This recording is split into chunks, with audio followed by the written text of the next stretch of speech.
वर्ष प्रस्ताव दाखल करून आपल्याकडे बऱ्याच वेळा तो प्रस्ताव आला आणि शासनाने चुकीचं हे करून कायम विनादान आणि कायम विनादान अनुदानित अशी एक या संस्थेला मान्यता दिली। परंतु या ठिकाणी आपल्या माध्यमातून मी महाराष्ट्र शासनाचं लक्ष या प्रश्नाकडे लक्ष वेधू इच्छितो। आपल्या माध्यमातून हे जे कायम विनाअनुदानित दिलेल्या संस्थेची जी मान्यता आहे ते मागासवर्गीय विद्यार्थ्यांचं नुकसान होऊ नये, ते शिक्षणापासून वंचित राहू नये या अशा माध्यमातून आपलं लक्ष वेधू इच्छितो आणि सरकारने दिलेल्या संस्थेचं मान्यता देण्यात यावी अशी विनंती करतो। अध्यक्ष महोदय, गिरणी कामगारांच्या घराबाबत आपण अनेक वेळेला या सभागृहामध्ये चर्चा केली।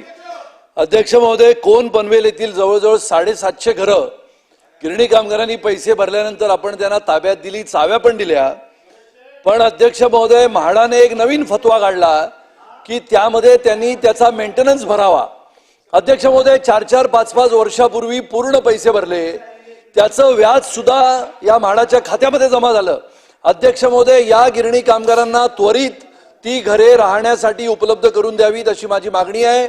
आणि त्यांचा जो मेंटेनन्स आहे, कारण का त्यांनी अध्यक्ष महोदय पैसे 5 वर्षापूर्वी भरले, त्याचं व्याज गेलं म्हाडाच्या खात्यामध्ये आणि म्हाडाच्या खात्यामध्ये व्याज जमा झाल्यानंतर त्या गिरणी कामगाराला किमान 2 वर्ष ते 3 वर्ष मेंटेनन्स माफ केलं तर त्या कोण पनवेल सारख्या ठिकाणी तो राहायला जाऊ शकेल।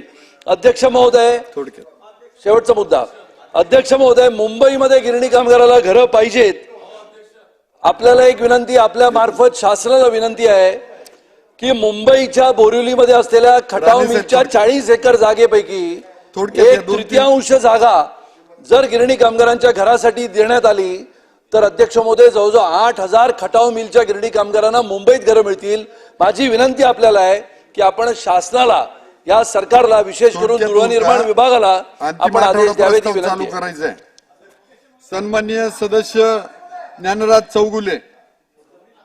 अध्यक्ष महोदय, मी आपल्या माध्यमातून सरकारच्या निदर्शनास आणू इच्छितो की या भारताला स्वातंत्र्य मिळवण्यासाठी ज्या स्वातंत्र्य सैनिकांनी बलिदान दिलं अशांच्या पाल्यांवर खूप मोठी वाईट परिस्थिती आता निर्माण झालेली आहे। मागच्या कालखंडात या शिंदे सरकारपुढे हा विषय मांडला होता। महाराष्ट्र राज्याचे लाडके मुख्यमंत्री सन्माननीय एकनाथजी शिंदे साहेब यांनी त्यांच्या असलेल्या वेतनात दुप्पट वाढ केली, म्हणजे 10,000 मानधन होतं त्यात 20,000 करण्यात आलं। त्याबद्दल मी या सरकारचं अभिनंदनही करतो। पण त्याचबरोबर या राज्यात आता केवळ 3-3.5 हजार त्या स्वातंत्र्य सैनिकाचे पाल्य नोकरी विना आहेत आणि सातत्यानं त्यांनी ती मागणी लावलेली आहे। त्यामुळं या माध्यमातून, आपल्या माध्यमातून मी सरकारच्या निदर्शनास इच्छितो की त्यांच्या बाबतीत एक वेगळी बैठक घ्यावी आणि त्यांना नोकरीत सामावून घेण्यासाठी जे काय करावं लागले एक स्पेशल ड्राईव्ह घेऊन काय होईना त्यांना सामावून घ्यावं अशी मी आपल्या माध्यमातून विनंती करतो। अध्यक्ष महोदय, आपण मला बोलण्याची संधी उपलब्ध करून दिला त्याबद्दल आपले मनपूर्वक ऋण व्यक्त करतो। जय हिंद, जय महाराष्ट्र। धन्यवाद अध्यक्ष महोदय। नांदेड जिल्ह्याची तहान भागवणी करता दोंड प्रकल्पाच्या निर्मिती करता भूसंपादन सुरू आहे। अध्यक्ष महोदय, यासाठी माझ्या गंगाखेड मतदारसंघातील पालम तालुक्यातील मोजे बनवासीतील 370 शेतकऱ्यांच्या जमिनी प्रकल्पासाठी बहुसंपादित करण्यात येणार आहेत। यामुळे मोजे बनवस गावातील एकूण 370 कुटुंब उद्ध्वस्त होणार आहेत। अध्यक्ष महोदय, प्रकल्पासाठी संपादित होणाऱ्या जमिनीमुळे या गावातील बहुतेक शेतकरी भूमिहीन तर काही शेतकरी अल्पभूधारक होणार आहेत। त्यामुळे अध्यक्ष महोदय, पूर्वीपासूनच या प्रकल्पाला भूसंपादन करण्यास शेतकऱ्यांचा विरोध आहे। अध्यक्ष महोदय, या प्रकल्पासाठी जमीन भूसंपादन बनवस येथील सर्व शेतकऱ्यांचा आक्षेप असताना देखील भूसंपादन करायचेच असेल तर या प्रकल्पामुळे बाधित होणाऱ्या शेतकऱ्याच्या सामाजिक जीवनावर जो परिणाम होणार आहे त्याचे वास्तव मूल्यांकन अहवाल शेतकऱ्यासमोर मांडून याचा योग्य मोबदला शेतकऱ्यांना मिळण्याची गरज आहे। अध्यक्ष महोदय, जर जमीन संपादित होणार असेल तर बाजार भावामुळे जमिनीचा प्रति एकर 15 लाख म्हणजे प्रति हेक्टर 1 मिनिट अध्यक्ष महोदय 38 लाख याप्रमाणे याच्या 5 पट म्हणजे 75 लाख प्रति एकरी मोबदला शेतकऱ्यांना मिळालाच पाहिजे, नाहीतर अध्यक्ष महोदय शेतकऱ्यावर फार मोठा अन्याय होणार आहे। त्याचप्रमाणे नुकसान भरपाई मिळण्याचा आणि भूसंपादन पुनर्वसित प्रदेशाकरता एकच मिनिट राखण्याचा हक्क अधिनियम 2013 प्रमाणे सर्व फायदे या शेतकऱ्यांना देण्यात यावेत। तसेच या शेतकऱ्याच्या कुटुंबातील एका व्यक्तीस शासकीय नोकरीत सामावून घेण्यात यावे. अध्यक्ष महोदय, भूमिहीन अल्पभूधारक होणाऱ्या शेतकऱ्याचे पुनर्वसन करणे सन्माननीय आवश्यक आहे, ते सदस्य करण्यात यावे व याच नितीनजी गावात राऊत. शेतीसाठी जमीन देण्यात यावी, जेणेकरून अध्यक्ष महोदय अध्यक्ष भविष्याचा प्रश्न महोदय. मार्गी लागेल. अरे त्या आधी होते. पटकन अध्यक्ष conclude. महोदय, गुट्टे साहेब उत्तर आलं, कंक्लूड अध्यक्ष करा, महोदय. कंक्लूड करा. एक बोला. अध्यक्ष, एक मिनिट. हा अध्यक्ष, रेडी रेकनरच्या दराप्रमाणे एकरी 1,25,000 ते 1,60,000 रुपये फक्त भावायचे तर अध्यक्ष महोदय, पण प्रत्यक्षात त्या जमिनीचा भाव 15 लाख रुपये एकर आहे. तरी मला अध्यक्ष महोदयांना विनंती करायची आहे, या 15 लाख रुपये प्रमाणे शेतकऱ्याला भाव देण्यात यावा आणि पूर्ण शेतकऱ्यांचं पुनर्वसन करण्यात यावं, ही अध्यक्ष महोदय आपल्याला आपल्यातर्फे सरकारला विनंती करायची आहे. धन्यवाद अध्यक्ष महोदय. अध्यक्ष महोदय, मी आपल्या माध्यमातून थोडक्यात नागपूर शहरातील अत्यंत जनहिताच्या दृष्टीने महत्वाच्या विषयाकडे आपलं लक्ष वेधू इच्छितो, सरकारचं लक्ष वेधू इच्छितो. अध्यक्ष महोदय, नागपुरामध्ये ऐतिहासिक अंबाझरी तलाव आहे आणि त्या तलावामधनं नाग नदीचा उगम होतो. अध्यक्ष महोदय, जेव्हा 2023 मध्ये नागपूर शहरात ढगफुटी झाली त्यावेळेला तो तलाव ओव्हरफ्लो झाला आणि त्या ठिकाणून जे नदीचं पात्र, ज्या ठिकाणी उगम पात्र जे आहे ते निघतं, त्या ठिकाणी सुप्रसिद्ध आमचे समाजसेवक आणि मार्गदर्शक स्वामी विवेकानंद यांचा पुतळा त्या ठिकाणी उभा आहे. अध्यक्ष महोदय, त्यामुळं 20 फुटाचा पुतळा त्या ठिकाणी असल्यामुळं तलावाचं पाणी नागरी वस्त्यांमध्ये शिरलं. हा उपमुख्यमंत्री आणि राज्याचे गृहमंत्री यांच्या मतदारसंघाचा विषय. अध्यक्ष महोदय, आणि 5 लोक नागरिक त्या ठिकाणी मृत्युमुखी पडलेत. अध्यक्ष महोदय, या निमित्तानं अशीच परिस्थिती 2019 मध्ये जेव्हा हिवाळी अधिवेशन होतं त्यावेळेला सुद्धा त्या ठिकाणी झाली, पुराची परिस्थिती निर्माण झाली आणि त्या ठिकाणी पाणी शिरलं आणि ते शिरलं असताना 2 ऑगस्ट 2013 आणि 8 मार्च 2018 मध्ये जलसंपदा विभागानं अंबाझरी तलावाची जी उंची आहे 50 मीटर पर्यंत कोणतेही विकास कार्य करता येणार नाही असं त्या ठिकाणी सूचित केलं आणि 23/9/2023 ला झालेल्या या घटनेमुळं त्या ठिकाणी स्मारक राहू नये यासाठी कोर्टाने सुद्धा निर्णय दिलेला आहे, ग्रीन ट्रिब्युनलने निर्णय केलेला आहे. परंतु शेजारी मुरारका डेव्हलपरने मोठं बांधकाम त्या ठिकाणी सुरू केलं आहे. हे बांधकाम कोणत्या नियमाखाली त्या ठिकाणी होत आहे आणि त्याला कुणी परवानगी दिली, त्यावर कारवाई होणार की नाही हा प्रश्न आहे. या ठिकाणी 2 प्रश्न उपस्थित होतात. अध्यक्ष महोदय, त्या ठिकाणचा पूल उद्ध्वस्त झाला, अंबाझरी मार्ग अचानक बंद केल्याने त्या ठिकाणी हाहाकार झाला, पर्यायी व्यवस्था नाही आणि कामावरून परत येणाऱ्या लोकांचा हाल त्या ठिकाणी प्रचंड होतो. अनेक जलवाहिन्यांचे नुकसान झालं, नागरिकांना आधीच रस्ते अरुंद, त्यात जडवाण्या वाहनांची भर, त्यामुळे जायला रस्ता नाही करिता माझा पहिला या ठिकाणी प्रश्न असा आहे की त्या लोकांसाठी VNRTचे प्रवेशद्वार आपण उघडून देणार काय.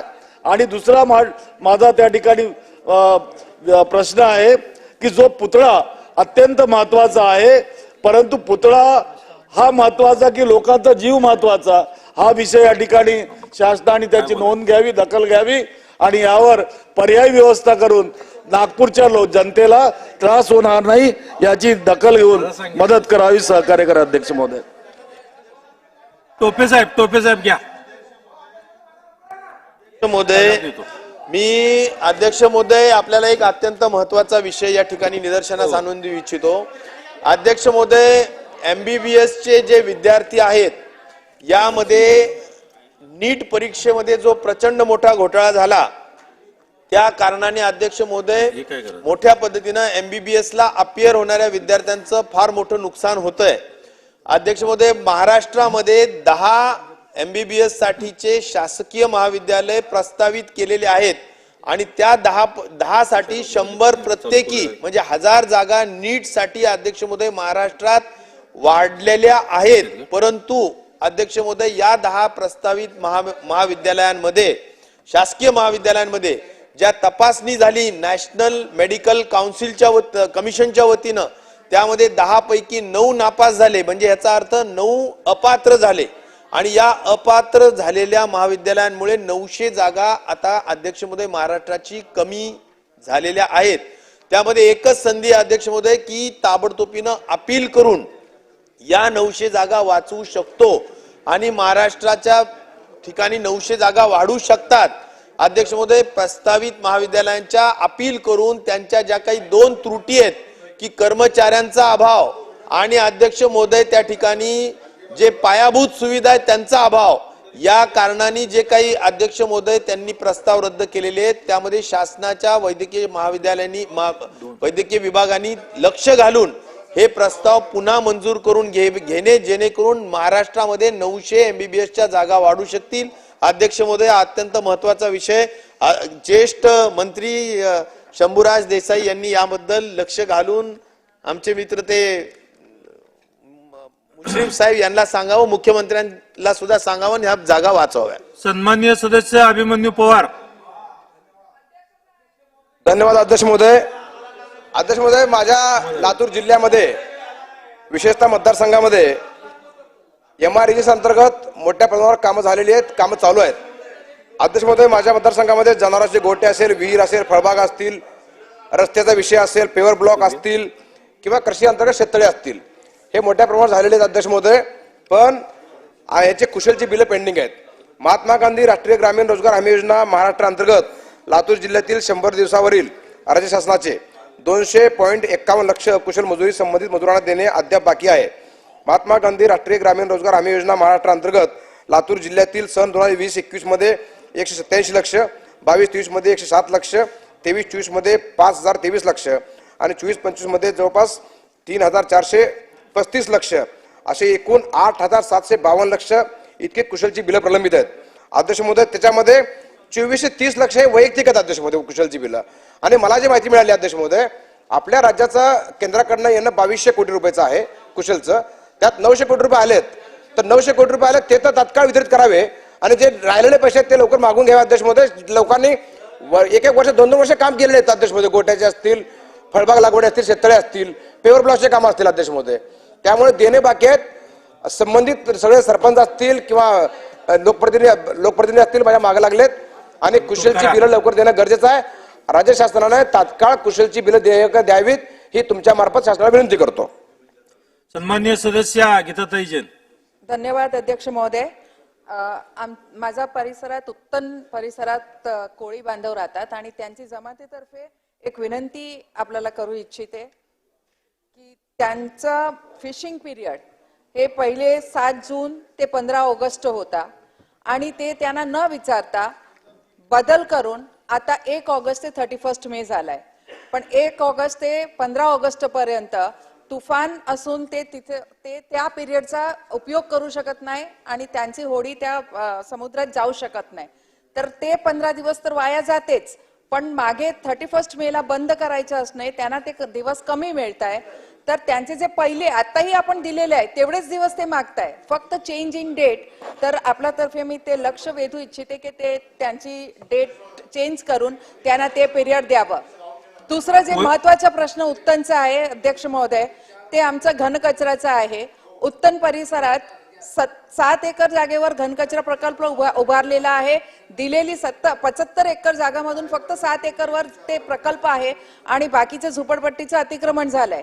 सौराष्ट्र अशी एक कंपनी आहे, ग्रीन ट्रिब्युनल मध्ये काही सामाजिक कार्यकर्ता गेले, कोर्टाने आदेश दिला, IIT वरून त्यांची संस्थाला जे काही आदेश असेल त्याप्रमाणे त्यांनी ते कचऱ्याची विल्हेवाट लावायची आहे आणि त्यासाठी एरिटेड स्टॅटिक पाईल कंपोस्टिंग हे प्रक्रियाने तिथे कचरा द्यायचा होता आणि सौराष्ट्र इन्व्हायरो प्रोजेक्ट यांना ते प्रोजेक्ट दिलेला.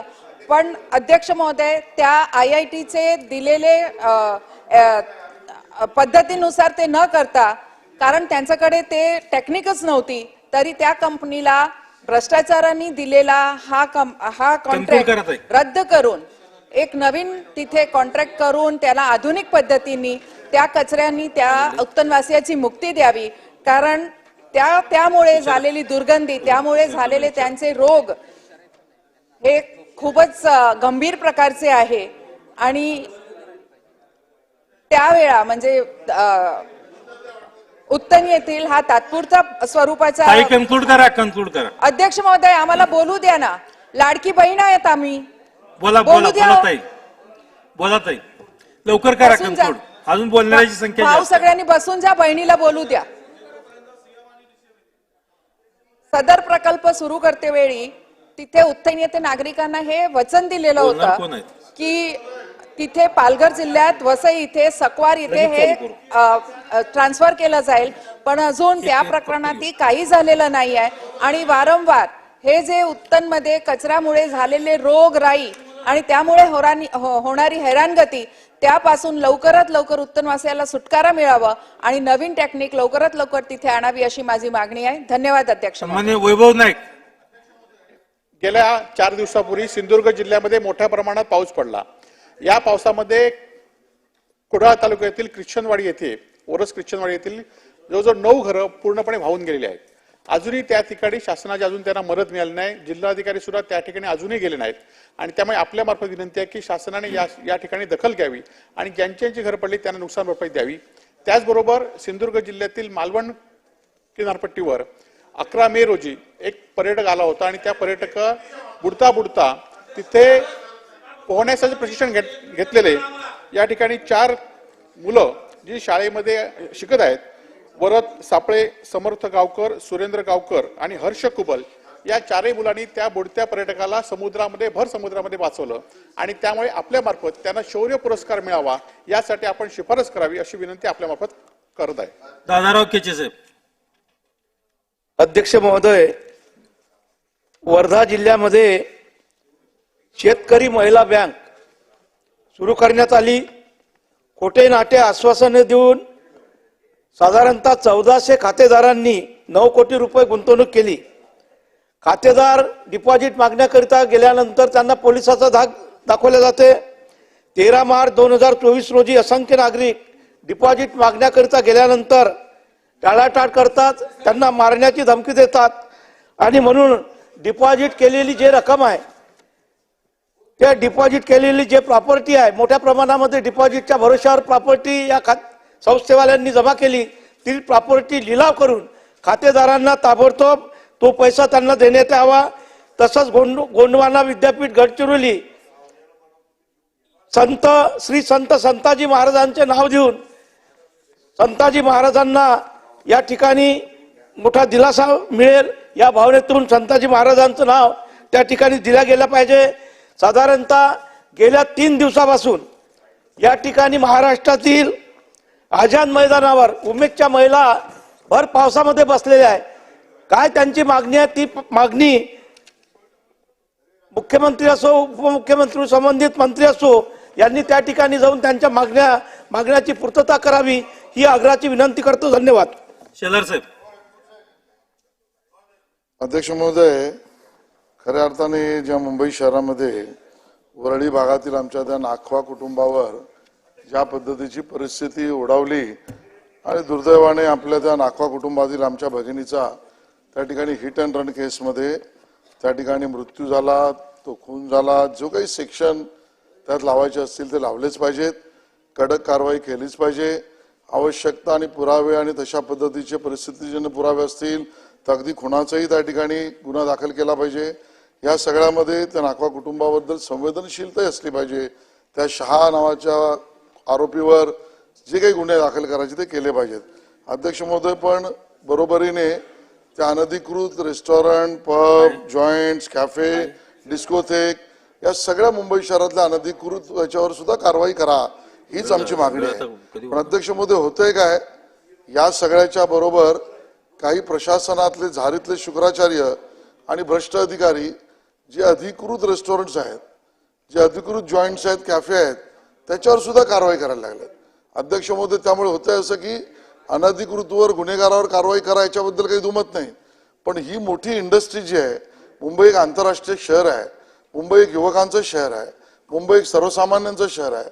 सामान्य माणसाला खाण्यापिण्याला मिळणारी व्यवस्था, युवकांना एकत्र येण्याची व्यवस्था, ते अधिकृत जे असतील त्या सगळ्या रेस्टॉरंट, पब, जॉईंट्स, कॅफे, डिस्कोथेक्स वगैरे वर सुद्धा सरसकट कारवाई करण्याची भीती दाखवून भ्रष्टाचार करणं याला कुठेतरी आळा बसला पाहिजे अध्यक्ष महोदय. आणि म्हणून माझी विनंती आहे की सरकारने याची नोंद घ्यावी आणि त्याच्यावर योग्य ती कारवाई करावी. 2:16 झालेले आहेत. प्रस्तावाला सुरुवात करावं लागेल. वेळ खूप कमी आहे. त्यामुळं अहो 2:16 झालेले आहेत. प्रस्तावावर वेळ मिळणार आहेत कधी? ठीक आहे, आता प्रत्येकाने, आता तुम्ही 5 जण जाय, 1-1 मिनिट फक्त. आपण प्रत्येकाने 1-1 मिनिटाच्या वर देणार नाही. अमीन भाई 1 मिनिटाच्या वर घेऊ नका. चालू करा अमीन भाई. मैं आपका आभारी हूं. Thank you sir. अध्यक्ष महोदय, मैं आपका धन्यवाद देता हूं कि आपने मुझको आज आखिरी दिन ही इस अधिवेशन का आपने मुझको बोलने का मौका दिया. अध्यक्ष महोदय, जब सम्मानीय माजी मुख्यमंत्री पृथ्वीराज चौहान साहब मुख्यमंत्री थे, उस वक्त एक फर्स्ट माइनॉरिटी ITI मेरे मतदार संघ में बनाने के लिए उन्होंने उसका स्टोन लेइंग फाउंडेशन किया था, जिस वक्त वहां के केंद्रीय मंत्री मुरली देवरा साहब, मंत्री नसीम खान, DP सावंत, सब लोग मौजूद थे. PW जी कंटिन्यू करा. मिलिंद देवरा जी भी उसमें मौजूद थे. अध्यक्ष महोदय, मैं खुद वहां पर मौजूद था.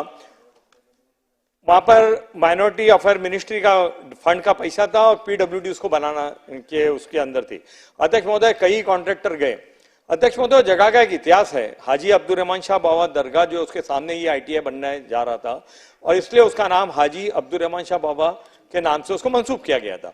अध्यक्ष महोदय, वहां पर जो एंक्रोचमेंट को कंट्रोल करने के लिए उस जगह को संभाल के रखने में वहां के दरगाह के ट्रस्टीज, लोकल NGO ने बड़ी मेहनत की थी. आज वहां पर वो बिल्डिंग खड़ी हो गई है.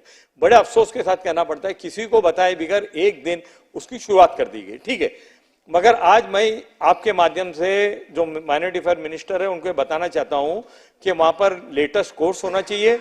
वहां का जो ऑडिटोरियम है वहां के लोकल लोगों के लिए, उसके लोगों के फायदे के लिए उस वक्त डिसीजन हुआ था, उसको इम्प्लीमेंट होना चाहिए. हाजी अब्दुल रहमान शाह बाबा दरगाह के जो ट्रस्टीज और NGO है उनको कॉन्फिडेंस में लेके वो ITI चलाना चाहिए, क्योंकि बड़ी मुश्किल और मुशक्कत के साथ वो बिल्डिंग बनी है. हमारे हिसाब से आज भी वो बिल्डिंग कंप्लीट नहीं है. उसको OC है कि नहीं मालूम नहीं, मगर फिर भी गवर्नमेंट ने निर्णय लेके चालू किया है. तो लोकल लोगों को और खास करके दरगाह के ट्रस्टीज को लेकर के वहां का जो फायदा है वो लोकल लोगों को मिलना चाहिए. लोकल लोगों को मिलना चाहिए. और उसके लिए ठीक आहे. नोंद मुद्द्यासाठी आपण मला संधी दिली. अध्यक्ष महोदय, प्रधानमंत्री पीक विमा योजनेमध्ये दुरुस्ती झाली आणि उभ्या पिकासोबत कापलेले पीक जर 14 दिवसाच्या आतमध्ये कुठल्याही कारणामुळे नुकसान झालं तर नुकसान भरपाई अनुज्ञेय केली. परंतु त्यासाठी व्यक्तिगत पंचनामे, व्यक्तिगत तक्रारी आवश्यक होत्या. माझ्या मतदारसंघात किंवा इतर ठिकाणी मोठ्या प्रमाणामध्ये शेतकऱ्यांनी तक्रार केले. विमा कंपनीचे एजंट आले आणि हजार रुपयाचे प्रायव्हेट लोक ठेवले आणि अनेक लोकांना जे क्लेम रिजेक्ट केलेले आहे. माझी शासनाला विनंती आहे की अतिशय गंभीर बाब आहे. विमा सरकारने भरलेला आहे, राज्याचा आणि केंद्राचा हिस्सा भरलेला आहे. आणि अशा शेतकरी ज्यांनी तक्रारी केल्या आणि ज्यांचं व्यक्तिगत नुकसान झालं आणि ज्यांच्या तक्रारी असून त्यांना मेसेज आलं परंतु त्यांचे प्रस्ताव नाकारलेले आहे, अशा सर्व प्रकरणी त्यांना नुकसान भरपाई देण्यासाठी शासनाने विमा कंपनीला निर्देश द्यावे आणि या तक्रारीची गंभीर दखल घ्यावी आणि शेतकऱ्यांना न्याय द्यावा, अशी माझी या माध्यमातून विनंती आहे. धन्यवाद. ससाने साहेब. अध्यक्ष महोदय, माझ्या उमरखेड महागाव विधानसभा मतदारसंघातील टाकळी राजापूर या गावातील ग्रामस्थांनी 26 जानेवारी 2023 रोजी मंजूर असलेला रस्ता हा लवकर करावा याकरिता ग्रामस्थांनी आंदोलन केलं, रास्ता रोको केला आणि त्यामुळं त्या ग्रामस्थांवर त्या ठिकाणी गुन्हे दाखल करण्यात आले. माझी आपल्या वतीने शासनास विनंती आहे की त्या ग्रामस्थांनी त्यांना सुविधा मिळावी याकरता त्यांनी रास्ता रोको केलं होतं. त्यामुळे त्यांच्यावर जे गुन्हे दाखल झाले तर ते गुन्हे शासनाने परत घ्यावे अशी मी आपल्या वतीने शासनाला विनंती करतो. आणि महोदय, दुसरा विषय, माझ्या मतदारसंघातील 2 मुली आणि 1 मुलगा नदीच्या पाण्यामध्ये वाहून गेला. त्या वाहून गेलेल्या त्यांच्या कुटुंबियांना शासनाने तातडीची मदत त्या ठिकाणी द्यावी अशी मी आपणास विनंती करतो. भोईर साहेब. धन्यवाद अध्यक्ष महोदय. कल्याण डोंबिवली महानगरपालिकेचा विस्तार दिवसेंदिवस वाढत चाललेला आहे.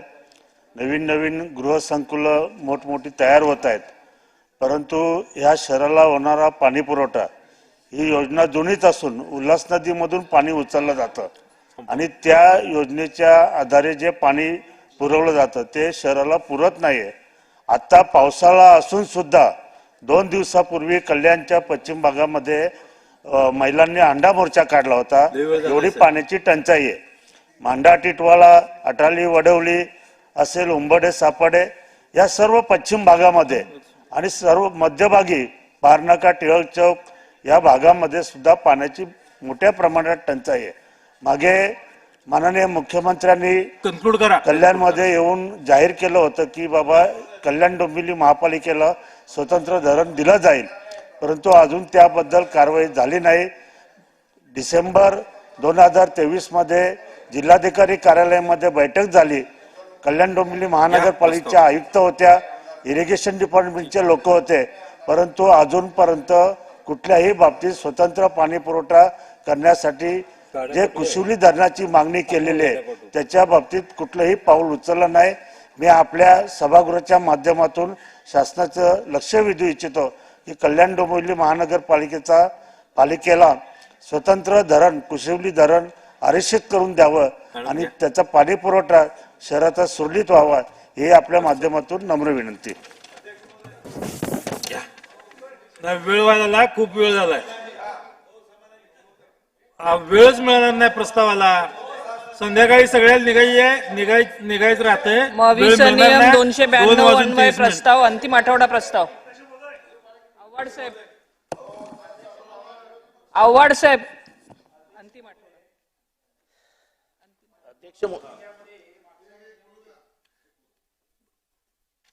कोरे साहेब, विजेचा धक्का लागून 3 तरुण मुलं त्या ठिकाणी मयत झाली आणि त्याची माहिती घेतली असताना असं लक्षात आलं की MSEBच्या कॉन्ट्रॅक्टरनं एका ठिकाणी जो कंडक्टर बसवायला पाहिजे होता तो बसवला नव्हता आणि त्यामुळे तो शॉक खाली उतरला. MSEBनं चूक मान्य केली आणि 4-4 लाख रुपये त्यांना मदत देण्याचं जाहीर केलं. पण 25-26 वर्षाचे सख्खे 2 भाऊ एका गावात, कोपार्डे नावाच्या गावात, शाहूवाडीमध्ये, आणि 28 वर्षाचा एक मुलगा वडिंगे नावाच्या गावात, म्हणजे एका महिन्यात इतक्या तरुण मुलं गेल्यावर या 4 लाख रुपयानं त्यांचं काय भरून निघणार आहे. मला आपल्या माध्यमातून ऊर्जा विभागाला या ठिकाणी विनंती करायची आहे की MSEBच्या चुकीमुळे जे ऍक्सिडेंट होतात आणि लोकांचे जीव जातात त्यासाठी एक ऍक्सिडेंटल इन्शुरन्स त्यांनी त्या ठिकाणी करावा आणि किमान त्यांचं पुढचं सगळं आयुष्य गृहीत धरून, जसं आपण नॉर्मल क्लेम त्यांना ऍक्सिडेंटचा देतो 30-40 लाख रुपये, तशा प्रकारचा क्लेम त्यांना देऊन त्या कुटुंबाला आधार द्यावा आणि अशा घटना घडू नयेत यासाठी काळजी इथून पुढच्या काळात घ्यावी. सन्माननीय आव्हाड साहेब. अध्यक्ष महोदय, मला वाटतं या 5 वर्षातला हा अंतिम प्रस्ताव आहे. अजून 2 महिन्यांनी हे राज्य निवडणुकीला सामोरे जाईल. अध्यक्ष महोदय, या 5 वर्षामध्ये गेल्या काही महिन्यांपासून एक सामाजिक अस्वस्थता या महाराष्ट्रात पसरली. अध्यक्ष महोदय, परंपरेने पुरोगामी असलेलं हे राज्य जातीपातीच्या वरती उठलं, एका व्यवस्थेपासून लांब गेलं आणि म्हणूनच त्याला पुरोगामी महाराष्ट्र म्हणून त्याची ओळख कायम राहिली. या राज्यामध्ये जे महान विभूती जन्मले, ज्यांच्यामुळे या महाराष्ट्राची ओळख जगाला झाली,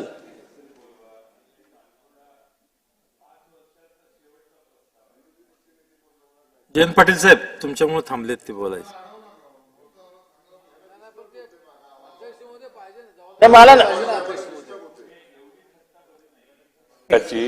अध्यक्ष महोदय, मुख्यमंत्री, 2 उपमुख्यमंत्री आहेत. अंतिम आठवडा प्रस्ताव विरोधी पक्षाचा आहे.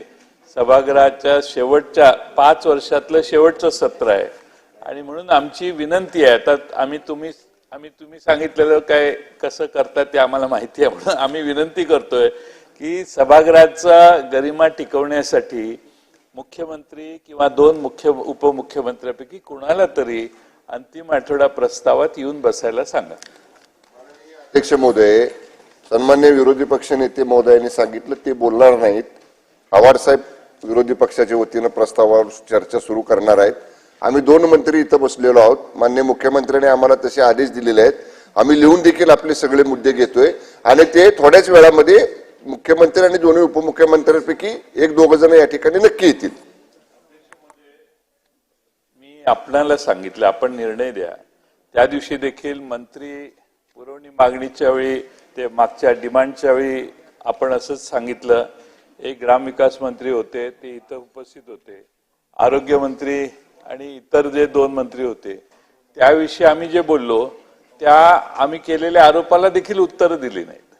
त्यामुळे मंत्री जोपर्यंत समोर बसत नाहीत आणि ऐकत नाहीत तोपर्यंत त्यांना काय सभागृहात मुद्दे मांडलेत हे कळत नाही. ठीक आहे, आता आपण लोकशाहीची थट्टाच करायचं ठरवलेलं असलं तर आमची काही तक्रार नाही, पण मुख्यमंत्री आणि 2 उपमुख्यमंत्री यातलं कोणीतरी येऊन थोडासा तरी विरोधी पक्षाचं म्हणणं ऐकायची सवय लागली पाहिजे. आता आज विधान परिषदेचं इलेक्शन पण चालू आहे. मंत्री महोदयांना आता सांगितलं आहे दोन्ही मंत्री उपस्थित आहेत, आपण चालू करावं तोपर्यंत येतील. अध्यक्ष महोदय आम्ही बोलतो ना, त्यांचं झालं मला बोलू द्या. ठीक, बाळासाहेबांना बोलू द्या. का बाळासाहेब शब्दाबद्दल आम्हाला कधी ऑब्जेक्शन असतच नाही, बोलू द्या त्यांना. अध्यक्ष महोदय, सन्मान्य मंत्री महोदय शंभरराव देसाई म्हणतात ते खरं आहे की विरोधी पक्षनेते आता बोलत नाहीत. त्यांनी जाताना अध्यक्ष असं सांगितलंय की ज्यावेळेस सीएम साहेब आणि दोन्ही सीएम पैकी कोणीतरी येईल त्यावेळी मी बोलणार आहे, त्यावेळी मला निरोप द्या असं त्यांनी सांगितलंय. म्हणून अध्यक्ष महोदय जयंतराव पाटील साहेबांनी मुद्दा काढलेला अगदी रास्त आहे. त्या ठिकाणी अंतिम आठवडा प्रस्ताव त्या ठिकाणी आहे. मतदान जवळजवळ शंभरराव देसाई जवळजवळ संपलेलं आहे. त्यामुळे त्यांनी यायला काय हरकत नाही अध्यक्ष महोदय. अध्यक्ष महोदय, विरोधी पक्षाच्या प्रस्तावाची सुरुवात ही नेहमी माननीय विरोधी पक्ष नेते करत असतात. मी त्यांना विचारलं की तुम्ही बोलणार असाल तर मी माननीय मुख्यमंत्री महोदयांना किंवा दोन्ही उपमुख्यमंत्र्यांपैकी यांना निरोप देतो. ते काय म्हटले, आव्हाड साहेब सुरू करणार आहेत, त्यामुळे आव्हाड साहेब तुम्ही सुरू करा, आम्ही लिहून घेतो आणि जेव्हा केव्हा माननीय विरोधी पक्ष नेते बोलणार असतील त्यापैकी मुख्यमंत्री किंवा दोन्ही उपमुख्यमंत्र्यांपैकी 1 जण कोणीतरी नक्की थांबेल. आव्हाड साहेबांना बोलू द्या. अध्यक्ष महोदय, माझी पहिली विनंती आहे, आव्हाड साहेबांना बोलू द्या.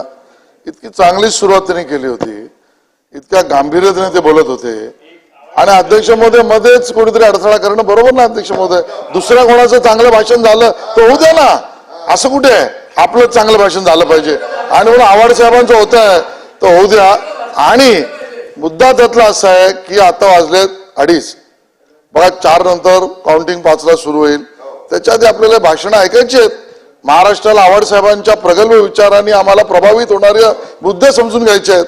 पण मला दुर्दैव या गोष्टीचं वाटतंय की जयंत पाटील साहेब अति पोटतिडकीने म्हणाले की सीएम डीसीएम पैकी कोणीतरी असलं पाहिजे. मागणी चुकीची नाही, पण साधे विरोधी पक्ष नेते पण थांबले नाहीत आव्हाड साहेबांचं भाषण ऐकायला. साधे विरोधी पक्ष नेते सुद्धा आव्हाड साहेबांच्या भाषणाला थांबले असते तर आम्हाला अजून बरं वाटलं. सीएम साहेब तर आलेच, पण विरोधी पक्ष नेते कुठे आहेत. अंतिम आठवड्याचा प्रस्ताव आहे. आव्हाड साहेब, तुम्हाला काँग्रेसचं समर्थन असो वा नसो, विरोधी पक्ष नेते तुमचं भाषण ऐकायला थांबवा न थांबो, ठाण्यातले तुमचे नेते आणि महाराष्ट्राचे नेते आलेले आहेत आणि आम्हाला तुमचे विचार ऐकायचे आहेत. कोणीही किती अडथळ्यामध्ये आणला तरी आज तुमचं प्रभावशाली भाषण बिनधोस्त होऊन द्या, ही आमची तुम्हाला शुभेच्छा आहे. नका जर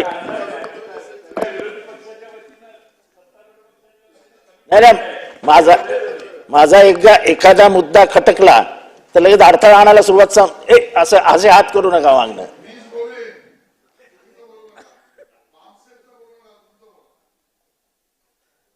अध्यक्ष महोदय, ही सामाजिक अस्वस्थता एसी कमी करायला महाराष्ट्राला अनेक वर्ष मागे घेऊन जाणारी आहे. एसी कमी करू. मराठा आणि ओबीसी या 2 जातींमधलं राजकारण आपल्याला राजकीय हिताचं ठरेल म्हणून त्यांच्या दोघांनाही चुचकरण्याचं काम गेले काही वर्ष चालू आहे. अध्यक्ष महोदय, ह्याच्यातनं निकाल काय लागणार होता, काय लागेल याबद्दल मला बोलायचं नाही. पण अध्यक्ष महोदय, जे सामाजिक स्वास्थ्य महाराष्ट्राने जपले होते, जे पुरोगमित्वाची चादर ओढून महाराष्ट्र उभेच बसला होता, ती पुरोगमित्वाची चादर या निमित्ताने फाटली. बाराबलुतेदार ही व्यवस्था गावागावामध्ये अनेक वर्षांपासून आहे. हेच आपलं समाज जीवन आहे, हीच आपली समाज व्यवस्था आहे आणि हीच महाराष्ट्राची ओळख आहे. त्यांच्यामध्ये कधीही वैमनस्य नव्हतं. गावगाडा एकत्र, सगळ्या जाती जमाती एकत्र ओढत होत्या. पण आता प्रत्येकाकडे संशयाने बघण्याची एक नवीन पद्धत सुरू झाली आहे आणि त्याला जबाबदारी शासन आहे. अध्यक्ष महोदय, महाराष्ट्रात कधीही घडलं नव्हतं. अध्यक्ष महोदय, जे काही चालीरीती आहेत त्या बघितल्यानंतर ह्यांच्या वागण्याबद्दल आणि ह्यांच्या मनातल्या वर्ण वर्चस्वाबद्दल शंका येते. अध्यक्ष महोदय, मध्यंतरी त्यांच्या एका मंत्र्यांनी जाहीर केलं की आम्ही मनुस्मृतीचे काही 4 श्लोक हे पाठ्यपुस्तकात घेत आहोत. डिसेंबर 25, 1927 डॉक्टर बाबासाहेब आंबेडकर यांनी चातुर्वर्ण्याचा जन्मदाता हा मनू आहे असं म्हणत मनुस्मृतीचं दहन महाड येथे केलं. त्याच्या मागे एक वैचारिक भूमिका होती की हजारो वर्ष ज्या चातुर्वर्ण्य व्यवस्थाने पूर्ण भारतातल्या समाज व्यवस्थेचं वाटोळं केलं, ती समाज व्यवस्था धुळीस मिळाली पाहिजे. आणि मग त्यांनी एक शपथ घेतली की मनुस्मृतीचं बस्तान हे देशातनं गुंडाळावं लागेल. नशिबाचा भाग असा की संविधान समितीचे अध्यक्ष गांधीजींनी आणि नेहरूजींनी ठरवून बाबासाहेब आंबेडकरांना दिलं आणि जो माणूस शोषितांचा सर्वात मोठं प्रतिनिधित्व करू शकतो, ज्याची ओळख शाहू महाराजांना झाली, त्या माणसाच्या हातात संविधान लिहिण्याचं काम दिलं पाहिजे. हे नेहरूंचं आणि गांधींचा जो निर्णय होता तो या देशाला आशीर्वाद ठरला. आणि एक हस्तलिखित स्वच्छ संविधान जगाला समोर आणलं, ज्याच्यामध्ये डिस्क्रिमिनेशन म्हणजेच भेदभावाला कुठेही वाव ठेवला नाही. न्याय हा सगळ्यांना समान आहे, स्त्री असो अथवा पुरुष. समाज व्यवस्थेमधील चातुर्वर्ण व्यवस्थेविरुद्ध जेवढे बाबासाहेब आंबेडकर होते तेवढेच मोठे ते स्त्री स्वातंत्र्याचे समर्थक होते. आणि अध्यक्ष महोदय, मनुस्मृती काय सांगतो? अध्यक्ष महोदय, हे मी ऐतिहासिक पुस्तक या ठिकाणी घेऊन आलेलो आहे. नरहर कुरुंदकर यांनी पूर्ण मनुस्मृतीचं विश्लेषण केलंय.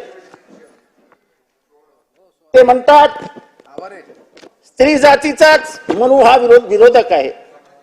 कोणत्याही वर्णातील स्त्री असो, मनूला तिचे स्त्रीचे दास्य अभिप्रेत आहे. पुरुषांना दूषित करणे म्हणजे पवित्र असणाऱ्या पुरुषांच्या ठिकाणी अपवित्रता व दोष निर्माण करणे हा स्त्रियांचा स्वभाव आहे असं मनू सांगतो. मनूचा पान 2 एक म्हणजे सेकंड पॅराग्राफ 113 मनुस्मृती मधला. पुरुष विद्वान असो की अविद्वान, त्याला बिघडवण्याचं सामर्थ्य हे फक्त स्त्रीमध्ये असतं. आई, बहीण, मुलगी कोणी असो, पुरुषाने तिच्याशी एकांतात बोलू नये, त्याच्यासह एकांतात राहू नये. मनूची भूमिका की स्त्रीचा स्वभाव पुरुषांना बिघडवण्याचा आहे. मनूची भूमिका ही स्त्रीचा स्वभाव पुरुषांना बिघडवण्याची आहे. म्हणून बहीण भावाला, मुलगी बापाला, आई आपल्या मुलीला दूषित करेल तेव्हा पुरुषाने सावधान राहिले पाहिजे. स्त्रियांच्या बाबतीत मात्र त्यांचे मत असे की कोणत्याही वर्णाची व्याभिचारिणी स्त्री ठार करावी. अध्यक्ष महोदय, ते पुढे म्हणतात, तो फक्त स्त्रीचं महत्व मान्य करत नाही. स्त्री मग ती कोणत्याही वर्णाची असो, तिची किंमत घोड्याच्या जिना इतकीही नाही. अध्यक्ष महोदय, ते पुढे म्हणतात, मनूदृष्ट्या स्त्री रजस्वला आली की ती शुद्ध होते. या भूमिकेचा नेमका अर्थ काय? मनूचे मत असे आहे की जर एखाद्या स्त्रीचे मन दुसऱ्या पुरुषावर गेले तर स्त्री मनोदृष्ट झालेली असते. शरीराचा संबंध आला नाही पण मनाचा जरी संबंध आला तर रजस्वला होताच ती स्त्री शुद्ध होते. अध्यक्ष महोदय, मनूने जनावरांच्या सह स्त्रियांचा विचार केलाय. गाई अध्यक्ष महोदय, ते पुढे असं म्हणतात, यादीत अध्यक्ष का वाचू नका? मग तुम्ही सांगा ना, मी माझं भाषण करतोय, तुम्ही ऐकू नका. काय पॉइंट मग पुस्तकातलं वाचतोय. या यादीत सर्व पशूंच्या सह स्त्रीचा उल्लेख आहे. स्त्रीचे तोंड नित्य शुद्ध समजवायचे. मधूच्या मते नवरा स्वेच्छाचारी व दृष्ट असला तरी स्त्रीनी त्याची विचारपूर्वक सेवा केली पाहिजे. अध्यक्ष महोदय, म्हणून अनेकदा स्त्रियांचा व शूद्रांचा एकत्र उल्लेख करतो. असे मनूचे अस्पृश्यांचे अपमान करणारे, अवहेलना करणारे खूप लिहिले आहे आणि म्हणूनच या देशामध्ये मनुस्मृतीला कधीही मान्यता मिळाली नाही. अध्यक्ष महोदय, मी हे सगळे सांगण्याचं कारण आहे की मनू हा अत्यंत स्त्रीविरोधी होता. आणि आज आपल्या माहितीसाठी सांगतो गोगावले साहेब की दिल्ली युनिव्हर्सिटीच्या लॉच्या कोर्समध्ये मनुस्मृती हा कायदा म्हणून शिकवावा असं विधेयक आलं होतं. आणि महोदय, माझी हरकत आहे की सन्माननीय सदस्य जितेंद्र आव्हाड हे सदनासमोर असत्य माहिती देत आहेत. माझ्याकडे ANI ची न्यूज आहे. सन्माननीय केंद्रीय शिक्षण मंत्री धर्मेंद्र प्रधान साहेब यांचं स्टेटमेंट आहे. ती बातमी म्हणून सर्व ठिकाणी प्रसिद्ध झालेली आहे. आणि मला माहिती होतं काही लोक बामसेफने दिलेली पुस्तकं, माओवाद्याने दिलेली लेख आणि अर्बन नक्षल्यांकडनं घेतलेलं ट्रेनिंग याच्या आधारावर इथे स्टेटमेंट करतील. आणि सकाळीच या सगळ्या विषयातली माहिती मी घेतली.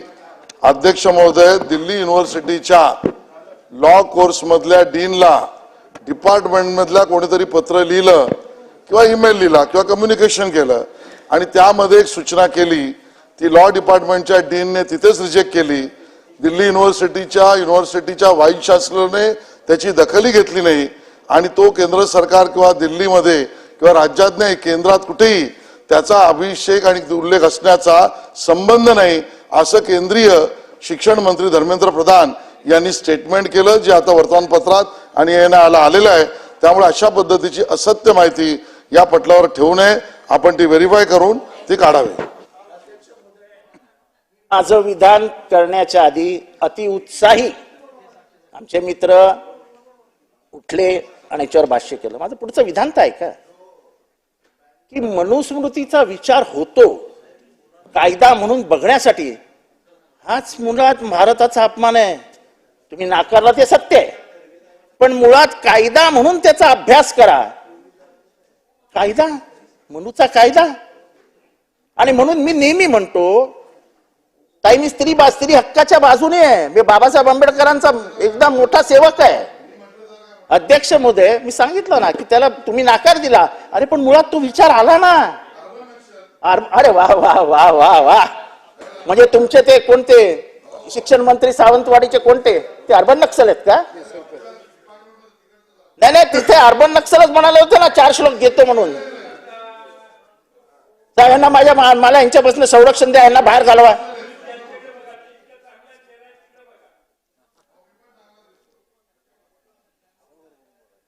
माझ्या घशाला त्रास आहे. सभागृहातले सगळेच चांगले आहेत साहेब, माझ्या घशाला त्रास आहे, थोडं पाणी पिऊ का?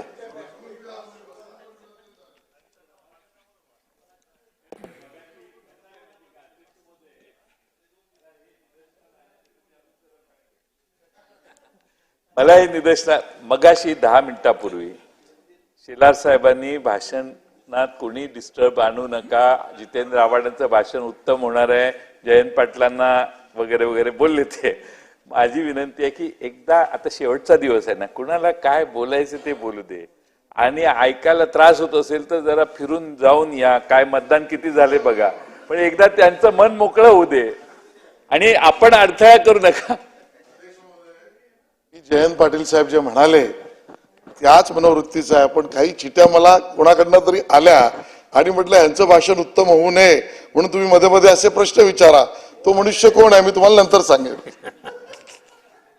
आवाड साहेब घ्या खरंच.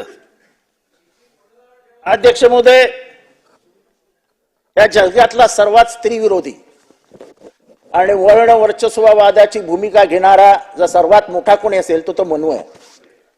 अध्यक्ष महोदय, हा मनू, हे वाक्य ऐका, हा मनू तुमच्या तुकारामापेक्षा आणि ज्ञानेश्वरापेक्षा श्रेष्ठ आहे असे भिडे नावाचे एक सद्गृहस्थ म्हणाले. ते भिडे अजून काय काय म्हणाले, सरकारने कधीही त्याच्याकडे लक्ष दिलं नाही.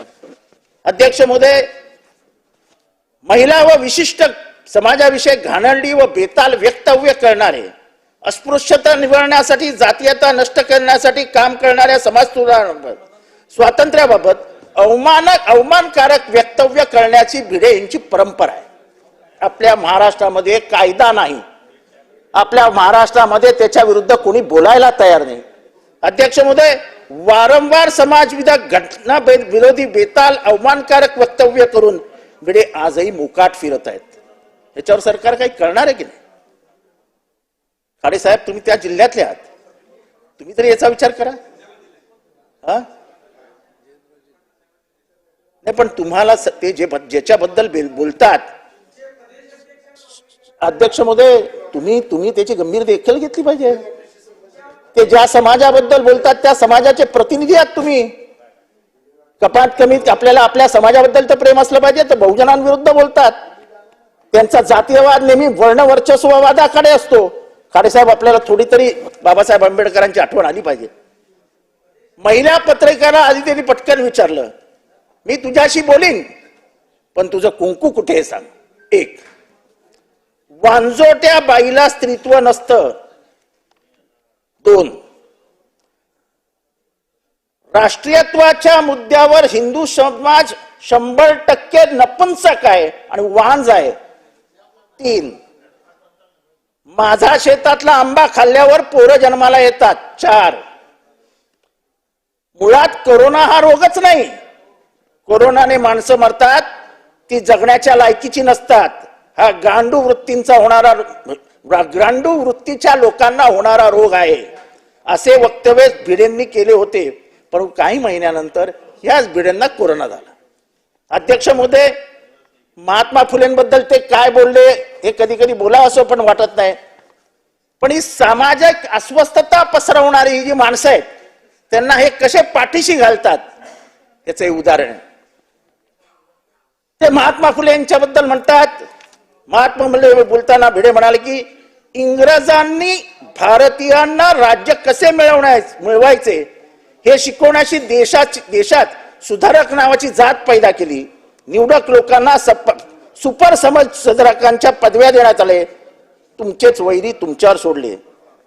त्यात उत्तर प्रदेश मधील भारत प्रसाद मिश्रा, बंगालमधील राजाराम मोहन रॉय, तामिळनाडू मध्ये रामस्वामी नाईकर व महाराष्ट्रामध्ये ज्योतिबा फुले यांचं प्रामुख्याने नाव घ्यावं लागेल.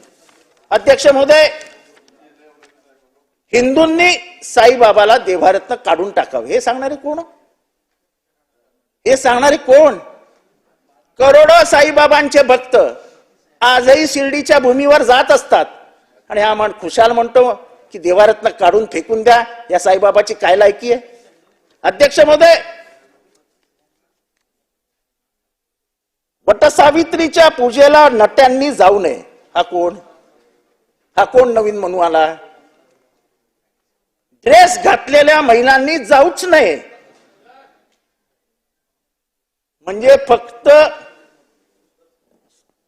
डिझायनर भिडे हे जे डिझाईन देतील तुम्हाला त्या डिझाईनचे कपडे घालून आधुनिक मनूच्या लेकींनी वडाची पूजा करावी हे माझं मत नाहीये ताई. हे मत आधुनिक काळातल्या मनूचं आहे, याला तुम्ही गुरुजी म्हणता. अध्यक्ष महोदय, आपलं स्वातंत्र्य म्हणजे ज्या स्वातंत्र्य मिळवण्यासाठी 1857चा संग्राम झाला, अनेक जण फासावर चढले, अनेक जणांची घरदारं उद्ध्वस्त झाली, त्याला काय म्हणतात? हे स्वातंत्र्य हाणग. अरे साहेब, हे स्वातंत्र्य हाणग आहे, दलबद्री आहे. हे स्वातंत्र्य, ज्या स्वातंत्र्यामुळे त्यांना बोलायला मिळत आहे, हे स्वातंत्र्य नसते ते भिडेला कधीच फासावर लटकवला असता. अध्यक्ष महोदय, बेताल वक्तव्य कधीतरी या सरकारला कानी पडणारच की नाही? एखाद्या माणसाने उठून स्वातंत्र्याला बदनाम करावं, त्या स्वातंत्र्य चळवळीला बदनाम करावं, आपलं स्वातंत्र्य हाणगं आहे असं म्हणावं, हा संपूर्ण महाराष्ट्राच्या स्वातंत्र्य चळवळीचा अपमान आहे की नाही? आपण राजकीय अभिनिवेश बाजूला ठेवूया, पण याच्याबद्दल थोडा तर विचार करा की एखादा माणूस उठतो आणि पूर्ण स्वातंत्र्य चळवळीला बदनाम करतो, इतकाच का तो मोठा आहे? म्हणजे एखादा नाटकी माणूस किती नाटक करू शकतो? ते काय, ते मी एरोनॉटिकल का काय ऍस्ट्रोफिजिक्सचा इंजिनियर होतो आहे, फर्ग्युसन मध्ये शिकलो आहे, अशा पदव्याच नव्हत्या हो. अशा पदव्याच नव्हत्या भारतामध्ये. माणसाने खोटं बोलावं तर किती बोलावं महाराज, अध्यक्ष महोदय. आणि अशा माणसाला महाराष्ट्र आपण डोक्यावर घेऊन फिरतोय. अहो, ही फुले शाहू आंबेडकरांची भूमी आहे, ही शिवरायांची भूमी आहे, हे विज्ञान युगाला फळणारी भूमी आहे. आणि त्या युगामध्ये आपण ह्या भिडेसारख्या किड्याला पेलतो, झेलतो. अध्यक्ष महोदय, सरकारने याच्याबद्दल काहीतरी गंभीर उपाययोजना करावी. आणि म्हणून मला नेहमी वाटतं की या सरकारच्या मनात मनूबद्दल प्रेम आहे. कारण जो माणूस हे म्हणू शकतो की तुकारामापेक्षा आणि ज्ञानेश्वरापेक्षा माझा मनू श्रेष्ठ आहे आणि तो तुमचा गुरुजी आहे, याचा अर्थ कुठेतरी काहीतरी काळ आहे. अजूनही मी सांगतो की तुमचे शिक्षण मंत्री, त्यांचं नाव काय, सावंतवाडीचे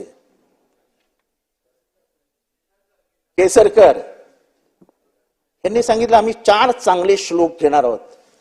नरहर कुरुंदकर म्हणतात की मनूच्या पुस्तकात काहीच चांगलं नाहीये. आता नरहर कुरुंदकर मोठे, डॉक्टर बाबासाहेब आंबेडकर मोठे का तुमचे केसरकर मोठे? एकदा तुम्हीच निर्णय घेऊन टाका.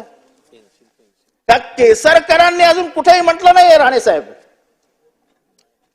की मी बोललोच नाही, मला हे मान्य नाही, मी असं काय मला पुस्तकात घेणार नाही, असं त्यांचं कुठेही वक्तव्य आलेलं नाही. अध्यक्ष महोदय, मी मगाच जर बोलत नव्हतो कारण माझ्याकडे चिठ्ठी आली नव्हती, पण आता चिठ्ठी आल्यामुळे मी बोललो. अध्यक्ष महोदय, गांभीर्याचा विषय आहे, सन्मानित सदस्यांना बोलू द्या. खरं तर केसरकर साहेब आले तर ते स्पष्ट करतील, उत्तरामध्येही स्पष्ट येईल. पण होतंय काय, ह्याचा लाईव्ह चालू असल्यामुळे एक गैरसमज पसरतो. आणि अध्यक्ष महोदय, 4 श्लोक म्हणजे काय आणि त्यावेळेला चर्चा झाली म्हणजे काय, त्यांनी स्पष्ट सांगितलं की बाबा मनुस्मृतीचा त्या विषयाशी संबंध नाही. मनुस्मृतीचा कुठलाही उल्लेख, कुठलाही बोध, कुठलाही श्लोक, कुठलाही पॅरा हा शाळेच्या पुस्तकात येणार नाही. चर्चा काय होती, मनाचे 4 श्लोक, जे मनाचे श्लोक जे आहेत ते 4 घ्यायचे की नाही चर्चा होती. ते बरोबर काही अर्बन नक्षल असे आहेत, हा कायदा त्यासाठी आला पाहिजे. त्यांनी बरोबर मनाचे श्लोक त्याला मनूचे श्लोक केलं. आणि मग अध्यक्ष महोदय आणि मंत्री महोदय येऊन सांगतील. आणि म्हणून अध्यक्ष महोदय, मी मागास जर बोलत नव्हतो अध्यक्ष महोदय, कशाच्या आधारावर म्हणतात, काय पुरावा यांच्याकडे? मी स्टेटमेंट केलेलं सांगतोय. आणि म्हणून अध्यक्ष महोदय, तुम्ही व्हेरीफाय करा. तोपर्यंत याच्या प्रदर्शनावर बंदी घाला, किंवा मनुस्मृतीच्या विषयातल्या. मी म्हणत असेल चुकी तर मी माफी मागेन सभागृहासमोर. मनाचे श्लोक आणि मनुस्मृतीतले श्लोक काही गल्लत करायची, फेक नरेटिव्हची अशी फॅक्टरी उघडली आहे. तर माझ्याकडे पण पेपर आहे, बाबासाहेबांनी नेहरूंबद्दल, गांधींबद्दल काय म्हटलं, वाचू का? अध्यक्ष महोदय, आम्ही नाही वाचलं. म्हटलं वाचा तुम्ही बोलताय त्याच्यावर आपल्याला उत्तर द्यायच्या वेळेला आपण देऊ. पण मुद्दामून अस्वस्थता निर्माण करायची, हे वारंवार जे सांगितलं जातं ना अध्यक्ष महोदय, मला त्यांच्या भाषणात अडचण आणायची गरज नाही. मग कोणीतरी बाबासाहेबांचा फोटो असा टाराटारा फाडायचा, ते अस्वस्थता निर्माण करणार नाही, ते अस्वस्थता निर्माण करणार नाही. संविधानाबद्दल बोलायचं आणि संविधान निर्मात्याचे फोटो हे फाडले असं करायचं अध्यक्ष महोदय, ते अस्वस्थता करणार नाही. आणि म्हणून अध्यक्ष महोदय, संपूर्ण माहिती येईपर्यंत तुम्ही याचं प्रदर्शन थांबवा, नाही तर सत्य माहिती येईपर्यंत यांना बसवा, दुसऱ्याला बोलू द्या. नाही, कन्क्लूड करू द्या त्यांना. अध्यक्ष महोदय, बरं झालं माझ्या मित्रांनी हा विषय काढला. माझ्या हातनं फोटो फाडला, अर्धा फोटो फाडला गेला. मी तिथनं त्या क्षणी माफी मागली, त्या क्षणी. अध्यक्ष महोदय, त्याच्यानंतर 12 तासात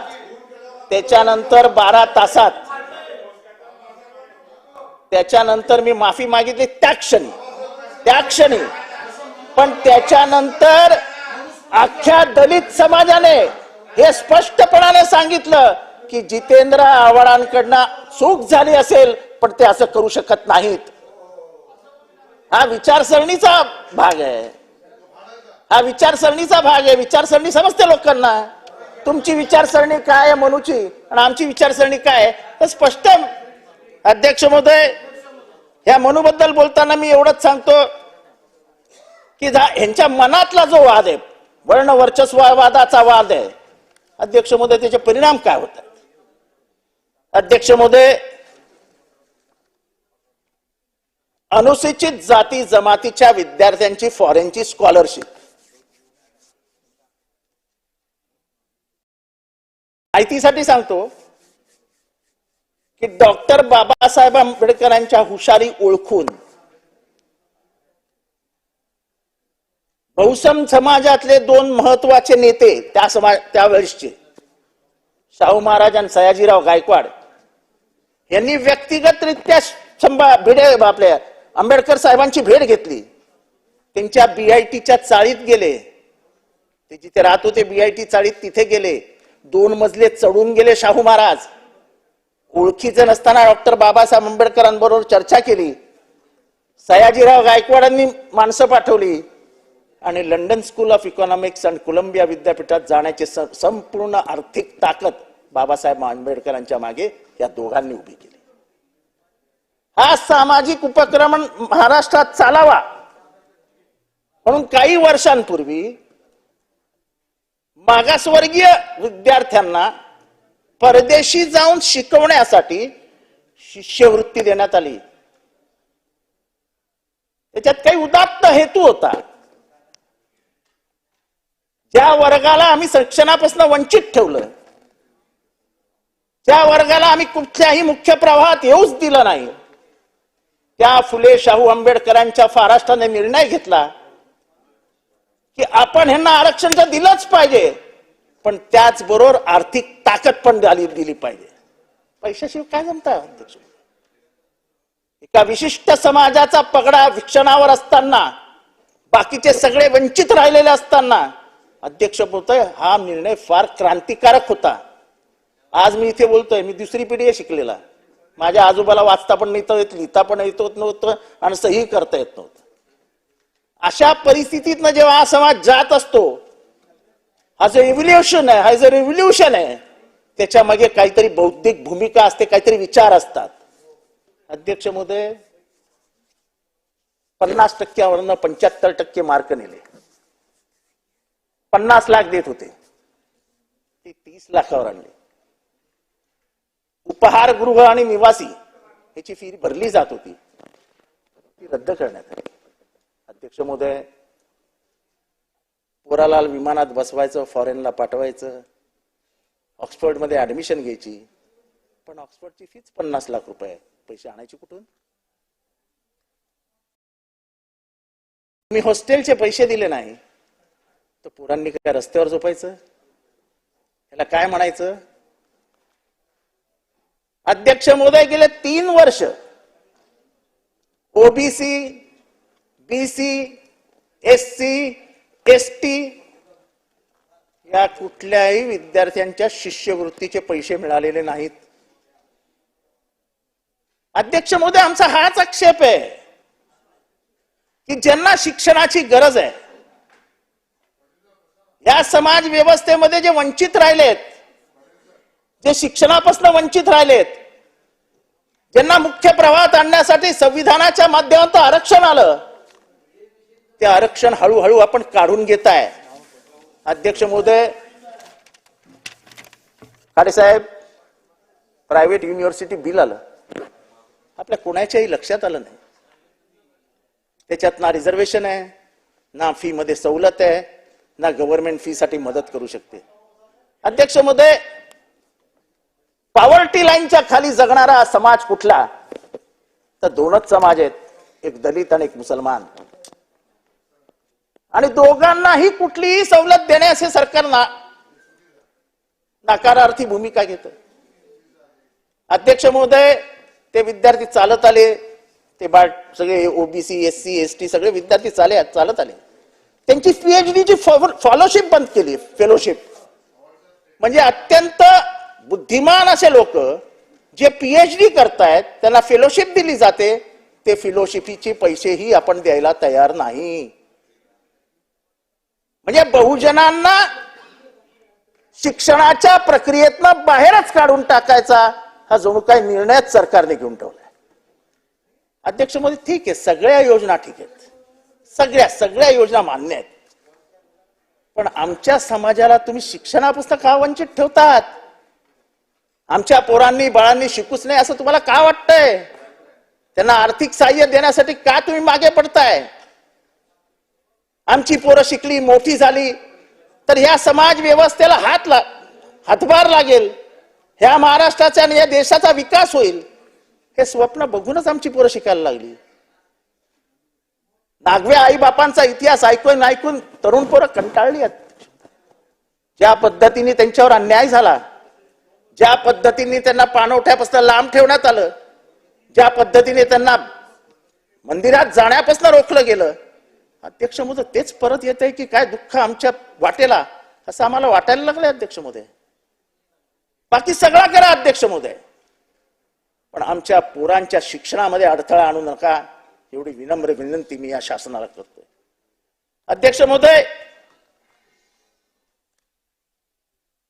आरटी गरिबांच्या पोरांना चांगल्या शाळेत शिक्षण मिळावं म्हणून एक राईट टू एज्युकेशनला चांगला आपण सुरुवात केली होती आणि चांगली त्याला म्हणजे पुढेही चाल चांगली मिळाली होती. गरीब पोरं शाळेत जात आहेत, गरिबांच्या घरातल्या पोरांना चांगल्या शाळेत शिक्षण नाही मिळत. आता नवीन महानगरपालिका जिल्हा परिषदेच्या शाळेत जाण्यात काय अर्थ आहे असं मला वाटत नाही.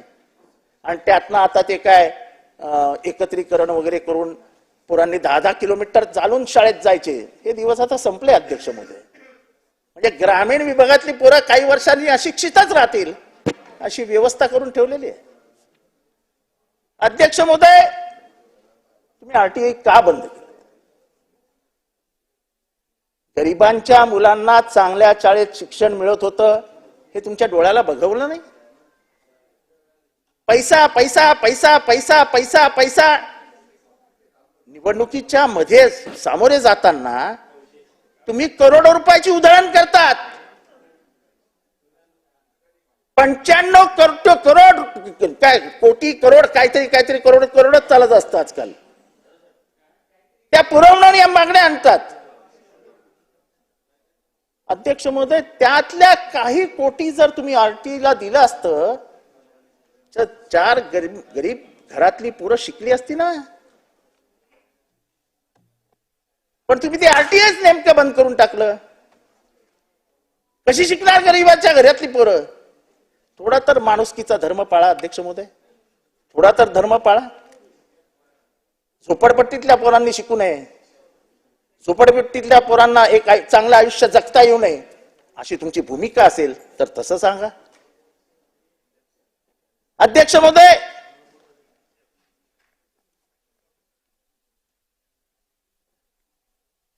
जात पडताळणी समिती, मला माहित नाही सामाजिक मंत्री कोण आहेत, तुम्ही आहात सामाजिक. अध्यक्ष महोदय, जात पडताळणी समिती, आता तुम्हाला समजा VJNT जात समिती आहे, VJNT जात समिती आहे, त्याच्यात तुम्ही कोणाला घ्याल? त्याच जातीतल्या लोकांना की ज्यांचा त्या जातीची भाषा समजते, त्या जातीची संस्कृती माहिती आहे, त्या जातीची चालीरीती माहिती आहे, ज्याच्यात तुम्ही सर्टिफिकेट देता. तुम्ही भलत्यांनाच टाकून ठेवता समिती. आता बंजारा समाजाची भाषा ही गोरमाटी आहे.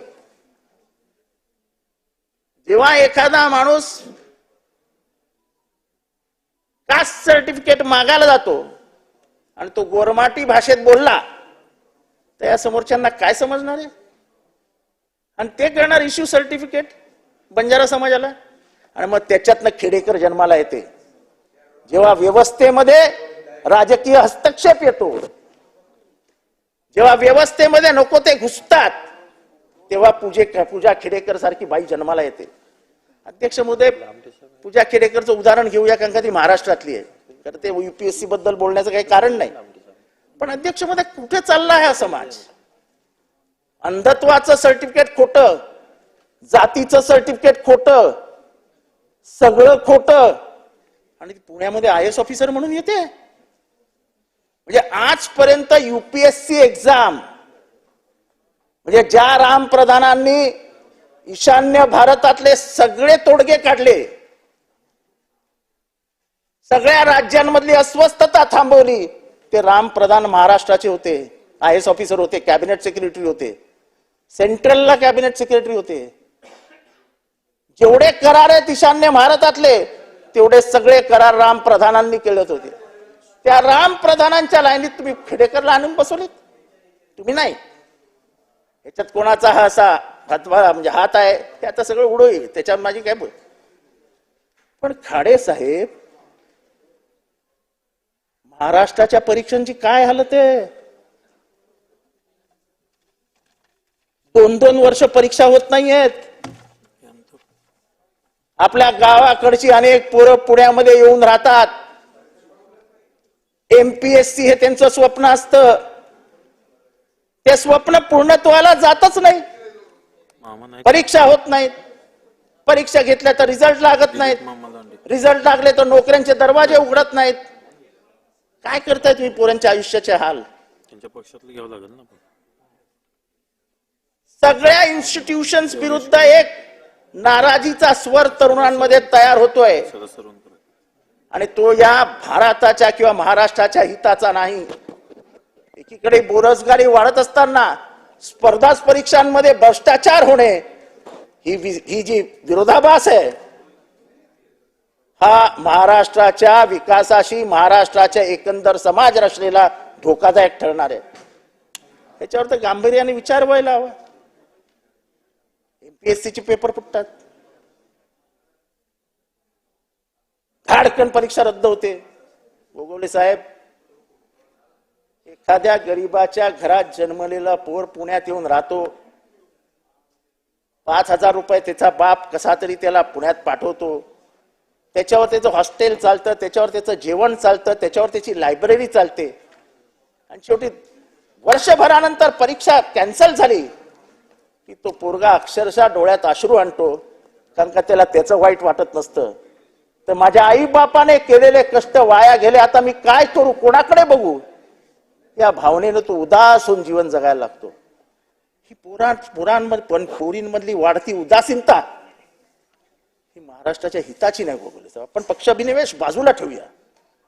तो पोरगा काय शिवसैनिक नाही, आणि तो पोरगा काय राष्ट्रवादी पक्षातला नाही. पण कोरे साहेब, खरं सांगावं, कोरे साहेब, कोल्हापूरची पोरं किती MPSC ला बसतात ना. 2 एकर शेत, म्हणजे 2 एकर शेत असलेलाचा पोरगा ग्रॅज्युएट झालं की काय विचार करतो? आईबाबांच्या संसाराला हात लावायचा असेल तर स्पर्धा परीक्षा देऊया. आज लाखो विद्यार्थी पुण्यात राहतात, त्यांची आर्थिक अवस्था पुण्यात ठेवण्यासारखी आहे का?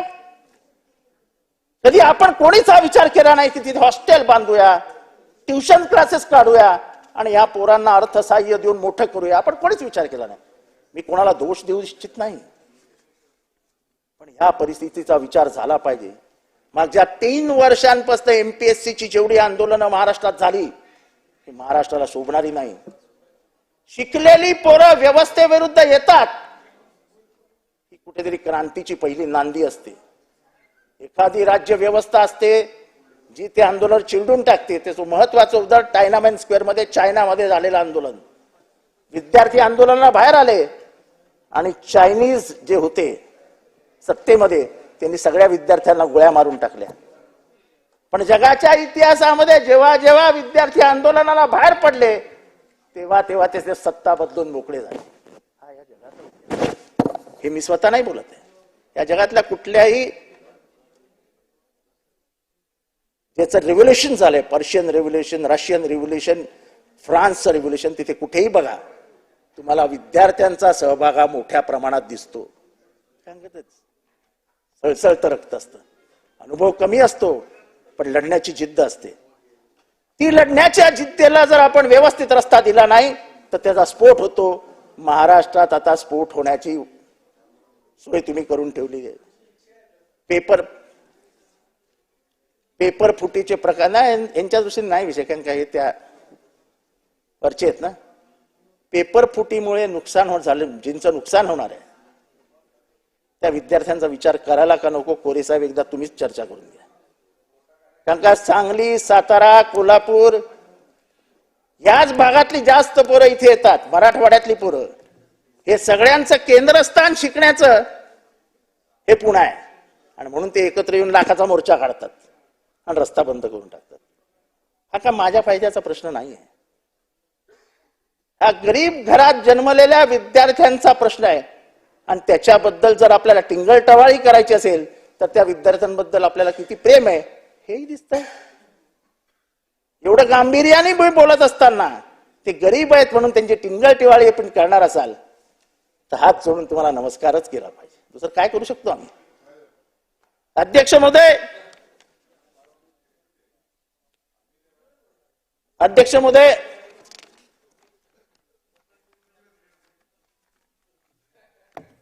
नाही, मी आता डिस्टर्ब होत नाही. तो जितेंद्र आव्हाड मेला, आता डिस्टर्ब होत नाही.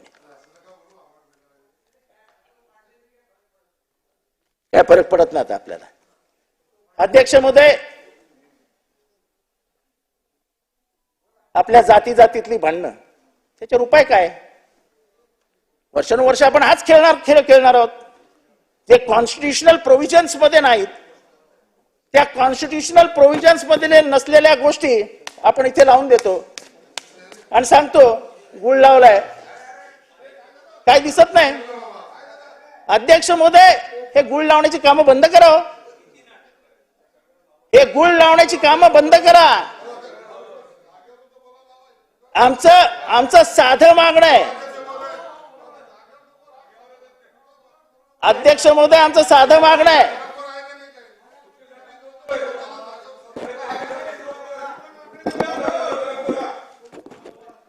अध्यक्ष महोदय, आता त्यांना समजत नाही ना, ते आता काय सांगायचं, दुसऱ्याच्या संगतीत जाऊन मांडीवर बसलेत, त्यांना आता भलतेच जवळचे वाटायला लागलेत, त्याच्यामुळे शिरसाटांमध्ये परिणाम झालाय.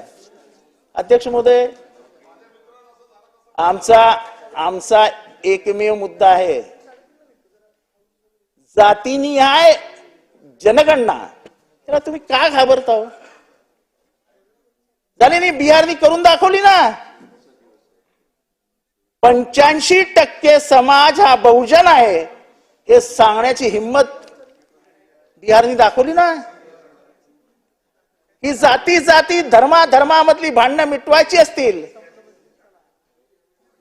तर अध्यक्ष महोदय, सरकारने जातीनिहाय जनगणनेचा विचार केलाच पाहिजे.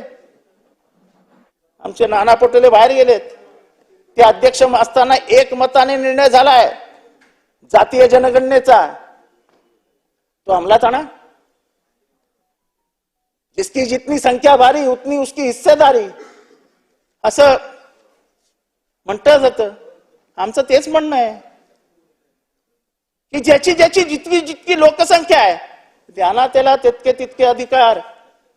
भांडणच होणार नाही. ही भांडणं व्हावीत आपण म्हणून त्याच्यापासून लांब पळतो आहोत. ही अशीच पेटत राहावी म्हणजे गरीब होत जाईल आणि श्रीमंत होत जाईल. 85% मालमत्ता या देशातल्या 15% लोकांच्या हातात आहे. हे जे डिस्क्रिमिनेशन आहे, हा जो भेदभाव आहे, तो असाच वाढत गेला. शिरसाट साहेब, तुम्ही पण त्याच समाजातले आहात तर आपल्या समाजाचं काही खरं नाही. कारण का शिक्षणाच्या बाबतीत अजूनही सर्वात मागासलेला समाज कुठला आहे? तो दलित आहे. आणि त्यांच्याबद्दल जर आपल्याला आपलं रूर भरून येत नसेल तर शिरसाट साहेब, आपण आपल्या धर्माशी, आपल्या समाजाशी, आपल्या जातीशी द्रोह करतात, हे लक्षात ठेवा. मी कुठनं बोलतोय हे महत्वाचं नाहीये इथे. मी काय बोलतोय हे लक्षात घ्या. समाज तुमच्याकडे अपेक्षेने बघतोय. तोही तुमच्याकडनं अपेक्षा करत नाहीये की जितेंद्र आव्हाडांची टिंगल करत ते कसे उभे आहेत हे बघा. ते तुमच्याकडनं अपेक्षा करतायत जितेंद्र आव्हाड जे बोलतोय ते शिरसाट साहेब जे मुख्यमंत्र्यांचे खास आहेत त्यांच्या कानापर्यंत पोहोचवणार का, ही अपेक्षा करतायत. तेव्हा शिरसाट साहेब तुमचं हसणं, तुमचं मला टुमणे मारणं हे जे बाहेर जात आहे ते तुमच्या इमेजला काय आजकाल हे बघा गमतीने घेऊ नका. एकदा इमेज खराब झाली की त्याच्यासाठी 200 कोटी रुपये खर्च करावे लागतात.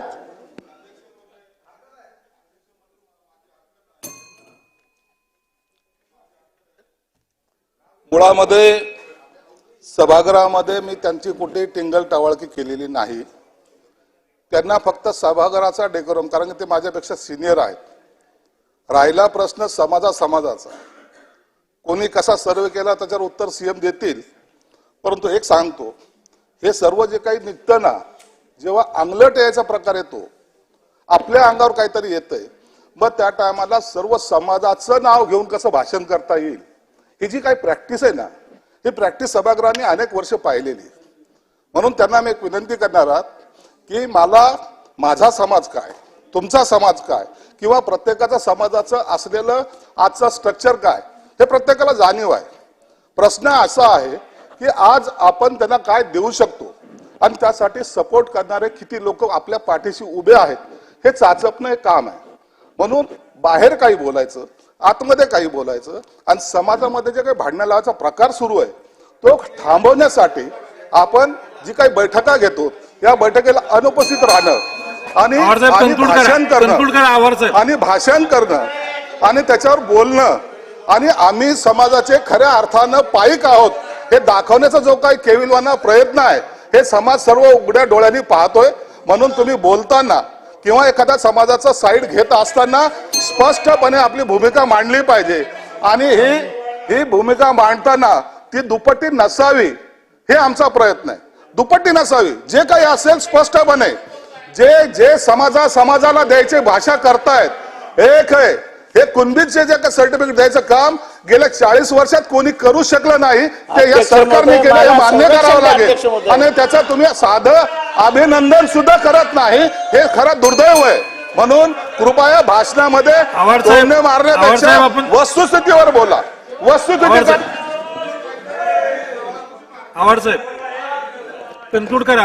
अध्यक्ष महोदय, माझा प्रश्न एवढाच आहे. मला अशी अपेक्षा आहे, जातीपातीचा प्रश्न नाही, प्रश्न इथल्या गरिबीचा आहे.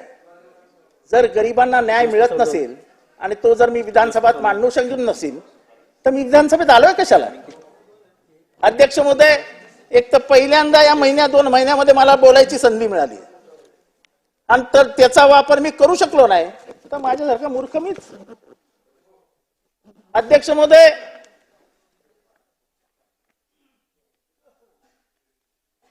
मी जातीय न्याय जनगणनेवर कन्क्लूड करा. 45 मिनिट झाले साहेब, अजून बोलणारी संख्या विरोधी भरपूर पक्ष आहे. नेत्याचा पहिला माणूस बोलतोय, विरोधी पक्षाचा पहिला माणूस बोलतोय. आता तुम्ही यादी मला पण खूप थांबवलं मोठी आहे. लागले तर करत व्हायचा. यादी ऐकू अजून खूप मोठी. 5 मिनिटं अजून काय जास्त.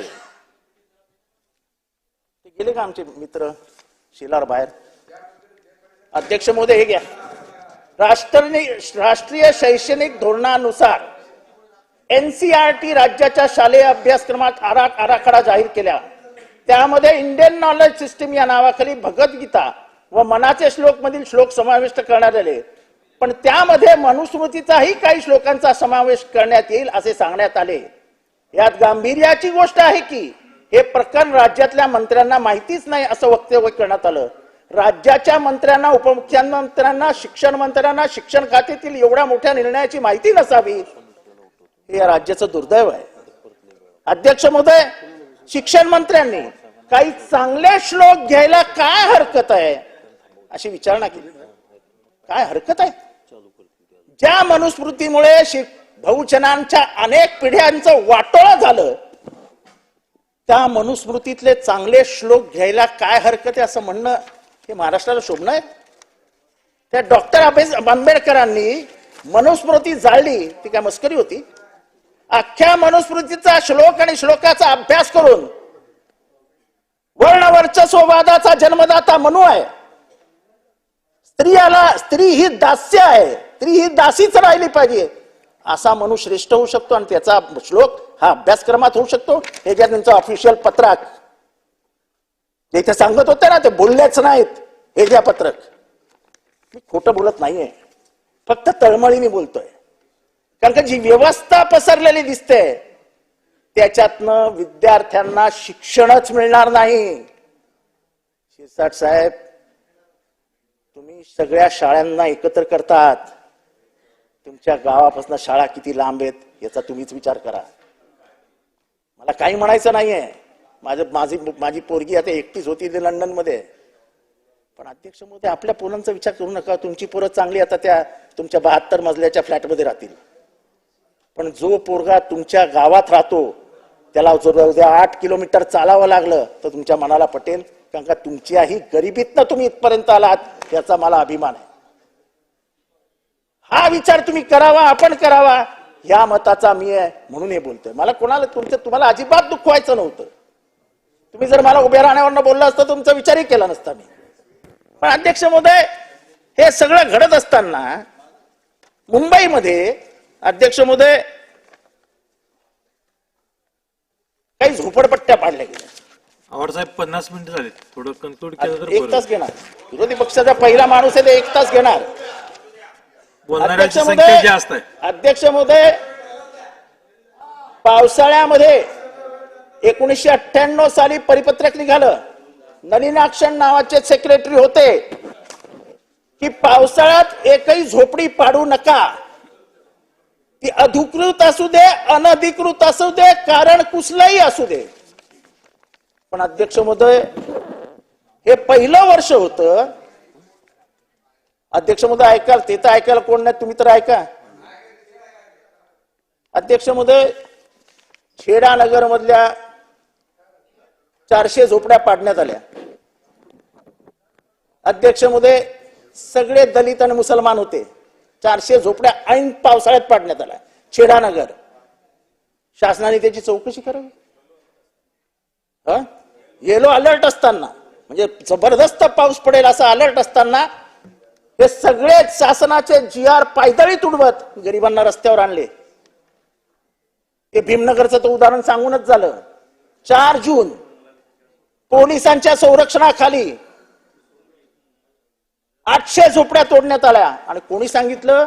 तो ह्युमन राईट्स कमिशन. त्या ह्युमन राईट्स कमिशनला हे माहित नाही की आपले या सरकारचं, म्हणजे जे शिंदे साहेबांनी 2021 साली त्याची पुनर्स्थापना केली आणि त्याच्यावर शिक्कामोर्तब केला. शिरसाट साहेब, जे 1998 साली नलिनाक्षण यांनी काढलेलं सर्क्युलर होतं त्याच्यावरती परत एकदा शिक्कामोर्तब केला. कोणी? तर गरिबाच्या घरात जन्माला आलेल्या एकनाथ शिंदे साहेबांनी. आणि झोपड्या तोडल्या जात आहेत. हाजी मलंग, तुमचा राग काय हाजी मलंगला मला माहित नाही, त्याच्यावरती मला बोलायचं नाही. पण तिथल्याही लाईनीत झोपड्या तोडण्यात आल्या आणि त्या लोकांना बेघर करण्यात आलं. म्हणजे गरीब 70 ने काही सालो का इतिहास आहे. आणि ती जमीन एका ब्राह्मणाची, हिंदूची आहे. आणि तो अधिकाराने सांगतो की हे त्यांचं स्थान आहे, त्याच्याबद्दल त्याच्यात जाऊया नको. पण तुम्ही मला शिरसाट साहेब सांगावं, तुम्ही धारावीत जा, रमाबाई आंबेडकर नगर मध्ये जा, साठे नगर मध्ये जा, कोण भेटतील हो तुम्हाला तिथे? कोण भेटतील? मग त्यांच्या जर झोपड्या पावसाळ्यात पाडल्या गेल्या तर तुमच्यातला माणूस जिवंत होणार नाही. तुम्ही माझ्या बरोबर मुख्यमंत्र्यांकडे येणार नाही भांडायला? एकदा सांगा हो की नाही. प्रश्न तुमचा आणि माझा नाहीये. हा, मग त्याच्याबद्दलच मी तुम्हाला आव्हान करतोय की तुम्हाला जर त्याची कळवळा नसेल तर कोणाला असला पाहिजे? त्यांच्याकडनं अपेक्षा नाहीये मला तुमच्याकडनं अपेक्षा आहे की आपण दोघं तिघं मिळून जाऊया की झोपड्या तोडणं बंद करा पावसाळ्याच्या. अध्यक्ष महोदय, परिस्थिती दिवसेंदिवस खराब होत चालली आहे. आपण जर हे असे वागणार असू, अध्यक्ष महोदय, हे सगळं करत असताना समाजामधली अस्वस्थता कायम ठेवायची आणि भ्रष्टाचाराचे दरवाजे उघडून ठेवायचे. शिरसाट साहेब, ह्या तुमचा काही संबंध नाही, पण जरा ऐका भ्रष्टाचार काय लेवलला चालू आहे. मौजे पवई कुर्ला येथे सर्वे क्रमांक 19 पैकी भू क्रमांक 2 क्षेत्र 37,000 म्हणजे जवळजवळ 10 एकरची जमीन ही ULCच्या कायद्याखाली अधिग्रहित केली होती. सदर जमिनीवर झोपडपट्टी पुनर्वसन कायद्यानुसार पुनर्वसन योजना राबवण्याकरते किती अधिमूल्य घ्यावं हे अजून काही ठरलेलं नाही. कलम 20 अन्वये सूट देण्यात आलेल्या जमिनीवर अधिसूचित झोपडपट्टी असल्यास अशा क्षेत्राचा विकास करताना वार्षिक बाजार मूल्य तरतक्त्यातील दराचे 5% किंमत आकारण्याचं धोरण मंत्रिमंडळाने 2018 साली ठरवलं आहे. मंत्रिमंडळाच्या बैठकीमध्ये घेण्यात आलेल्या निर्णयानुसार शासनाच्या नगर विकास विभागाने कोणताही शासन निर्णय अथवा अधिसूचनेत पालना पारत केली नाही. अधिकृत सूचना नसताना शासनाची साहेब 1 मिनिट महत्वाच्या विषयावर बोलतोय आणि मी विरोधी पक्षाचा पहिला आमदार बोलतोय. सदर जमिनीस 5% किंमत आकारून विकासासाठी उपलब्ध करून दिली ही बाब बेकायदेशीर आहे, असं करताच येत नाही. तसेच या जमिनीच्या संदर्भातील उच्च न्यायालय रिट याचिका क्रमांक 488 2008 दाखल असून याचिकेमध्ये 25/6 अध्यक्ष महोदय 25/6/2008 रोजी स्थगिती आदेश पारित केलेला असताना समिती 2008 साली स्थगिती आदेश आहे. तरी शासनाने ही जमीन मुक्त केली. या जमिनीचे मूल्य हे कमीत कमी 3,000 कोटी रुपये आहे. या जमिनीचं मूल्य 1 मिनिट या जमिनीचं मूल्य जे मी सांगितलं ना 3,000 कोटी रुपये आहे. आणि त्यांचा अधिकार नसताना, कलेक्टर ऑफिसचा कुठलाही अधिकार नसताना, हायकोर्टाचा त्याच्यावर स्थगिती आदेश असताना ही जमीन मुक्त करून बिल्डरच्या घशात घालण्यात आली. एकीकडे सामाजिक अस्वस्थता ठेवायची, एकीकडे पवईला भीमनगर पडत असताना बघत बसायचं आणि अशा जमिनी शासनाने आपल्या मंत्रिमंडळाच्या सहकाऱ्यांच्या सल्ल्यानुसार कोणाच्या तरी घशात घालायच्या, हे काही योग्य नाही. अध्यक्ष महोदय, शेवटची 5 मिनिटं. इंडियन फार्मर्स कंपनीने 1 तास होते 5च मिनिटं. इंडियन फार्मर्स कंपनीने येथील 100 शेवटचा मुद्दा. इंडियन फार्मर्स कंपनी येथील 114 एकर जमिनीचा शर्तभंग केला. शर्तभंगामुळे जिल्हाधिकारी यांनी सदर जमीन ही सरकार जमा करून घेतली. परंतु महसूल मंत्र्यांनी, अध्यक्ष महोदय ऐका आणि मंत्री महोदय ऐका, परंतु महसूल मंत्र्यांनी त्यांच्याकडे फेल तपासणी प्रकरणात कंपनीवर कोणतीही दंडात्मक कारवाई न करता, अति अधिमूल्य न करता सदर जमीन कंपनीला देऊन टाकली. शर्तभंग केलेली जमीन. मुख्यमंत्र्याचा हा आदेश कलेक्टरला गेला. चांगला कलेक्टर असेल, खेडकर सारखा नसेल, परीक्षा देऊन आला असेल. अध्यक्ष महोदय, कलेक्टरांनी तो प्रस्ताव पुनर्वलोकन करता महसूल मंत्र्यांना परत पाठवला की हे मला करता येणार नाही, हे शक्य नाही. यापूर्वीच महसूल मंत्र्यांना आदेश पारित करीत असताना मोठ्या प्रमाणात शासनाचा महसूल बुडवून हा आदेश का काढला, ह्याच्याबद्दल संपूर्ण महसूल विभागात चर्चा होत होती की आदेशने 114 एकर जमीन शिरसाट साहेब बोरिवलीला शर्तभंग झालेली देऊन टाकली. काही दंड नाही, काय नाही देऊन टाकली.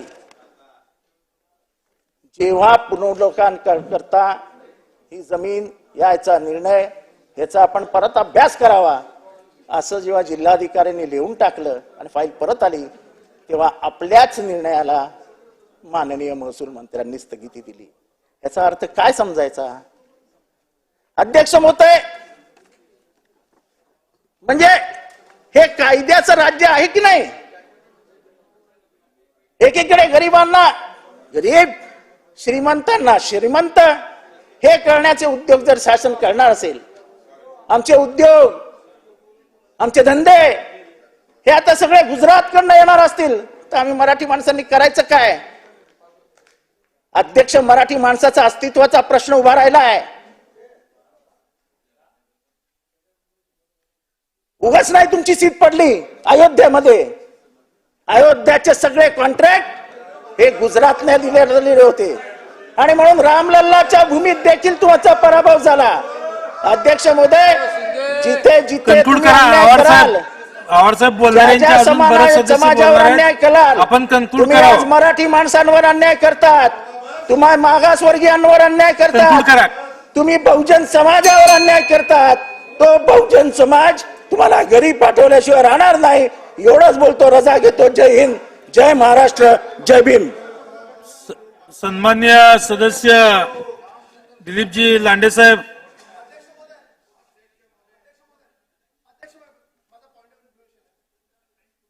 मध्येच पॉइंट ऑफ इन्फॉर्म. अध्यक्ष महोदय, या ठिकाणी सन्माननीय सदस्या मेघनाताई बोर्डीकर या ठिकाणी सदनात उपस्थित होत्या आणि समोर कोणी सदस्य भाषण करत असताना त्यांचा एक व्हिडिओ समाज माध्यमांमध्ये व्हायरल झाला. काय हा व्हिडिओ? आज सकाळपासून त्यांच्या अंगात ताप आहे, अंगात कणकण आहे, म्हणून औषधं मागवण्यासाठी त्यांनी 1000 रुपये काढले आणि शिपायाला दिले आणि सांगितलं की बाहेर माझा पिया आहे त्याला द्या आणि औषधं घेऊन या. हा काय अपराध आहे? पण समाज माध्यमांमध्ये अशा चुकीच्या पद्धतीने तो व्हिडिओ पसरवण्यात आला, काही टीव्हीवर देखील दाखवण्यात आला. काय अर्थ आहे अध्यक्ष महोदयाचा? हा एका आमदाराच्या हक्कांवर ही गदा आहे. वास्तविक खरं तर मला हक्कभंगच मांडायचा होता, पण प्रत्येक वेळेस काही हक्कभंग मांडणं योग्य नाही. त्यामुळे अशा पद्धतीने चुकीचा भ्रम पसरवणारी समाज माध्यम यांना अध्यक्ष महोदय या सदनानं समज देण्याची आवश्यकता आहे आणि ती समज आपण द्यावी.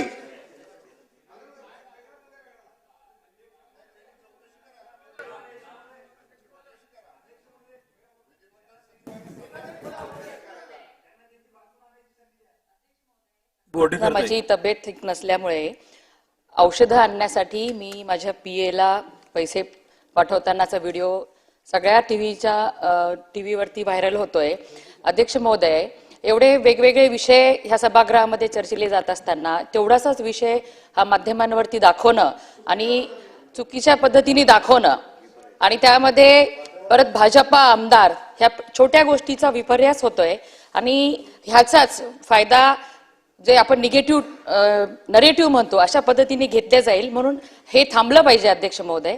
आणि ज्या कोणी टीव्हीच्या माध्यमांनी हा या ठिकाणी व्हिडिओ व्हायरल केलेला आहे त्यांनी ऍटलिस्ट मायाशी विचारून की काय कशासाठी तुम्ही पैसे देत होतात हे तर विचारणं अपेक्षित होतं अध्यक्ष महोदय, कारण की ह्या गोष्टीचा विपर्यास होऊन ह्याचा गैरवापर होऊ शकतो अध्यक्ष महोदय.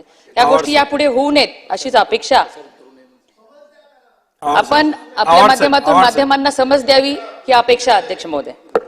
अध्यक्ष महोदय, आमची एक भगिनी बोलत होती, अशा प्रकाराने सभागृहातलं कोणी रेकॉर्डिंग करून जर माध्यमांवर चालवत असेल तर तुम्ही आदेश देऊ शकता की माध्यमांनी हे चालवणं बंद करावं.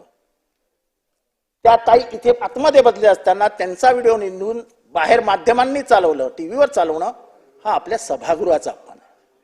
हे आपलं आपण एकमेकांची भांडत असू. सर्व सदस्यांनाही विनंती आहे की सभागृहातल्या अशा प्रकारचे व्हिडिओ बाहेर जाणं हे योग्य नाही. त्याची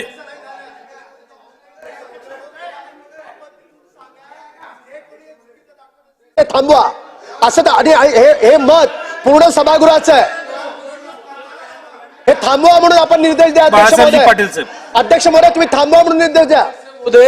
अध्यक्ष महोदय, मुळामध्ये हा व्हिडिओ इथल्याच यंत्रणेमार्फत गेला असं दिसते आणि अध्यक्ष महोदय आपल्याला अधिकार आहे, आपण आता निर्देश देऊ शकता सर्व चॅनलला की ताबडतोब ते थांबवा, ते करावं. जाधव साहेब, त्याचा अपभ्रंश होतोय. सगळे सदस्य या मताशी सहमत आहे की अशा प्रकारचा प्रकार कोणी करता कामा नये, पण आपल्याकडून कळत नकळतपणे असा शब्दप्रयोग झाला, तो पूर्ण नाही झाला की मी सर्व सदस्यांना या निमित्तानं सांगतोय हे सदस्यांनी कोणी केलंय असं कोणाचा आक्षेप नाहीये. बाहेरून हा स्मशानभूमीचा हा आक्षेप नाहीये, कदम साहेब. हे लक्षात घ्या. आपण मंत्री महोदय आपण बोलतो. एक मिनिट कदम साहेब हा.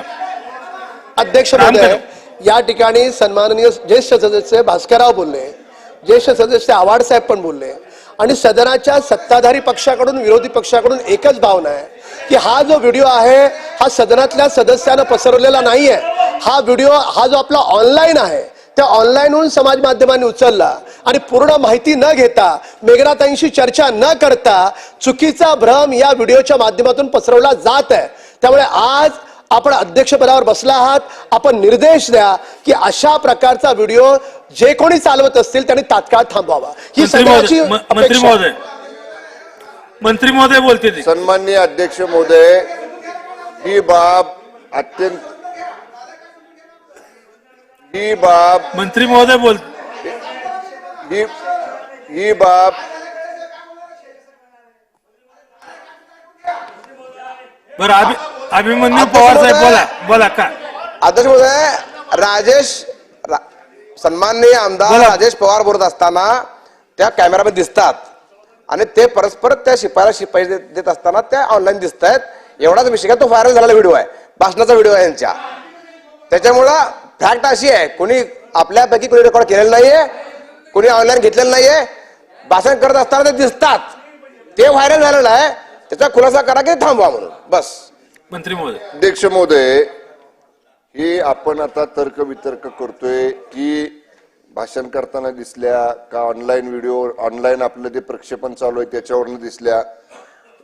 सरकारची आमची आपल्याला विनंती आहे, विधिमंडळ सचिवालयाकडे या सगळ्या प्रकरणाची चौकशी करा. सचिवांना विधिमंडळाच्या सांगा हे कसं गेलं, कुणाकडनं गेलं. माध्यमांच्या प्रतिनिधीनं सुद्धा वाटलं तर पाचारण करा की तुम्ही ह्याची खात्री न करता अशा पद्धतीचं प्रक्षेपण का केलं, हे चुकीचं आहे. आणि यापुढे तरी किमान, आणि समजा आता जरी दिवसभर चाललं असेल तर आपण सचिवांकडनं अहवाल घ्या आणि अशा पद्धतीनं सन्मान्य महिला सदस्या या वैद्यकीय त्यांची औषधं आणण्यासाठी जर काही त्यांच्या बाहेर असणाऱ्या सुयसहायकाकडे काही चिठ्ठी किंवा पैसे देत असतील तर त्याचा वेगळा अर्थ लावून भाजपाचे आमदार काय करतायत असा उल्लेख करणं हे योग्य नाही. माझी आपल्याला विनंती राहील की आपण सुद्धा माहिती आणि जनसंपर्क विभागाच्या माध्यमातून आपण त्यांना सूचना द्याव्यात की अशा पद्धतीचं नाहक, त्याचा काही संदर्भ नसताना जे प्रक्षेपण सुरू आहे ते तात्काळ बंद करावं, अशा सूचना आपल्या मार्फत आपण माहिती आणि जनसंपर्क विभागामार्फत त्या यंत्रणेला द्याव्यात. ठीक आहे, त्याची माहिती घेऊन तात्काळ कारवाई करण्यात येईल. पुढे घ्या. सन्मान्य सदस्य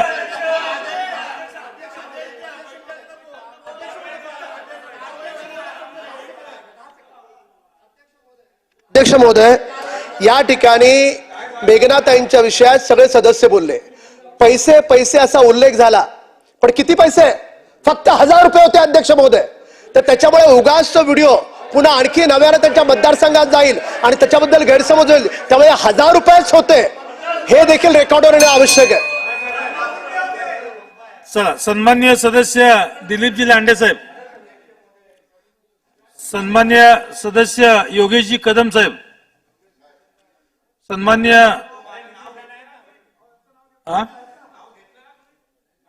नाही साहेब नाही, सन्मान्य सदस्य सदा सरवणकर साहेब आहे का? मामा नव्हता तुम्ही, आता आला. अहो बसलोय सर्व. मामा आपण बोला.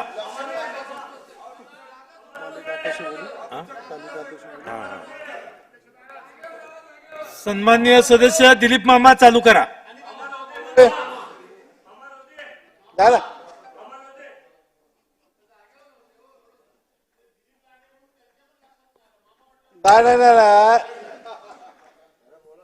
अध्यक्ष महोदय धन्यवाद. मामा एक मिनिट. सर्व सदस्यांना विनंती आहे, बोलणाऱ्याची संख्या जास्त आहे, वेळेचं बंधन पाळून आपण सगळ्यांनी सहकार्य करावं ही अपेक्षा आहे. मामा, दिलीप मामा चालू करा.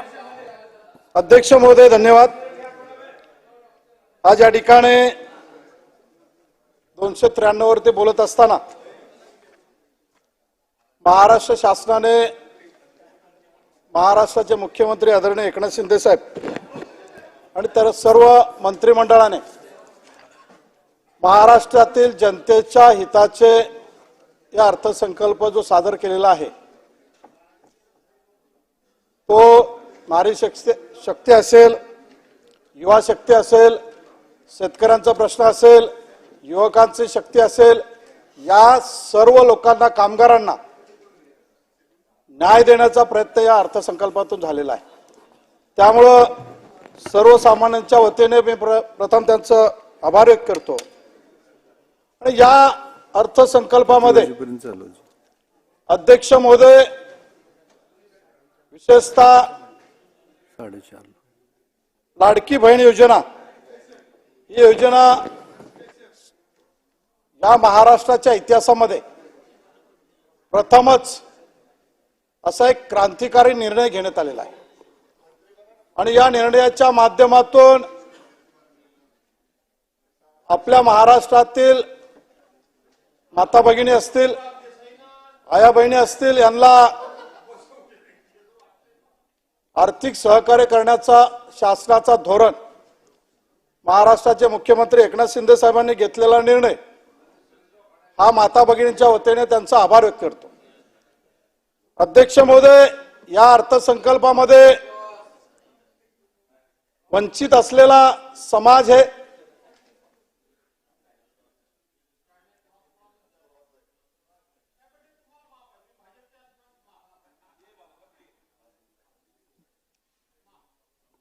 अध्यक्ष महोदय, रिक्षा चालक, टॅक्सी चालक हा समाजाकडे गेले अनेक वर्ष शासनाचं दुर्लक्ष होतं. मी गेले 3 ते 4 वर्षापासून या रिक्षा चालकांचा प्रश्न, रिक्षा चालकांच्या भावना या शासनाच्या दरबारी मांडण्याचा प्रयत्न केला. परंतु काही लोकांना ते गोरगरिबांच्या भावना दिसल्या नाहीत. परंतु एका प्रसंगातून महाराष्ट्राचे मुख्यमंत्री एकनाथ शिंदे साहेबांना आठवण करून दिली की साहेब, मी एक रिक्षा चालक होतो. त्या रिक्षा चालकापासून या महाराष्ट्र सदनमध्ये आलेला आहे. या विधानसभेमध्ये लोकांच्या हक्कासाठी, लोकांना न्याय देण्यासाठी आणि लोकांच्या भावना मांडण्यासाठी या ठिकाणी लोकांच्या आशीर्वादाने या ठिकाणी पोहोचलेला. आणि म्हणून माझा रिक्षा चालक असेल, टॅक्सी चालक असेल, या गोरगरिबांना कामगार कल्याण मंडळाप्रमाणे यांना सुविधा मिळाल्या पाहिजेत. आणि अतिशय चांगला निर्णय महाराष्ट्राचे मुख्यमंत्री एकनाथ शिंदे साहेबांनी घेतला. माझ्या रिक्षा चालकांना, माझ्या टॅक्सी चालकांना त्यांच्या मुलाबाळासाठी आरोग्य सेवा असेल, शैक्षणिक सेवा असेल, ही सेवा देण्याचं महाराष्ट्र शासनाने त्याची तरतूद केली. आणि 85 कोटी रुपये या अर्थसंकल्पामध्ये तरतूद केल्याबद्दल मी माझ्या रिक्षा चालकांच्या वतीने त्याचा आभार मानतो. अध्यक्ष महोदय, या ठिकाणी अनेक समाजाच्या लोकांना न्याय देण्यासाठी महामंडळाची निर्मिती करण्यात आली. आणि हे करत असताना या सभागृहामध्ये मी ककया समाजाच्या वतीने आदरणीय मुख्यमंत्र्यांकडे मागणी केलेली आहे, आदरणीय उपमुख्यमंत्री यांच्याकडे मागणी केलेली आहे की अनेक समाजाला न्याय देण्याचा या ठिकाणी प्रयत्न झालेला आहे. परंतु माझा ककया समाज, ढोर समाज हा मागासवर्गीय समाज कुठेतरी वंचित राहिलेला आहे. आणि म्हणून शासनाच्या दरबारी तुमच्या माध्यमातून विनंती करण्यात येते आहे की या समाजाला न्याय हक्क देण्यासाठी, समाजाच्या विकासासाठी, समाजातील मुलांच्या शिक्षणासाठी संत ककया महामंडळ याची निर्मिती करून या समाजाला न्याय द्यावा, अशा पद्धतीची या ठिकाणी मागणी करत आहोत. अध्यक्ष महोदय, या माध्यमातून आपल्या समोर, तुमच्या माध्यमातून शासनासमोर माझी शासनाला विनंती आहे. या ठिकाणी ज्या लोकांसाठी, ज्या लोकांच्या पुनर्वसनासाठी शासनाने, महाराष्ट्र शासन असेल, केंद्र शासन असेल, यांनी जी योजना राबवलेली आहे ते मिठी नदीच्या पात्रातील शेजारील लोकांच्या हितासाठी, लोकांचे जीव वाचवण्यासाठी 2008 पासून ती योजना राबवली. त्यांना लोकांच्या हक्काचं घरं बांधून ठेवली, घरं मिळाली नव्हती. परंतु महाराष्ट्राचे मुख्यमंत्री आदरणीय एकनाथ शिंदे साहेबांच्या आशीर्वादाने आतापर्यंत 3,500 लोकांना जे 15 वर्षात मिळाली नव्हती ती घरं, त्यांच्या हक्काची घरं, त्यांच्या मुलाबाळाची घरं हे त्यांना देण्यास सुरुवात झालेली आहे. आणि अध्यक्ष महोदय, या उर्वरित शासनाच्या नियमाने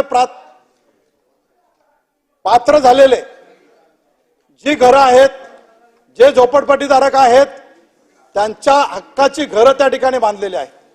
परंतु शासन दुसऱ्या कुठल्या तरी प्रकल्पामधील लोकांना त्या ठिकाणी घरं देण्याचा प्रयत्न करते.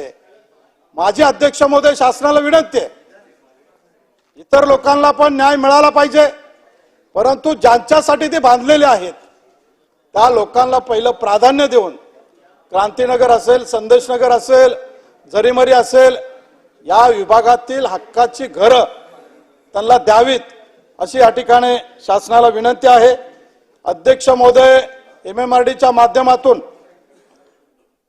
पूर्वी पाईपलाईनच्या शेजारी असणारी चोपडपट्टी त्यांचं स्थलांतर हे माऊल इथं केलं, परंतु तिथे राहण्यास योग्य नसल्यामुळं कोर्टाच्या, न्यायालयाच्या आदेशानुसार त्यांचं स्थलांतर प्रीमियर या ठिकाणी करण्यात येणार आहे. आणि म्हणून त्यांना 1 मेला घरं देणार होते. माहुलच्या लोकांनी सरकारवरती विश्वास ठेवून त्यांनी या ठिकाणी मुलाबाळांचं शिक्षणासाठी प्रवेश घेतला, परंतु अध्यक्ष महोदय अजून त्यांना ते घरं मिळाली नाही आहेत.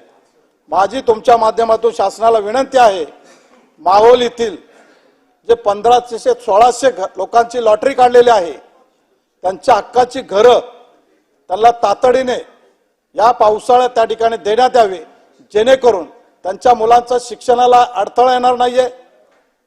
या पद्धतीने तातडीने निर्णय घेऊन या माहुल येथील लोकांना त्यांच्या हक्काचं घर द्यावं एवढी या ठिकाणी मागणी करतो. आणि या माध्यमातून, तुमच्या माध्यमातून गृहमंत्र्यांना विनंती करतो की मोठ्या प्रमाणामध्ये, अध्यक्ष महोदय, मोठ्या प्रमाणामध्ये माझ्या विभागामध्ये रामभाऊ इथं आहेत, राम कदम साहेब त्याला सपोर्ट करतील, की मोठ्या प्रमाणामध्ये गांजा असेल, चरस असेल, असे अंमली पदार्थ हे मोठ्या प्रमाणामध्ये काटकोपर पोलीस स्टेशनची हद्द असेल, साकीनाका असेल, अशा ठिकाणी विक्री होते. त्यामुळे याच्यावरती शासनाने, गृहमंत्र्यांनी तातडीने चौकशी करून कारवाई करावी अशी या ठिकाणी विनंती करतो. आणि अध्यक्ष महोदय, आरोग्य सेविका आहेत, आशा सेविका आहेत, अंगणवाडीच्या आहेत, या लोकांनी उपोषणला बसलेले महिला आहेत. अतिशय शासनाच्या, केंद्र शासनाच्या, महानगरपालिकेच्या योजना त्या लोकांपर्यंत पोहोचवण्याचं काम करत असतात. कुठेही त्या ठिकाणी आपल्या कामामध्ये ते दुर्लक्ष करत नाहीयेत. आणि म्हणून माझी विनंती आहे की त्यांचं मानधन आणि सेवानिवृत्ती एवढं शासनाने वाढवून द्यावं एवढी विनंती करतो आणि थांबतो. धन्यवाद. जय हिंद, जय महाराष्ट्र. सन्माननीय विरोधी पक्षनेते विजय वडेट्टीवार, विजय वडेट्टीवार नसतील तर मग नाना पटोले. अध्यक्ष महोदय, तुम्ही बोला. राऊत साहेब आहेत का? विरोधी पक्षाने आज सादर केलेला हा अंतिम आठवडा प्रस्ताव, यावर मी या ठिकाणी बोलायला अध्यक्ष महोदय उभा आहे. अध्यक्ष महोदय, या विधानसभेचं सत्र सुरू झाल्यानंतर सत्ता पक्षानं या राज्यामध्ये नवीन अनेक योजना आणलेल्या आहेत. त्या योजना सांगत असताना असा अभाव दाखवण्यात आला हे राज्य फुले शाहू आंबेडकरांच्या विचारांचं कल्याणकारी राज्य आहे आणि या राज्यामध्ये सामाजिक न्याय प्रस्थापित करत असताना आम्ही सर्व समाजासाठी समान धोरण असं आणू, परंतु वास्तविकता ही विदारक आहे अध्यक्ष महोदय. वास्तविकता जर आपण लक्षात घेतली तर या राज्यामध्ये समान धोरण आणत असताना विद्यार्थ्यांवर अत्यंत अन्याय झाल्याचं चित्र या ठिकाणी दिसतं. मला आठवतं की सन्माननीय मुख्यमंत्र्यांनी राज्याच्या राज्य मंत्रिमंडळामध्ये 19 ऑक्टोबर 2023 बार्टी सारथी महाज्योती अमृत या संस्थांच्या कार्यक्रमात समानता आणणार, अधिछात्रवृत्ती परदेशी शिष्यवृत्ती संख्या निश्चित करणार अशा प्रकारचा निर्णय केला आणि त्याचा GR 30 ऑक्टोबर 2023 निघाला. अध्यक्ष महोदय, मी आपल्याला सांगू इच्छेन की अशा प्रकारचं असंवैधानिक समान धोरण लावण्याच्या नावावर या राज्यातील सगळ्या दलित, मागासवर्गीय, आदिवासी, ओबीसी आणि अल्पसंख्याक वर्गावर काही अहेतुक व अतार्किक नियम लादले गेले आहेत, ज्यामुळं मागासवर्गीय SC, ST, ओबीसीच्या विद्यार्थ्यांच्या परदेशी शिक्षणाचे मार्ग बंद करण्याचे राज्य सरकारने धोरण आखले आहे. अनुसूचित जाती जमातीच्या उद्धारासाठी खऱ्या अर्थानं शासकीय योजना असतात. केवळ आर्थिक मागासलेपणा नव्हे तर सामाजिक मागासलेपणा दूर करणे हे शासनाचं कर्तव्य असते आणि त्या दृष्टिकोनातून या योजना या ठिकाणी आणल्या जातात अध्यक्ष महोदय. परंतु आपण काय बघतो याच्यामध्ये की अनुसूचित जातीसोबत मराठा, कुणबी, ओबीसीची तुलना आपण या ठिकाणी केली. खऱ्या अर्थानं भारताचं जे संविधान आहे त्या संविधानामध्ये आर्टिकल 46 मध्ये अनुसूचित जातीच्या आर्थिक व सामाजिक हित संरक्षण करण्याची तरतूद आहे आणि त्या तरतुदीनुसार जर आपण म्हटलं तर या ठिकाणी या समाजाची तुलना होऊ शकत नाही अध्यक्ष महोदय. आपण तुलना करू शकत नाही आणि तुलना केली असताना आपण बार्टीच्या आधारावर निर्माण झालेले सारथी महाज्योती अंतर्गत विद्यार्थ्यांना परदेशी शिष्यवृत्ती देणं हे ठीक आहे की तुम्ही द्यावं, मागासलेले असतील त्यांना दिलं पाहिजे, त्यांचा अधिकार आहे. परंतु त्यांची तुलना आपण कशी करू शकता? प्रशासनात बसलेले जातीवादी अधिकारी जाणून बुजून राज्य शासनाची दिशाभूल या ठिकाणी करतायत आणि अनुसूचित जाती जमातीचे विद्यार्थी पुढे जात आहेत म्हणून त्यांच्यात असूया निर्माण झाली अध्यक्ष महोदय आणि असे फंडे या ठिकाणी वापरले जात आहेत. अध्यक्ष महोदय, मी या संबंधाने उदाहरण देऊ इच्छेन की या ठिकाणी जेव्हा तुम्ही म्हणता की या GR नुसार आम्ही या ठिकाणी समानता आणली, तर ती समानता आणत असताना ज्या जाहिराती या शिष्यवृत्तीसाठी काढण्यात आल्या अध्यक्ष महोदय, 7 मार्च 2024 आदिवासींसाठी जाहिरात काढण्यात आली अध्यक्ष महोदय आणि त्या जाहिरातीत पान क्रमांक 12 तर अनुसूचित जातीच्या शिष्यवृत्तीमध्ये फक्त एक व्यक्ती लाभ घेऊ शकते, तर ST समाजाला ही ओबीसी सारखे पूर्ण शिष्यवृत्ती देण्यात येईल, फक्त SC ला अपूर्ण शिष्यवृत्ती देण्यात येत आहे. जर ऑक्टोबर 2023च्या GRच्या आधार बदल केले गेले असतील तर ज्याचा उद्देश योजनांमध्ये समानता आणणे आहे अध्यक्ष महोदय, तर हा अनुसूचित जातीशी सरसकट भेदभाव आहे अध्यक्ष महोदय. या ठिकाणी समान धोरणाच्या नावावर SC सोबत असमानता आणत असताना ओबीसी शिष्यवृत्तीमध्ये त्यांच्या जाहिरातीत जी मे 2024 निघाली, पान क्रमांक 8 वर स्पष्ट आहे की त्यांना संपूर्ण शिष्यवृत्ती फी म्हणजे 75 लाख किंवा 1 कोटी असली पाहिजे, तर ते पूर्ण फी व निर्वाह भत्ता वेगळा कसा राहू शकतो अध्यक्ष महोदय. अध्यक्ष महोदय, SC साठी जाहिरात जी 2024 मध्ये काढली त्याला फक्त 30 लाख मास्टर डिग्रीसाठी किंवा 40 लाख PhD साठी मर्यादित शिष्यवृत्ती, तेही निर्वाह भत्ता धरून, म्हणजे शिक्षण फी फक्त 18 लाख मिळतील शेड्यूल कास्टला, हा या ठिकाणी प्रयत्न केला गेल्याचं दिसतो अध्यक्ष महोदय. अध्यक्ष महोदय, मी आपल्या नजरेसी बाब आणून देईल की या शिष्यवृत्तीमध्ये 8 लाख वार्षिक उत्पन्न ठेवण्यात आलं अध्यक्ष महोदय.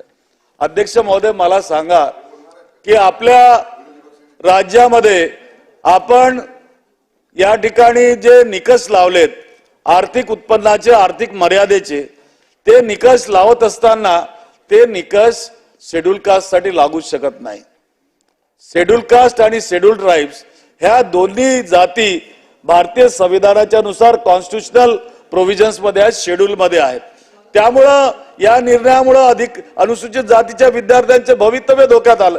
दुसरं म्हणजे की तुम्ही जेव्हा वार्षिक उत्पन्न 8 लाख दाखवता, तर या ठिकाणी जो आपण कायदा केलेला आहे की 7वां वेतन आयोग आपला लागू झाला या ठिकाणी, त्या 7व्या वेतन आयोगाचा निधी आपण वाटून टाकला आणि तो निधी देत असताना त्यामध्ये क्लास 4 जो कर्मचारी आहे त्याचा पगारही दरवर्षी जर काढला तर तो 8 लाखापेक्षा जास्त आहे.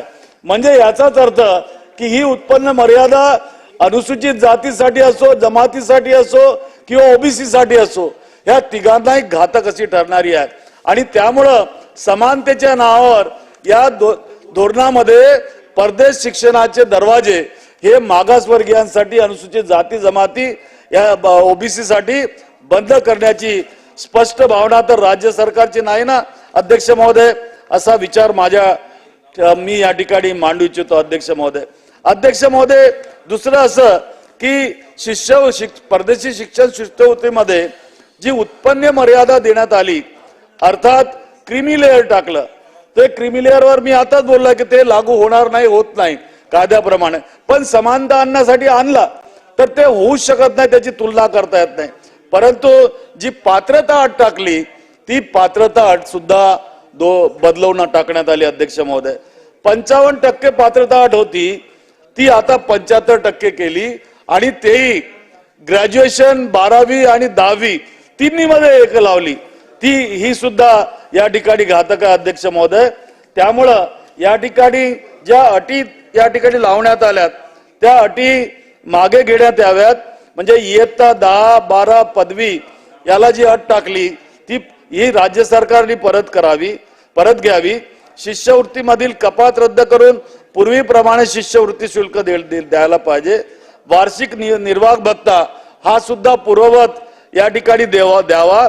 तद्वतच ज्या जागा 75 आहेत त्या जागा सुद्धा अध्यक्ष महोदय या ठिकाणी वाढवण्यासंबंधी प्रयत्न केला पाहिजे.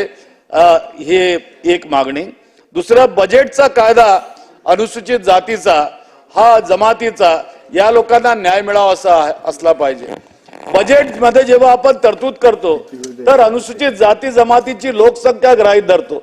त्या लोकसंख्येच्या आधारामध्ये सामाजिक न्याय विभागाचा किंवा आदिवासी विभागाचा बजेट आपण करतो, तो निधी त्यांना देत असतो.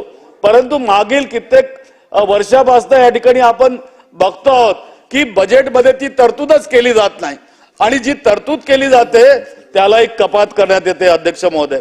म्हणून या ठिकाणी हा बॅकलॉग जर दूर करायचा असेल तर पुरोगामी सरकार आपण याला म्हणतो, तर या अधिवेशनामध्ये येणाऱ्या काळामध्ये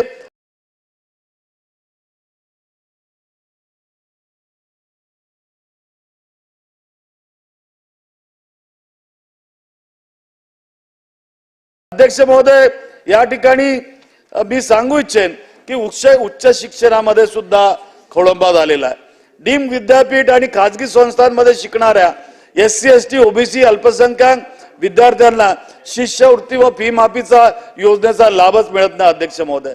आणि त्यामुळं ते लोक संकटात आलेत, त्याची सुद्धा या ठिकाणी दखल घेणे गरजेचं आहे. बाबासाहेब आंबेडकर समाज विकास योजनेमध्ये दुरुस्ती करून 36 कोटीची आणि पुन्हा 32 कोटीची पुस्तके खरेदी करण्याचे आदेश दिले. यावर आक्षेप घेतला गेला तेव्हा खरेदीला स्थगिती दिली. समाज कल्याण विभागाने नाविन्यपूर्णेच्या नावाखाली नेहमीचेच कामे करून या योजनेला गालबोट लावलेला अध्यक्ष महोदय. त्यामुळं या ठिकाणी गैरप्रकार झाल्याचं उघड झालं, याची सुद्धा चौकशी झाली पाहिजे आणि ती चौकशी करून त्याला उचित न्याय दिला पाहिजे अध्यक्ष महोदय. आपण सामाजिक न्याय म्हणतो तर सामाजिक न्यायामध्ये न्याय असणं गरजेचं आहे. रमाई घरकुल योजनेची अंमलबजावणी ती पूर्णपणे झालेली नाही अध्यक्ष महोदय. त्यासाठी जी तरतूद करावी लागते ती तरतूद सुद्धा पुरेशी नाही आणि निधी त्या ठिकाणी समर्पित केलेला असतो अध्यक्ष महोदय. कर्मवीर दादासाहेब गायकवाड सबलीकरण योजना आहे, स्वाभिमान नावानं ओळखली जाते, परंतु या ठिकाणी कोणताही स्वाभिमान दिसत नाही आणि त्या योजनेला सुद्धा गालबोट लावण्याचं काम झालंय. अध्यक्ष महोदय, आदिवासींसाठी स्वतंत्र राज्य आयोग गठीत करण्याची मागणी 2020 ला प्रथमच या ठिकाणी मी केलेली होती. राज्य सरकारने याबाबत नुकताच निर्णय घेतलाय. आदिवासीसाठी ते गठीत होणं अत्यंत गरजेचं. अध्यक्ष महोदय, त्याच्या नियुक्त्या अजूनपर्यंत झालेल्या नाहीत. त्या आयोगाचं कामकाज सुरू करायला GR काढून तातडीने नियुक्त्या करण्याचा प्रश्न या ठिकाणी आवश्यक आहे. अध्यक्ष महोदय, नागपूर इथं अंबाझरी गार्डन आहे. त्या अंबाझरी गार्डन मध्ये 60 वर्षापूर्वी ऐतिहासिक ठेवा म्हणून डॉक्टर बाबासाहेब आंबेडकरांचं स्मारक उभारलं गेलं होतं. ते पाळण्यात आलं अध्यक्ष महोदय करोना काळामध्ये. आणि ते पाळल्यानंतर त्या ठिकाणी जे आंदोलन झालं वर्षभर, त्याला सन्माननीय उपमुख्यमंत्री, गृहमंत्री आणि नागपूरचे पालकमंत्री हे भेटायला गेलेत. त्यांनी शब्द दिला की आम्ही या ठिकाणी सभागृह बांधून देऊ, परंतु अजूनपर्यंत त्या सभागृहाचं काही कामकाज झालेलं नाही. ते सुद्धा होणं अत्यंत आवश्यक आहे. अध्यक्ष महोदय, एक मिनिट. राज्यातील अनुसूचित जाती व नवबद्ध वस्ती विकासासाठी आपण निधी देतो, परंतु किती निधी खर्च करण्यात आला? ज्या वस्त्यांमध्ये आवश्यक सुखसुविधा पाहिजेत त्या पूर्ण झाल्यात का? आणि निधी देत असताना तो लोकसंख्येच्या प्रमाणात देण्यात आलं का? हे सुद्धा बघणं अत्यंत आवश्यक आहे. अध्यक्ष महोदय, या ठिकाणी बोलत असताना मी आपल्याला सांगेन की मागासवर्गीय तरुणांच्या हाताला रोजगार मिळावा यासाठी मागासवर्गीय औद्योगिक संस्थांना, सहकारी संस्थांना सुमारे 7 कोटी रुपयापर्यंत शासकीय कर्ज आणि शासकीय भागभांडवल देण्याची योजना 2004 साली मंजूर करण्यात आली होती.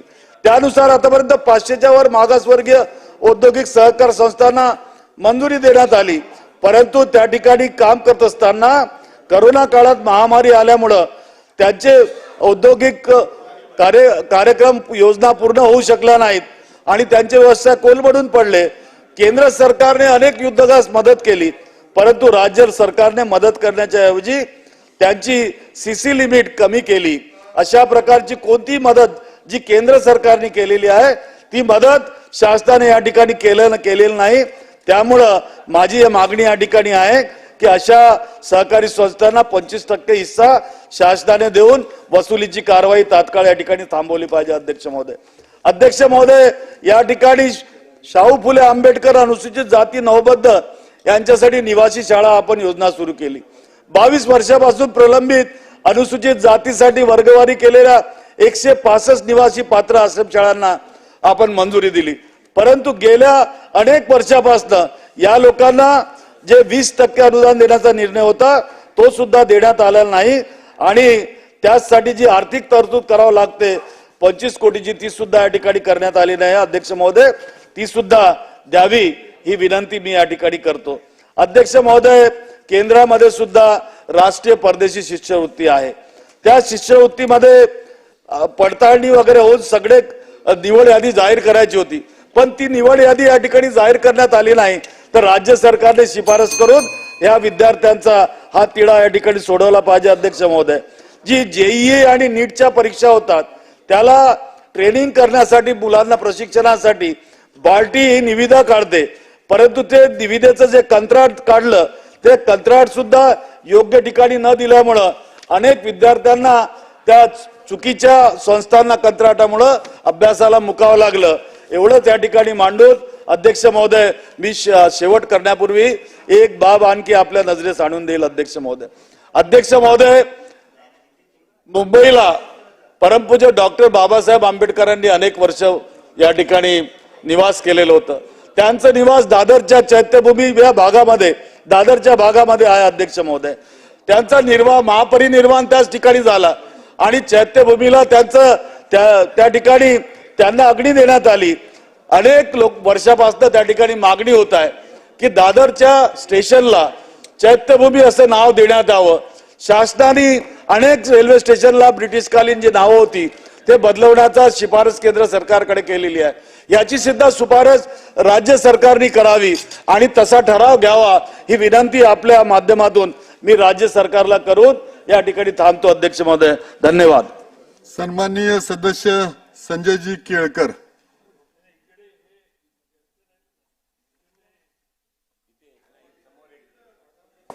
अध्यक्ष महोदय, 293च्या प्रस्तावावर बोलण्यासाठी मी या ठिकाणी अध्यक्ष महोदय उभा आहे. अध्यक्ष महोदय, या प्रस्तावामध्ये अनेक विषय जे आहेत ते अंतर्भूत केलेले आहेत अध्यक्ष महोदय, पण मी नेमक्या काही विषयावरच या ठिकाणी आपले विचार मांडणारे अध्यक्ष महोदय. मुंबईसह MMR रिजनमध्ये अध्यक्ष महोदय शासनाने अनेक प्रकारच्या योजना आणून या ठिकाणच्या वाढत्या लोकसंख्येला तोंड देण्याच्या दृष्टीने एका दृष्टीने शासन जे आहे ते भाग्यविधाते ठरलेलं आहे. मग विविध प्रकारचे एका प्रकारे कोस्टल रोड असेल, अटल सेतू असेल, आता 2 दिवसामध्ये उद्घाटन होणारा भुयारी मार्ग असेल, ठाणे बोरिवली, असे विविध प्रकारचे एकात्मिक रस्त्यांची कामं असतील, कॉन्क्रिटीकरण असेल, विविध प्रकारचे पायाभूत सुविधा या MMR रिजनमध्ये देण्याचं काम या शासनाने केलंय. आणि त्यामुळे मी निश्चितपणे शासनाचं, माननीय मुख्यमंत्री उपमुख्यमंत्र्यांचं अभिनंदन करेन की खऱ्या अर्थाने वाढत्या लोकसंख्येला तोंड देण्याच्या दृष्टीने मेट्रो रेल्वे सकट विविध प्रकारच्या पायाभूत योजनेकरता निधीची तरतूद करून या ठिकाणी विकास केलेला आहे. केंद्र सरकारने देखील स्मार्ट सिटीच्या माध्यमातून अनेक प्रकारे निधी जो आहे तो संबंध या राज्याला दिलेला आहे. अध्यक्ष महोदय, या ठिकाणी मी एकच सुचवेन की काही ठिकाणी या केंद्र सरकारच्या निधीच्या माध्यमातून आमच्या शहरामध्ये एकंदर वाढती लोकसंख्या लक्षात घेता आणि निरनिराळ्या प्रकारचे 50-50 मजल्याचे टॉवर्स उभारले जात असताना त्या ठिकाणची नाले बांधणी, या नाले बांधणीसाठी निधीची गरज आहे अध्यक्ष महोदय.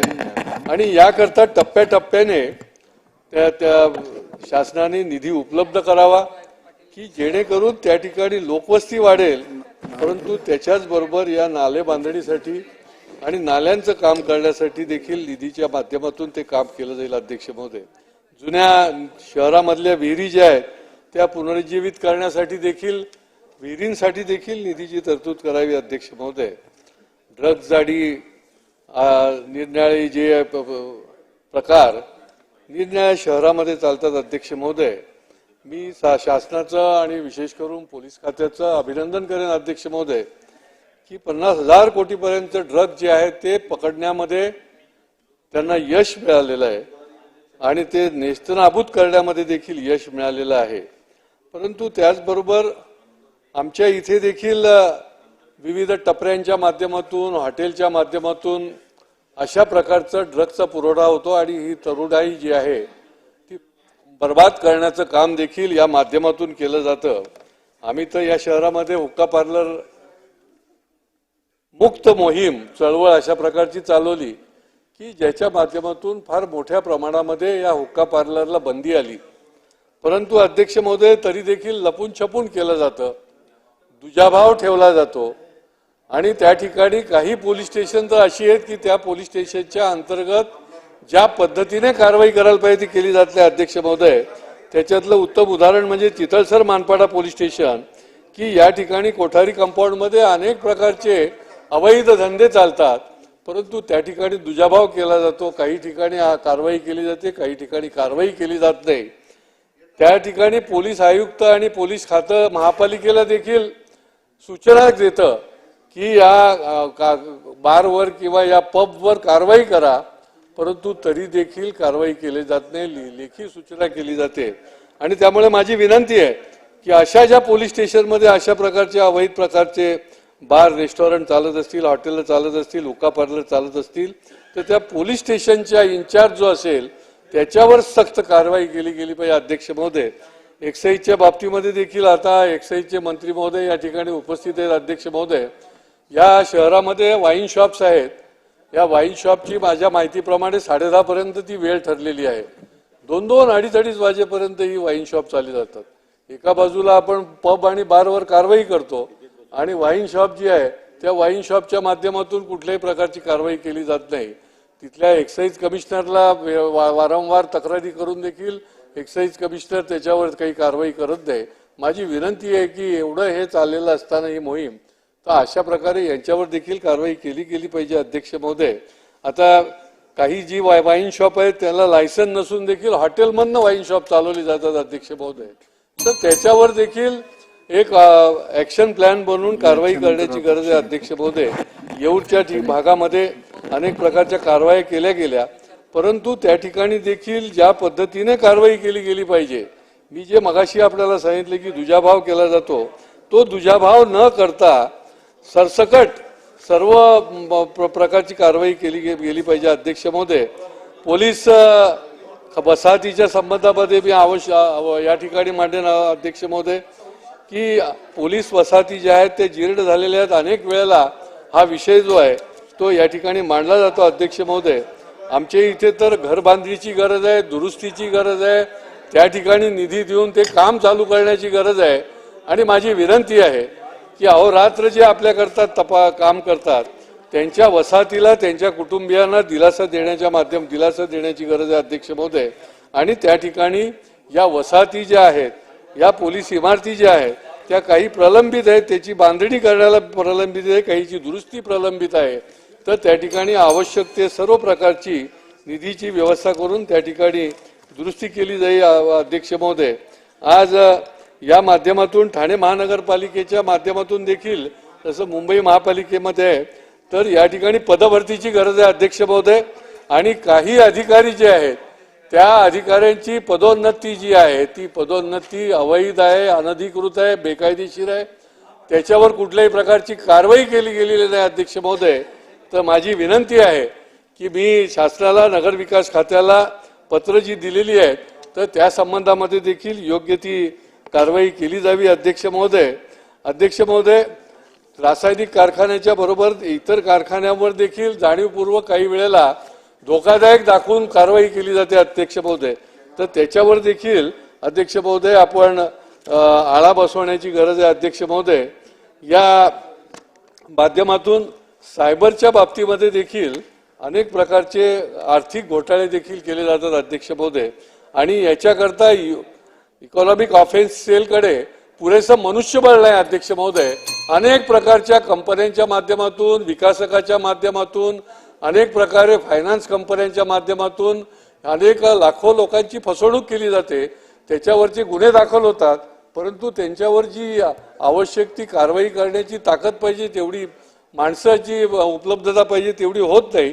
आणि या केसेस ज्या आहेत ते दिरंगाई होत राहते, त्याला वर्षानुवर्ष चालतात आणि यांना कुठल्याही प्रकारची ती नुकसान भरपाई जी आहे, आर्थिक जी त्यांचं नुकसान झालेलं आहे असतं ते त्यांना मिळेपर्यंत अनेक वर्ष त्याच्यामध्ये जातात. अध्यक्ष महोदय, आणि त्याच्यामुळे हे खातं जे आहे सायबरच्या बरोबरच इकॉनॉमिक ऑफेन्स खात्यामध्ये भरपूर काम वाढलेलं आहे, तर त्या ठिकाणी देखील मनुष्य निर्मिती करावी एवढंच या निमित्ताने सांगतो. धन्यवाद.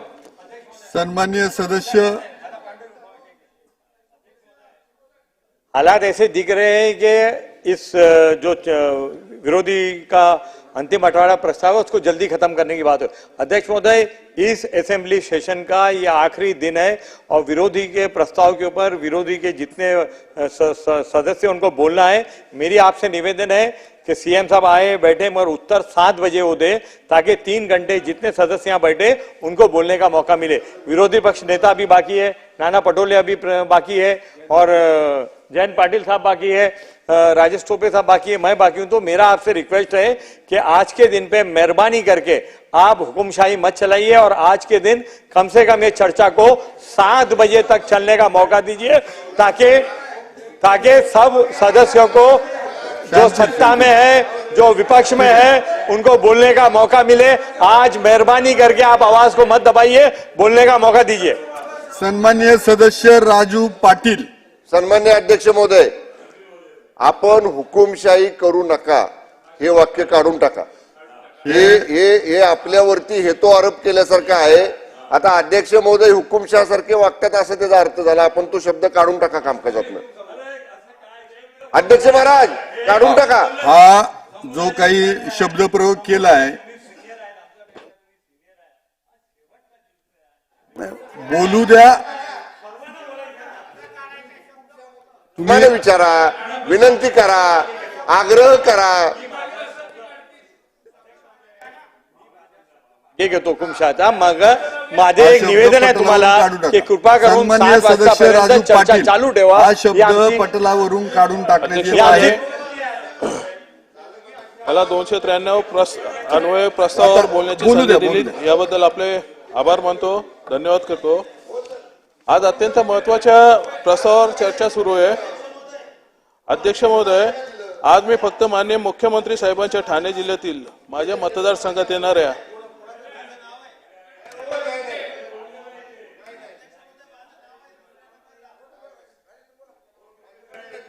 अध्यक्ष महोदय, आज मी फक्त माननीय मुख्यमंत्री साहेबांच्या ठाणे जिल्ह्यातील माझ्या मतदारसंघात अध्यक्ष महोदय, आपण इकडची बाजू झाल्यावर तिकडची, मग तिकडची झाल्यावर इकडची पाहिजे ना. हा? आदरणीय जितेंद्रजी आव्हाड बोललेत आपल्याकडनं पहिल्यांदा. आता यशवंत मानेचा नंबर येतोय. हा? यशवंत मानेचा नंबर येतोय. कुठे आहेत मग?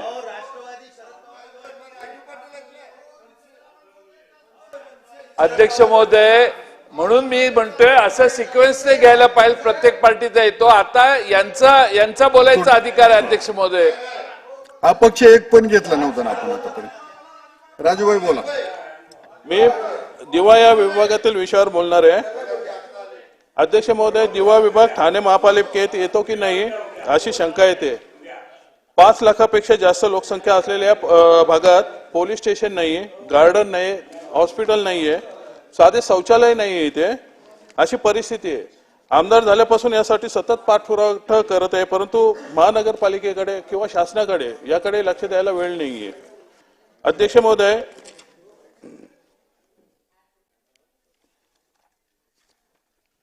दिवा विभागात सुटसुटीत क्लस्टर योजना राबवावी याची पहिल्यापासून मागणी मी करत आहे. मागे महापालिकेकडून जाहिरातबाजी केली की दिवाचं सिंगापूर केलं जाईल, परंतु अजून क्लस्टरचा तिथे काही पत्ता नाहीये आणि वरून अनधिकृत बांधकामं जोरात चालू आहेत. दिवा पालिकेत करोडो रुपयाची विकास कामे झाल्याचे ऐकवत आहे. साहेब, एकदा या कामांचे थर्ड पार्टी ऑडिट लावा. एकदा सर्वांसमोर येऊ द्यात. काय कामे झाली, किती भ्रष्टाचार झाला. दिव्याचा सर्व भाग एका वॉर्ड ऑफिसरवर अवलंबून असतो. दिवसेंदिवस रस्ते, पाणी यासारख्या समस्या तिथे खूप गंभीर होत चाललेल्या आहेत. माझी विनंती आहे अध्यक्ष महोदय की दिव्यासाठी एक अतिरिक्त आयुक्त दिव्यासाठी नेमावा. दिवा विभाग महापालिकेकडून नेहमी दुर्लक्षित आहे असे खेदावे म्हणावे लागते, कारण आतापर्यंत फक्त माननीय अभिजित बांगर हे आयुक्त असताना त्यांनी प्रत्यक्ष पाहणी केली नाही. याच्यापूर्वी कोणीही पाहणी केलेली नाहीये. माझी आपल्या माध्यमातून विनंती आहे की आताचे जे आयुक्त आहेत सौरभ राव, त्यांनी या भागाची पाहणी करावी एकदा तरी. अध्यक्ष महोदय, MMRD कडून रस्ते नियोजनाचा महत्वाचा विषय प्रस्तावात आहे. मी मुंब्रा, दिवा, कोपर रेल्वे असा समांतर रस्त्याची मागणी करत आहे. तुम्ही पाहिलं असेल परवा पावसात काही आपले आमदार सुद्धा त्या रेल्वे बंद झाल्यावर रेल्वे ट्रॅकवरनं चालत येत होते. तिथे पर्यायी रस्ता असायला पाहिजे, तो समांतर रस्ता रेल्वेला असायला पाहिजे अशी मागणी गेल्या कित्येक वर्षापासून करत आहे, परंतु त्याकडे जाणून बुजून दुर्लक्ष केलं जाते. अध्यक्ष महोदय, माझी अशी मागणी आहे की दिवा पूर्व पश्चिम जोडणार जो उड्डाणपूल रखडलाय त्याचं भूसंपादन न करता टेंडर काढून पुलाचे काम सुरू आहे. रात्री घरे, व्यावसायिक गाळे महानगरपालिकेने तोडले आणि दिवाळीत तोडले. लोकांच्या घरात कंदील लागलेले होते, त्यांना घरातून बाहेर काढले, परंतु ते रस्त्यावर आले. अध्यक्ष महोदय, ठाणे महानगरपालिका हम करे सो कायदा या भूमिकेत आहे. त्यांना कुणाची काही पडलेली नाहीये. आता उड्डाणपूल असाच लटकत आहे तिथे. हा उड्डाणपूल अत्यंत महत्वाचा आहे, ज्याच्यामुळे रेल्वे फाटक बंद होणार आहे. माझी मागणी आहे की थेट खरेदीने भूसंपादन करावं, शेतकऱ्यांना मोबदला द्या व प्रकल्पग्रस्तांचे पुनर्वसन करा, अन्यथा 10 वर्षे हा पूल काय होणार नाही. 2 मिनिटात संपवतो. अध्यक्ष महोदय, दिवा रेल्वे स्टेशनची हालत एकदम खराब आहे. तिथे चालायला जागा नाहीये. फेरीवाले त्यातच रिक्षा, त्यातच खाजगी गाड्या अशी अवस्था आहे. फेरीवाल्याने येथील वॉर्ड ऑफिसरला सुद्धा मारहाण केली होती. 2 मिनिटं फक्त बोलत राहा.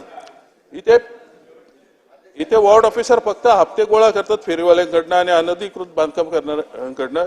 यांच्यावर वचक बसावा असं काहीतरी करणं, उपाययोजना करणं गरजेचं आहे. इथल्या नाले सफाईचं ऑडिट करणं गरजेचं आहे. नाले सफाईचं ऑडिटही करणं गरजेचं आहे. अध्यक्ष महोदय, इथे जी क्षेपणभूमी आहे त्याबाबत महत्वाचा विषय आहे की ठाणा महानगरपालिकेने डायगर भागामध्ये कचऱ्याचा प्रकल्प सुरू केला आहे. मोठी स्वप्न दाखवली की इथे वास येणार नाही, याचा कचरा दिसणार नाही, परंतु भरवस्तीत हा प्रकल्प टाकून पर्यावरणाचे नियम डावलून इथे परिसरात दुर्गंधी पसरली आहे आणि इथे रहिवासी आजारी पडत आहेत. माझी अशी मागणी आहे की हा डायगर प्रकल्प बंद करून तुम्ही वॉर्ड निहाय कचरा प्रक्रिया करण्याचे असे प्रकल्प उभे करायला पाहिजेत.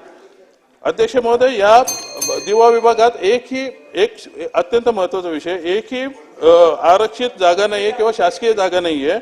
दिव्यामध्ये जागा शिल्लक नाहीये. मुद्दे घ्या पटकन, आता शेवटचा.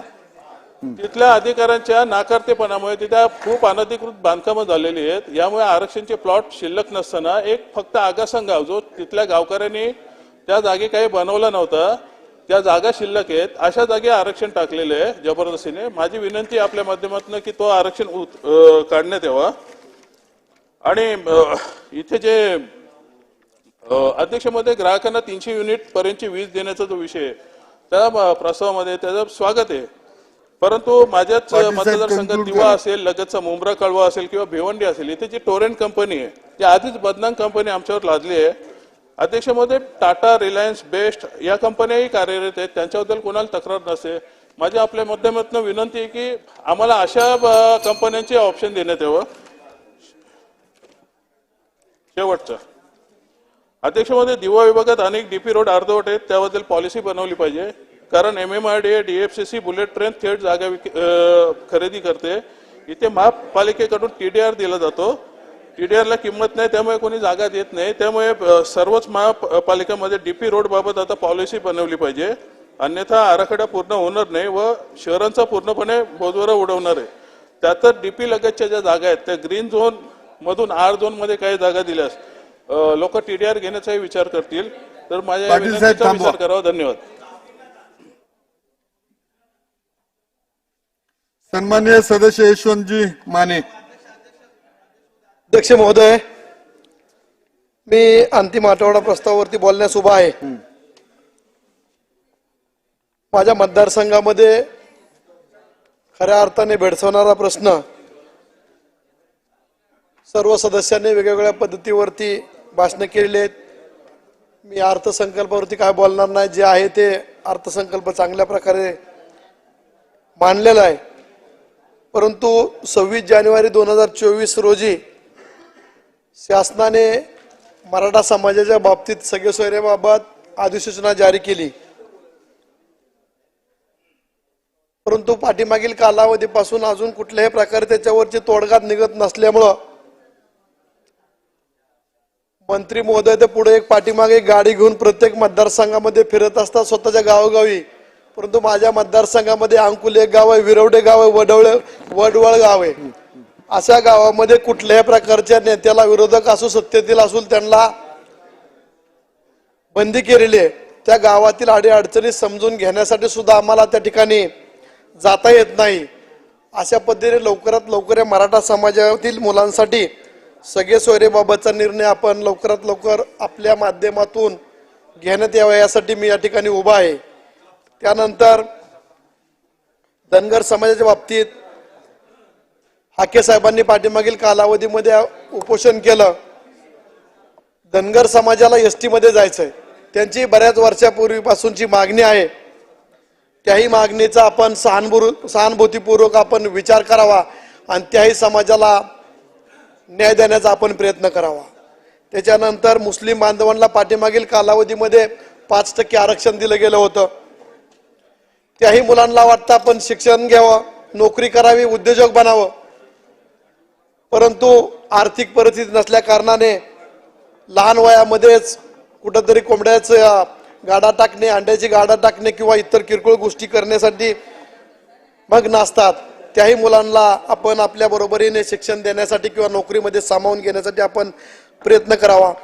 त्यानंतर पाठीमागील वर्षामध्ये कैकाडी समाजाचं क्षेत्रीय बंधन उठवण्यासाठी विदर्भाप्रमाणेच उर्वरित महाराष्ट्रामध्ये कैकाडी समाजाला SC मध्ये सामावून घेण्यासाठी आपल्या या विधानमंडळाने केंद्राकडे प्रस्ताव पाठवलेला आहे.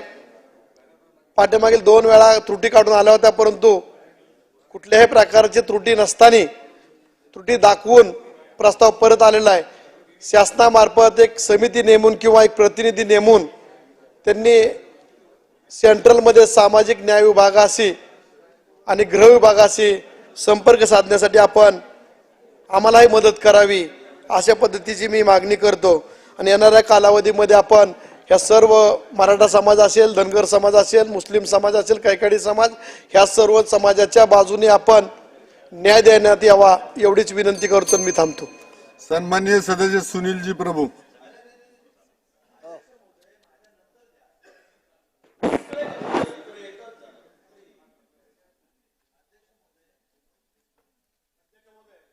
मला नाही कळलं अध्यक्ष महोदय, आत्ताच मला म्हणाले होते माझं बोलणं माझ्यानंतर मग त्यांचं. असं करा ना. आता मी 5 मिनिटात बोलतो, 5-7 मिनिटं. माझं झालं की बोल.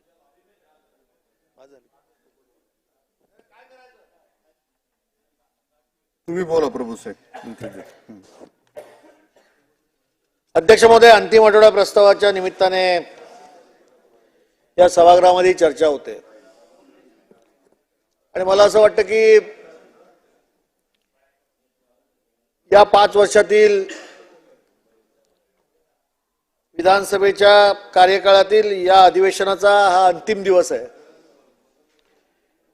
त्यामुळे मागच्या 5 वर्षामध्ये या सरकारने केलेला लेखाजोखा या सभागृहामध्ये अनेक वेळा मांडण्याचा प्रयत्न आपण सगळ्यांनी केला आणि आज अंतिम आठवडा प्रस्ताव मांडत असताना या प्रस्तावामध्ये शैक्षणिक अभ्यासक्रमामध्ये मनुस्मृतीचा समावेश, शिष्यवृत्तीची रक्कम न मिळाल्यामुळे विविध समाजातील विद्यार्थ्यांवरती होणारा अन्याय, त्यांच्या पालकांमध्ये असलेला असंतोष, पावसाळ्यामध्ये झोपडपट्टी तोडण्यामुळे या राज्यातील अनेक शहरांमध्ये नागरिकांवरती होणारा अत्याचार आणि मानवी हक्क त्यांचा हिरावून घेण्याचा प्रयत्न, मुंबई गोवा मार्गाचं काम गेली 16 वर्ष ज्या पद्धतीने रखडले, यामध्ये सरकारची अकार्यक्षमता आणि सगळ्यात महत्वाचं म्हणजे 2 समाजामध्ये तेढ निर्माण करून हे राज्य ज्या पद्धतीने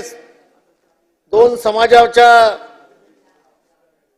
या सगळ्या क्रोधित अशा अवस्थेत असलेल्या वातावरणामुळे अस्थिरता जी काही निर्माण झाली आहे त्याच्याबद्दल सरकार नेमकं काय करू इच्छिते याबाबत सरकारकडनं आम्हाला असलेली अपेक्षा. एका बाजूला मराठा समाजाला आरक्षण, दुसऱ्या बाजूला जरांगे यांनी केलेली मागणी. जरांगेने सरकारने आश्वासन काय दिलं होतं, उपोषण सोडताना सरकारने त्यांना काय सांगितलं होतं, हे देखील या सभागृहाच्या समोर येणं आवश्यक आहे. आणि दुसऱ्या बाजूला त्याच समाजाचे लक्ष्मण हाके ओबीसीसाठी ज्या पद्धतीचं उपोषण करतायत, त्यांचं उपोषण सोडताना सरकारने त्यांना काय आश्वासन दिलं होतं, हे देखील या समाजासमोर येणं आवश्यक आहे. जेणेकरून या महाराष्ट्रामध्ये जे 2 समाज जे केवळ स्वतःच्या हक्कासाठी, न्याय हक्कासाठी जे भांडतायत, त्याच्या पाठीमागे अखंड महाराष्ट्र उभा आहे. आणि महाराष्ट्राच्या विधानसभेमध्ये सत्ता पक्षाची जबाबदारी आहे की सत्ता पक्ष नेमकं काय करतंय हे देखील या उत्तराच्या निमित्ताने या सभागृहासमोर आणि महाराष्ट्राच्या जनतेसमोर येणं आवश्यक आहे.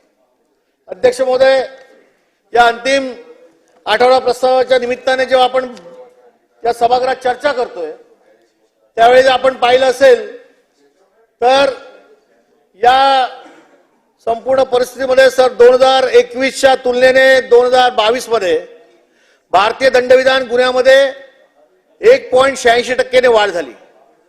विशेष म्हणजे स्थानिक गुन्ह्यामध्ये जवळजवळ 5.41% एवढी वाढ झालेली आहे. 2022 मध्ये सन 2021च्या तुलनेने मालमत्तेविरुद्धच्या गुन्ह्यामध्ये जवळजवळ 30.84% वाढ झालेली आहे. मालमत्ता हस्तगत करण्यामध्ये 18.35% वाढ झालेली आहे. मालमत्ता हस्तगत करण्याचे प्रमाण जवळजवळ 31.74% इतकं आहे. आणि सन 2022 मध्ये मालमत्तेच्या गुन्ह्यामध्ये मालमत्ता हस्तगत करण्याचे प्रमाण, दरोडा या शीर्षकामध्ये सर्वात जास्त म्हणजे 50.22% इतके गुन्हे या राज्यामध्ये नोंदवले आहेत. याच्या सगळ्या गोष्टीचा विचार केला तर अध्यक्ष महोदय,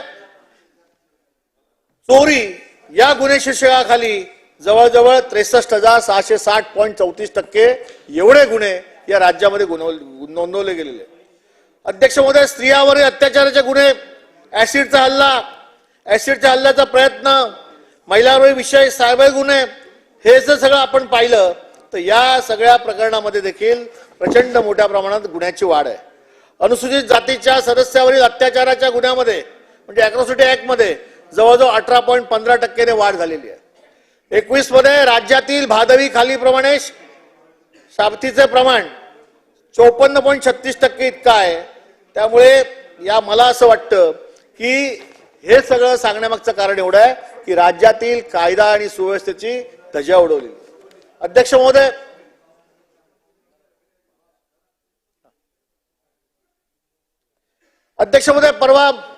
काल परवाकडचं पुण्याचं प्रकरण बघा, नागपूरचं प्रकरण बघा, आमच्या वरळी कोळीवाल्याची आमची भगिनी जिला ज्या पद्धतीने रॅश गाडीने ठोकलं, गुन्हेगार 2-3 दिवस सापडत नव्हता.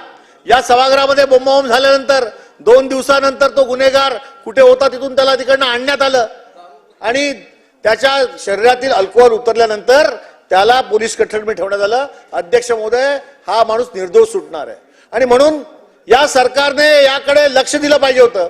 त्याला तात्काळ अटक केली पाहिजे होती. तो कोणत्या पक्षाचा आहे, तो कोणत्या धर्माचा आहे, त्यापेक्षा एका आमच्या भगिनीचा त्यामुळे मृत्यू ओढवलाय, तिचा जीव त्याने घेतलेला आहे. त्यामुळे त्याला कडक कारवाई आणि कडक शिक्षा ही होणं आवश्यक आहे. अशा दृष्टीने सरकारने या ठिकाणी प्रयत्न करणं आवश्यक होतं.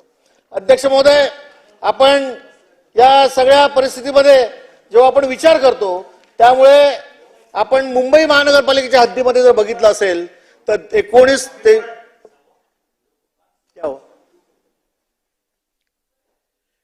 23 मध्ये झालेल्या बालकांच्या मृत्यूचे प्रमाण 15,262 इतकं आहे. अध्यक्ष महोदय, राज्यातील बालमृत्यूची समस्या गंभीर असताना मुंबई महापालिकेच्या हद्दीत 1923 या कालामध्ये 0 ते 5 आणि 10 ते 18 वयोगटातील सुमारे 15,262 बालकांचा मृत्यू झाल्याची गंभीर घटना या ठिकाणी निदर्शनास आली. म्हणजे अध्यक्ष महोदय, कुपोषण ग्रामीण भागामध्ये होतं, कुपोषण आदिवासी भागामध्ये होतं, परंतु हे सरकार इतकं गरिबांसाठी तत्पर असताना देखील बाल मृत्यूचं प्रमाण महाराष्ट्रात आणि मुंबई शहरामध्ये का वाढलं, याला जबाबदार कोण आहे, याचं उत्तर देखील या अंतिम आठवड्यामध्ये या सरकारने देणं आवश्यक आहे. अध्यक्ष महोदय, या सगळ्या परिस्थितीचा विचार करत असताना अध्यक्ष महोदय, या राज्यामध्ये बेकारीचं प्रमाण वाढलेलं आहे. आपण अमुक 1 लाख नोकऱ्या त्या आपण येणाऱ्या 2 वर्षामध्ये देऊ असं हे सरकार सांगतंय, परंतु ना राज्य सरकारची भरती, ना स्थानिक स्वराज्य संस्थांमध्ये भरती, कॉन्ट्रॅक्टमध्ये त्या ठिकाणी भरती करून तिकडे असणाऱ्या आमच्या आरक्षणातील जे युवक आहेत त्यांच्या हक्कावरती गदा, अशी सगळी परिस्थिती असताना 2022च्या हिवाळी अधिवेशनामध्ये जाहीर केल्याप्रमाणे राज्यात शिक्षक भरती करणार असं या सरकारने सांगितलं होतं. परंतु आतापर्यंत 23 पर्यंत 30,000 शिक्षकांची भरती करू असं सांगून देखील आज राज्याची स्थिती काय आहे, 1ली ते 12वी पर्यंतच्या शिक्षकांना जवळपास 64,000 जागा रिक्त आहेत. अध्यक्ष महोदय, ही भरती कधी करणार? केवळ आम्ही नोकर भरती करणार, बेकारी दूर करणार, या ठिकाणी असलेल्या तरुणांना आपण त्याची नोकऱ्या देणार, एवढं आश्वासन या सरकारने दिलं, परंतु वस्तुस्थिती पाहता कोणतीही कारवाई केली नाही. आणि त्यामुळे या राज्यातील तरुण हा बेकारीमुळे बेजार झालेला आहे, या सरकारवरती संतप्त झालेला आहे आणि तरी देखील या सरकारने कोणतीही कारवाई केली नाही. त्यामुळे साधारणतः याच सगळ्या बेरोजगारीमुळे गुन्ह्याचं प्रमाण वाढतंय आणि गुन्ह्याचं प्रमाण वाढतंय त्यामुळे कायदा सुव्यवस्था ही देखील ढासळते. हे सगळ्याच कारण आहे.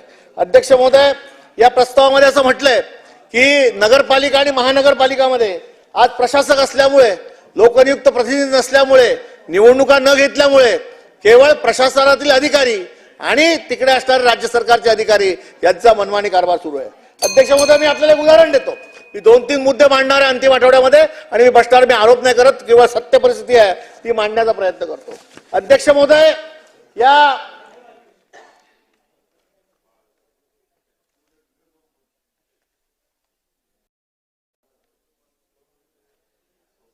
अध्यक्ष महोदय, शिवशाही पुनर्वसन प्रकल्प नावाची एक संस्था आपण राज्य सरकारने स्थापन केली आणि शिवशाही पुनर्वसन प्रकल्पाअंतर्गत झोपडपट्ट्यांसाठी ज्या ठिकाणी स्थलांतर करण्याच्या इमारती या सरकारने बांधल्या.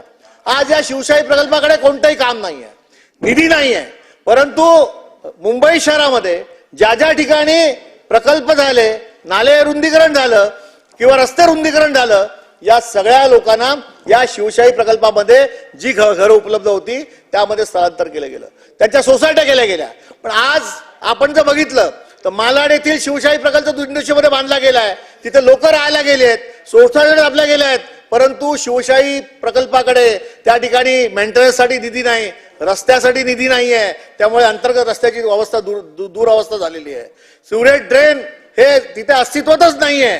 बिल्डिंगला लागलेली गळती ही सतत सातत्याने आहे. त्यामुळे बिल्डिंग डिलॅबरेट कंडिशन मध्ये येऊन कधीही कोसळू शकते. सांडपाणी वाहून येणारी गटारं नाही आहेत. कचऱ्याची विल्हेवाट लावण्यासाठी महानगरपालिका त्या ठिकाणी गाड्या आणतं, परंतु केवळ मेहरबानी केल्यासारखं या शिवशाही प्रकल्पामध्ये गाड्या नेऊन कचरा जिथे तिथे पडलेला असतो. त्यामुळे इकडे असणारे जे नागरिक आहेत त्यांना सरकारनेच जर विस्थापित म्हणून त्या प्रकल्पातून आणून त्यांना एक कायमस्वरूपी घरं इकडे दिली असतील, तर या शिवशाही प्रकल्पाला निधी देऊन देखील सरकारने या शिवशाही प्रकल्पाचं पुनर्निर्माण अथवा दुरुस्तीचं काम किंवा या साऱ्या व्यवस्था करणं आवश्यक आहे. अध्यक्ष महोदय, सगळ्यात महत्वाचा मुद्दा जो आहे तो म्हणजे मुंबई महानगरपालिकेच्या अधिकाऱ्यांकडून, रस्ते विभागाकडून जी मनमानी सुरू आहे आणि एकाधिकारशाही सुरू आहे त्याचंही उदाहरण आहे.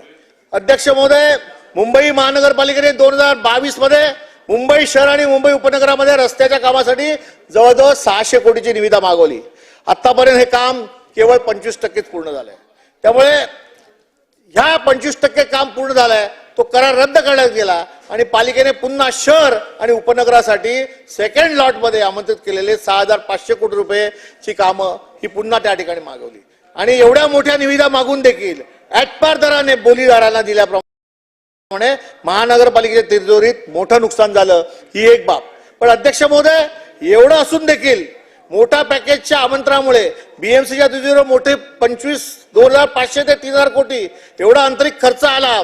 हे असं असताना देखील बीएमसीने वर्क कोड नंबर W439 अंतर्गत बांद्रा शहरातील रंगशारदा पश्चिम येथील आसपासच्या रस्त्याच्या निविदाचं टेंडर काढलं. अध्यक्ष महोदय, का सांगतोय की 100 कोटीचे जे टेंडर आहेत त्याच्यामध्ये देखील अधिकारी आणि प्रशासनातील वरिष्ठ अधिकारी मनमानी करून एकाच ठेकेदाराला एक काम देण्याचं कशा पद्धतीने व्यूहरचना करतात त्याचंही उदाहरण आहे. अध्यक्ष महोदय, हे जे टेंडर आहे W439 याची निविदा काढली गेली आणि अध्यक्ष महोदय, W439 ची निविदा काढल्यानंतर जवळजवळ 8 वेळा कॉरिडोरियम मध्ये सुधारणा करण्यासाठी वेगवेगळे आदेश काढण्यात आले. अध्यक्ष महोदय, हे कॉरिडोरियम 8 वेळा काढल्यानंतर प्रत्येक वेळेला सुधारणा करण्यासाठी तिकडे असणाऱ्या ठेकेदाराने या सगळ्या गोष्टी केल्या आणि अंतिम स्वरूपात जेव्हा टेंडर द्यायची वेळ आली तेव्हा 8ही कॉरिडोरियम रद्द करून मूळ निविदेची अट होती त्या अटीनुसार केवळ एकाच कंपनीला अशा पद्धतीचं काम दिलं गेलं. यामध्ये कोण अधिकारी दोषी आहेत? कोणते महानगरपालिकेच्या रस्ते विभागाच्या अधिकाऱ्यांनी संगनमत करून 100 कोटीची कामं एकाच ठेकेदाराला देण्यासाठी अशा पद्धतीची व्यूहरचना केली, याची चौकशी करून अध्यक्ष महोदय, जर मुंबई महानगरपालिकेच्या पैशाचा अपव्यय करून केवळ एखाद्या ठेकेदाराला, एखाद्या मित्राला हे 100 कोटीचं काम देण्याचा जर घाट घातला जात असेल तर महानगरपालिकेतील अधिकारी हे काम करतात, एक मोठं करप्शन आहे. याची चौकशी झाली पाहिजे आणि ज्यांनी असा कट करून, रॅकेट करून या कंपनीला काम दिलं, ज्या याच्यामध्ये दोषी असतील चौकशीमध्ये, त्या सगळ्या अधिकाऱ्यांना या ठिकाणी निलंबित केलं पाहिजे अशी माझी मागणी आहे. अध्यक्ष महोदय, अंतिम आठवडा प्रस्तावावरती बोलताना अनेक विषय आहेत. अनेक विषयामध्ये आपण या ठिकाणी अनेक सदस्य बोलतील. महाराष्ट्रामध्ये 2023-24 शैक्षणिक वर्षापासून एक राज्य एक गणवेश अशा पद्धतीची संकल्पना आणली, परंतु आज बघितलं असेल तर जवळजवळ 1ली ते 8वीच्या विद्यार्थ्यांना 2 मोफत गणवेश व बूट पायमोजे दिले जाणार आहेत. पण राज्यातील 40 ते 60 हजार शालेय विद्यार्थ्यांना 2 गणवेश पुरवण्यासाठी 138 कोटी रुपयाचा निधी या ठिकाणी निविदा काढल्या. परंतु ही निविदा जी कोणाला दिली गेली ते राजस्थान आणि गुजरात मधल्या तिकडे असणाऱ्या कंपनीला हे काम देऊन महाराष्ट्रामध्ये काम करणारी जी लोक आहेत त्यांच्यावरती उपासमारी आलेली आहे. अध्यक्ष महोदय, या अंतिम आठवडा प्रस्तावात बोलत असताना आज आपण अतिशय महत्वाच्या विषयावर बोलतोय की राज्यातील पाण्याच्या बाष्पीभवनापासून पाणी वाचवण्याकरता हरित सरोवर तंत्रज्ञानाची अंमलबजावणी करण्याबाबतचे एक प्रस्ताव या शासनासमोर आहे. राज्यातील मोठ्या व माध्यम आणि लघु सिंचन प्रकल्पातून दरवर्षी सुमारे 165 टीएमसी पाण्याचे बाष्पीभवन होतं आणि जलसंपदा विभागाने तयार केलेल्या लेखी परीक्षण अहवालामुळे हे सगळं आपल्याला लक्षात आलं आणि सदर अहवालानुसार पुण्याला 9 वर्षानंतर, मुंबईला 3 वर्षानंतर पिण्याच्या पाण्याचा तुटवडा होऊ शकेल. एवढे साहेब कन्क्लूड करा. मी संपवतो शेवटचा मुद्दा. तुम्ही बेल मारल्यामुळे माझी लिंक तुटते. बोला. हे शेवटचा मुद्दा मांडतो आणि मी बसतो. पुण्याला 9 वर्ष नाही, मी सांभाळतो. आमची महायुती इतकी घट्ट आहे की त्यांना जराही त्रास होणार नाही याची काळजी मी घेतो. महायुती पुण्याला 9 वर्ष तर मुंबईला 3 वर्ष पिण्याच्या पाण्याचा पुरवठा होऊ शकेल एवढ्या पाण्याची वाफ होत असल्याचं या अहवालात स्पष्ट झालंय. तसेच पाण्याच्या बाष्पीभवनाच्या या आकडेवारीनुसार 8.25 लाख हेक्टरवरील शेतीचं सिंचन होऊ शकते. इतके पाणी बाष्पीभवनामुळे वाया जात असल्याचं या अहवालात लक्षात आलंय. अध्यक्ष महोदय, या अंतिम आठवड्या प्रस्तावाच्या निमित्ताने माझी मागणी एवढीच आहे की केवळ तापमानाच्या वाढीमुळे बाष्पीभवनाचा वेग वाढतो हा समज चुकीचा असून तापमानाबरोबर क्षेत्रफळ, पाणी पसारा, वातावरणातील बाष्पाचे प्रमाण व वाऱ्याचा वेग आणि पाण्याची खोली याचाही परिणाम होत असतो. त्यातही 80% बाष्पीभवनासाठी वायुप्रवाह जबाबदार असते. धरणातील पाण्याचे बाष्पीभवन 80% कमी करण्याकरता पर्यावरणार्थ आणि आर्थिकदृष्ट्या व्यवहार्य असलेल्या हरित सरोवर तंत्रज्ञान जलसंपदा विभागाच्या निवृत्त अभियंत्याने विकसित केलेले असतानाही अद्याप त्याची राज्य शासनाकडे तथा केंद्र सरकारकडे अंमलबजावणी करण्याकडे दुर्लक्ष होत आहे. याची देखील अंमलबजावणी येणाऱ्या काळामध्ये करावी, ती काळाची गरज आहे. आणि अंतिम आठवड्या प्रस्तावाच्या निमित्ताने या सरकारने अनेक गोष्टीचा उल्लेख आज विरोधी पक्षाकडनं झाला. या अधिवेशनामध्ये अनेक गोष्टी या विरोधी पक्षाकडून सरकारला सांगण्याचा प्रयत्न झाला, परंतु हे सरकार जे आहे ते आज आपण बघितलं तर गेंड्याच्या कातडीचं सरकार आहे. नाक डोळे म्हणजे ऐकू येतंय तरी पण कान बंद केलेले आहेत. पाहू शकतात परंतु डोळे बंद आहे. मग नेमकं या जनतेने सांगायचं कोणाला, अशी परिस्थिती या राज्यातील जनतेची झालेली आहे. आणि म्हणून मला असं वाटतं की येणाऱ्या काळामध्ये राज्यातील जनता जेव्हा विधानसभेच्या निवडणुका होतील तेव्हा यांना निश्चितच हे जसे वागले तसं यांना उत्तर मिळेल आणि निश्चित राज्यामध्ये परिवर्तन होईल इतका विश्वास व्यक्त करतो. इथेच थांबतो. धन्यवाद. सन्माननीय सदस्य राजेशजी टोपे. अध्यक्ष महोदय, विरोधी पक्षाच्या अध्यक्ष महोदय अंतिम आठवडा प्रस्तावाच्या संदर्भाने अध्यक्ष महोदय बोलण्यासाठी मी उभा आहे.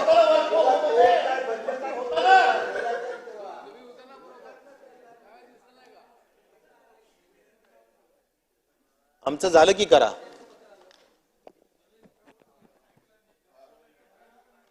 अध्यक्ष महोदय, अंतिम आठवडा प्रस्तावाच्या अनुषंगाने मी माझे विचार व्यक्त करण्यासाठी उभा आहे. अध्यक्ष महोदय, विरोधी पक्षाच्या वतीनं असंख्य असे अनेक मुद्दे अध्यक्ष महोदय या अंतिम आठवड्या प्रस्तावामध्ये आहेत, ज्याच्यामध्ये भ्रष्टाचार असेल, EGS मधले कामं होत नाहीत अध्यक्ष महोदय, आरक्षणांचे विषय सुटत नाहीत अध्यक्ष महोदय, त्या ठिकाणी मोठ्या पद्धतीनं शिक्षणाच्या विद्यार्थ्यांना त्रास आहे. अशा अनेक संदर्भाने अध्यक्ष महोदय विषय, सगळ्या विषयांवर कदाचित भाष्य करता येणार नाही वेळेच्या अभावामुळे. परंतु अध्यक्ष महोदय, मी आपल्याला या ठिकाणी सांगेल की अध्यक्ष महोदय, रोजगार हमी योजना या योजनेची मला खरोखर काळजी वाटते. एक तर अध्यक्ष महोदय, या योजनेच्या माध्यमातून शेकडो हजारो कोटी रुपयाचे अध्यक्ष महोदय कामं मंजूर करण्यात आले. मला असं जबाबदारीने सांगायचं अध्यक्ष महोदय, पाणंद रस्ते मंजूर आहेत, काही गावातली ग्रामविकासाची कामं अध्यक्ष महोदय मंजूर केलेली आहेत, अनेक गोष्टी आहेत, परंतु अध्यक्ष महोदय पैसे आहेत का? आणि त्यामुळं अनेक लोकांनी 85-15, 95-5 या सगळ्या कामांमध्ये किंवा मातोश्री पाणंद रस्ते या सगळ्या कामांमध्ये अध्यक्ष महोदय कामं केलीत, परंतु आज पैसे मिळत नाहीयेत. कुशलचे जे काही निधी आहे अध्यक्ष महोदय ते सुद्धा चेहरे बघून दिले जातात, यामध्ये सुद्धा पारदर्शकता नाही. हे मला या ठिकाणी मुख्यमंत्री महोदय आपल्याला सुद्धा मला या ठिकाणी नमूद करायचंय. मी अगदी उदाहरण द्यायचं म्हटलं तर एक अंबड तालुक्यातल्या पंचायत समितीचंच उदाहरण देईल अध्यक्ष महोदय की कुशलच्या मागणीची संख्या 356 कामांची आहे आणि कुशलची मागणी जवळजवळ अध्यक्ष महोदय 10 कोटी 73 एका तालुक्याचं मी सांगू इच्छितो. आणि त्यामुळे अध्यक्ष महोदय अनेक विहिरींमध्ये भ्रष्टाचार, विहिरींमध्ये पैसे खाणं, कामं मंजूर करताना काही टक्केवारी घेणं, या सगळ्या गोष्टी अध्यक्ष महोदय अतिशय वेदनादायक, दुःखदायक आहेत. आणि हे सगळं केल्यानंतर झालेल्या कामांचा मोबदला मिळत नाहीये, हे अतिशय अध्यक्ष महोदय चीड निर्माण करणार आहे. आणि म्हणून माननीय मुख्यमंत्री महोदयांना मला अतिशय नम्रतेने सांगायचंय की हे जे कुशलचे पैसे मुख्यमंत्री महोदय हे कसे लवकर मिळतील हे नक्कीच आपण स्वतः लक्ष देऊन बघावं, अन्यथा अध्यक्ष महोदय काही आत्महत्या झाल्याशिवाय राहणार नाही अशी परिस्थिती आहे. अध्यक्ष महोदय, मुख्यमंत्री या ठिकाणी दालनात आहेत, आपल्या सभागृहात आहेत. मी या निमित्ताने जाणीवपूर्वक जो काही विरोधी पक्षाच्या वतीनं आरक्षणच्या जे प्रश्न आहेत त्यावर सुद्धा मी माझे विचार व्यक्त करू इच्छितो. अध्यक्ष महोदय, ही वस्तुस्थिती आहे की ज्या वेळी जरांगे पाटलांचे काही आंदोलन झाले, ओबीसींचे आंदोलन झाले, सरकारच्या वतीनं त्या ठिकाणी अध्यक्ष महोदय वेगवेगळ्या पद्धतीचे डेलिगेशन्स गेले आणि अध्यक्ष महोदय त्यांची समजूत काढून आम्ही तुमचं हे आरक्षण देऊ अशा पद्धतीनं सूचना करण्यात आली. अध्यक्ष महोदय, हे समजत नाही की त्यांना काय सांगितलं की जेणेकरून त्यांनी अध्यक्ष महोदय आरक्षण स्थगित केलं आणि ते जे काही सांगितलं मग ते पूर्ण का केलं जात नाही, हा या ठिकाणी सगळ्यात महत्वाचा प्रश्न आहे अध्यक्ष महोदय. आणि त्यामुळे जे काही मुख्यमंत्री महोदयांनी सुद्धा जी सगळ्यांची बैठक घेण्याचं काही ठरवलं, आम्हाला हे माहित नाही की त्यांना काय आश्वासन देऊन आपण थांबवलंय. ते जे आश्वासन दिलं असेल ते पूर्ण करावं अशा पद्धतीची एक रास्त अपेक्षा अध्यक्ष महोदय मी या ठिकाणी करेन. मराठा आरक्षणाचं अध्यक्ष महोदय 1900 जवळजवळ अध्यक्ष महोदय अण्णासाहेब पाटील यांनी हे जे आरक्षणाचा पहिल्यांदा मुद्दा मांडला, आज त्याला अध्यक्ष महोदय जवळजवळ 44 वर्ष झाले. 44 वर्ष झाले मराठा समाज आरक्षणासाठी झगडतोय. अध्यक्ष महोदय, विदर्भामध्ये कुणबी मराठा समाज हा कुणबीमध्ये आहे, उत्तर महाराष्ट्रामध्ये आहे, पश्चिम महाराष्ट्रामध्ये सुद्धा नगर जिल्हा वगैरे बऱ्याच ठिकाणी अध्यक्ष महोदय आहे. परंतु अध्यक्ष महोदय, ज्यावेळी मराठवाडा हा निजाम राजवटीत होता तर निजाम राजवटीत असलेल्या मराठवाड्याला निजामाच्या गॅझेटमध्ये सुद्धा अध्यक्ष महोदय कुणबी आणि मराठा हा एक आहे अशा पद्धतीनं त्या ठिकाणी सांगितलेलं आहे. त्यामुळे ते गॅझेट लागू करा अशा पद्धतीची जी मागणी आहे ती व्हायला पाहिजे. सगळ्या सोयऱ्याच्या संदर्भात माननीय मुख्यमंत्र्यांनी जे काही आश्वासन दिले ते पूर्ण व्हायला पाहिजे. ओबीसीच्या संदर्भातल्या ज्या काही त्यांनी त्या ठिकाणी सांगितलं असेल ते अध्यक्ष महोदय पूर्ण व्हायला पाहिजे. या सगळ्याच गोष्टी अध्यक्ष महोदय, एक महाराष्ट्र हे अत्यंत साधू संतांची भूमी आहे, समाज सुधारकांची भूमी आहे. इथं कुठेही जातीय तेढ निर्माण होऊ नये असं सलोख्याचं वातावरण राहावं आणि संवेदनशीलतेने सरकारने हे आरक्षणाचे प्रश्न तातडीनं सोडवावेत अशा पद्धतीची विनंती या निमित्ताने मी अध्यक्ष महोदय करेन. अध्यक्ष महोदय, मी 2 महत्वाचे मुद्दे मांडून या ठिकाणी थांबणार आहे. सगळ्यात महत्वाचा अध्यक्ष महोदय, या आरक्षणाबरोबरच मी मागेही बोललो की धनगर समाजाला आरक्षण एसटी मधून देतो असं म्हणाले. अध्यक्ष महोदय, पहिल्या कॅबिनेटमध्ये देतो म्हणून म्हणाले. आता किती कॅबिनेट अजून राहिलेले आहेत? जे काही कोर्टाने विरोधातला निर्णय दिला त्या संदर्भात अपील का केलं जात नाही महायुतीकडून, हा अध्यक्ष महोदय सभागृहाला आणि महाराष्ट्राच्या धनगर समाजाला या ठिकाणी समजून सांगावं. वेगवेगळ्या पद्धतीनं आरक्षणाला वेगळ्या पद्धतीनं दिशा देऊन उपोषणाला बसवण्याच्या पेक्षा अध्यक्ष महोदय दिलेलं आश्वासन पूर्ण करावं अशा पद्धतीच्या अपेक्षा मी शासनाकडून या ठिकाणी करेल. अध्यक्ष महोदय, लिंगायत समाजाचा असेल, मुस्लिम समाजाचा असेल, आरक्षणाच्या बाबतीतले प्रश्न अध्यक्ष महोदय सोडवले पाहिजे.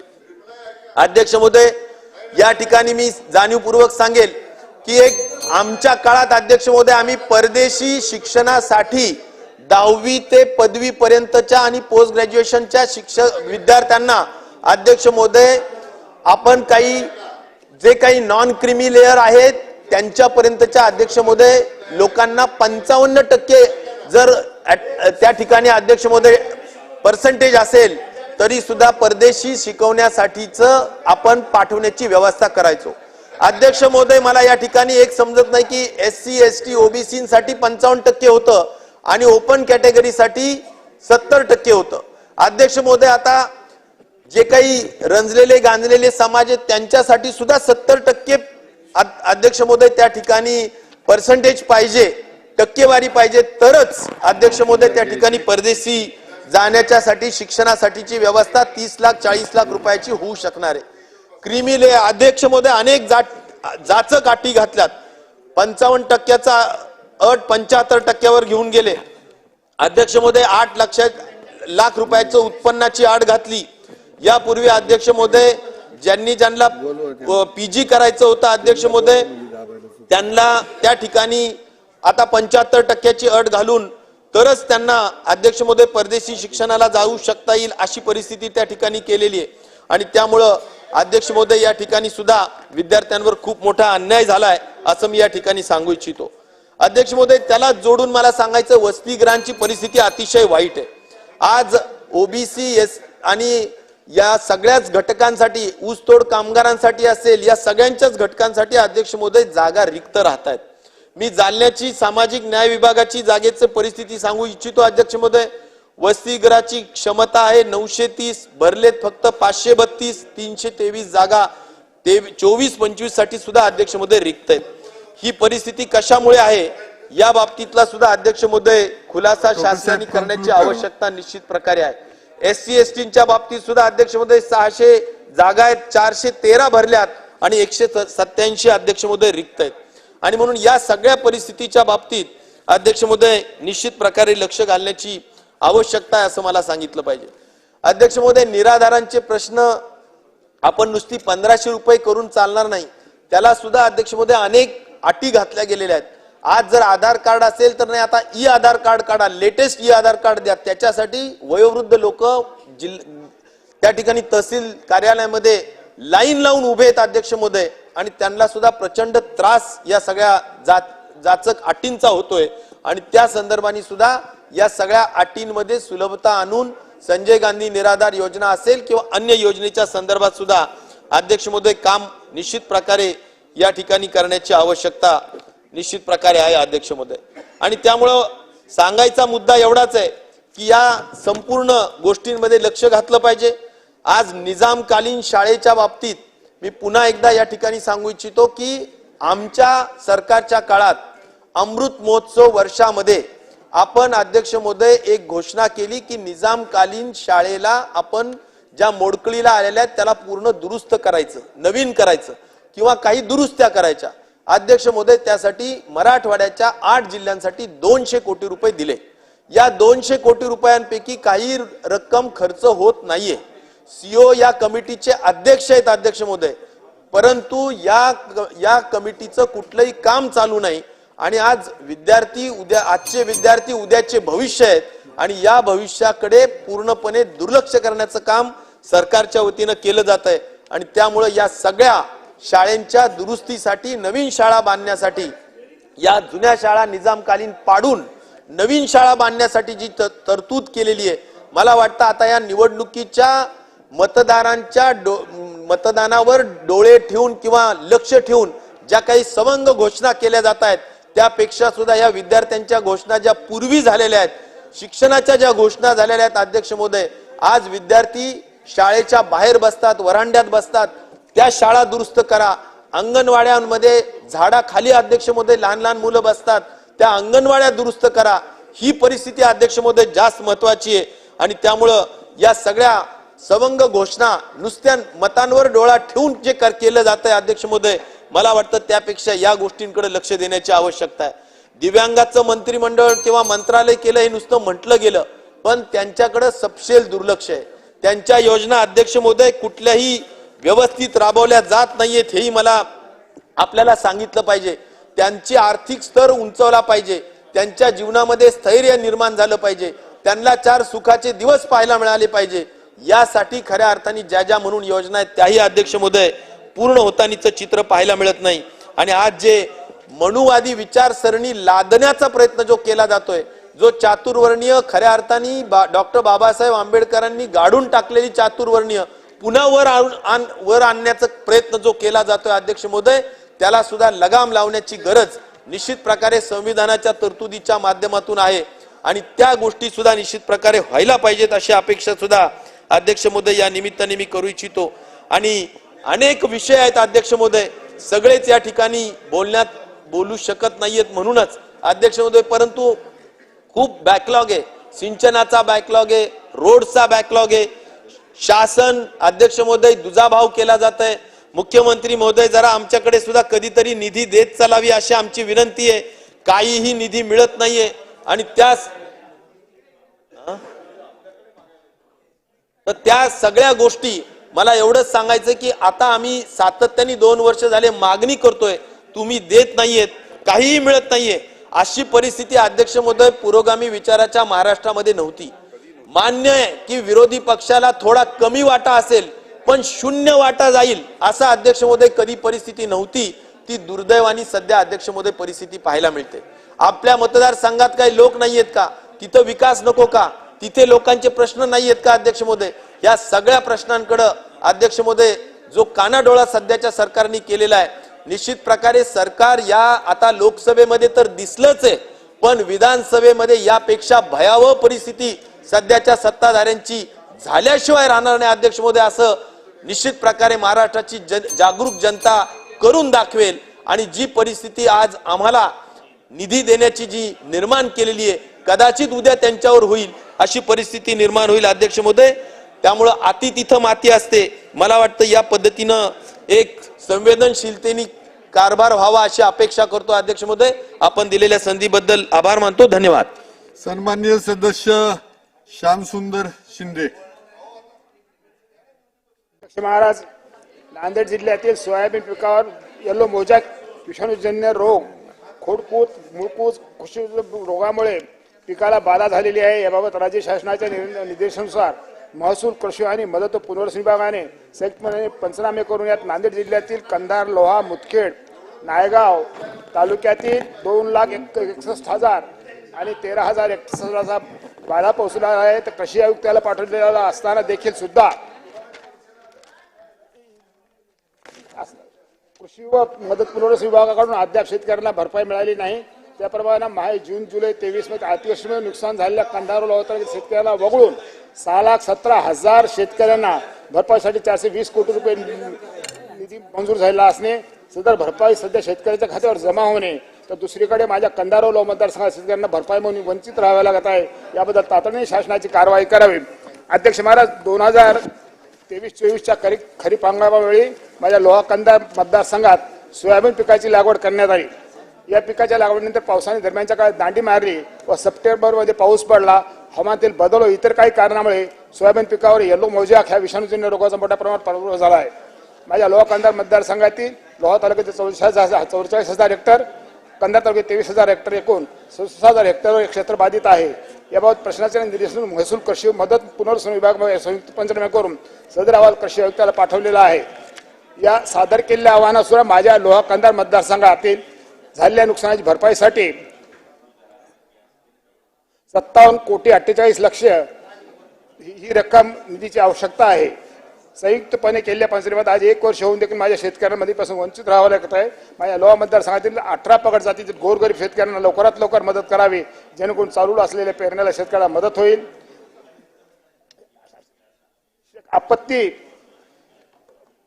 निधीतून निधी अनुज्ञेय नसल्यास कृषी विभागाने मदत करावी, महसूल विभागाची मदत करावी. 223 सालीच्या नुकसान भरपाईची सुद्धा सरकारने 224 मध्ये झाली असं माझ्या गोरगरीब शेतकऱ्यांना नियमाप्रमाणे मदत द्यावी ही विनंती. आदरणीय मंत्री महोदय दीपकजी केसरकर यांना निवेदन करायचंय. अध्यक्ष महोदय, या सदनाचे अनेक सदस्य हे आदरणीय मुख्यमंत्री, उपमुख्यमंत्री महोदयांना टप्पा अनुदानाच्या संदर्भात भेटलेले होते आणि वरच्या हाऊसला उत्तर देताना डिसेंबर पासून हे अनुदान देण्यात येईल असं घोषित केलेलं होतं. परंतु या संदर्भात कॅबिनेटमध्ये चर्चा झाली आणि डिसेंबरमध्ये द्यायचा हप्ता हा जून पासूनचा जो फरक आहे तो सुद्धा डिसेंबरमध्ये, गेल्या वेळेला ज्याप्रमाणे आपण दिलं त्याप्रमाणेच जूनच्या इफेक्टने हा हप्ता देण्यात येईल असं मी जाहीर करतो. आणि त्याच्याच बरोबर अनेक सदस्यांची अशी मागणी होती की डोंगराळ आणि आदिवासी भागामध्ये मुलांची संख्या कमी असते आणि त्याच्यामुळे 20च्या ऐवजी 15 ही संख्या गृहीत धरली जाईल आणि त्याच्याच बरोबर मायनॉरिटीची संख्या सुद्धा गावांमध्ये कमी असते. हे गृहीत धरून पूर्वी जी डोंगरीला सवलत होती 20ची, ती 30च्या ऐवजी मायनॉरिटीच्या स्कूलना 20 ही संख्या धरली जाईल. धन्यवाद. सन्माननीय विरोधी पक्ष नेते विजय वडेट्टीवार.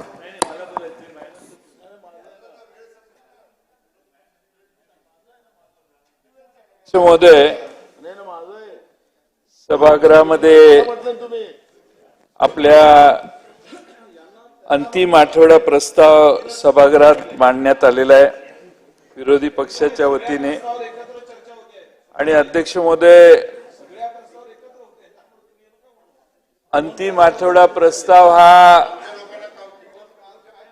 हा अंतिम आठवडा नसून या विधानसभेच्या कार्यकाळाचा अंतिम आठवडा आहे. अध्यक्ष महोदय, गेल्या 5 वर्षात जे आपण सभागृह पाहिलं ते गेल्या 70 वर्षात कधी असं पाहिलं नाही. ते सभागृहाचे अनुभव या 5 वर्षात आपल्याला आले. 77चं आघाडीचं सरकार होतं, त्यालाही काही बेस होता, काही गंभीर अशा तात्विक मुद्द्यावरती आघाडी झालेली. पण अध्यक्ष महोदय, सरकार कशी पाडता येतात आणि सरकार कशी आणता येतात हे या 5 वर्षात अर्थबळावर ताकद लावून आपण सरकार कसं आणू शकतो याचा एक वेगळा अनुभव या काही काळात आपल्याला आला. अध्यक्ष महोदय, अजितदादांनी अर्थसंकल्पावरील चर्चेला उत्तराच्या भाषणात एक कविता सांगितली, एवढे लक्षात ठेवा. विंदा करंदीकरांची कविता आणि वाङ्मय अजितदादा वाचायला लागले याचा मला विशेष आनंद आहे. आणि मराठी चांगलं साहित्य दादा वाचतायत याचं समाधान देखील आहे. अध्यक्ष महोदय, मीही विंदा करंदीकरांची एक कविता दादांना आणि आजच्या सत्ताधारी पक्षाला सांगणार आहे. अध्यक्ष महोदय, कविता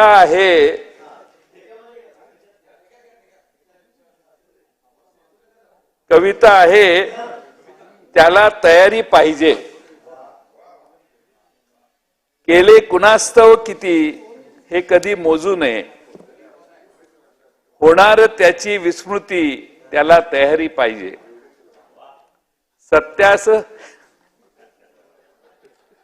सत्यास साक्षी ठेवूनी वागेल जो, बोलेल जो, तो बोचतो मित्रासही, त्याला तयारी पाहिजे.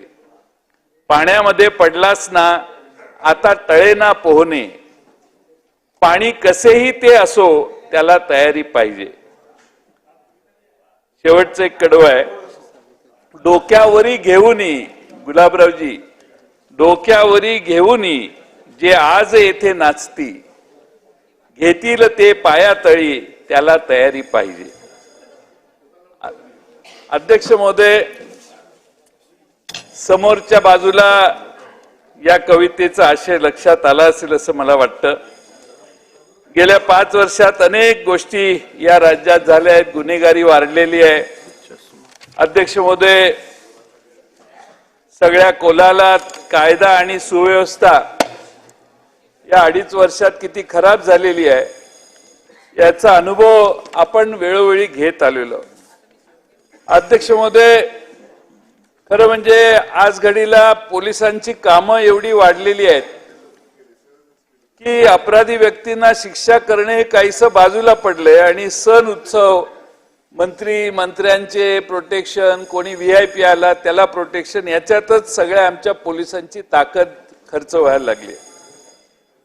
अध्यक्ष महोदय, बंदोबस्ताला पोलीस, पासपोर्टला व्हेरिफिकेशनला पोलीस, गुन्ह्याच्या तपासाला पोलीस, सगळीकडे पोलीस वापरून घेण्याची एक प्रथा बळावत चाललेली आहे. आणि म्हणून अध्यक्ष महोदय, एवढा ताण पोलिसांच्यावर आहे की पोलिसांच्या आत्महत्येत देखील देशात आपल्या महाराष्ट्राचा नंबर पहिला यायला लागलेला आहे. आणि त्यामुळे पोलिसांना होणारी त्रास, दगदग, कामाचे तास, मोठ्या प्रमाणात वारंवार होणाऱ्या वेगळ्या हिंसाचाराला तोंड देणं, अशी अनेक कारणं अध्यक्ष महोदय त्यात आहेत. अध्यक्ष महोदय, आपल्या सध्याच्या महासंचालिका महोदया यांनी राज्यातील जनतेला त्यांनी असं सांगितलंय की राज्यातील जनतेचा पोलिसांवरील विश्वास कमी होत चाललेला आहे किंवा नष्ट होत चाललेला आहे आणि तो विश्वास पुन्हा प्रस्थापित करण्याची गरज आहे. अध्यक्ष महोदय, राज्याच्या पोलीस दलाचे महासंचालकांचे हे म्हणणं हे अतिशय गंभीर आहे. राज्याची परिस्थिती काय आहे हे त्यातनं आपल्याला समोर लक्षात येतं. अध्यक्ष महोदय, अलीकडे खोट्या केसेसचं प्रमाण प्रचंड वाढलेलं आहे आणि अध्यक्ष महोदय, त्या खोट्या केसेस कोणत्या कलमाच्या अंतर्गत असतात यामध्ये आता मी जास्त जात नाही, पण अध्यक्ष महोदय, लोकांना हॅरॅस करायचं ठरवलं तर यंत्रणा हॅरॅस करू शकते, हे अनुभव आपल्याला आहेत. अध्यक्ष महोदय, अलीकडं लोकसभेच्या निवडणुका झाल्या. बीडमध्ये एका माणसाने व्हिडिओ शूटिंग केलं बोगस मतदान बूथ कॅप्चरिंगचं, आणि ते बूथ कॅप्चरिंगचं व्हिडिओ शूटिंग इंजे गावात झालं, आणि त्यासाठी ज्यांचं व्हिडिओ शूटिंग झालं की ज्यांनी ते बूथ ताब्यात घेतला, अध्यक्ष महोदय, काहींनी मयत व्यक्तीच्या नावाने बोगस मतदान त्या ठिकाणी झालं. अध्यक्ष महोदय, त्या ठिकाणी मतदान प्रतिनिधी मुक्ताराम गवळी, रमेश गवळी, विजय गवळी यांना बेदम मारहाण करून हा बूथ ताब्यात घेण्यात आला. तिथले कार्यकर्ते प्रमोद विष्णू कराड, अमोल कराड, गजानन कराड, श्याम कराड, मारुती कराड आणि इतरांनी हा बूथ ताब्यात घेतला. अध्यक्ष महोदय, हा प्रकार मुक्ताराम गवळीने फेसबुक लाईव्ह करून जनतेला दाखवला, आणि याचा राग धरून अध्यक्ष महोदय वरील सर्वांनी त्या गवळीला आणि कुटुंबियांना तुला गावात कसं राहूनच देणार नाही अशा धमक्या दिल्या. तो मागासवर्गीय समाजाचा आहे, जातीवाचक शिवीगाळ झाली, बरेच गोष्टी झाल्या. त्यांनी तक्रार केली, तक्रारदारास तक्रार करणाऱ्यालाही एंटरटेन केलं नाही.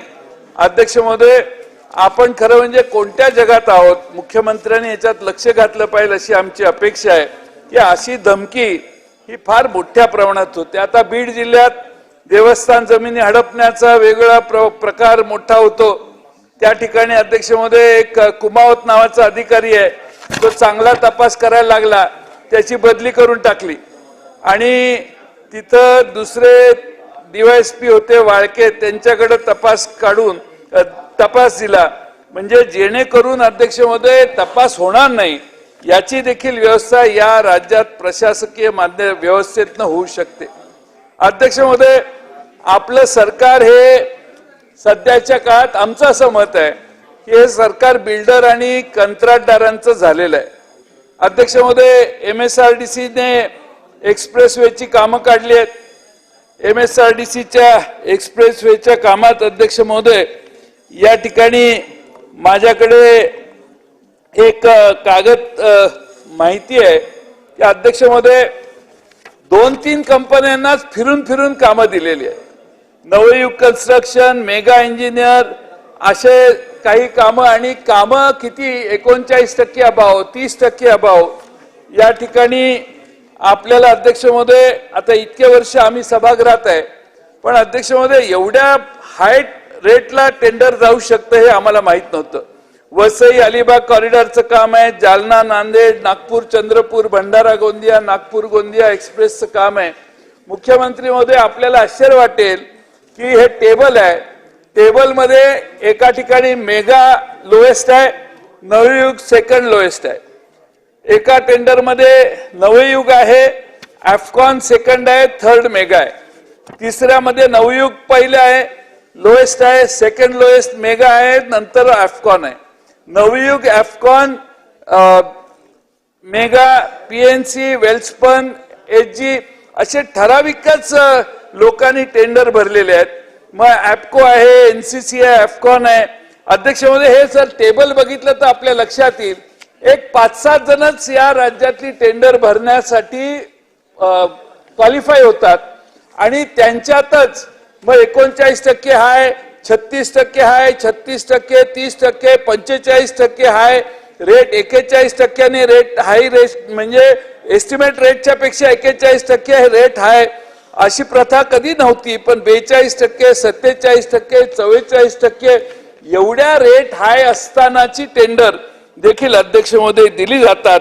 याचा अध्यक्ष महोदय आश्चर्यकारक हे आकडे आहेत, आणि ठराविक 5-7 जणच या महाराष्ट्रात टेंडर भरतात, क्वालिफाय होतात, आणि तेच ठरवून तू हे काम घे, तू हे काम घे, तू हे काम घे, तू हे काम घे, तू हे काम घे. म्हणजे अध्यक्ष महोदय, ही 2-2, 3-3, 4-4 हजार कोटी रुपयाची कामं ही अशा दरानं जात असतील तर अध्यक्ष महोदय अतिशय गंभीर विषय आहे. अध्यक्ष महोदय, महाराष्ट्रात आता शक्तीपीठ मार्ग ठरलेला आहे. मग सरकारने आग्रह केलेला आहे की हे शक्तीपीठ मार्ग करायचा. 12 जिल्ह्यातून जाणार आहे, 27,000 एकर जमीन ताब्यात घेतली जाणार आहे. नागपूर गोवा महामार्ग आता आमच्या सांगली जिल्ह्यातील शेतफळे, घाटनांद्रे, तिसंगी, डोंगर सोनी, सावळस, सिद्धेवाडी, आंजणी, सावर्डे, गव्हाण, वज्रचौंडे, मनेराजुरी, मतकुटकी, नागाव, कवठे, कौलापूर, बुधगाव, माधवनगर, कर्नाळे, पद्माळे, सांगलीवाडी आधी 5,000 एकर जमीन लोकांची अध्यक्ष महोदय आमच्या जिल्ह्यातली जाणार आहे. तासगाव, कवठेमंकाळ, आटपाडी हा आता सुजलाम सुफलाम भाग झालेला आहे आणि तिथल्या लोकांनी कष्ट करून आपल्या जमिनी मेहनतीनं तयार केल्या आहेत. आता अध्यक्ष महोदय त्यांच्याकडे मिरज तालुक्यातल्या गावांना पण महापुराचा धोका आता संभावतो असा जर रस्ता झाला तर, म्हणून लोकांचा विरोध आहे. कोल्हापूर जिल्ह्यात शिरोळ तालुक्यातील लोकांचाही विरोध आहे. कृष्णा वारणा नदीचं पाणी पात्राबाहेर त्यामुळे जाऊ शकतं आणि पूर सांगली शहराला देखील पुराचा फटका त्यामुळे जास्त बसू शकतो.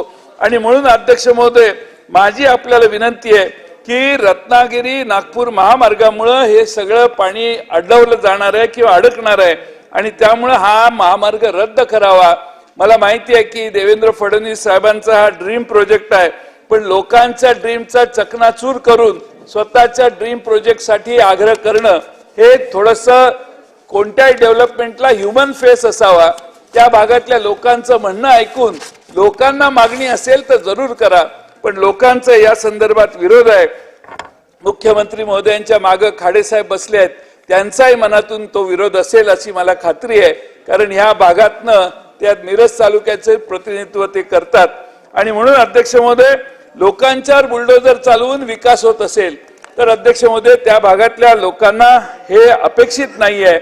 आणि म्हणून आमची अपेक्षा आहे की हा मुख्यमंत्र्यांनी लक्ष घालावं आणि हा प्रकल्प रद्द करावा. एखादा 100 प्रकल्पातला साहेब एखादा प्रकल्प रद्द केला तर त्यानं ते सगळे जे शक्तीपीठ जोडायचे आहेत त्या सगळ्या देवांचा देखील तुम्हाला आशीर्वाद मिळू शकतो.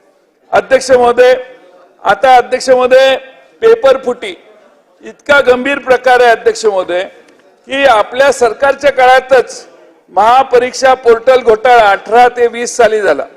मुंबई पोलीस पेपर फुटी 22 साली, तलाठी पेपर फुटी 23 साली, महानिर्मिती पेपर फुटी 23 साली, वन विभाग पेपर फुटी 23 साली, मृदूसंधान जलसंधारण विभाग पेपर फुटी 2023, नगर परिषद झेडपी काही पदांची पेपर फुटी 2023.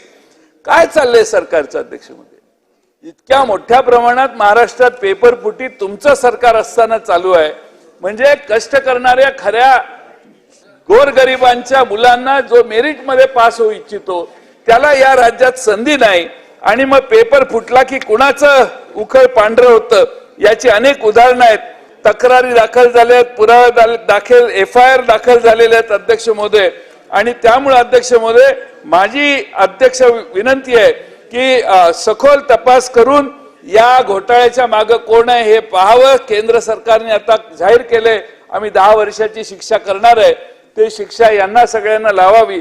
अध्यक्ष महोदय या ठिकाणी पोर्टल घोटाळा, मुंबई पोलिसांचा, तलाठी, महानिर्मिती, वन विभाग ह्या सगळ्या पेपर फुटी पुराव्यासमोर पुराव्यासहित पुढे आलेल्या आहेत. आणि त्यामुळे अध्यक्ष महोदय आता तुम्ही म्हणाले काहीतरी खोटं नरेटिव्ह करतायत.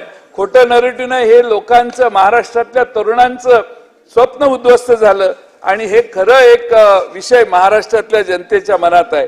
अध्यक्ष महोदय एक मैत्रेय स्कॅम नावाचा स्कॅम झालेला आहे आणि तो अध्यक्ष महोदय महाराष्ट्रातल्या अनेक भगिनींनी त्यात गुंतवणूक केलेली आहे.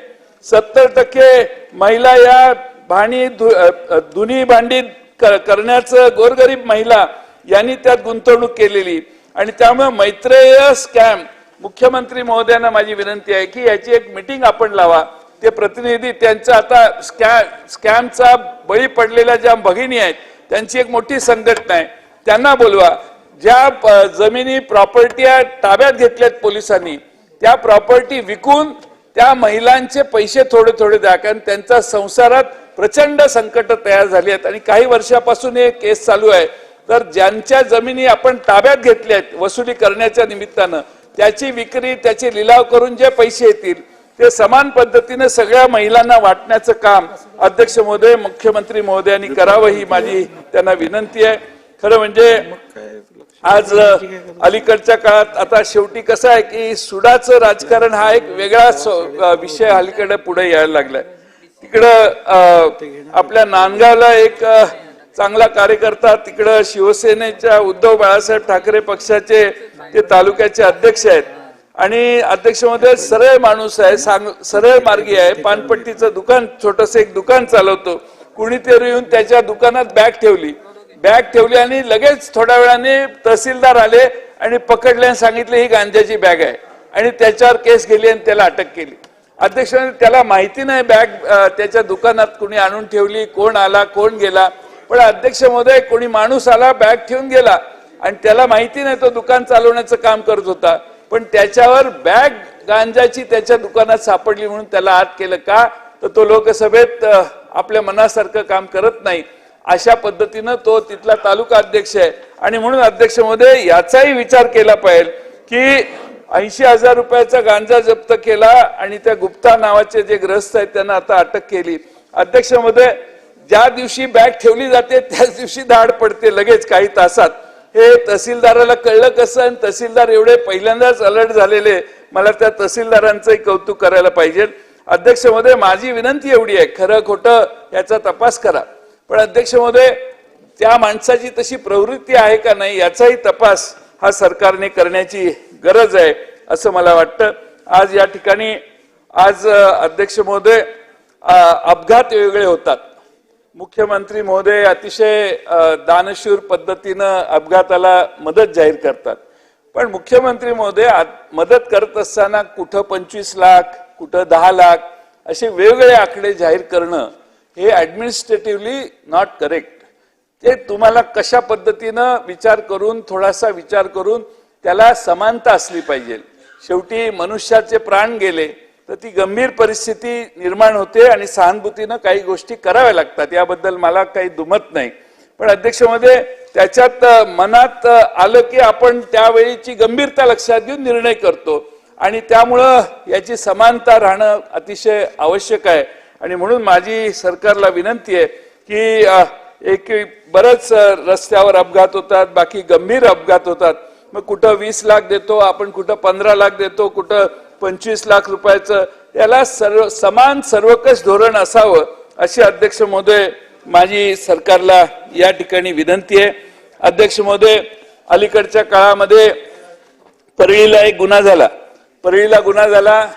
दुपारी त्या कार्यकर्त्याच्या घरी माणसं गेली, भांडण काढलं, 2-4 जण गेली, परत आली, परत 15-20 जण गेली, जाऊन गोळ्या घातल्या.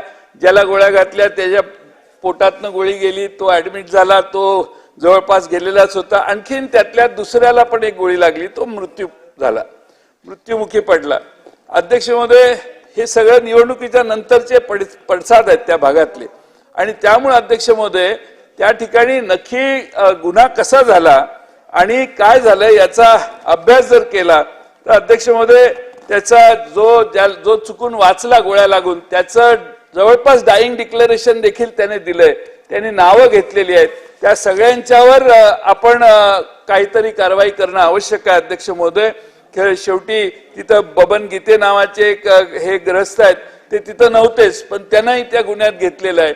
कुणाची नावं घ्यायची याच्यासाठी मुंबईला फोन करून कन्सल्टेशन झाल्यावर गुन्ह्यात त्यांची नावं कुणाची घ्यायची हे ठरलं.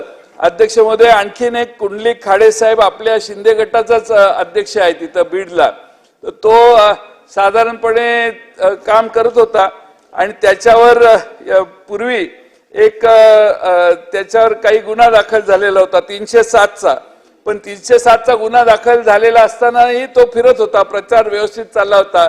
इलेक्शनच्या नंतर त्याचं काहीतरी कुणाशी तरी बोलताना तो म्हटला मी राष्ट्रवादीत जाईन, इकडे जाईन, तिकडे जाईन, असं काहीतरी झालं. लगेच क्लिप बाहेर आल्यावर लगेच दुसऱ्या दिवशी त्याला 307 खाली आत घेतलं आणि अध्यक्ष महोदय सांगायचा मुद्दा असा की अध्यक्ष महोदय 307 खाली त्याला अटक झाली. अध्यक्ष महोदय, मुद्दा अटक करण्याबद्दल नाहीये, मुद्दा काय आहे की तो बरेच दिवस 307 खाली असताना आरोपी प्रचारात होता. प्रचार झाल्यानंतर निवडणुका झाल्यानंतर तो कोणाशी तरी बोलताना क्लिप व्हायरल झाली, त्यातला सबस्टन्स बाहेर आला आणि ताबडतोब त्याला अटक करण्यात आली. अध्यक्ष महोदय, खरं म्हणजे मुद्दा एवढाच आहे की तो कोणत्या पक्षात आहे, तो कुठं जाणार आहे एवढ्याविषयी याच्यानंतर तो इकडे चाललाय तिकडे चाललाय म्हटल्यावर लगेच त्याच्यावर ऍक्शन होणं हे अध्यक्ष महोदय वन साइडेड आहे असं मला अध्यक्ष महोदय या ठिकाणी वाटतंय. आज माझ्याकडे 2च मुद्दे आहेत, जास्त वेळ घेणार नाही मी अध्यक्ष महोदय. कारागृहातली महागाई, महाराष्ट्रातल्या कारागृह ही महागाई सरकारने कशी वाढवली हे आपल्याला निदर्शनाला मी आणून देतो अध्यक्ष महोदय. नोव्हेंबर 23 पर्यंत कारागृहामध्ये लागणाऱ्या वस्तूंची खरेदी 2018 रोजीच्या शासन निर्णयानुसार टेंडर काढून करण्यात येत होती. पण NCCF नामक सहकारी संस्था, एक अध्यक्ष वीरेंद्र सिंह म्हणून आहेत, कोण आहेत मला माहित नाही, पण त्यांनी 24 ऑगस्ट 23 ला प्रधान सचिव गृह विभाग यांना कारागृहातील उपाहारगृहांना लागणाऱ्या दैनंदिन वस्तू व खाद्यपदार्थ MRP पेक्षा 5% कमी दराने पुरवठा करू असा प्रस्ताव दिला. ADGने कारागृह यांना नियमानुसार उचित कारवाई करावी म्हणून दिलं. ADGनी DIG आणि अधीक्षकांची बैठक बोलवून 25 नोव्हेंबर 23 ला प्रस्तावावर अहवाल द्यायला सांगितला. 28 नोव्हेंबरला NCCF कडून खरेदी करण्यास कळवले. प्रायोगिक तत्वावर कारागृह अधीक्षक व DIG ऑफिस यांनी ADG आणि NCCF कडून वस्तू खरेदी केल्यास बऱ्याच अडचणी निर्माण होतील. दरांची तुलनात्मक स्पर्धा होणार नाही. एकाच संस्थेची मनमानी होईल असं कळवलं तरी देखील खरेदी झाली. आता फरक किती आहे आता बाकीचा तपशील सांगत नाही. लाईफ बॉय साबण कारागृहात, अलीकडे कारागृहात नेते मंडळी पुढारी जातात, त्यामुळे तिकडच्या क्षेत्राची काळजी आपण घेतली पाहिजे. तर लाईफ बॉय साबण 25 रुपये ई निविदावरचा रेट आता NCCF कडून 34 रुपयाला मिळतो. प्लास्टिक कापडे धुण्याचा ब्रश 13 रुपयाचा आता 104 रुपयाला मिळतो. पॅराशूट तेल 27 रुपयाचा 38 रुपयाला घ्यायला लागले कारागृह. न्यूट्री चॉईस बिस्किट 9.30 ची 23 रुपयाला घ्यायला लागले. भडंग फरसाण 83 रुपयाला मिळतं, ते आता 190 रुपयाला मिळतं. आपल्या बॉयलर चिकन 169चं 240, सोललेलं लसूण 118 रुपयाचं 332. रेट बघितले तर लक्षात येईल दुप्पट तिप्पट दराने अध्यक्ष महोदय कारागृहामध्ये आता वस्तू विकायची जबाबदारी या NCCFच्या माध्यमातून दिलेली आहे. माझी अध्यक्ष महोदय विनंती आहे, एक तर टेंडर काढून जे रीतसर कॉम्पिटिशन मध्ये वस्तू खरेदी केल्या जात होत्या त्या थांबून एका सहकारी संस्थेच्या मागे दडून हे एवढा प्रचंड मोठा भ्रष्टाचाराचा कार्यक्रम किंवा अति महागाई कारागृहातली वाढवण्याचं काम होत असेल तर अध्यक्ष महोदय माझी आपल्याला विनंती आहे की यात आपण लक्ष घातलं पाहिजे. अध्यक्ष महोदय मला माहिती आहे वेळ बराच झालाय, मी शेवटचाच मुद्दा मांडतो की सरकारच्या महाराष्ट्रातील जनतेच्या मनात सध्या काय चालू आहे हे मी एका शेवटच्या कवितेतून सांगतो आणि माझं भाषण संपवतो. ही देखील कविता गुलाबराव पाटील साहेब, ही देखील कविता विंदा करंदीकरांचीच आहे. अध्यक्ष महोदय हे शेवटचं सभागृहातलं हे शेवटचं हाऊस आहे. आता थोड्या वेळाने सभागृह संपणार आहे.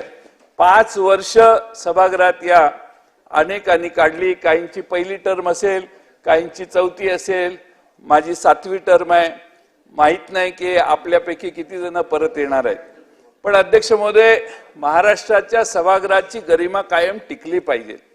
मी या सभागृहात 1990 साली आलो त्यावेळी मधुकरराव चौधरी साहेब, स्वर्गीय मधुकरराव चौधरी साहेब तिथं बसायचे आणि तिथून आत येताना अध्यक्ष उभे असले तरी कुणी दाराच्या पुढे यायचं नाही. उभा जिथं असेल तिथं राहायचे. मध्ये मध्ये बोललं जायचं नाही. खाली बसून टॉन्ट मारायच्या ज्या आमच्या सगळ्यांच्या सवयी आहेत त्या तर एकदमच निषिद्ध होत्या. आणि त्यामुळं जो बोलतो मनाच्या विरोधी बोलो, चुकीचं बोलो, रॉंग बोलो, हे रॉंग रेकॉर्डला येतं म्हणून आपण जे प्रत्येक जण उभा राहून अडवतो ते रॉंग रेकॉर्डला असेल तर ते तुमच्या भाषणात सांगा, अध्यक्ष अभ्यास करतील आणि काढून टाकतील. पण अध्यक्ष महोदय सभागृहाची गरिमा ही फार महत्वाची असते आणि म्हणून आम्ही मगाशी आग्रहाने सांगितलं की विरोधी पक्ष नेते आणि विरोधी पक्षाचे ही शेवटचं गाणं ऐकायला तुम्हाला ही शेवटचीच संधी आहे आणि आम्हालाही ही शेवटचीच संधी आहे. त्यामुळे आपले मुख्यमंत्री, दोन्ही उपमुख्यमंत्री आम्हाला किमान दिसावेत अशी अपेक्षा होती. मी माननीय मुख्यमंत्री महोदयांचे आभार मानेन की त्यांनी वेळात वेळ काढून शंभूराजे देसाईंचं न ऐकता तुम्ही इथे येऊन बसलात आणि त्यामुळं मी तुमचे मनपूर्वक आभार मानेन. कारण त्यांचा प्रयत्न तुमच्याशिवायच लढाई करायचा होता पण आम्ही त्यांना सांगितलं. शेवटी हा सगळा विषय अंतिम आठवड्याचा मनुस्मृतीच्या पासून आम्ही सुरू केलेला आहे. चातुर्वर्ण परत महाराष्ट्रात आणि भारतात येऊ नये. चातुर्वर्णाखाली हजारो वर्ष जो समाज हा दबला गेला, फार प्रचंड यातना ज्या चातुर्वर्णात वेगवेगळ्या समाजाने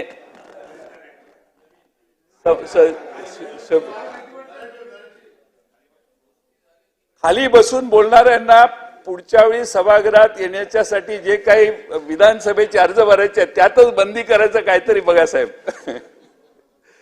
पण हो ना, लागेल. नियम सगळ्यांना सारखे, पण अध्यक्ष महोदय, चातुर्वर्ण महाराष्ट्रात पुन्हा येण्याची भीती काही लोकांना वाटते. आमच्या अंतिम आठवडा प्रस्तावात हा विषय मांडलेला आहे. शाहू फुले आंबेडकरांचा विचार महाराष्ट्राने जपलाय.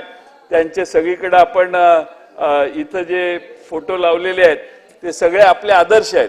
आणि म्हणून अध्यक्ष महोदय, आमच्या अंतिम आठवडा प्रस्तावाची सुरुवात चातुर्वर्णापासून केली अध्यक्ष महोदय. आणि म्हणून मी आता कविता वाचतो, जास्त वेळ नाही, अजून विरोधी पक्षनेते बोलणार आहेत. जनतेच्या पोटामध्ये उनगंटीवार साहेब, ऐका ना, मी काही कवी नाहीये, कधीतरीच आहे. जनतेच्या पोटामध्ये आग आहे, आग आहे. जनतेच्या डोळ्यामध्ये शंकराचा राग आहे. जनतेच्या ऐक्यापुढे लावाची लाट आहे. जनतेच्या पायांपुढे प्रकाशाची वाट आहे. जनतेच्या हृदयामध्ये अन्यायाची कळ आहे. जनतेच्या बाहूमध्ये सागराचे बळ आहे. जनतेच्या इच्छेमध्ये नियतीचा नेट आहे. जनतेच्या हातामध्ये भविष्याची भेट आहे. जनतेच्या मुक्तीसाठी अजून एक समर आहे आणि जिचा आत्मा एक ती जनता अमर आहे. अध्यक्ष महोदय, त्या जनतेच्या भविष्याचे आणि मुक्तीचे समर आम्ही येणाऱ्या विधानसभेत लढू. 2024 मध्ये महाराष्ट्रातली सर्व जनता आणि सर्व जाती धर्माची लोक एकत्रित येऊन जनतेचा आशीर्वाद घेऊन आम्ही जनतेच्या प्रश्न मांडण्यासाठी जसे 5 वर्ष विधिमंडळात काम केलं त्याच पद्धतीनं पुन्हा विधानसभेत येऊ. त्यावेळी मात्र पुढची विधानसभा तुम्ही मला विरोधी पक्ष नेत्याची संधी मिळावी अशी सदिच्छा बाळगताय.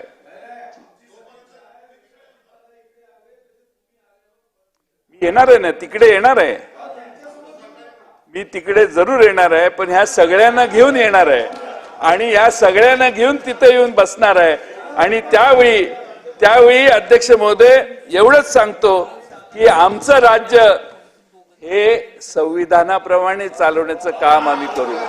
आमचं राज्य हे मनुस्मृतीला आदर्श ठेवून नाही तर डॉक्टर बाबासाहेब आंबेडकरांच्या संविधानाप्रमाणे चालवण्याचं काम महाराष्ट्रात आम्ही पुढचे 5 वर्ष करू. आणि त्यासाठी महाराष्ट्रातली जनता आम्हाला आशीर्वाद देईल हा विश्वास बाळगतो आणि माझे 2 शब्द पूर्ण करतो. धन्यवाद.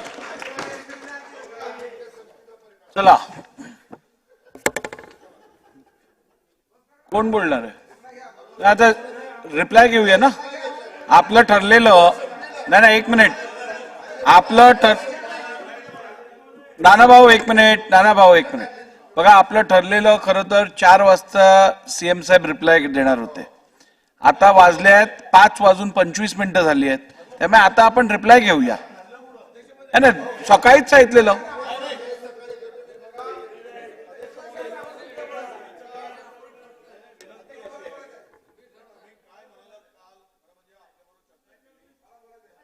पक्षाचे प्रस्ताव काल संपवू आणि सगळ्या प्रस्तावावर आज चर्चा करू. मी म्हटलं 1 दिवसात एवढा कामाचा बोजा आहे, एवढं कामकाज पत्रिकेमधलं सगळं बघितलं तर तुम्ही म्हणालात 12 वाजतापर्यंत चाललं तरी उद्या संपवू, आपण वाढवू नये, लोकांची मानसिकता तशी नाही असं तुम्ही नाही. शंभूराजे, आम्हाला बोलू द्या जरा. हे मंत्र्यांनी असं मधामधात वारंवार, कालची नाही आम्ही बोललो त्यांना, तुम्ही उभं राहून सांगा ना. तुमची सभागृहात थोडीशी थांबवा तुम्ही. पायांना वेगळा पडत जाईल. पुढे बसले तरी आम्ही एकदा विरोधी पक्षांना बोलत असताना तुम्ही सांगा उभं राहून, जे काय सांगायचं सांगा ना. आम्हाला तुम्हाला आम्ही अडवतोय, पण ते अध्यक्ष महोदय बोलत असताना आम्ही सांगत असताना अशी पद्धत नाही. अध्यक्ष महोदय, खरं तर अनेक सदस्य बोलणार होते, शेवटचा दिवस आहे, आता ते याला संपू द्या आणि मी माझं भाषण झालं की रिप्लाय करू, संपला विषय. नाही, पण आपण जास्तीत जास्त 5:45 वाजता आपण रिप्लाय चालू करायचा. 5:45 चालू करू. महाराज, अंतिम आठवडा प्रस्तावाच्या वर मी अध्यक्ष महाराज या ठिकाणी 15व्या आपली भूमिका मांडतो अध्यक्ष महाराज.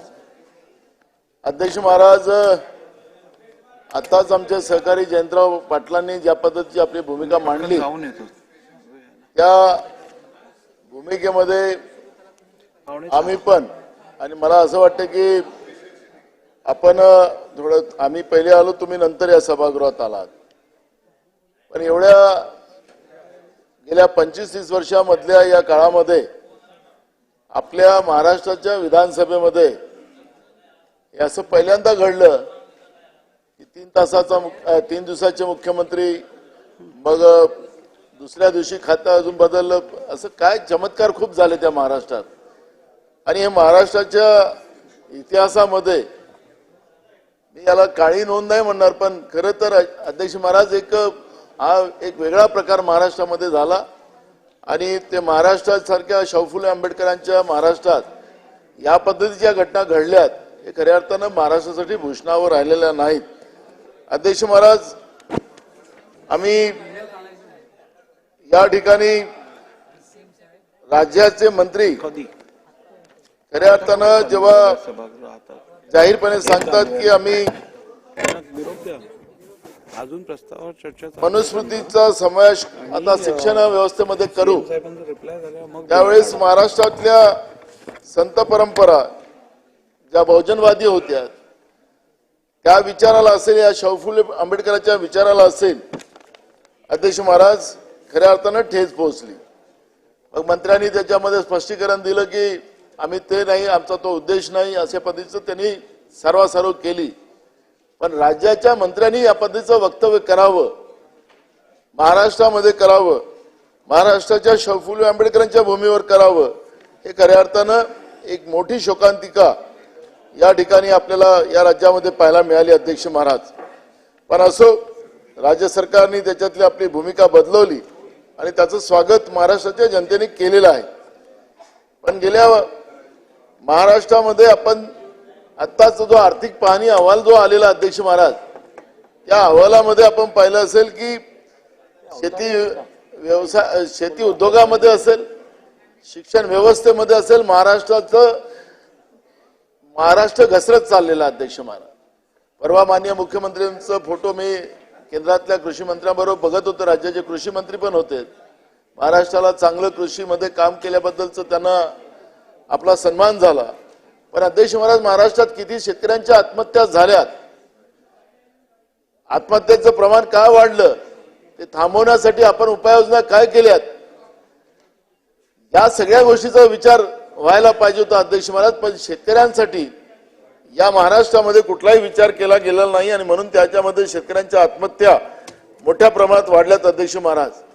अध्यक्ष महाराज, वॉटर ग्रीडच्या नावाने, म्हणजे मी मधल्या काळामध्ये सांगितलं अध्यक्ष महाराज की जेव्हा यावर्षी दुष्काळाची जी परिस्थिती होती राज्यामध्ये, नोव्हेंबर महिन्यामध्येच आपण त्या अधिवेशनामध्ये सांगितलं की यावर्षी पिण्याचं पाण्याचं, शेतीच्या पाण्याचा प्रश्न निर्माण होणार आहे, सरकारने त्याच्यामध्ये लक्ष घातलं पाहिजे. त्याच्यामध्ये लक्ष घातलं नाही म्हणून महाराष्ट्रामध्ये मोठ्या प्रमाणात शेतकऱ्यांच्या शेत्या, बागा सगळ्या उद्ध्वस्त झाल्यात आणि त्याच्यामध्ये मोठ्या प्रमाणात शेतकऱ्यांच्या आत्महत्या त्या ठिकाणी झालेल्या आपण पाहतोय. शेतकऱ्यांना आपण मदत केलेली आहे. मुख्यमंत्री महोदय सातत्याने सांगतात की मी शेतकऱ्यांच्या पाठीशी आहे. हे वाक्य आता आम्हाला सगळ्यांना पाठ झालं, राज्यातल्या जनतेला पाठ झालं. आकडे पण एवढे मोठे मोठे माहित पाठीशीच आहे. आकडे पण एवढे मोठे मोठे फेकतात अध्यक्ष महाराज. फेकू हा शब्द कुठून आला मी आपल्याला त्याचं वर्णन करणार नाही, पण आकडे एवढे मोठे फेकतात अध्यक्ष महाराज की ते शेतकऱ्यांनाही कळायला कारण नाही, कोणालाही कळायला कारण नाही. ते सगळे डोक्यावरून जातात. शेतकऱ्यांच्या खात्यामध्ये किती पैसे गेलेत, शेतकऱ्यांच्या खात्यामध्ये किती पैसे गेलेत हे कळायलाच कारण नसते अध्यक्ष महाराज. ही परिस्थिती आज आहे. आणि म्हणून अध्यक्ष महाराज, डीबीटीवरही येतो, तुम्ही डीबीटीवरही येतो, डीबीटीचे कागद आहेत माझ्याकडे, डीबीटीवरही येतो, याच्यात मांडलेलं आहे. अध्यक्ष महाराज, या ठिकाणी गुलाबराव आता तुम्ही बोलायचं नाही, पाणी पुरवठा. अध्यक्ष महाराज, विद्यार्थ्यांच्या शिष्यवृत्तीचा जो प्रश्न आहे अध्यक्ष महाराज, 5-5 वर्षापासून ओबीसीच्या मुलामुलींची स्कॉलरशिप दिली नाही. अध्यक्ष महाराज, शेड्यूल कास्ट आणि शेड्यूल ट्राईबच्या योजनांमध्ये त्याला जाहिरातीवर खर्च केला जातो आणि खरं तर त्या व्यक्तिगत लाभाच्या योजना ज्या असतात अध्यक्ष महाराज त्या समाज कल्याणच्या माध्यमातून राबवल्या जातात, आदिवासी विभागातून राबवल्या जातात. त्या योजनेचा फायदा त्यांना पोहोचत नाही, फक्त जाहिराती आपल्याला बोर्डावर पाहायला मिळतं. सकाळीच आज एक मंत्र्यांना मगाशी आम्ही एक प्रश्न उपस्थित केला, त्यांचं पत्र आता आलं. जागरूक मंत्री आहेत, मुनगंटीवार नाही आहेत, इथं गेले. आता सकाळी मी प्रश्न उपस्थित केला होता अध्यक्ष महाराज की राज्यामध्ये आज तहसील कार्यालयामध्ये विद्यार्थ्यांच्या आणि त्यांच्या पालकांची गर्दी जमा झाली. एक यांचं रेवणी ॲप आहे अध्यक्ष महाराज, त्या ॲपच्या माध्यमातून ऑनलाईन आपल्याला अर्ज करावे लागतात. मग ते तहसीलदारांचा थंब असो किंवा प्रांताचा थंब असो त्याच्यावर लागतं आणि त्याला ऑनलाईन असते अध्यक्ष महाराज. आज तिथं इतकी गर्दी आहे अध्यक्ष महाराज की कारण की त्याच्यावर इतका बोजा आहे की ते चालतच नाही अध्यक्ष महाराज. आणि महिनोंचे विद्यार्थ्यांची कामं होतच नाही. त्यांचे ऍडमिशनचे प्रश्न त्या ठिकाणी निर्माण झाले, त्यांच्या कास्ट सर्टिफिकेटचे प्रश्न निर्माण झाले. आणि त्याच्यामध्ये लाडली बहीण योजना आली, त्याच्याबद्दलचं बोललं तर त्यांनी लाडली बहिणीचं विस्तारात उत्तर दिलं. त्याचा आम्हाला आत्ता काही चर्चा करायची नाही. आता त्यांनी उत्तर पाठवलं त्या लाडली बहिणीचंच पाठवलं, विद्यार्थ्यांच्या बद्दल बोललेच नाही. मी तुम्हाला पत्र पाठवतो माननीय मुख्यमंत्री महोदय, तुमच्या मंत्र्यांनीच काय पत्र पाठवलं हे पत्र द्या. मी त्यांना सकाळी सांगितलं की विद्यार्थ्यांचे प्रश्न निर्माण झालेले, विद्यार्थ्यांच्या प्रश्नामध्ये लक्ष घाला. तर फक्त त्यांनी लाडली बहिणीसाठी आम्ही सुलभता करतोय एवढंच सांगेन. विद्यार्थी हा आमचा म्हणजे महत्वाचा कणा आहे आणि त्याला खऱ्या अर्थानं आज त्यांच्या पाल्यांना आणि तिथं तहसील कार्यालयामध्ये मोठ्या प्रमाणात गर्दी करावं लागतं. तिथं तुमचा स्टाफ नाही. परवा राज्याचे उपमुख्यमंत्री सांगितले 1 लाख कर्मचारी आम्ही घेतलेत. आज तहसील कार्यालयामध्ये तुम्ही कुठल्याही तहसील कार्यालयात जा, आज खालची स्थिती काय, कर्मचारी आहेत की तुमच्याकडे, नायब तहसीलदारांची पदं खाली. तुमच्या धरणगावामध्ये तीच परिस्थिती आम्ही मधल्या काळात आलो होतो. तुमच्या पण दादा तुमच्या मतदारसंघात तिकडे पण तीच परिस्थिती आहे. कुठं असं नाही. मी तुम्हाला सांगतो की मला याला राजकारण करायचं नाही. अखेर विद्यार्थ्यांच्या प्रश्नावर मायनॉन्से विद्यार्थ्यांना समजा कास्ट सर्टिफिकेट, त्यांचे उत्पन्नाचे दाखले, डोमिसियल मिळत नसेल, ते प्रश्न महत्वाचे आहेत. आणि त्याच्यामुळे सगळ्याच्या सगळ्या ज्या योजना एका ॲपवर अगर आपण चालवायला निघाल्या असाल आणि त्याच्यामुळे सगळ्या पालकांना आणि पाल्यांना नुकसान होत असेल, त्यांना त्रास होत असेल तर याचं गांभीर्याने दखल घ्यावी. तर माननीय मंत्री महोदयांनी आपलं लाडली बहीणचं पाठवून दिलं आणि तेवढंच आता केलं. विद्यार्थ्यांचं काही घेणं देणं नाही. आणि म्हणून तुम्ही गेल्या 5 वर्ष तुम्ही विद्यार्थ्यांचे स्कॉलरशिपचे पैसे दिले नाहीत, ते पण तपासून बघा. आता ठीक आहे ना, ऐका ना, आम्ही काय तुम्हाला अध्यक्ष महाराज मला संरक्षण द्या. हे मंत्री लोक सुद्धा खालून बोलतात आहे. 5 वर्ष हे पण राज्याच्या सत्तेमध्ये होते अध्यक्ष महाराज कोरोनाच्या काळात. त्याच्यामुळे यांनी आता तेवढं हसलं नाही पाहिजे. कोरोनाच्या काळामध्ये जी काही कोरोनाच्या काळामध्ये जे परिस्थिती होती, बोलू द्या ना. अरे तुम्ही होतात ना. कोरोनाच्या काळामध्ये अध्यक्ष महाराज काय परिस्थिती होती आपल्याला माहिती आहे. आणि अध्यक्ष महाराज हे सरकार आल्यानंतर, कोरोनाच्या नंतर हे सरकार आलं, या सरकारला जलदगतीने धावायला पाहिजे होतं ना. परवा 293च्या याच्यावर उत्तर माननीय मुख्यमंत्री देत होते. मी अटल सेतूच्या बद्दलचं ते दाखवत होतो, भेगा पडल्यात. अध्यक्ष महाराज ते माझी टिंगल उडत होते, मी त्या दिवशी नव्हतो. अध्यक्ष महाराज आता मला सांगा की समृद्धी मार्गावर भेगा पडल्यात, आता त्याला काय उत्तर देणार अध्यक्ष महाराज? समृद्धी मार्गावर रोज लोक मरतात आहेत. एक्सिडेंट स्पॉटच्या नावाने उलटा भ्रष्टाचार होता अध्यक्ष महाराज. त्याला कोण जबाबदार आहे? त्या हातपाय तुटतात, लोक मरतात, दवाखान्यात भरती आहेत. ही परिस्थिती त्या ठिकाणी भयावह झाली. त्यालाही हसा, त्यालाही टाळ्या वाजवा, त्यालाही आमचं सरकार जबाबदार आहे असं सांगा. मी मुद्दा मला राजकारणाचा नाही, मी सांगत आहे वस्तुस्थिती. आपण काय दिलं 5 वर्षामध्ये राज्याच्या जनतेला? समृद्धी मार्ग आम्ही दिला, समृद्धी मार्गावर लोक मारायसाठी दिलेत. समृद्धी कोणाची झाली? ह्या सगळ्या प्रश्नाचं उत्तर आपल्याला द्यावं लागणार आहे. राज्याची जनता आपल्याला प्रश्न विचारणार आहे, त्याचं उत्तर आपल्याला द्यावं लागणार आहे. आणि म्हणून मी अटल सेतूच्या बाबतचं माननीय मुख्यमंत्री महोदय त्या दिवशी तुम्ही सांगत होता, ठीक आहे, त्या बाजूचा रस्ता त्याला क्रॅक झाला, तो आम्ही दाखवला. तुम्ही त्याला पूर्ण खोदून पुन्हा बांधला, नसता बांधला. ह्या पाऊस आता आला, त्या पावसात वाहून गेला असता आणि त्या पावसात तो रस्ता वाहून गेला असता अध्यक्ष महाराज, तर त्याला मग तिथं कोणी वाहतूक झाली असती, कोणाचा जीव गेला असता, पुन्हा 10 लाख रुपये दिले असते. मुद्दाहून आम्ही तुम्हाला सांगतो की हे काही कोणाचं उदाहरण काढायची गरज नाही, कोणाच्या गातापेढी काढायची गरज नाही.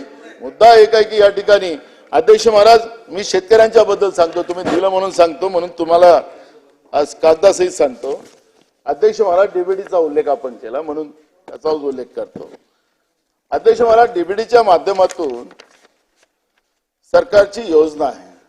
सरकारने या योजनेच्या माध्यमातून 12 एप्रिल 2018च्या काळामध्ये, त्या निवडणुकीचा काळ होता त्या काळात अध्यक्ष महाराज, या आत्ताच्या 2024-25 याच्या अध्यक्ष आताच कापूस साठवणूक बॅग ती केवढ्याची आपण घेतली, बॅटरी ऑपरेटर फवारणी पंप केवढ्यात घेतला आपण, आणि मेटालिडर आईट कीटकनाशक ते आणि नॅनो युरिया, नॅनो DAP अशी खरेदी केली. अध्यक्ष महाराज आपला शासनाचं धोरण आहे की शासनाचं GR आहे की माननीय मुख्यमंत्र्याला एखादी त्याच्यामध्ये वस्तू ऍड करता येतं पण त्याच्यामध्ये सुधारणा करता येत नाही, असं GR आपल्याजवळच आपणच काढलेला शासनाचा आहे. आपण काय केलं की जे तुम्ही ज्यावेळेस हा ऑर्डर काढली याला टेंडर पण काही विशिष्ट लोकांना दिलं, गुजरातच्या कंपनी आहे ती, ठीक आहे, गुजरातच्याच लोकांना तुम्ही कामं द्या, मला काही त्याचा विरोध नाही. मुद्दा असा आहे की किमतीचा फरक आपण पाहिलात अध्यक्ष महाराज, किमतीचा फरक पाहिला अध्यक्ष महाराज, तर याच्यामध्ये ज्या योजनेच्या माध्यमातून आपण योजनेच्या माध्यमातून अध्यक्ष महाराज 1.5 लाखाच्या वर शेतकऱ्यांना फायदा देऊ शकत होतो, यांनी 1.5 लाख शेतकऱ्यांचं नुकसान केलं. एवढ्या किमतीच्या वस्तू त्याच्यामध्ये घेतल्या. देतो तुम्हाला सगळे नावं सांगितली त्याच्यातच आहेत, तुम्हाला पाठवतो. माननीय मुख्यमंत्र्याला माहिती आहे, त्यावेळेचे तुमचे कृषीचे आयुक्त होते गेडाम, त्यांनी याचा विरोध केला. त्यांनी सांगितलं की आता सांगतो, त्यांनी सांगितलं की बाबा तुम्ही GR काढा, आम्हाला पाठवा, माननीय मुख्यमंत्र्यांच्या आदेशाने हे करा, असं त्यांनी सांगितलं की मुख्यमंत्र्यांच्या आदेशाने तुम्ही GR काढा. तुम्ही काय केलं की त्यांना तिथं शेतकऱ्यांच्या नावाने शेतकऱ्याच्या टाळूवरचं लोणी खाण्यासाठी तुम्ही काय केलं, त्या आयुक्तालाच बदलून टाकलं. कोण गेडामच होता ना, गेडाम, त्याला बदलून टाकलं अध्यक्ष महाराज. मग एकीकडे तुम्ही म्हणताय शेतकऱ्याच्या पाठीशी आहे आणि अध्यक्ष एकीकडे तुम्ही शेतकऱ्याच्या नावाने पैसे खाल्लेत ना, या डीबीटीच्या योजनामध्ये खाल्लेत. मग याचा वाटा कोणाचा मला माहिती, त्याच्यावर चर्चा करत नाही, पण माननीय मुख्यमंत्र्यांच्या नावाने पावती फाडली गेलेली आहे ही या योजनेमध्ये. माननीय मुख्यमंत्र्यांच्या नावाने पावती फाडली गेलेली आहे. मुख्यमंत्र्याचा त्याच्यात किती सहभाग आहे मला माहिती नाही, पण याच्यामध्ये मोठा भ्रष्टाचार झाला, कोट्यावधीचा भ्रष्टाचार झाला अध्यक्ष महाराज. नाही त्याला आकडा कोट्यावधी सांगतो, नाही तर त्याला 200 कोटी वगैरे ते मुरमुरे फुटाने आहेत. आता यांना हजारो कोटी पाहिजे. कृषी DBT मधला तुम्हाला आम्ही कागद देतो, त्याचे पुराव्यासहित देतो. मी तुम्हाला सांगतो, मला आपला शेवटचा दिवस आहे शिंदे साहेब, काही तुमचं आमचं वैर नाही आहे. हे जे चाललेलं आहे महाराष्ट्रामध्ये तुम्हाला माहित नसेल, तुम्ही काय भोले बाबासारखं काम आहे तुमचं, एकदा मालक निरंजन असं. त्यामुळे तुम्ही कुठेही सही मारता वगैरे काही चुकून मारली असेल, पण तुमच्या हे गुलाब पाटील तुम्ही बोलू नका, पाणी पुरवठा आपला. तर मी तुम्हाला सांगतो की मी म्हणत नाही, तुमच्या नावाने पावती फाडली गेली एवढं मी सांगितलंय. आता कोण त्याच्यामध्ये सहभागी आहेत फाडलं ना, मंत्र्यांना सांगा ना साहेब. एवढ्या गंभीर शेतकऱ्यांच्या प्रश्नावर ते म्हणाले मी शेतकऱ्याच्या पाठीशी आहो. हे बघा, कोट्यावधी रुपयाचा भ्रष्टाचार या शेतकऱ्यांच्या योजनेमध्ये डीबीटीच्या माध्यमातून या सरकारने केलेला आहे आणि तो मुख्यमंत्र्यांच्या नावाने पावती फाडली गेलेली आहे. हे मी या ठिकाणी आवर्जून सांगतो अध्यक्ष महाराज. आणि मंत्री हसतात आहेत काय, म्हणजे आखरी यांना कोटी हजारो कोटी म्हटलं तर आनंद, यांना हसत नाही. बघा, गांभीर्य असलं पाहिजे अध्यक्ष महाराज. शेतकऱ्यांच्या प्रश्नावर यांना गांभीर्य नसेल तर मग अध्यक्ष महाराज हा चिंतेचा विषय आहे. आणि म्हणून महाराष्ट्रामध्ये मी तुम्हाला सांगितलं अध्यक्ष महाराज की शेतकऱ्यांच्या आत्महत्या का वाढलेल्या आहेत आणि म्हणून गांभीर्यानं शिंदे साहेब पुढच्या सभागृहात कोण इकडे बसते कोण तिकडे बसते हे जनता निर्णय घेणार आहे. हे जनता निर्णय घेणार आहे. ते तुम्हा आम्हाला काही आता मुंगटीवर राहिले असते तर त्यांचं मोठं भाषण झालं असतं इथं अजून पुन्हा याच्या. त्यामुळे मी तुम्हाला सांगतो की जनतेनं लोकसभेत निर्णय दिलेला आहे, त्यामुळे तोच निर्णय पुन्हा विधानसभेत येणार आहे. पण मी आपल्याला सांगतो अध्यक्ष महाराज की या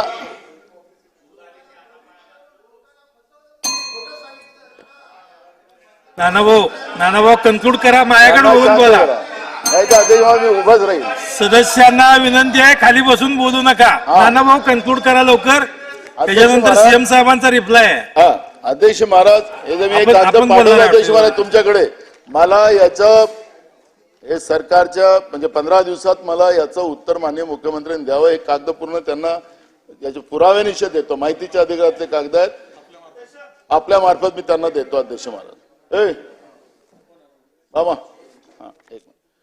अध्यक्ष महाराज राज्यामध्ये कायदा सुव्यवस्थेचा जो प्रश्न आहे अध्यक्ष महाराज तो महत्वाचा आहे.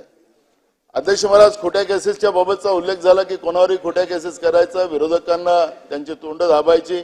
अध्यक्ष महाराज या गोर सेनेचा एक अर्ज आमच्याकडे आला अध्यक्ष महाराज. जे आता हिट अँड रन हे मोठ्या प्रमाणात महाराष्ट्रामध्ये वाढलेले आहेत, अनेक घटना रोज घडतात आहे, ड्रग मोठ्या प्रमाणात वाढते. अध्यक्ष महाराज जोळगाव जिल्ह्यातील रामदेववाडी हिट अँड रन अपघात प्रकरणात तपासाबद्दलची SIT मागणी या गोर सेनेने केलेली अध्यक्ष महाराज. अध्यक्ष महाराज मी आपल्याला सांगतो की या गोर सेनेने ज्या गाडीने त्या हिट अँड रनच्या माध्यमातून त्याचा जीव गेलेला होता त्याच्याबद्दलचं पोलिसांमध्ये जेव्हा ते गेले त्याच पोलीस स्टेशनच्या लोकांनी त्या रिपोर्ट करणाऱ्यालाच मारलं अध्यक्ष महाराज. म्हणजे आता हे उलट झालं, गुन्हेगाराला मारायला पाहिजे, गुन्हेगाराला आतमध्ये टाकायला पाहिजे, आता ज्याच्यावर अन्याय झाला तो गेला तर पोलीसवाले उलट त्याला मारतात आहे. अध्यक्ष महाराज या पद्धतीचा जो प्रकार दहशतीचा या राज्यामध्ये या सरकारने निर्माण करून ठेवलेला आहे त्याचंही उत्तर या लोकांना द्यावं लागेल अध्यक्ष महाराज.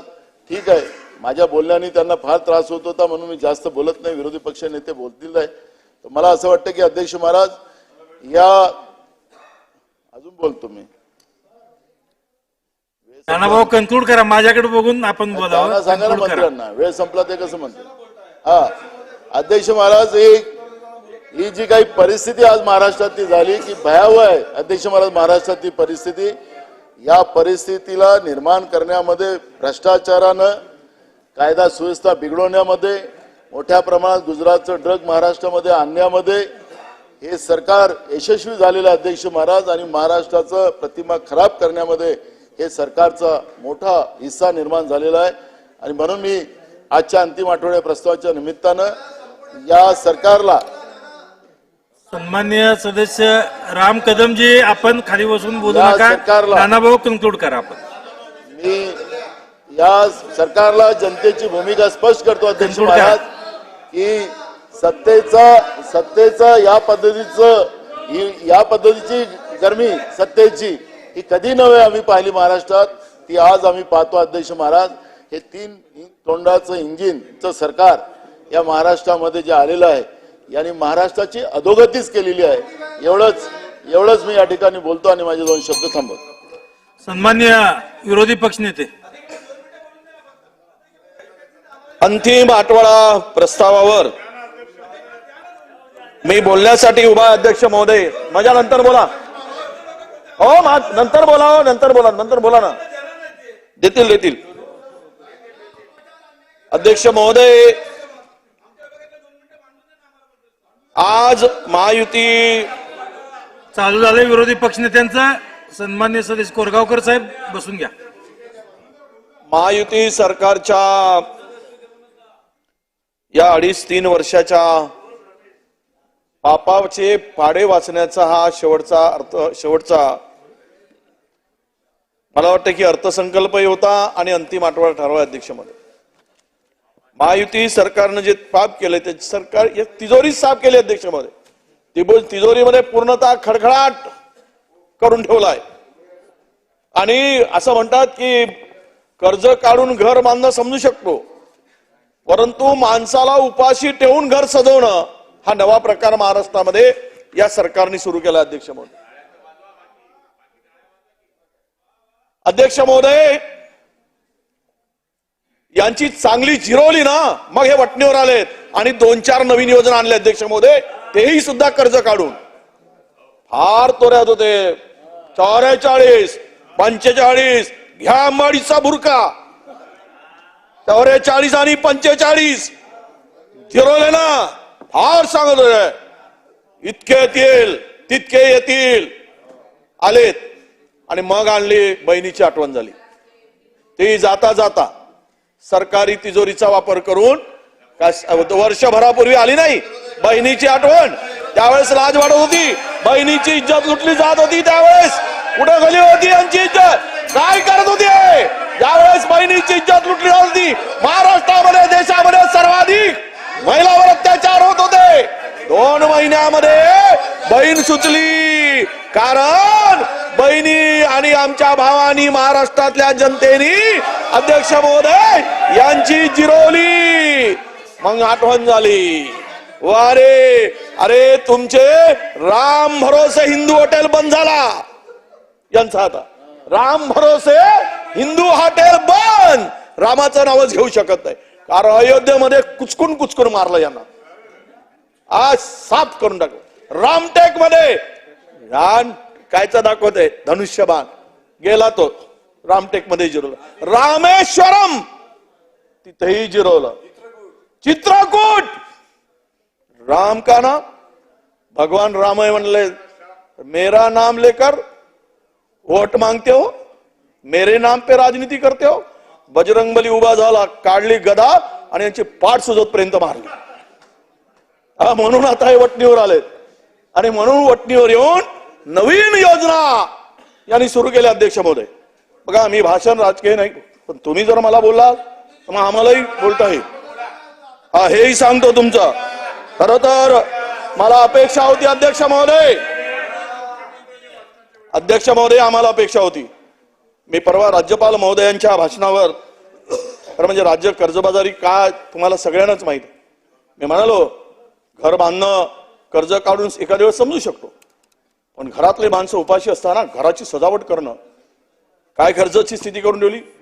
23-24 मध्ये 7,11,000 कोटीचं कर्ज होतं. दरवर्षी 70-80 कोटी काढलेत. यावर्षी पुन्हा 24-25 ला 1,30,000 कोटीचं कर्ज काढताय. म्हणजे एकूणच 8.5 लाख कोटीपेक्षा अधिकचं कर्ज या राज्यावर होणार आहे. अध्यक्ष महोदय ऋण काढून सण साजरा करणारे तुम्ही आहे, महाराष्ट्र बघतोय. अध्यक्ष महोदय मला अपेक्षा होती माननीय मुख्यमंत्री महोदयांकडून की राज्यपालाचं भाषण अत्यंत गांभीर्यानं करतील, राज्यपालांचं भाषण फार गांभीर्यानं होईल.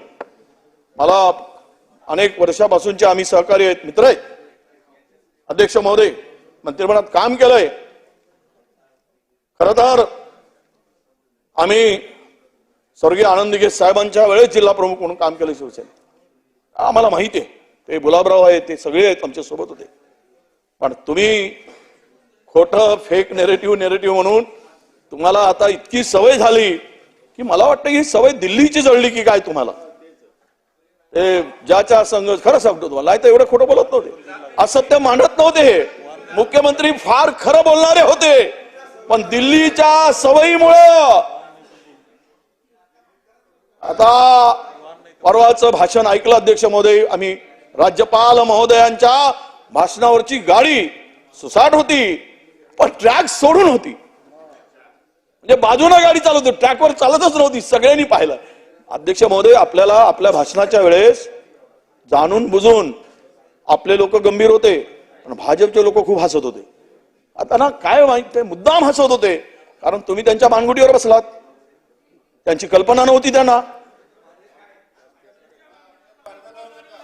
कल्पना, खरं सांगतो, तुम्ही पाहून काय व्हिडिओ. अध्यक्ष महोदय आपल्या भाषणाच्या वेळेस आपली सगळी लोक गंभीर होती, भाजपचे लोक एवढे जोरानं हसत होती.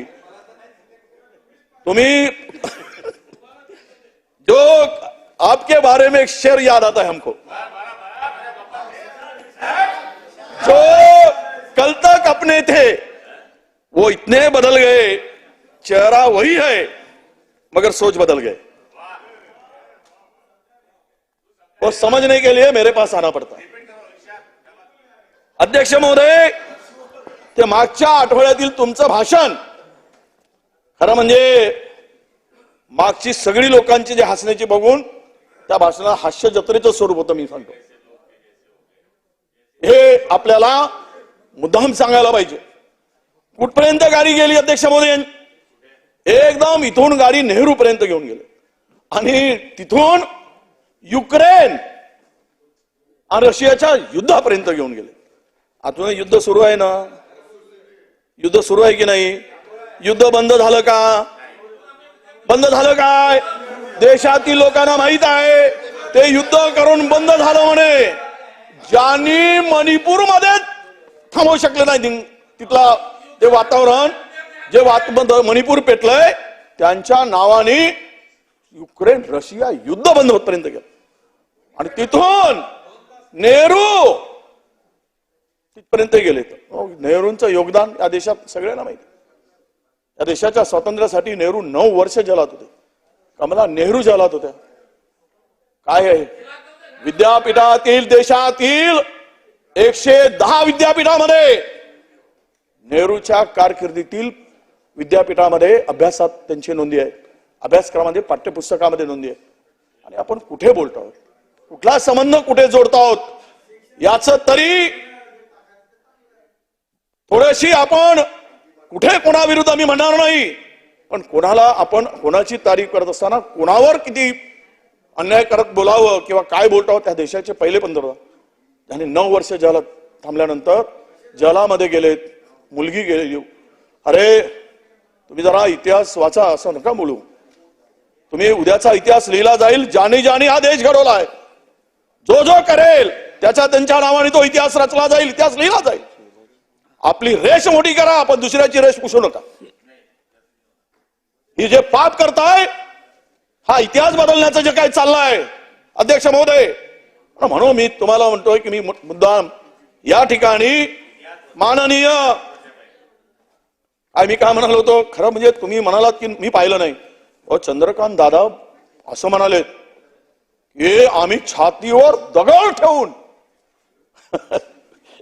मुख्यमंत्री साहेब तुमचा दगड एवढा भारी झाला ना, त्यांची छाती पिचल्या गेली, हवास निघून गेली.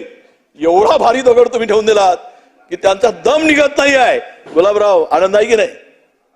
आनंद आहे म्हणा ना, आनंद हसा ना जरा, चांगला बोलतो की नाही? काय भारी काम आहे, काय भारी पडलेत ना, म्हणून दगड ठेवला म्हणे, दगड छातीवर. यापेक्षा मोठा ठेवून द्या, कारण तुमच्याशिवाय त्यांना आता पर्यायच नाही आहे. पर्याय नाही, तुम्हीच एक पर्याय आता. त्यामुळं ओकेच म्हणा लागते, ओकेच. अध्यक्ष महोदय काय ते जाऊ द्या, त्यांना तुमचे ते तिकडे आहेत की नाही, तुम्ही तुमची चिंता करा, त्यांची चिंता कशाला? तुमची चिंता तुम्ही करा. हे दगड ठेवून अध्यक्ष महोदय एवढा दगड झाला ना मोठा, मी सांगितलं की दाज अध्यक्ष महोदय, खर तर या सगळ्यामध्ये या तुमच्या फार जोरदार मॅनेजमेंट आहे सीएम साहेब तुमचं, म्हणजे मानावं लागेल तुमचं. एवढं जोरदार मॅनेजमेंट आहे ना, आता भाजपला धरलं तर चावते, सोडलं तर पडते, अशी परिस्थिती तुम्ही करून ठेवले. धरता येत नाही आणि सोडता येत नाही. वा चांगलं आहे. नाही, राज्यपालाच्या भाषणावरचं काढून देतो ना, राज्यपालाच्या भाषणावर काय होतं तेही काढून देतो, तेही वाचा. अध्यक्ष महोदय हे बरोबर बोलले. किती बरं वाटते सगळ्यांना. तुम्ही पण असं म्हणा, जरा मोठेपणा ठेवा, बरं वाटेल. अध्यक्ष महोदय आपण तिथपर्यंत गेलात, पण मी त्याला बोलणार नाही. काही जरा ठीक आहे, काही आहेत पक्षामध्ये यांचे फार जोक करतात, त्यामुळं एकूण परिस्थिती तुम्हाला सगळ्यांना माहित आहे. आज काय सांगितलं गेलं, 25 कोटीच्या वर. अध्यक्ष महोदय काय बाजारी, काय राज्यातली आर्थिक स्थिती आहे देशात मध्ये, आपण म्हणालात 25 कोटीच्या वर लोकांना दारिद्र्य रेषेच्या वर काढलं. खरंच निघाले काय? ज्या देशामध्ये 85 कोटी लोकांना 5 किलो राशन तांदूळ आणि 5 किलो गव्हावर सरकारच्या दयेवर जगावं लागतं, ज्या देशातील 40 कोटी कुटुंब आज दारिद्र्याखाली गेली. आपण म्हणतोय 25 कोटी लोकांना 85 कोटी लोकांना आपण अनाज देत आहे आणि आपण छाती पिटवून घेतात इंग्लिशवर की आम्ही मोफत देतोय आमच्या भरोशावर. हे सगळं चाललंय म्हणून सांगत होते अध्यक्ष महोदय. म्हणून आपण जे म्हणत की अध्यक्ष महोदय येतो ना मुद्दा झाला आमचा, आम्ही याच्यावर बोललो. राजकीय थोडंसं उत्तर दिलं पाहिजे, राजकीयाला राजकारण टिट फॉर टॅट आम्ही बोलणार नाही. पण मुख्यमंत्री महोदय माझ्याकडे बघून बघून माझंच नाव घेऊन घेऊन तुम्ही फार आम्हाला हे ठेवून दिला. आमच्या हसत हसत आमच्या तोंडावर नेहरूची जी पण खिल्ली उडवलीत. आपण नका उडवणं, असं आमची उडवा, स्वाभाविक आहे. आम्हाला आमच्यावर काय बोलायचंय ते बोला. जिथे ज्यांचे श्रद्धास्थान असतात ते देशाचे कुणी तुमच्या काळात तुमचे असतील, तुमच्या पूर्वजापासून 2 पिढ्याच्या पूर्वीपासून. पण असं आहे की अध्यक्ष महोदय केवळ नेहरू हे काँग्रेसचे पुढारी म्हणून आपण त्यांना म्हणू नका ना. अध्यक्ष महोदय त्यांचं जे योगदान आहे तेही विसरू नका. अरे या 1 दशकापेक्षा ज्यांचं काळ जलामध्ये गेलाय, तुरुंगात गेलाय, त्याच्या विरुद्ध आपण बोलतोय, त्यांच्या संदर्भात बोललोय म्हणून मी त्याला मला उल्लेख करावा लागला अध्यक्ष महोदय. मला म्हणून सांगतो थोडा पद आता है पद जाता है. एक जरा गुलाबराव लक्षात ठेवा, पुन्हा एक शेअर सुरू होतो तुम्हाला, जरा ऐकून घ्यायची तयारी ठेवा. जरा सा कुदरत ने क्या नवाजा, जरा सा कुदरत ने क्या नवाजा कि आके बैठे हो पहले सप में, अभी क्यों उड़ने लगे हवा में. अभी तो शोहरत नहीं है, अभी तो शोहरत नहीं है. म्हणून कुणावर आम्हाला काय म्हणाल म्हणा. अध्यक्ष महोदय आपण आपल्याला विनंती आहे की आधुनिक भारताच्या शिल्पकारावर मात्र आपण बोलू नका, अशी माझी आपल्याला विनंती आहे अध्यक्ष महोदय. अजितदादा इथे नाही आहे. अजितदादांनी 10वा अर्थसंकल्प या ठिकाणी सादर केला अध्यक्ष महोदय. कडक शिस्तीचा अर्थसंकल्प होत, कडक शिस्तीचे अर्थमंत्री म्हणून आपण सगळ्यांनी पाहिलं. 10वा अर्थसंकल्प त्यांनी सादर केला अध्यक्ष महोदय. महाविकास काळाच्या मध्ये सुद्धा त्यांनी त्यांच्यावर सातत्यानं ओरड होती. मी काल परवा काही आमदारांचं म्हणणं केलं, त्यांची सुद्धा ओरड त्यांच्यावर आहे. पण भाजपला ज्या तरतुदी आहेत हव्या तशा ते करून घेता आल्या नाहीत, तो त्यांचा विषय आहे अध्यक्ष महोदय. अध्यक्ष महोदय खर तर या सगळ्यामध्ये आजच्या ज्या स्थितीमध्ये एकूणच जे घोषणाची जगलरी झाली, फेक नेरेटिव्ह सेट केलं जात आहे म्हणून तुम्ही पुन्हा करताय, हे आता पुन्हा सिद्ध झालं आहे. आरोप आमच्यावर आणताय अध्यक्ष महोदय. हे या राज्यातील एकूणच परिस्थितीची जाणीव आपल्या सगळ्यांना आहे. मला एक अधिकाऱ्यांनी विरोधी पक्षनेते सभागृहाची वेळ कामकाज संपेपर्यंत वाढवण्यात येत आहे. महोदय अच्छा याच्यामध्ये सामाजिक न्याय हा विषय आम्ही मुद्दाम घातला. काल परवा आम्ही उपस्थित नव्हतो म्हणून अध्यक्ष महोदय सभागृह बंद करण्याचं काम झालं, आम्हाला बोलू दिलं नाही. अध्यक्ष महोदय मराठा समाजाच्या आंदोलनाच्या संदर्भात असेल, त्यांच्या आरक्षणाच्या संदर्भात असेल, मी सुद्धा जरांगे पाटलांच्या उपोषणस्थळी गेलो, नाही गेलो असं नाही. त्यावेळेस त्यांची मराठा समाजाची किंवा जरांगे पाटलांची मागणी ही मराठवाड्यापुरती होती अध्यक्ष महोदय. त्यावेळेस जाऊन भेटलो मी हाकेंच्या आंदोलनास्थळी गेलो. मी तिथे काय बोललो हे सर्व माहिती आपल्या पुढे. खरं तर 2दा विरोधी पक्षाबरोबर महाराष्ट्रातील सर्व पक्षीय बैठका झाल्या. आम्ही त्यावेळेस आमची भूमिका स्पष्ट केली अध्यक्ष महोदय. म्हणजे आंदोलन पेटलं, उपोषण सुरू झालं, ज्यावेळेस हे सगळे वातावरण आलं त्यावेळेस मुख्यमंत्री आणि सरकार म्हणून, शासन म्हणून, उपमुख्यमंत्र्यांनी, 3ही पक्षाच्या नेत्यांनी आम्हाला कधी बोलवलं का? कुठल्या चर्चेत सहभागी करून घेतलं का? तुम्ही जे काही लेखी स्वरूपामध्ये दिलं त्याची चर्चा आमच्याबरोबर झाली नाही. तुम्ही ती करायला हवी होती. तुम्ही त्यांना तुम्ही जाऊन उपोषण सोडत असताना तुम्ही स्वतः गेलात. काही ठिकाणी आमचं आंदोलन संपलं, मागण्या मान्य झाल्या म्हणजे म्हणून मराठा समाजाने गुलाल उधळला. याचा अर्थ तुम्ही काहीतरी कमिटमेंट त्यांना केली होती. सगळं झाल्यानंतर तुम्ही 13 तारीख दिली, पहिल्याच्या तारखा गेल्या, 13 तारीख दिली, 13 तारखेचं काय दिलं हे आम्हाला माहित नाही. बरं 206चं पाठबळ आहे ना तुम्हाला, गरजच काय आमची? तुम्ही निर्णय घ्या, त्या समाजाच्या मागण्या पूर्ण करा. तुम्हीच म्हणालात ओबीसीच्या आरक्षणाला धक्का लावणार नाही, पण मराठांना आम्ही आरक्षण देऊ. सरकार म्हणून तुमचा अधिकार आहे, तुम्हाला तो घ्यायचा आहे, कॅबिनेट पुढे तुम्हाला जायचं आहे. पण आम्ही गेलो नाही, आम्ही पोहोचू शकत नाही. सगळे सोयरे मी थोडी म्हणलं, सगळे सोयऱ्याचा प्रश्न तुम्हाला सोडवायचा आहे. आमच्या सहीनं थोडी होणार आहे. जो काही निर्णय घ्यायचा असेल तुम्ही घ्या ना. सरकार म्हणून निर्णय घेता की विरोधक म्हणून? आम्हाला कुठला अधिकार? आम्ही कशाला सांगू? तुम्ही सांगितलं पाहिजे. तुमची भूमिका या सभागृहामध्ये मुख्यमंत्री महोदयांनी स्पष्ट केली पाहिजे. तुम्ही देणार आहात की नाही देणार आहात? तुमची भूमिका सांगा, त्यावर आम्ही बोलू. पहिले तुमची भूमिका सांगा. तुम्ही काय करणार आहात ते सांगा. ते लोकांना कळू द्या. सभागृह सुरू आहे अध्यक्ष महोदय, म्हणून आमची मागणी आहे हे सार्वभौम सभागृह सुरू असताना या ठिकाणी हे जे पेटलं हे आंदोलन, एक जातात दुसऱ्याला पेटवून येतात. मी गेलो, आग नाही लावून आलो. जंग लगी है तलवार को धार लगानी होगी, हे कोण म्हणलेत? मी म्हणालो? कोण? तुमची काय भूमिका आहे सांगा, मग बोलू. भूमिकाच माहित नाही तर आम्ही काय सांगू? अरे कमाल आहे.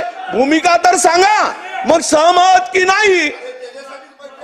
बैठक का इथे मांडा, इथे सभागृहात मांडा. सभागृह सुरू आहे. मागून लपून छपून बैठका घ्यायच्या आणि मग अंगावर आला विरोधक आठवतो. विरोधक केव्हा आठवतो? अंगावर आल्यावर, गळामध्ये हड्डी फसल्यावर. म्हणून अध्यक्ष महोदय, धनगरांचं आरक्षण अध्यक्ष महोदय पहिल्या कॅबिनेट मध्ये निर्णय होणार होता. 10 वर्ष खुर्ची उभवणे झालं नाही. का झालं नाही? कोण थांबवले? 10 वर्षामध्ये पहिल्या कॅबिनेट मध्ये तुम्ही निर्णय घेणार होता धनगर समाजाचा. अध्यक्ष महोदय, तो निर्णय यांनी केला नाही. विरोधी पक्षनेते अरे काँग्रेसचा SC ST OBC हरकती जाईल यांचा 50% आरक्षणाची मर्यादा सांगितलं होता. ठीक आहे. अध्यक्ष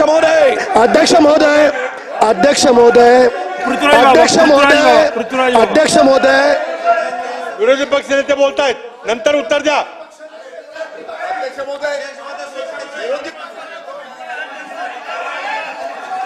पोटतिडकीनं बोलत होतो. परवाच्या दिवशी पोटतिडकीनं बोलत होतो. माननीय मुख्यमंत्र्यांनी सर्व पक्षीय बैठक आरक्षणाविषयी बोलावली तर त्यावेळेस का नाही आलात? तुमची तोंडं कुणी शिवली होती? तुम्हाला कुणी अडवलं होतं? तुम्हाला कुणी यायला रोखलं? म्हणजे ज्या वेळेस बैठक आहे त्यावेळेस यायचं नाही आणि या ठिकाणी राजकीय बोलायचं, मराठ्यांची माती भडकवायची, ओबीसीची माती भडकवायची. काय तुमची मनशा आहे? का नाही आलात? बैठकीला? अध्यक्ष महोदय,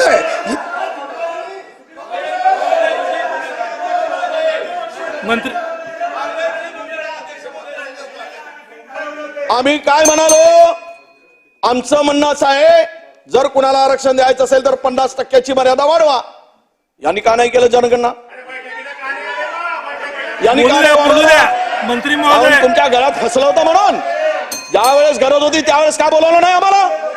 मराठा समाजाचं आंदोलन संपवायचं होतं, ओबीसीचं आंदोलन संपवायचं होतं, त्यावेळेस का आठवण झाली ना आमची? का बोलवलं नाही तुम्ही? आम्ही आलो नसतो सोबत. 4 मंत्री पाठवलेत आणि उपोषण सोडवलं आणि लेखी स्वरूपात दिलं. ते का दिलं लेखी स्वरूपात? विचारलं त्यावेळेस आम्हाला विचारलं असतं, सोबत घेऊन गेले असते, आज हा प्रश्न आला नसता अध्यक्ष महोदय. म्हणून आपल्याला विनंती आहे अध्यक्ष महोदय की आमची मागणी होती, करा ना, जनगणना करा, 50% आरक्षणाची मर्यादा वाढवा आणि त्या दोन्ही समाजाचं जे आज कलुषित झालेलं मन आहे अध्यक्ष महोदय, हे कुठेतरी थांबलं पाहिजे. वाद विकोबाला जातोय. एकामेकाची सकाळी तोंड बघून उठून तोंड बघणारी माणसं, सकाळी रामराम करणारी माणसं एकमेकाची दुश्मन झाली आहेत अध्यक्ष महोदय. लग्नाला जात नाहीत. शेतीवर जाणं बंद झालंय काही जिल्ह्यामध्ये, काही गावामध्ये. हे फार अति होते अध्यक्ष महोदय. आणि म्हणून शाळामध्ये मुलांची सुद्धा अशीच परिस्थिती झाली. हे कुठेतरी थांबावं. आपण या संदर्भात पुढाकार घ्या अध्यक्ष महोदय. आणि हे जे काही आम्ही म्हणालो होतो ना, आमची भूमिका आम्ही स्पष्ट केली. आम्हाला 2 वेळा बोलवलं त्यावेळेस आमची भूमिका मांडली अध्यक्ष महोदय. केवळ या संदर्भामध्ये जो संघर्ष पेटला अध्यक्ष महोदय, हा जाणीवपूर्वक जो काही उभा केला गेलेला आहे, एका बाजूला बोलायचं, दुसऱ्याने दुसऱ्या बाजूला बोलवायचं. दोघांची मतं घेण्यासाठी या समाजामध्ये जे काही आग लावण्याचं करण्याचं भांडण सुरू झाल्याचं काम आहे, महाराष्ट्रातली जनता सर्व त्या अध्यक्ष महोदय 2014ला जे नेतृत्व होतं अध्यक्ष महोदय आरक्षणाबाबत, जी काही माहिती होती, ज्या काही फसवणूक झाली, ही महाराष्ट्राच्या पुढे आहे अध्यक्ष महोदय. आपण या संदर्भात जे काही निर्णय घ्यायचा असेल सरकार म्हणून तुम्हाला घेता येईल. आणि म्हणून या दोनही समाजाला आपण वाद क्षमेपर्यंत काही दोघांनाही जे आरक्षणाचा जो तिळा आहे, ज्या बागड्या आहेत, त्यावर आपली भूमिका आपण मांडावी आणि योग्य ते करावं अशी आमची अपेक्षा. अध्यक्ष महोदय, अध्यक्ष महोदय, केवळ आता अलीकडे काही लोक पाहतोय आम्ही सत्ताधाऱ्यात फुले शाहू आंबेडकरांचं नाव घ्यायला लागले. घेतलं पाहिजेत ना. महाराष्ट्र हे फुले शाहू आंबेडकरांचीच भूमी आहे, छत्रपती शिवरायांची भूमी. पण आता जय श्रीराम बंद झाला, जय श्रीराम बंद झालं, अयोध्या काढतच नाही. का तर चांगली जिरोली, चांगली नावच काढायला राहिलं नाही. अरे ते ईश्वर आहे म्हणतो ना आपण, ईश्वरावर तो सगळं बघत असतो. त्यांनी ते पाहिलं, अजून सुरुवात झाली, थांबा, ते त्याला ते भोगावं लागणार अध्यक्ष महोदय. पण तुम्ही जर वापर करत असाल ना, घेत असाल ना, मग एक वीट कार उचली नाही हो तिकडे. पंतप्रधान मोदी साहेबांना बोलवून त्यांच्या हस्ते आपण छत्रपती शिवरायांचं स्मारक अरबी समुद्रात उभं करायचं ठरवलं. मग का झालं नाही, का केलं नाही? 200 कोटी रुपयाची तरतूद बाबासाहेब आंबेडकरांच्या दीक्षाभूमीच्या आपल्या चैत्यभूमीच्या ठिकाणी बजेट तरतूद केली, 1 रुपया खर्च केला नाही. का केलं नाही? कशाला तुम्ही नाव घेताय? जर नाव घेत असाल तर मग ही कामं का सुरू झाली नाही? अजिबात नाही. 200 रुपयामध्ये मी पहा डीबीटीवर जाऊन, तुम्ही म्हणाल तर मी निवडणूक लढवलं, मी पाहिलाय, चेक केलाय म्हणून सांगतो. मी काही सभागृहामध्ये काही असत्य बोलायचं असं नव्हे. आपण जर महापुरुषाचं नाव घेतो अध्यक्ष महोदय, 1 रुपयाही बाबासाहेबांच्या स्मारकासाठी का खर्च केला गेला? केवळ स्मारकाच्या घोषणा करून अध्यक्ष महोदय आपण त्यांच्या भावनाशी खेळू नका, ही आमची विनंती आहे. अध्यक्ष महोदय, राज्याची पद घसरत चालल्याचं आता लक्षात दिसतंय. 11 नंबरवर राज्य गेलाय, हे मी नाही सांगत. बाबांनी त्या दिवशी भाषणामध्ये आपण उल्लेख केला. आपण आपल्या भाषणामधून आपण सांगितलं की राज्य आपला केंद्रीय एक प्रकाशन जो होतो याचा, त्यामध्ये आपला काही उल्लेख आपण केलेला. अध्यक्ष महोदय, अध्यक्ष महोदय, मला आपल्याला आपल्या मार्फतातून सरकारला विनंती आहे आणि मागणी आहे. अध्यक्ष महोदय, केवळ महाराष्ट्रातून उद्योग भाजप शासितच राज्यात का जातात अध्यक्ष महोदय? दुसऱ्या राज्यात का जात नाही? दुसरे राज्य महाराष्ट्रात देशामध्ये नाही? कधी आपण पाहिलं इकडून उद्योग तामिळनाडूकडे गेला, केरळामध्ये गेला, तेलंगणात गेला, आंध्रात गेला कुठे? मध्य प्रदेश, गुजरात, एवढ्यापर्यंतच. याच्या पलीकडे काही जाताना आम्हाला दिसत नाही अध्यक्ष महोदय. म्हणजेच आपण केंद्राची मर्जी सांभाळण्यामध्ये महाराष्ट्राला उद्ध्वस्त तर करत नाही ना, हे या ठिकाणी दिसतंय अध्यक्ष महोदय. अध्यक्ष महोदय, काही प्रश्न आहे. दावोच्या गुंतवणुकीवर आपण बोललात, त्या गुंतवणुकीतील आकडे कोटीच्या कोटी उड्डाण आहेत अध्यक्ष महोदय, कोटीच्या कोटी, एवढे कोटी तेवढे कोटी. कारण गुंतवणूक कुठे आली, ती गेली कुठे, किती रोजगार निर्मिती झाली, याचा काहीच पत्ता नाही. तुम्ही सांगितलं पाहिजे की काय आपण किती निर्मिती झाली, कुठे तो उद्योग सुरू झाला, उद्योगाची वीट रचली काय, त्याचं फाउंडेशन स्टोन तरी टाकला काय? अध्यक्ष महोदय, इंडियन इन्स्टिट्यूट ऑफ चार्टर्ड अकाउंटंट्सचा एक रिपोर्ट सादर केला अध्यक्ष महोदय. त्यामध्ये म्हटलंय 10 वर्षात महाराष्ट्रात फक्त 2 लाख रोजगाराची निर्मिती झाली. आम्ही नाही म्हणत, इंडियन इन्स्टिट्यूट ऑफ चार्टर्ड अकाउंटंट्सनी दिलेला हा रिपोर्ट आहे. यामध्ये 2 लाख रोजगारांची निर्मिती झाली आहे. त्यातली आमच्या काळातली कोरोनाची 2 वर्ष सोडून द्या, उरलेल्या 7.5 वर्षात तुम्हीच होता. फक्त 2 लाख. दावोस येथे 2023 साली महाराष्ट्र शासनाबरोबर जो गुंतवणुकीचा करार झाला, 3 मोठ्या परदेशी कंपन्या महाराष्ट्रात येतील असं छाती ठोकून सांगितलं गेलं अध्यक्ष महोदय. या गुंतवणुकीच्या 10% सुद्धा भांडवल या कंपन्यामध्ये जे सांगितल्या गेल्या कंपन्या 10% सुद्धा भांडवल नसल्याचं लक्षात आलं अध्यक्ष महोदय. त्यांची पद काय आहे मी वाचून दाखवतो अध्यक्ष महोदय, आपल्या निदर्शनास आणून देतो अध्यक्ष महोदय. अमेरिकन कंपनी म्हणून जाहिरात करणारी न्यू एरा क्लीनटेक ही कंपनी इटखेडा जिल्हा औरंगाबाद येथील आहे. 20,000 कोटीची गुंतवणूक करण्याचं आश्वासन देणाऱ्या या कंपनीमध्ये अध्यक्ष महोदय भाग भांडवल फक्त 150 कोटी आहे. 150 कोटीच्या भाग भांडवलावर 20,000 कोटीचा प्रकल्प उभा राहू शकतो. ती कंपनी अमेरिकेची दाखवली, कंपनी मात्र महाराष्ट्रातली. दुसरी कंपनी फेरो अलाय ही कंपनी ब्रिटिश असल्याची दाखवली अध्यक्ष महोदय. ही कंपनी मूळची जालन्यातील आहे. कंपनीचे पेडअप भांडवल 1 लाख रुपये आहे आणि या कंपनीचं गुंतवणूक किती दाखवली 1520 कोटी. राजुरी स्टील हे मूळ MIDC मध्ये माझ्याच घराच्या बाजूला, यामध्ये याचं कॅपिटल 18 कोटी. ही चंद्रपूर जिल्ह्यातील मूळची कंपनी अध्यक्ष महोदय, मूळची चंद्रपूरची, आणि हे कंपनी 600 कोटीचा प्रकल्प उभारणार म्हणून सांगितले. अरे हे जुमला नाही, हे जुमलेबाजी आहे अध्यक्ष महोदय, म्हणजे खोटं बोलून जुमला.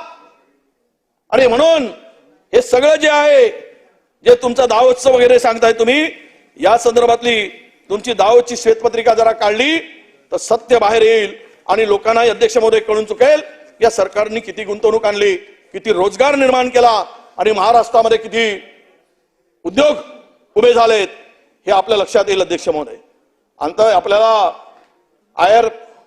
आपल्याला गेल्या 10 वर्षामध्ये किंवा 10 वर्षाच्या काळात अध्यक्ष महोदय केंद्र सरकारने महाराष्ट्राचे काही लचकी तोडलेत, त्यामध्ये अधिक बोलण्याची गरज नाही. जे काही योजना आहेत त्याची अवस्था, या सगळ्यांची परिस्थिती आपल्या पुढे अध्यक्ष महोदय. रोजगाराच्या संदर्भामध्ये सुद्धा महाराष्ट्र आता कुठे गेलाय. जेम्स अँड ज्वेलरी पार्क मधून 1 लाख निर्माण होतील असं सांगितलं. PM मित्र पार्क मधून 2200 रोजगार होतील. वस्त्रोद्योग धोरणामधून 5 लाख रोजगार निर्माण होतील. एकही प्रकल्प सुरू झाला नाही. ग्रीन एनर्जी पॉलिसी मधून 64,000 नोकऱ्या उभ्या होतील सांगितलं, एक नोकरी झाली नाही. रोजगार निर्मिती एवढ्या मोठ्या प्रमाणात होईल म्हणून जे स्वप्न दाखवून तरुणांना फसवण्याचं पाप जे करताय त्याचं उत्तर येणाऱ्या निवडणुकीमध्ये जनता तुम्हाला मागेल. तरुण रस्त्यावर उतरून मागेल, प्रचाराला जाल तिथे त्याचं उत्तर द्यावं लागेल. या ठिकाणी कुठलाही रोजगार निर्मिती झाली ना अध्यक्ष महोदय. आणि म्हणून आर्थिक महासत्तेमध्ये सत्तेचं स्वप्न तुम्ही जरी दाखवत असाल तरी पण देशातील बेरोजगारीचं भीषण वास्तव हे आता लपून राहिलं नाही अध्यक्ष महोदय. अनेक तरुणांना रोजगारासाठी आत्महत्या करावी लागते अध्यक्ष महोदय. मी जुनं जाणार नाही, पण तलाठी पदासाठी जर 4000 जागासाठी 18 लाख लोक येत असतील तर महाराष्ट्रामध्ये बेरोजगारांचं भीषण वास्तव काय आहे, ही ज्वलंत प्रश्न किती आहे, तरुण रोजगारासाठी किती तडफडतो आहे हे आपल्या आलेल्या अर्जावरून आपल्याला दिसेल. काल परवा पोलिसांच्या भरत्या झाल्यात अध्यक्ष महोदय. आपल्याला डबल MA झालेले, इंजिनियर झालेले, डिप्लोमा केलेली, त्यातल्या त्यात PhD झालेले असे तरुण पोलीस शिपाई भरतीसाठी लाईनीत उभे होते अध्यक्ष महोदय. चपराशासाठी, पोलिसासाठी, भरतीसाठी जर हा भीषण वास्तव असेल तर रोजगार आहे कुठे अध्यक्ष महोदय. पोलीस भरतीसाठी MBA झालेली मुलं होती, वकील झालेली मुलं किती असावीत, वकील झालेली मुलं. या चंद्रपूरमध्ये पोलीस भरतीसाठी वकील झालेली 13 पोरं, MBA झालेली 35 पोरं अध्यक्ष महोदय, इंजिनियर आणि डॉक्टर झालेली 90 पोरं पोलीस भरतीसाठी उभे. काय चाललंय अध्यक्ष महोदय.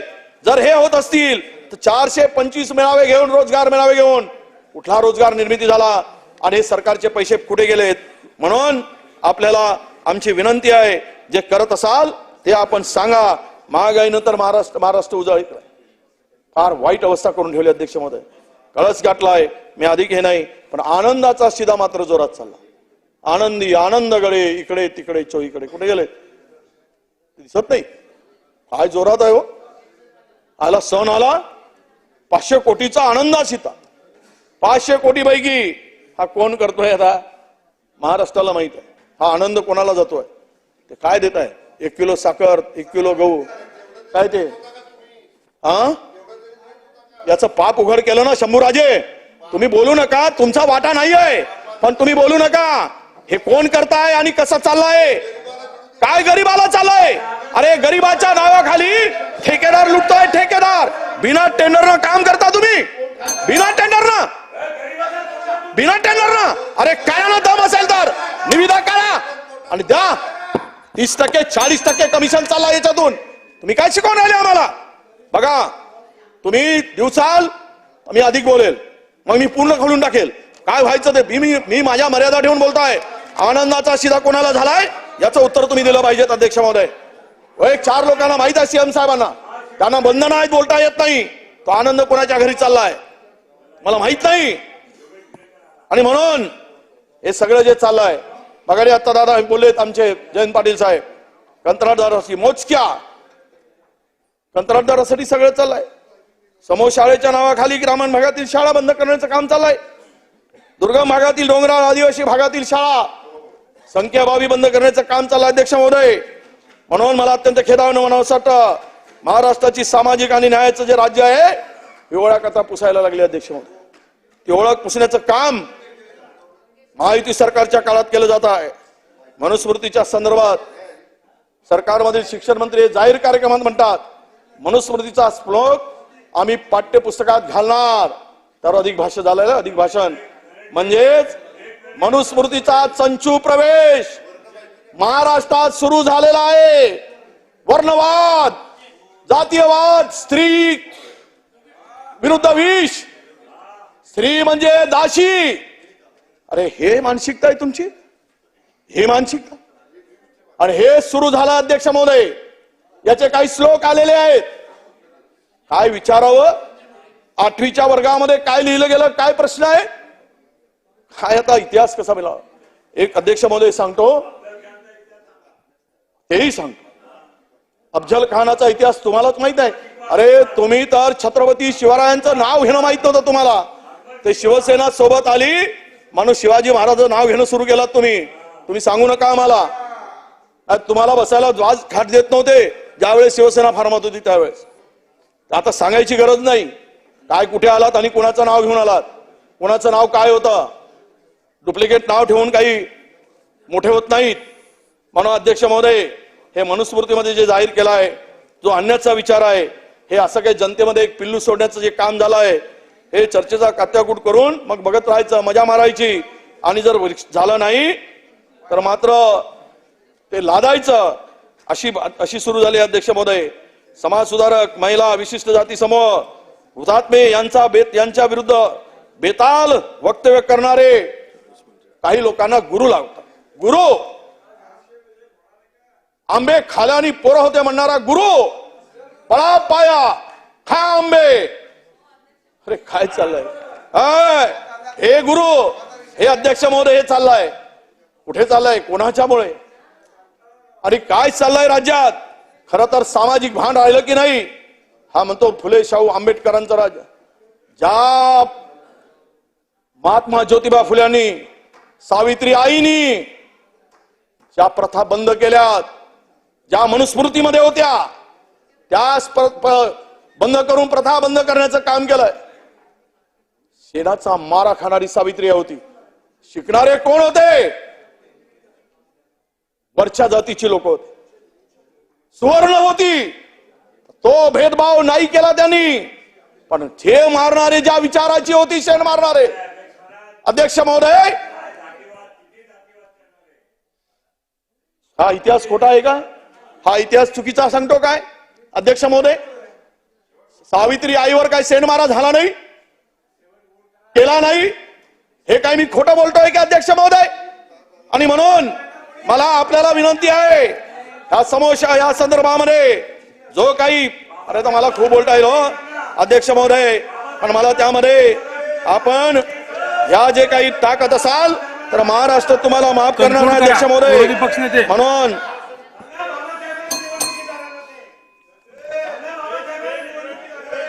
अध्यक्ष महोदय, मुलींचं पारंपरिक शिक्षण, या सरकारचा मेंदू ठिकाणावर आहे का अध्यक्ष महोदय. आता असा प्रश्न विचारण्याची वेळ आली अध्यक्ष महोदय. शाळा शिकून नोकऱ्या नाहीत, मुलं डेगऱ्या घेऊन वनवन भटकत आहेत. मराठी माध्यमातून शाळा शिक्षण दिलं जाणाऱ्या सामाजिक शास्त्र, मानव विद्या या विषयांना वगळून केवळ इंग्रजी माध्यमातून शिकवले जाणारे विषयाचा या योजनेमध्ये घेतले आहेत अध्यक्ष महोदय. महिलांच्या मोफत शिक्षणामध्ये 14 लाख तरुणींना 14 लाख अध्यक्ष महोदय मुलींचं 16 लाख मुलींचं भविष्य तुम्ही उद्ध्वस्त करायला निघाला. महात्मा ज्योतिबा फुले, सावित्रीबाई फुले यांनी या देशात स्त्री शिक्षणाचा जो पाया रचला त्या पायाच आज उभा आहे. म्हणून आमच्या सावित्री मातेच्या अंगावर शेण फेकणारी प्रवृत्ती होती ती प्रवृत्ती महाराष्ट्रातून जनता घालवल्याशिवाय राहणार नाही अशी आमची अध्यक्ष महोदय विनंती आहे. वारंवार असं सांगितलं जात आहे की शालेय शिक्षणामध्ये मनुस्मृती अजिबात आलेलं नाहीये. एक जे प्रास्ताविक एका कमिटीकडून लिहिलं गेलं हे शासनाकडे आलेलं सुद्धा नाहीये. कारण त्यावेळेला आचारसंहिता सुरू होती. ज्यांनी हे लिहिलं त्यांना नोटिसा दिलेल्या आहेत. शालेय शिक्षणामध्ये अजिबात मनुस्मृतीचा समावेश नाही आहे. उगाच चुकीचा नॅरेटिव्ह क्रिएट केला जाऊ नये महाराष्ट्रामध्ये आणि चुकीचं रेकॉर्डवर येऊ नये म्हणून मी हा स्पष्ट खुलासा करतो. आणि त्या संबंधित लोकांनी ज्यांनी प्रस्तावनामध्ये स्व घालू नये अशी आमची भूमिका आहे. आणि म्हणून त्यांना आम्ही त्याच्यासाठी काय काय केलेलं आहे. खोटं बोलू नका. खोटं या मी हाऊसच्या ह्याच्यावर सांगतो. आपण जे बोलता मी स्वतः खुलासा केलेला आहे. अजिबात शिक्षणाच्या पुस्तकामध्ये मनुस्मृतीचा कुठलाही श्लोक नाही. प्रस्तावना ज्या कमिटीने लिहिली त्या कमिटीला सुद्धा आम्ही नोटीस दिलेली आहे. आणि सरकारकडे न येता हे ऑनलाईन कोणी टाकलं त्याच्याबद्दल त्यांना सुद्धा नोटिसा दिलेल्या आहेत. आणि त्याच्यामुळे आचारसंहितेचं कारण दाखवून हे ऑब्जेक्शन सजेशन जे घ्यायचे असतात त्याच्यामध्ये हे आलेलं आहे. आणि त्याच्यावर तुम्ही पुस्तकामध्ये हे आलं असं जर म्हणत असाल हे साफ चुकीचं आहे. मी स्पष्ट शब्दामध्ये याचा इन्कार पूर्वी सुद्धा केलेला आहे. चुकीच्या कसल्या श्लोकाबद्दल बोलताय हे बघा. खोटं काही बोलायचं आणि त्याच्यामध्ये एवढंच म्हटलेलं होतं की ह्याच्यामध्ये चुकीचं कसले हे तुम्ही म्हणता. मी कधीही म्हटलेलं नाही आहे. मी स्पष्ट शब्दात on the floor of house सांगतो. विरोधी पक्षनेते खोटं बोलताय. विरोधी पक्षनेते वडेट्टीवार साहेब आपल्याला किती वेळ लागणार अजून? 10 मिनिटांमध्ये संपवतो. 5 मला डिस्टर्ब केलं नाही तर 10 मिनिटात सीएम साहेबाचा रिप्लाय अजून बरोबर आहे ना. आज आपण ठरवलंच आहे शेवटचा दिवस आहे. 2 दिवस वाया घालवले. 6:15 पर्यंत संपवायचं होतं आपल्याला. अध्यक्ष महोदय मी 10 मिनिटांमध्ये संपवतो. मला डिस्टर्ब करू नये आता म्हणजे झाला. 5 मिनिटात संपवा साहेब. अध्यक्ष महोदय या सरकारमध्ये फार राज्य हे ड्रग्सच्या विळख्यात गेलं. अध्यक्ष महोदय तरुण उद्ध्वस्त होत आहे. अध्यक्ष महोदय एमडी ड्रग्स गुटखा तंबाखू मावा या पदार्थानं हे होणारी जी विक्री चालली आहे अध्यक्ष महोदय गुटख्याची विक्री ड्रग्सची विक्री खरं तर अध्यक्ष महोदय यावर नियंत्रण राहिलं नाही. अध्यक्ष महोदय मागील 1 वर्षामध्ये जेवढा पकडल्या गेला जेवढी धाडी घातल्या गेल्या जेवढी कारवाई झाली अध्यक्ष महोदय यामध्ये प्रचंड मोठ्या प्रमाणामध्ये हे जाळं विणलं जात आहे. गुटख्यामध्ये तर काल परवाच आपल्याला माहित असेल अध्यक्ष महोदय की एका पोलीस कमिशनरनी मोठा गुटखा पकडला. आता त्याची बदली होणार आहे असं माहिती आहे. त्यांनी धागेदोरे शोधले ड्रग्स पकडले. अध्यक्ष महोदय मी इथे माननीय मुख्यमंत्री महोदय आहेत. मागच्या 2 महिन्यापूर्वी भारतीय जनता पक्षाच्या एका जिल्हाध्यक्षाच्या पत्नीकडून एका ड्रग्स माफिया म्हणा एकाने फोन केला आणि फोन करून त्यांच्याकडून आरटीजीएसनी 20 लाख रुपये वसूल केले. आपल्या भारतीय जनता पक्षाच्या जिल्हाध्यक्षाच्या पत्नीकडून दिलेत पैसे अध्यक्ष महोदय 20 लाख रुपये. हिम्मत किती वाढली बघा. त्या आरोपीत ती घटना घडली. पहिल्यांदा फोन आल्यानंतर त्या फोनमध्ये तुम्ही त्यांना धमकवलं तुम्ही ड्रग्स घेताय म्हणून असं काहीतरी त्यामध्ये आता पेपरमध्ये छापून आलं. FIR दाखल झाला. तेही आरटीए झाल्यानंतर 1 महिन्यानी तक्रार झाली. 1 महिन्यानी तक्रार होऊन आता 1.5 महिना झाला. अरे ज्या जिल्हाध्यक्ष सत्ताधारी पक्षाचा त्यांच्या पत्नीकडून 20 लाख रुपये वसूल केले जातात तरी पण आरोपीवर कारवाई होत नाही. ते पैसे कुठे गेले अध्यक्ष महोदय? मयामीला गेले, मयामी परदेशात. आणि अजूनही आरोपीवर कारवाई होत नाही. जे तुमच्या आणि मला हे कळत नाही की ही महिला आमची भगिनी अशी काय घाबरली की 20 लाख रुपये काढून नेऊन दिली आणि आरटीजीएस करून नंतर तक्रार केली. किती गंभीर प्रकार आहे अध्यक्ष महोदय. म्हणजेच ड्रग्सचं जाळं किती विणलं जात आहे, किती मोठ्या प्रमाणात ड्रग्स पसरलं. शाळेमध्ये, कॉलेजमध्ये, कट्ट्या कट्ट्यावर आणि सर्रास हप्ते घेतले जात आहेत. हप्ते वसुली करो, ड्रग्स बेचो, माल लो, चंदा लो, धंदा दो, धंदा करो, असं चाललं अध्यक्ष महोदय. म्हणून यामध्ये जवळपास ही सगळी परिस्थिती आपण पाहिली तर एक याच्यावर बंदी किंवा याच्यावर कडक कारवाई करण्याचं हिम्मत शासन दाखवणार आहे का, हा माझा प्रश्न आहे अध्यक्ष महोदय. खरं तर मी म्हणालो कमिशन कोर्ट, टेंडरबाज, घोटाळेबाजांची चलती हे प्रचंड आता राज्यामध्ये चालले अध्यक्ष महोदय. तर हे महायुती राहिलेच नाही, आता महाभ्रष्टाचारी सरकार म्हणून लोक हिनवायला लागले. जिथे जाल तिथे सत्तेतून पैसा आणि पैशातून सत्ता. लोकसभेमध्ये बघितलं काय काय जोरात काम झालं होतं, किती किती वाटलेत. लोक काही म्हणालेत पडलो तरी माझ्याकडे खूप पैसे शिल्लक राहिलेत, पडलो तरी निवडून आलो तरी फायदाच, पडला तरी त्या उमेदवारांचा फायदा झाला. हे एवढे वाटले. या कमवा वाटा, पण तुम्हाला लोक पराभव केल्याशिवाय तुमचा राहणार नाही. लोकसभेत झाला, आता विधानसभेतही होणार आहे. तुम्ही काही केलं तरी जनतेने ठरवलं आहे की जे टेंडरबाज सरकार आहे यांना आता घरी पाठवायचं, हे आता लपून राहिले अध्यक्ष महोदय. म्हणून निवडणुकीमध्ये कितीही राजकीय हस्तक्षेप करा, पडलेल्या उमेदवाराला विजय घोषित करायचा प्रयत्न करा, काही होणार नाही.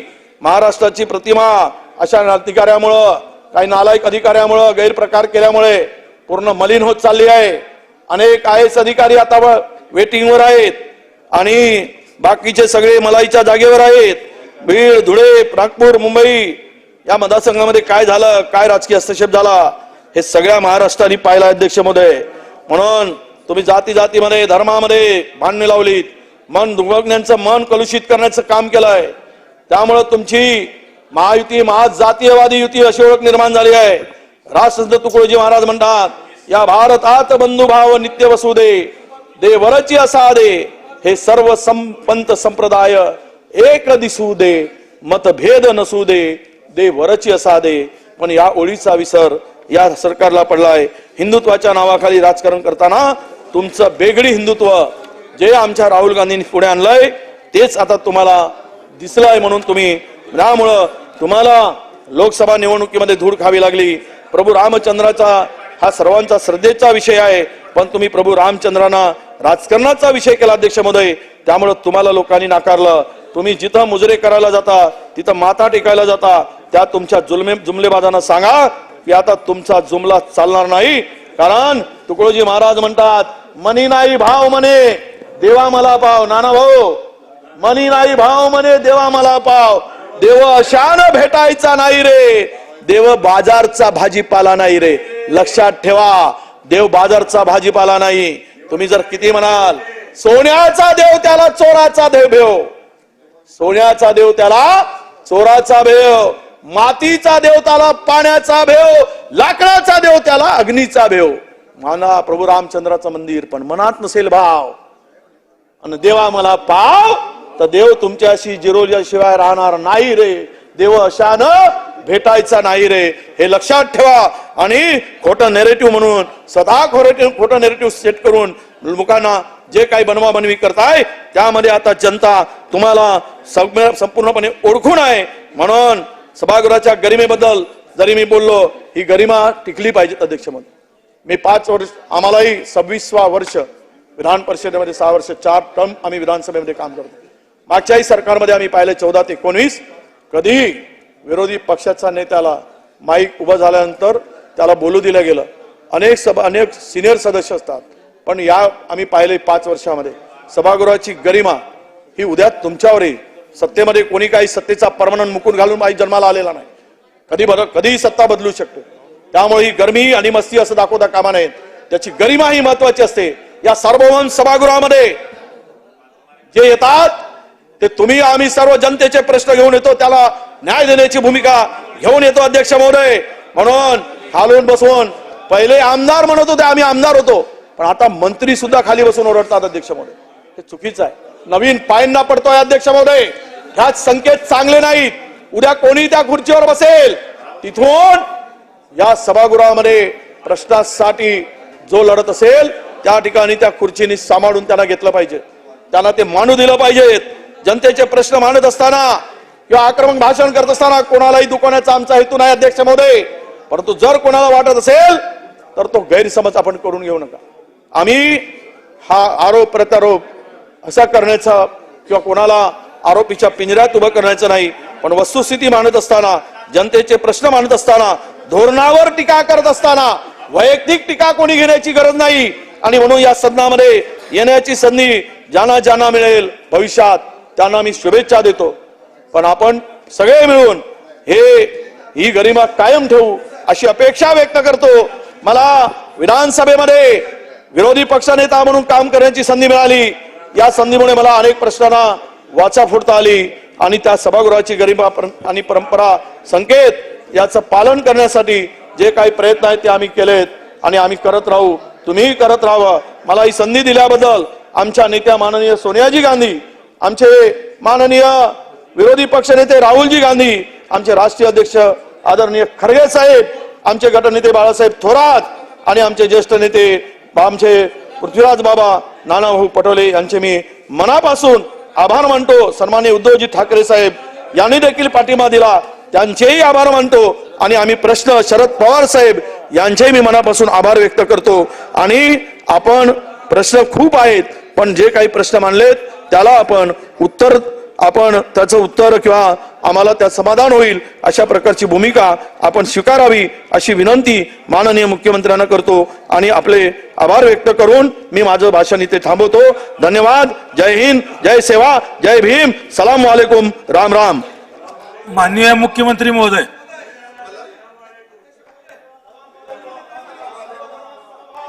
अध्यक्ष महोदय,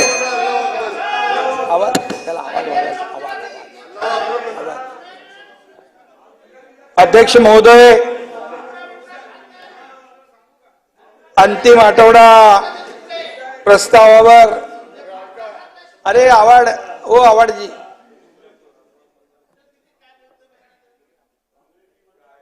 खरं म्हणजे हे आपल्या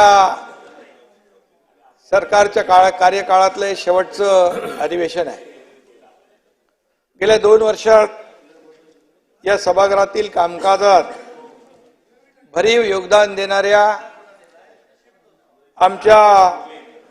माझ्या सर्व सहकाऱ्यांचं आणि विरोधी पक्षातल्या सदस्यांचं मी सुरुवातीलाच मनापासून अभिनंदन करतो. विजयराव, आपल्याला पण आपलंही अभिनंदन मी केलेलं आहे. अरे थांबा, जाऊ दे.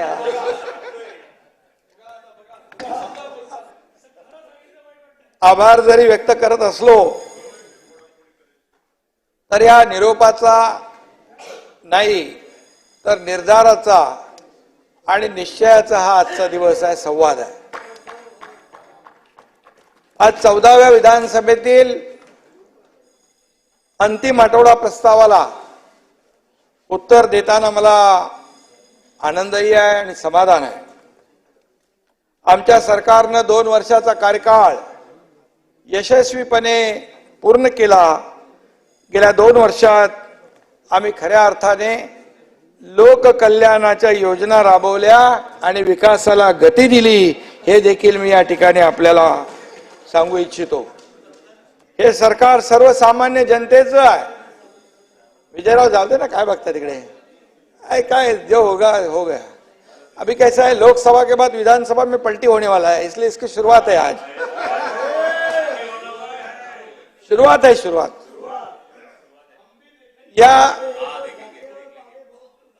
आज विजयराव जोरदार आपण बॅटिंग केली त्याबद्दल अरे मित्र म्हणून तुमचं मी अभिनंदन करतो.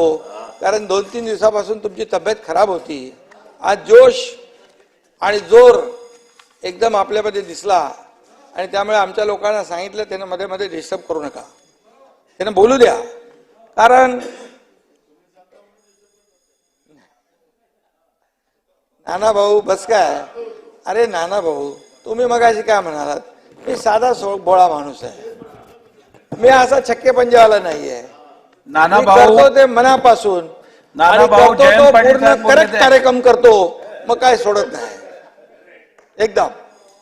2 वर्षापूर्वी केला की नाही, त्याला कारणीभूत कोण आहे? नाना भाऊ.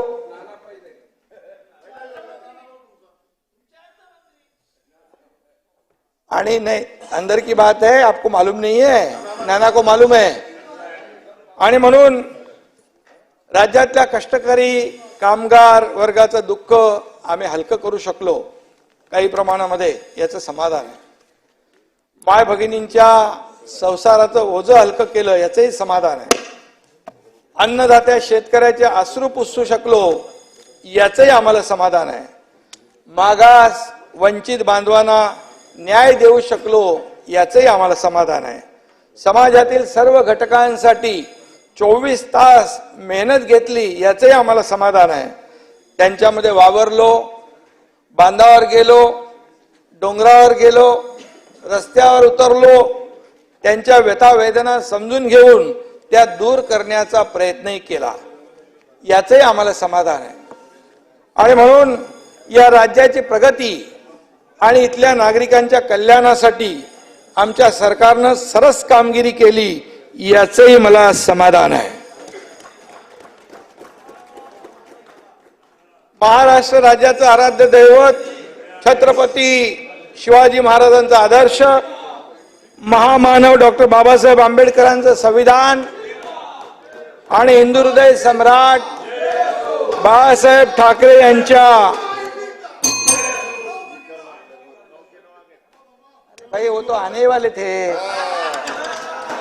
ये शुरुआत है, आगे आगे देखो क्या होता है क्या. आणि बाळासाहेब धर्मवीर आनंदगे साहेब यांच्या आशीर्वादामुळे या राज्याचा मी मुख्यमंत्री होऊ शकलो आणि अभिनंदन तुमचे.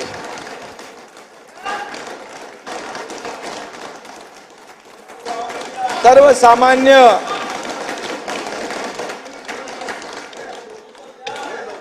अरे जरा आनंद व्यक्त करता झालं. सर्वसामान्य कार्यकर्त्यांना बाळासाहेबांनी मोठं केलं आणि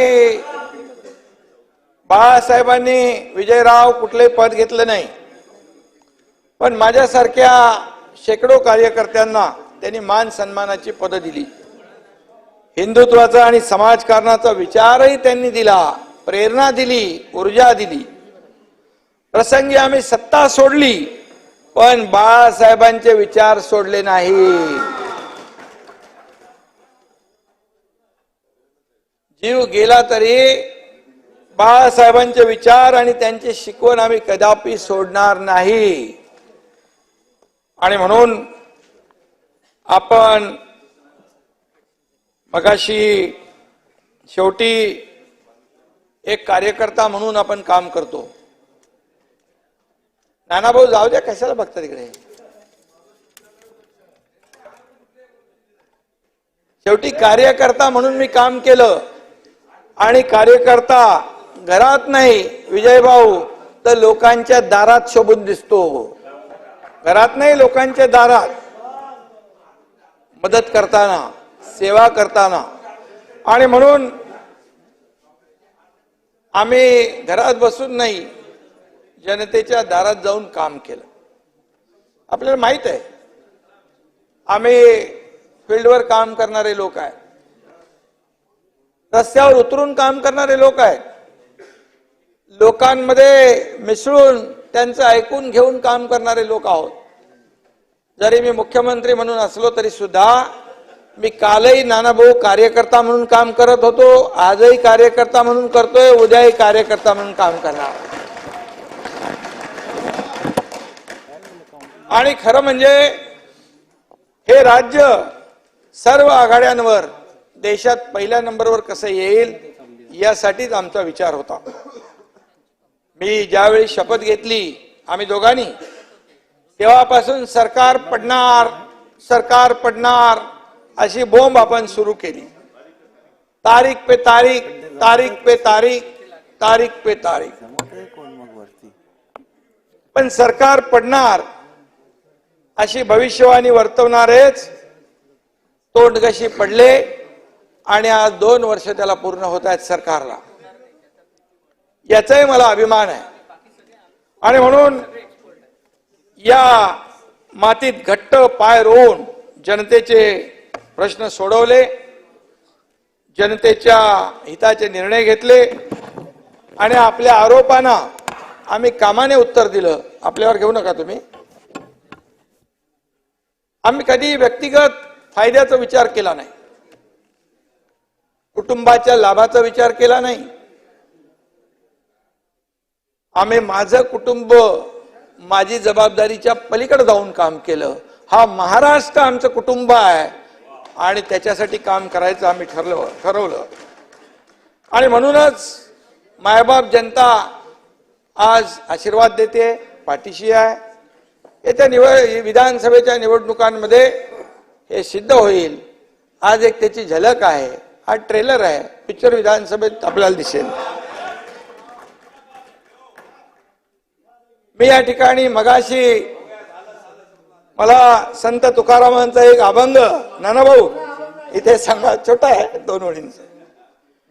टिळा टोपी घालूनी माळा, म्हणती आम्ही साधू विजयराव, दया धर्म चित्ती नाही ते जाणावे भोंदू.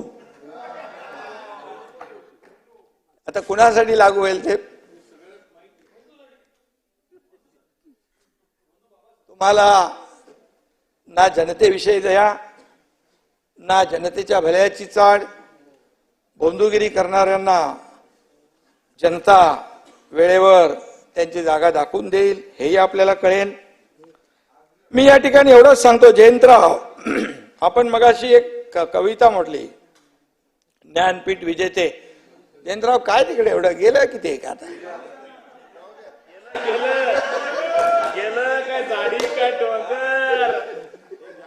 विंदा करंदीकर यांची जनता अमर आहे ही कविता ऐकवली.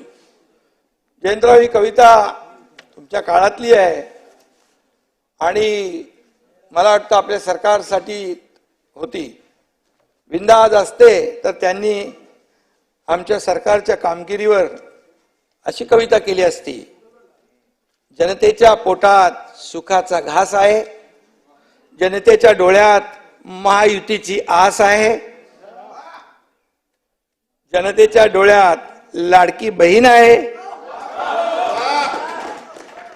मोफत शिक्षण घेणारी कन्या आहे, जनतेच्या डोळ्यात सुखी शेतकरी आहे, कष्टकरी सामान्यांना आज खरा न्याय आहे. चाणाक्ष आहे जनता, सुज्ञ आहे, समजदार आहे आणि खऱ्या खोट्याची जाण आहे. आणि म्हणून येणाऱ्या पुढच्या काळात महायुतीच्या कामाला तिचं जनतेचं मतदान होणार आहे. त्याचबरोबर इकडे विजयराव मगाशी फार एकदम जोरात होते, त्यांचा गैरसमज झाला. नेहरूंचा उल्लेख म्हणाले केला. मी तुम्हाला एवढंच सांगतो, मी तेव्हा म्हणालो की नेहरूजी अतिशय द्रष्टा नेता म्हणून उल्लेख केला, विजनवाला असं. त्यांनी अटल सेतूचं स्वप्न पाहिलं होतं त्या काळात, असं म्हणालो मी. त्यांचं स्वप्न आम्ही पूर्ण केलं असं म्हणालो, पण त्यांचं स्वप्न त्यांनी पाहिलं. होय, गाडीमधून येणार म्हणून. हा, पण विजयराव त्यांच्या स्वप्नाचा काँग्रेसने चुराडा केला, माती केली. आम्ही ते स्वप्न पूर्ण केल्यामुळे तुमचा खऱ्या अर्थाने नाकारतेपणा समोर आला, याचा राग तुम्हाला भले म्हणजे आला असावा. आणि त्याचबरोबर आरक्षणाच्या बाबतीमध्ये मी बोलतो नंतर. आरक्षणावर निर्णय आम्ही घेणारच आहोत. तुम्हाला संसदीय कार्यप्रणाली प्रमाणे आणि घेतलं आम्ही 10% आरक्षण दिले मराठा समाजाला. ओबीसी समाजाला धक्का न लावता 10% दिलेले आहे. आता ते मी पुढे आणखी बोलतो ते डिटेलमध्ये काय कोण कोर्टात गेले ते. पण संसदीय कार्यप्रणालीप्रमाणे आम्ही विरोधकांचंही मनोगत जाणून घेणं, त्यांचं मत जाणून घेणं, कारण आपण वेगवेगळ्या वेळे वेगवेगळी भूमिका घेता. मराठा समाजाला आरक्षण मिळालं पाहिजे म्हणता, मग ओबीसी मधून मिळालं पाहिजे का वेगळं मिळालं पाहिजे. या सगळ्या मिटिंगला बैठकीला आपण आला नाहीत. आणि खरं म्हणजे आम्ही परंपरा पाळणारे आहोत म्हणून आपल्याला बैठकीला बोलवलं. अरे मला तर त्या दिवशी बाळासाहेब थोरात भेटले, मला म्हणाले बाबांना पत्र द्या. त्यांनी लेखी पत्र दिलं, लगेच बाबांनाही पत्र आम्ही दिलं आणि आम्ही आपली वाट बघत बसलो तिकडे. नंतर कुठून काय तुम्हाला मेसेज आला, कुठून फोन आला कोणाचा, सगळे गायब. टांगा पलटी घोडे फरार.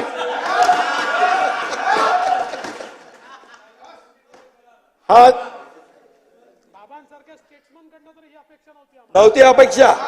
हा हे नव्हतं आम्हाला.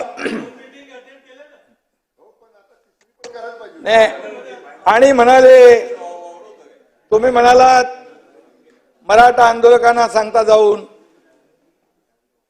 एकदम विरोधी भूमिका, मग ओबीसी आंदोलनाकडे जाऊन त्या ठिकाणी त्यांना वेगळं सांगता. म्हणून आपल्या सगळ्यांची भूमिका जी आहे, ही भूमिका जी आहे ना एका पेजवर आली पाहिजे. तुम्ही मगाशी म्हणाला ना, नाही तुम्ही मगाशी म्हणाला अरे आम्हाला बैठकीला का नाही नेलं, बैठकीला का नाही नेलं. अरे बाबा गुलाल उधळला, सगळं झालं, बैठकीला का नाही नेलं, एवढा राग का धरता तुम्ही. तुम्हाला बैठकीला, प्रत्येक बैठकीला विरोधी पक्षनेता म्हणून आम्ही बोलवतो विजयराव. आणि म्हणून मी आपल्याला एवढंच सांगतो, बघा तुमच्या भूमिका, तुम्ही वेगवेगळ्या वेळेस वेगवेगळ्या भूमिका घेतल्या. म्हणजे चित भी मेरी पट भी मेरा, असं विजयराव एकदम भारी काम तुम्ही करू नका. काय असतं याच्यामध्ये, खोटं लपत नाही. आणि म्हणून यामध्ये घेऊ ना विजयराव, तुमच्या बरंच तुम्ही बोललात मगाशी, काय काय खोटं बोललात सगळं. अरे खोटं बोला पण रेटून बोला, आकडेवारी अशी तुम्ही आता जे काय केलं, एकदा नरेटिव्ह तुम्ही खोटं पसरवलं, पुन्हा पुन्हा खोट्या नरेटिव्हची वर लोक जनता विश्वास ठेवणार नाहीत. आणि म्हणून मी आपल्याला सांगतो विजयराव, तुमच्या काळात जनता उपाशी आणि तुम्ही तुपाशी होतात की नाही. अहो गरिबांच्या तोंडातील तुम्ही खिचडी खाल्ली, तुम्ही म्हणजे तुमच्यावर घेऊ नका. गरिबाला उपाशी ठेवलं तेव्हा काही वाटलं नाही. विजयराव, तुमच्या लोकांनी मापात पाप केलं. अरे खिचडीत पैसे पण घेतले, पण 400 ग्रामची खिचडी, अरे 200 नाही 150 बाबा, 150 कुठं फेडाले पाप. आणि म्हणून अरे बाबा, मगाशी काही लोक म्हणाले काय लाडकी बहीणचं योजना आणली. अरे बाबा सगळे काय बोले बोगस, पैसे नाही, काय नाही, कुठून देणार, कसं देणार. अरे जेव्हा तुम्ही म्हणालात हे देणार कुठून, हे चुनावी जमलंय. अरे कर्ज केलं म्हणाला 1 लाख रुपये कोटी. अरे आम्ही कर्ज काढतोय कुणासाठी, गोरगरिबांसाठी, आमच्या बहिणींसाठी, आमच्या भावांसाठी, आमच्या शेतकऱ्यांसाठी. हेच तर तुमच्यावर लागू आहे ना. आणि म्हणून आम्ही आमच्या बहिणींसाठी लाडकी बहीण योजना आणली. तुम्ही गेल्या अनेक वर्षात सरकारमध्ये होतात, कधी सुचलं नाही आपल्याला.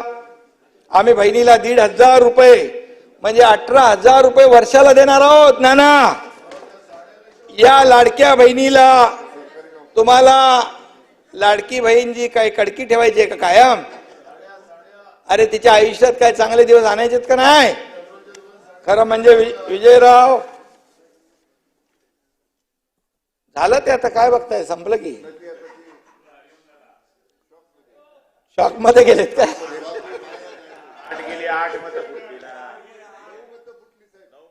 विजयराव जी, विजयराव नाना भाऊ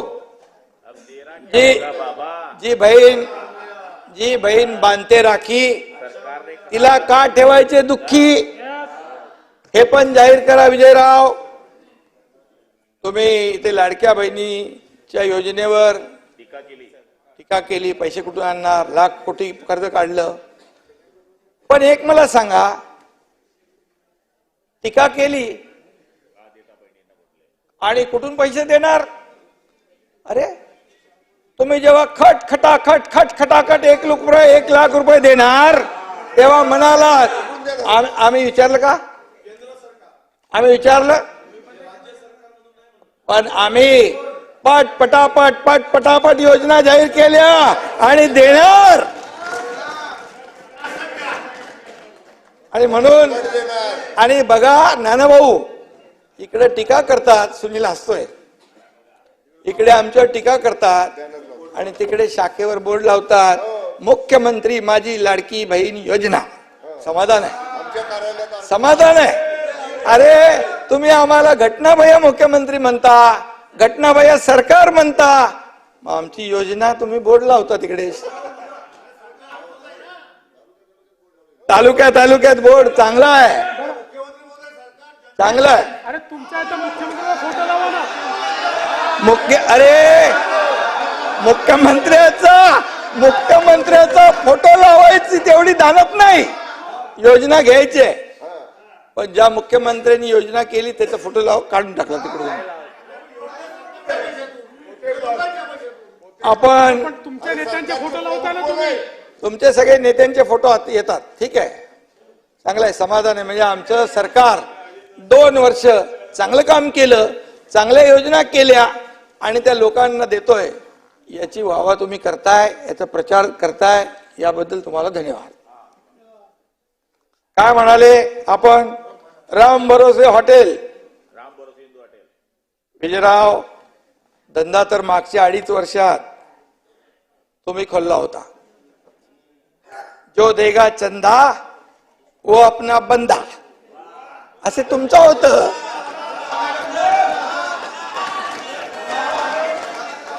असं 2.5 वर्षात यापूर्वी होतं.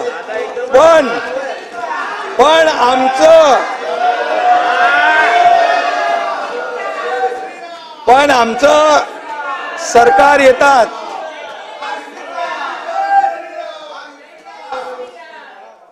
पण आमचं विजयराव सरकार सत्तेवर येताच या एकनाथ शिंदेने तुमचे सर्व केले धंदे बंद. आणि म्हणून मी आपल्याला एवढंच सांगतो, तुम्ही म्हणाला गुटखा जर्दा बर्दा काय काय बोलले. आम्ही बघा जिथं जिथं ड्रग्ज विकत होते सगळ्यात तोडफोड करून टाकली, नाही केली ना? आणि ड्रग जिथे जिथे बुलडोजर फिरवायचं, जेसीबी फिरवायची ती फिरवून टाकली. कडक कारवाई तर होणारच, तर दाबो नाही, दाबून कारवाई होणार. विजयराव, मुंबई असो नागपूर असो, इथं नागपूरला पण कारवाई केली आपण. आणि म्हणून आता मी त्याच्यात जास्त जात नाही. पुण्यात तर एकदमच साफ केलं. ठाणे, पुणे, सगळं महाराष्ट्रामध्ये जिथे जिथे ड्रग्स विकले जातात, जिथं जिथं पब मध्ये उशिरापर्यंत हॉटेल चालतात, जिथं जिथं अनैतिक धंदे चालतात, हे सगळं आम्ही तोडून टाकलं. आणि जे पूर्ण संपेपर्यंत ही कारवाई आम्ही सुरू ठेवणार. विजयराव नाना भाऊंनी मगाशी काय म्हणाले, ते कुठलं ते रस्त्याचं डीबीटी, युबीटी पेक्षा डीबीटी चांगली आहे ना. आपल्याला वाचायचं ते कुठे? डीबीटी मध्ये 6,000 रुपये केंद्र सरकार, 6,000 रुपये राज्य सरकार, 12,000 रुपये खात्यात जातात शेतकऱ्याच्या, जातात की नाही? अरे जातात की नाही? जातात की नाही? 15,000 कोटी शेतकऱ्यांच्या खात्यात गेले की नाही? 1 रुपयात पीक विमा योजना लागू झाली की नाही? अहो शेती पंप कधी तुम्ही वीज बिल माफ केलं होतं ना? तुम्ही बोलत होता हे मुदम मस्त काय काय.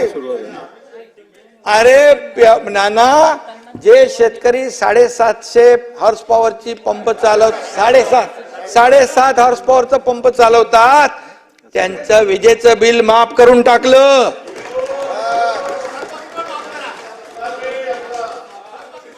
अरे थकबाकी, अरे बाबा आम्ही देणारे आहोत रे, घेणारे नाही. त्यामुळे ती थकबाकी कोण वसूल करतोय? पुढे तर आम्ही देतोय.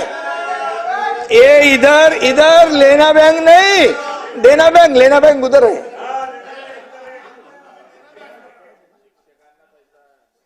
आणि म्हणून मी आपल्याला एवढं सांगतोय, विधानसभा निवडणुकीनंतर पुन्हा आपण भेटणार आहोत. काही असतील काही नसतील, पण नाना अजून शॉक मध्ये आहेत. 13 जागा आल्या कशा? बिना मेहनत करता कशा आल्या? बरोबर आहे? 14 आल्या का 13? 14 आल्या. चला 14 आल्या, 14. आणि मगाशी कोणीतरी गुलाबराव म्हणाले ना, हे सूजन आहे क्या? सूज आलेली आहे. सूज कायम राहत नाही, सूज उतरते, सूज उतरते. आणि म्हणून सुरुवात, आणि म्हणून नाना याच्यामध्ये हे बघा, हे यश परमनंट नाही, चोरीचा धंदा करून मिळवलेलं यश आहे. खोटं नरेटिव्ह पसरवून, अरे बाबासाहेबांचं संविधान बदलणार म्हणून तुम्ही खोटं बोलू लागले. आदिवासीच्या इकडे जाऊन तुम्ही बोलले आरक्षण रद्द करणार. तुम्ही शेड्यूल कास्ट मध्ये जाऊन म्हणाले आरक्षण रद्द करणार. अरे जब तक सूरज चांद रहेगा, बाबा साहेब का संविधान बना रहेगा.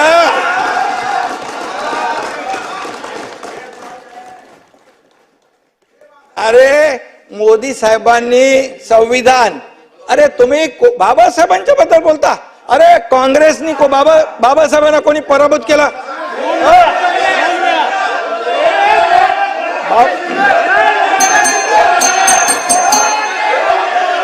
नाही, मध्ये बोलू नका, मध्ये बोलू नका. नाही, असं डिस्टर्ब करून चालणार नाही. बसा नाना भाऊ, असं डिस्टर्ब करून चालणार नाही. नाना भाऊ खाली बसा, आपण खाली बसा, खाली बसा. नाना भाऊ खाली बसा. मला प्रोटेक्शन द्या. तुम्हाला एक सांग, तुमच्या जिल्ह्यामध्ये तुम्ही बाबासाहेबांनी काँग्रेसला पाडलं दोनदा.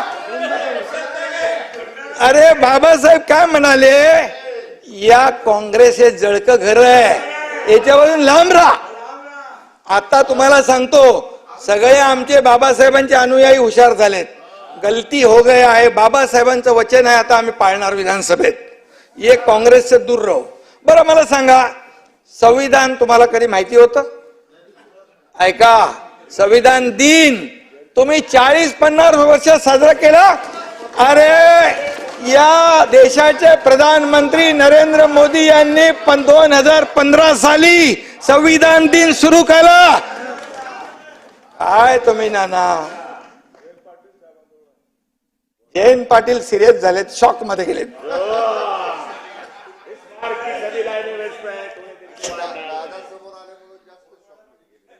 आणि तुम्ही लोकांना भीती दाखवून जिंकलात. परंतु पुन्हा अशी भीती तुमची जी आहे ती काय कामाला येणार नाही. नाना भाऊ, मी तुम्हाला सांगतो, काँग्रेस हा देशाचा भूतकाळ होता. देशात एनडीए आणि महाराष्ट्रात महायुती हेच देशाचं आणि राज्याचं भविष्य आहे, हे लक्षात ठेवा. आणि म्हणून जे उज्ज्वल भविष्य, कारण जनता आमच्या सोबत आहे, आणि म्हणून जे काय आम्ही केलं ते जनतेसमोर आहे. तुम्ही कितीही काही केलं तरी सुद्धा, बरं मी एक सांगतो, विजयराव झालं तुमचं बघा भाषण, मी आहे ना किती लक्षपूर्वक ऐकत होतो मगाशी, आणि जयंतरावांचं पण ऐकलं मी, आणि नानाभाऊचं पण ऐकलं. मला सांगा,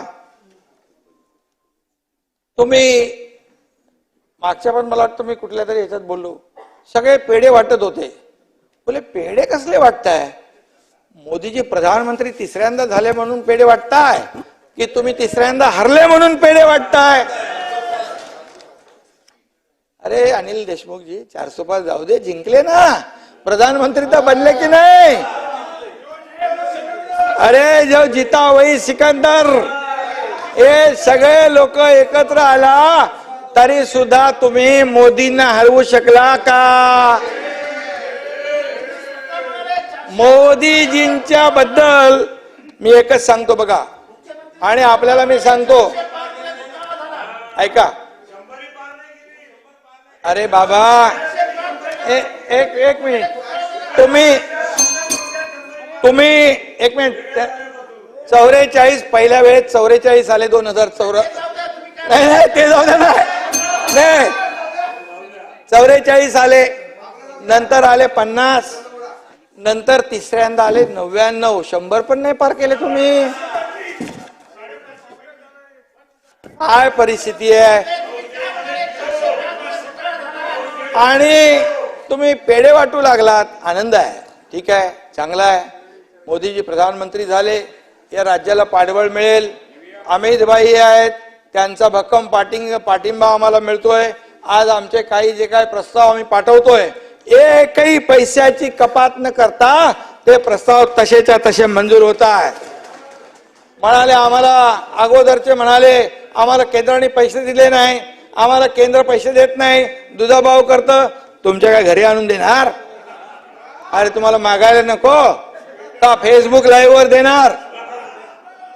ये सरकार फेसबुक लाइव पे नहीं चलता, ये फेस टू फेस सरकार चलता है. जयंतराव काय झालं, एकदम सिरियस झाले?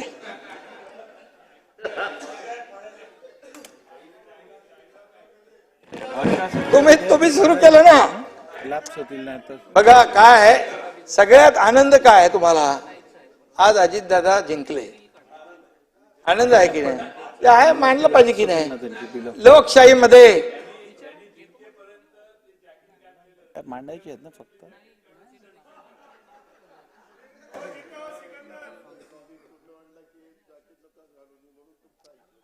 बघा, महायुतीचं नियोजन तुमच्यामध्ये काय झालं? देवेंद्रजी, इकडे काय झालं? आपण महायुतीचं गणित नीट केलं, बरोबर? आपण ठरवलं आपले तिघांचे आले पाहिजे. यांना याच्यामध्ये कोणी किती मतं घ्यायची, कोणी कोणाला पाडायचं, हे आपसामध्ये सुरू झालं. महाविकास आघाडी तिथेच बिघाडी झाली.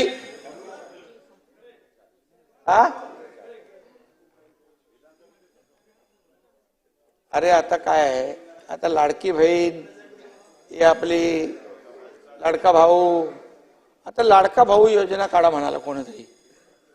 अरे सख्या भावाला कधी जवळ केलं नाही, आता ते म्हणाले लाडका भाऊ काढा.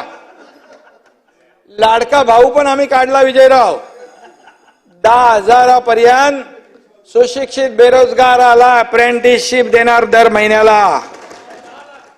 डिप्लोमा होल्डरला 8,000 आणि वर्षाला 10 लाख. जे बेरोजगार लोक आहेत त्यांना दर महिन्याला स्टायपेंड देण्याचा ऐतिहासिक निर्णय आमच्या सरकारने घेतलेला आहे. त्यामुळे आता या विकेट अशा तुमच्या जातच जाणार. आणि म्हणून मी आपल्याला एकच सांगतो, तुम्ही मगाशी म्हणाला सुडाचं राजकारण. अरे तुम्ही 2.5 वर्षामध्ये किती सुडाचं राजकारण केलं. या ठिकाणी नुसतं मुख्यमंत्र्यांच्या विरुद्ध बोलल्यानंतर त्या नारायण राणेंना जेवणाच्या ताटावर उठवून त्यांना अटक करायचं काम केलं. हनुमान चालीसा वाचणाऱ्या त्या नवनीत राणा, रवी राणा कुठे गेला, 12 दिवस देशद्रोहाचं कलम लावून तुम्ही त्याला जेलमध्ये टाकलं. कंगना राणावतचं घर तोडलं, 80 लाख रुपये महापालिकेचे कोर्टाच्या वकिलाची फी भरली त्याच्यात. अर्णब गोस्वामीला आतमध्ये घातलं, त्या राहुल कुलकर्णीला आतमध्ये घातलं. देवीच्या ऑफिसरला मारलं. अरे सुडाचं राजकारण तुम्ही खेळलं, आम्ही नाही. सुडाचं राजकारण तुम्ही बोललात, सुडाचं राजकारण आम्ही करतोय. तुम्ही तर गिरीश महाजनला हात घालणार होतात. तुम्ही तर कोण आहे, मी आधी पण बोललो हा विषय. यांना 4था नंबर होता यांचा. म्हणजे बाबा तुम्हाला हे पटणार नाही, परंतु या सगळ्या गोष्टी चालू होत्या. अजितदादा बोलत होते असं करू नका. अजितदादा बरोबर आहे, बरोबर आहे. आणि म्हणून तुम्ही सांगत होता करू नका.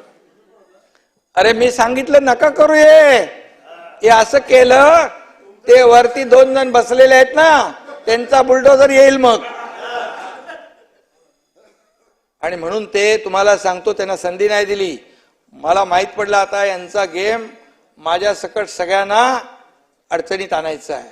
आणि मग याच दिवशी 2 वर्षापूर्वी आम्ही धाडशी निर्णय घेतला. सत्तेवर लात मारून पाय उतार झालो आम्ही. इतिहास घडवला. त्याला हिम्मत लागते विजयराव.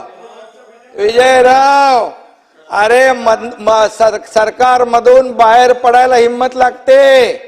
ती हिम्मत आम्ही दाखवली आणि जनतेच्या मनातलं सरकार आम्ही आणलं. खऱ्या अर्थाने लोकांचं मॅन्डेट जेला होतं ते सरकार आम्ही आणलं आणि 2 वर्ष हे सरकार चाललं. आज 2 वर्षात आम्ही बाबा अनेक कामं केली. तुम्ही छातीवर हात ठेवून सांगा. आज अगोदर सगळ्यांनी प्रकल्प बंद केले होते. कारशेड मध्ये स्पीड ब्रेकर, मेट्रो मध्ये स्पीड ब्रेकर, अटल सेतू मध्ये speed breaker, Delhi Mumbai speed breaker, bullet ट्रेनला स्पीड ब्रेकर, सुप्रभाला स्पीड ब्रेकर, आमदार निवास, अरे आमदार निवास सगळीकडे खोडा घालण्याचं काम केलं. जलयुक्त शिवार योजना, अरे शेतकऱ्याची योजना ती पण बंद पाडली. मुख्यमंत्री सहायता निधी फक्त 2.5 वर्षात 2.5 कोटी रुपये, पण या एकनाथ शिंदेने 280 कोटी रुपये दिले गरीबाला. रस्त्यावर पण, गाडीत पण, ऑफिस मध्ये पण, घरी पण मुख्यमंत्री सहायता निधीचे अर्ज आल्यावर पटापट पेन निघतो, लगेच सही होते. तिकडे सुनील काय होतं, पेनच नव्हता. आणि म्हणून मी आपल्याला एवढंच सांगतो की कुठलीही दुर्घटना असू द्या. बघा तुम्ही मगाशी म्हणालात नाना भाऊ, हा माणूस साधा भोळा आहे. आणि खरं आहे, माझ्याकडे नाही ते सगळे शक्य. म्हणजे मी जिथं आपत्ती येते, पूर येतो, महापूर येतो, इरशाळवाडीची घटना येते, तिथे पोचतो एकनाथ शिंदे. आणि म्हणून तुम्हाला सांगतो, इरशाळवाडीत मला सगळे दादा भुसे, योगेश सगळे होते इकडे, गिरीश महाजन, तुम्ही मला भेटले येताना खालून, मी वरून येत होतो. नाना भाऊ, मी सांगतो तुम्हाला वस्तुस्थिती, मी का गेलो. मला सगळे माझे सहकारी सांगत होते तुम्ही हे रिस्क घेऊ नका, पण मी सांगतो तुम्हाला, तिथे सायकल जायची पण जागा आहे का, गाडीचा विषय वेगळाच आहे. असं आपण डोंगर चढले, तिथं काही प्रमाणात मला बोलले चला आपण जाऊ पार करून, पण 2-3 टेकड्या गेल्यानंतर माझ्या डोळ्यासमोर पण काजवे चमकू लागले. आणि हे गिरीश भाऊ बोलतोय अरे माझ्यावर खूप रागवले ते, परंतु मी गेलो का तिथं वरती एनडीआरएफचे लोक काम करत होते, तिथे एनडीआरएफचे लोक काम करत होते बाबा. तिथली परिस्थिती आपण जर पाहिली, धुकं होतं, पाऊस होता, वारा होता आणि एकीकडे ते मलबा हटवायचं काम चालू होतं, दुसरीकडे खड्डे खोदत होते दुसरी टीम त्या डेड बॉडी गाडण्यासाठी. अशा परिस्थितीमध्ये मी तिथे गेलो. त्या दरडग्रस्त जे होते, ज्यांचा मृत्यू झाला, त्यांच्या नातेवाईकांना मी भेटलो. त्या एनडीआरएफच्या लोकांना वाटलं रे मुख्यमंत्री आपला आला. एक मॉरल सपोर्टची आवश्यकता असते, पण मी तिथे जीवाची म्हणजे काय फिकीर केली नाही. आणि अशा तुम्ही होते, तुम्ही पण आले, आणि म्हणून हे घरात बसून काम करून राज्य चालवता येत नाही. हे तर पवार साहेबांनी सांगितलंय, त्यांच्या पुस्तकात लिहिलंय. हा, इरशाळवाडीतली घरं कंप्लीट तयार झाली आणि त्याचं ते बघा कशी का केलेली आहेत, चांगली केलेली आहेत आपण. आणि म्हणून या ठिकाणी मी आपल्याला एवढंच सांगेन की गर्दी असते, कार्यकर्ते येतात, त्यांना भेटतो, सगळ्या गोष्टी आहेत. सर्वसामान्य शेतकरी कुटुंबातला मी असल्यामुळे मला शेतकऱ्यांची दुःख माहित आहे, जाणीव आहे. आणि म्हणून आम्ही एनडीआरएफचे नियम बदलून टाकले, दुप्पट केलं, 2 हेक्टरचे 3 हेक्टर केले. सततच्या पावसाचं नुकसान मिळत नव्हतं, तेही देऊ लागलो. गोगलगाईचा कारभार अगोदर होता, गोगलगाईने नुकसान केलेले तेही आम्ही भरून दिलं. 8,500चे 13,500 केले. आमचा मंत्री आपण पोचतो लवकर कुठं पण. आणि म्हणून आणि खरं म्हणजे नाना भाऊ, मी नेहमी सांगतो की मी स्वतःला सीएम कधी समजत नाही, मी स्वतःला कॉमन मॅन समजतो. सीएम म्हणजे कॉमन मॅन हे मी समजतो. कारण शेवटी डोक्यामध्ये ती हवा गेल्यानंतर रस्त्यावरचा कार्यकर्ता, जमिनीवरचा कार्यकर्ता हवेत चालू लागतो. आणि म्हणून गर्दी हेच माझं टॉनिक आहे. गर्दीची मला कधीच ॲलर्जी नव्हती, परंतु काही लोकांना जरा जरी गर्दी झाली की लगेच सर्दी होते, असे काही लोक आहेत. आणि म्हणून या ठिकाणी मी आपल्याला सांगेन, मुख्यमंत्री माझी लाडकी बहीण योजना वर्षाला 18,000 रुपयांचा माहेरचा आहेर आम्ही त्यांना देतोय. मुख्यमंत्री अन्नपूर्णा योजना, 3 मोफत गॅस सिलेंडर, महिलांना 50% तिकिटामध्ये सवलत, ज्येष्ठांना मोफत एसटी. बाबा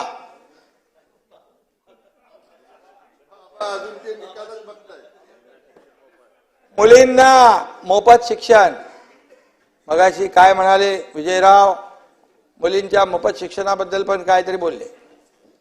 एक दिवस रात्री 12:30 वाजता मला फोन आला की एका मुलीने आत्महत्या केली आहे. का तर जे 50% सरकार पैसे भरत होते आणि 50% पालक, त्या 50% पालक देखील त्याची कॅपॅसिटी नव्हती भरण्याची क्षमता, म्हणून त्या मुलीने आत्महत्या केली. त्याच दिवशी आम्ही ठरवलं की मुलींना 100% मोफत शिक्षण देण्याचा आणि निर्णय घेतला.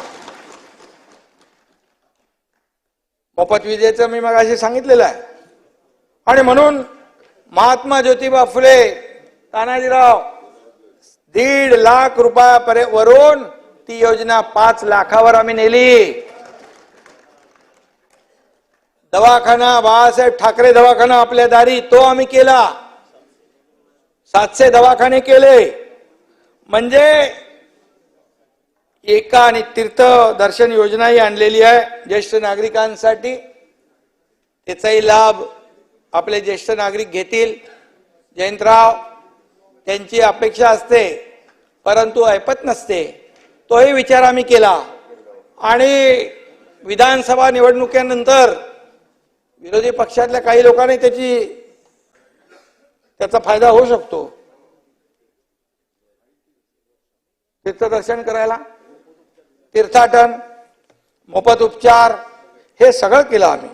म्हणजे बघा विजयराव, बघा एका सुखी कुटुंबासाठी काय हवंय काय नको याचा विचार करून या योजना आखल्यात आम्ही. आणि म्हणून विजयराव, अशा प्रकारचे योजना आणणारं हे पहिलं सरकार आहे. दवाखाने वाढवू ना आपण, बिलकुल वाढवू, दवाखाने वाढवू. कारण नाही बिलकुल वाढवणार आणि सगळ्यांचा इलाज आम्ही करू, पूर्ण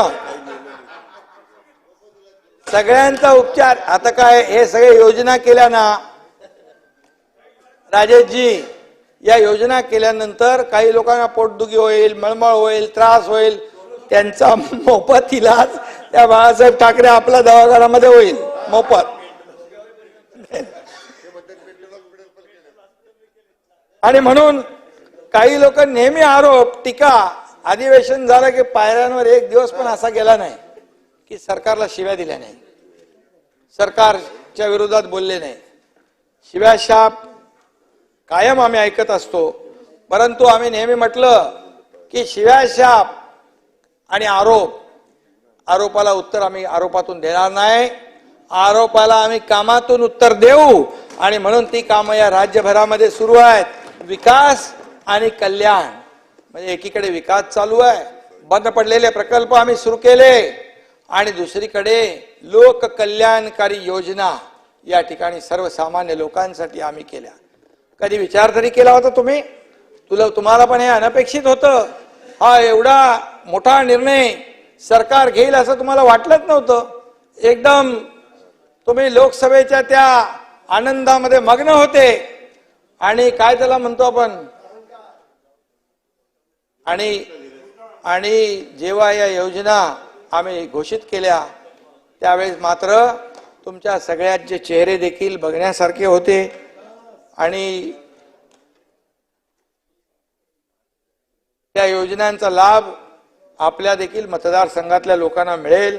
आमच्याकडे दुजाभाव नाही, आमच्याकडे भेदभाव नाही, आम्ही सर्वांना पुढे घेऊन जाणार आहे. आज मी एकच सांगतो आपल्याला, विजयराव त्या दिवशी म्हणाले आपण वर्ल्ड कप जिंकला T20चा, किती अभिमान वाटला आपल्याला. अरे या चौपाटीवर लाखो लोक आले, भीती वाटली काय होईल याच्यामध्ये. पोलिसांनी योग्य नियोजन केलं, पोलिसांनी सगळं एकही कुठलाही इन्सिडेंट न होता एवढी लाखोंची गर्दी त्या ठिकाणी कंट्रोल केली. मुंबईकरांचं स्पिरिट आपण पाहिलं आणि खेळाडूंचं स्पिरिट आपण पाहिलं. आणि यामध्ये खरं म्हणजे त्यांचं जेवढं अभिनंदन करावं तेवढं थोडं आहे. आपलं हे गौरव आहे देशाचा. आणि त्यांना आम्ही विधानसभेमध्ये आणलं, त्यांचा गौरव केला. 11 कोटी रुपये काय हो, 11 कोटी रुपये, 11 कोटी रुपये त्यांना आपण त्या टीमला देण्याचा निर्णय घेतला. लगेच तुम्ही म्हणालात 11 कोटी रुपये सरकार देते, अरे आपल्याला अभिमान पाहिजे. ती टीम T20 आपल्या भारतीय टीम जिंकली, याचं तुम्हाला काय दुःख आहे? तुम्हाला आनंद नाही? अरे विजयराव, तुमच्याकडून ही अपेक्षा नव्हती. बघा ऐका, तुम्ही सांगतो तुम्हाला, त्याच्यामध्ये काय गुजरातची बस आली. अरे काय कद्रूपणा, गुजरात काय देशात नाही आणि टीम काय देशाची टीम होती. आपल्याला गुजरातची हळद चालते ना गुजरातची. आणि म्हणून अरे बाबा ते बघा तुम्ही नंतर, पण गुजरातची बस चालत नाही. परंतु मी आपल्याला एवढंच सांगतो की तुम्हाला 11 कोटी जे बोलतोय नाना, तुम्ही आमच्या अजितदादा इथं बसलेले आहेत. अरे किती मोठा आपण अर्थसंकल्प बजेट केलं. 11 कोटी फक्त त्यांचा कुठला तरी खिसा हलवला तरी 11 कोटी निघतील. एवढे पैसे आहेत आमच्याकडे, सरकारकडे. या सर्व पैशाचं नियोजन, सर्व योजनांच्या पैशाची तरतूद आम्ही केलेली आहे. आणि त्यामुळे तुम्हाला चिंता करण्याची आवश्यकता नाही. तुम्ही खरं म्हणजे कसाबच्या बिर्याणीला सपोर्ट करता आणि इंडियन टीमचा 11 कोटी दिल्यावर तुम्हाला पोटात दुखतं. अरे ज्या कसाबने ओंबळे अख्ख्या गोळ्या ओंबळेनी पोटामध्ये घेतला नाही. बिलकुल तुम्हाला परत परत सांगायला पाहिजे ना. तुम्हाला विसरता आणि म्हणून तुम्हाला सांगतो मी, जरा ऐकायचं शिका. तुमचं मी शांतपणे ऐकलो. आणि म्हणून हे सरकार जे आहे ना, खरं म्हणजे 2.5 वर्षात आम्ही काय केलं याचा सगळा लेखाजोखा तुम्ही घ्या. 2 वर्षामध्ये 2.5 वर्षात महाविकास आघाडीचा घ्या आणि 2 वर्षाचा महायुतीचा घ्या. आणि म्हणून मी आपल्याला एवढं सांगतो की शेतकऱ्यांना, मगाशी नानाभाऊ म्हणाले शेतकऱ्यांना किती पैसे दिले. अरे तुम्हाला पूर्ण खात्यामध्ये किती पैसे गेले याची पूर्ण आकडेवारी देतो मी, पूर्ण आकडेवारी. आणि त्यामुळे मी तुम्हाला एवढं सांगेन की मगाशी आपण म्हणालात गुंतवणूक किती आली, कुठे होते गुंतवणूकचा. 2 वर्षात 1,04,000 कोटींची 1,37,000 कोटींची थेट परकीय गुंतवणूक आली आणि 2,39,000 कोटी आपल्याला परदेशी गुंतवणूक FDI आलं. तुमच्या काळामध्ये, तुमच्या म्हणजे महाविकास आघाडीच्या काळात महाराष्ट्र 3ऱ्या क्रमांकावर गेला होता. महायुतीचं सरकार आल्यानंतर पुन्हा 1ल्या नंबरवर आलो आम्ही. आणि म्हणून कुणाच्या, ऐका ना, गुजरातला मागे टाकलंय, कर्नाटकला मागे टाकलंय. तुम्हाला सांगतो कुणाच्या काळात पळाले उद्योग, कुणाच्या काळात पळाले सांगा बाबा. तुम्ही खरं सांगा. वेदांत, फोक्सकॉन 2च महिने झाले होते आमच्या सरकारला येऊन. अरे लगेच आमच्यावर आरोप केले, सरकार उद्योग पळाले. नाही, तुम्हाला सांगतो एक कुठलाही उद्योग, बाकी लोक जाऊ द्या पण तुम्ही तरी सांगा खरं, 2 महिन्यामध्ये इकडचं तिकडे जातो का तिकडून इकडे येतो का. अरे त्याला सगळं टाइम, वेळ लागतो. त्यांनी मागितली मदत, मी प्रधानमंत्री महोदयांशी देखील त्याच्याबद्दल बोललो. मागितली मदत, मिळाली नाही मदत. आणि त्याला वाटलं नाही की सरकार बदलणार आहे. हेच सरकार राहिलं तर आम्हाला कारखाना काही इथं मिळणार नाही, खोलून मदत मिळणार नाही, केला तो. आणि बाबा तुमच्या 1 मिनिट त्याच्यामध्ये तुम्हाला मी सांगतो, तुमची उद्योगपत्यांच्या, तुमच्या महाविकास आघाडीच्या, तुम्हाला नाही म्हणत, तुम्ही चांगले आहात, महाविकास आघाडीच्या काळात उद्योगपतीच्या खाली, घराच्या खाली जिलेटिन. आता जिलेटिन ची बुलेटिन पुरं जगात गेली. कसे येणार उद्योगपती. पण आमचं सरकार आल्यानंतर आम्ही थेट त्यांना भेटू लागलो, त्यांना सांगू लागलो, बोला तुम्हाला काय पाहिजे, आमचं काय आम्ही नाही म्हणालो. आणि म्हणून त्याची आकडेवारी तुम्हाला पूर्ण देऊ आम्ही की किती रोजगार आले, किती त्याच्यामध्ये नोकऱ्या आल्या आणि किती कारखाने आले, हे सगळं माझ्याकडे आहे. आणि त्यामुळे मी आपल्याला एवढं सांगतो की शेतकऱ्यांच्या बाबतीमध्ये देखील खूप मोठ्या प्रमाणावर योजना आपण केल्या. आज एकूण या आकडेवारी, विजयराव नको ना तुम्हाला, आकडेवारी आहे माझ्याकडे पण मला पाठवून देतो तुम्हाला. बघा तुम्हाला सांगतो, राज्यामध्ये 191 उद्योगांना आम्ही LOI दिला. 1,71,000 कोटी गुंतवणूक आली. 1,20,000 रोजगार मिळणार आहेत. Mega leather footwear cluster development आलंय. PM मित्रा मल्टी मॉडल लॉजिस्टिक पार्क आपण करतोय. इलेक्ट्रॉनिक क्लस्टर करतोय. जेम्स अँड ज्वेलरी पार्क करतोय. बल्क ड्रग पार्क गेला बोलले. अरे बल्क ड्रग पार्क आपण करतोय बाबा सरकारच्या माध्यमातून. मेगा एक्वा मरीन पार्क करतोय. आणि म्हणून यामध्ये कृषी विभागात देखील आपल्या राज्य सरकारने काम केलं चांगलं, म्हणून राज्याला देखील चांगलं राज्य, कृषी मध्ये चांगलं काम करणारं राज्य म्हणून आपल्या राज्याला पुरस्कार देखील मिळाला आहे, कृषी पुरस्कार. आणि म्हणून मी आपल्याला सांगतो, मी तुमचा आज काय ते तिकडे त्याचं नानाचं आणि सगळ्यांचा मूड खराब झालेला आहे.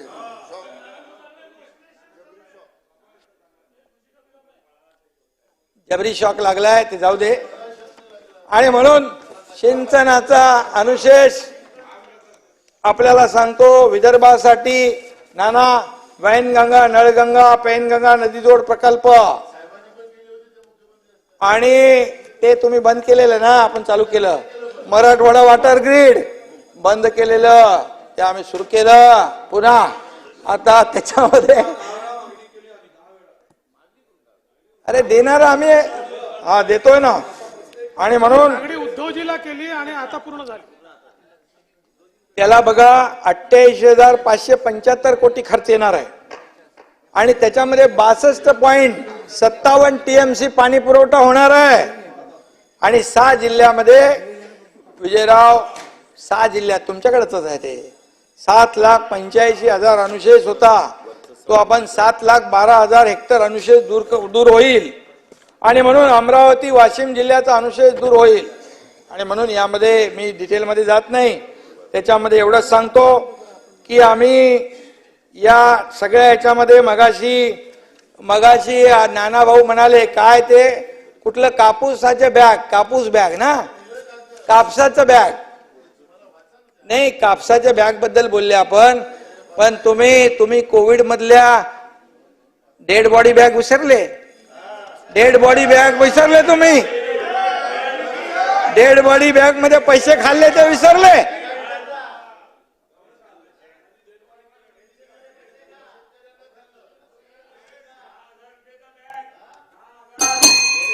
हा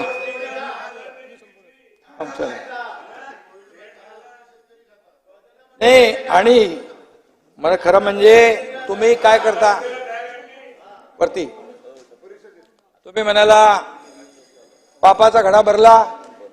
अरे तुम्ही खिचडीमध्ये पैसे खाऊ लागले, कोविड मध्ये पैसे खाऊ लागले, कोविड सेंटर मध्ये पैसे खाऊ लागले, डेड बॉडी बॅग मध्ये पैसे खाऊ लागले. हे तर पापाचा घडा कुणाचा भरेल.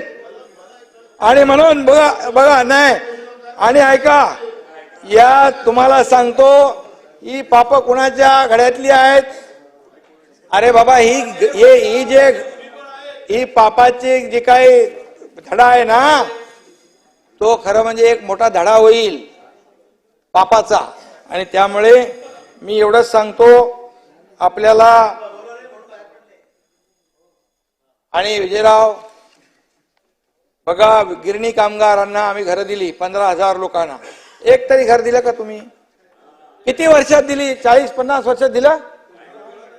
15,000 घरं दिली. आणि विजयराव 1 लाख घरं आम्ही देणार आहे, 1 लाख घरं. तुम्ही धारावीच्या विकासाच्या बद्दल बोललात. धारावीचा विकास विजयराव, धारावीच्या विकासाच्या आड आले तुम्ही. अरे तुमचे एक बंगला दुसरा झाला, त्यांनी काय त्या चिखलामध्ये खितपत पडायचं? धारावीमध्ये तुम्हाला सांगतो जे पात्र आहेत ते धारावी सोडून दुसरीकडे नाही, तिथेच आम्ही त्यांचं पुनर्वसन करणार.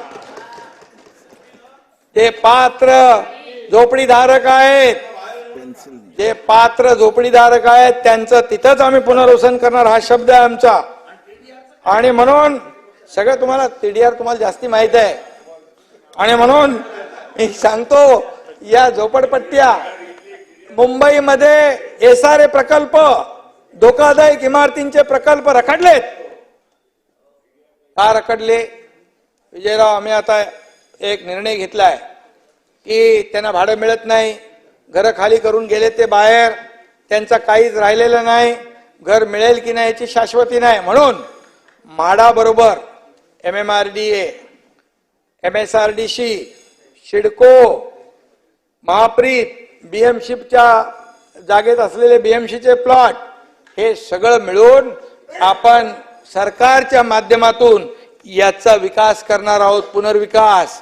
आणि या सर्व लोकांना भाडं देणार. मुंबईच्या बाहेर गेलेला मुंबईकर पुन्हा मुंबईमध्ये आणणार ना. काय मुंबईतला जो आहे ना, मुंबई तोडणार. मुंबईत इलेक्शन आलं, निवडणूक झालं, मुंबई तोडणार. पण मुंबईची वाट लागली.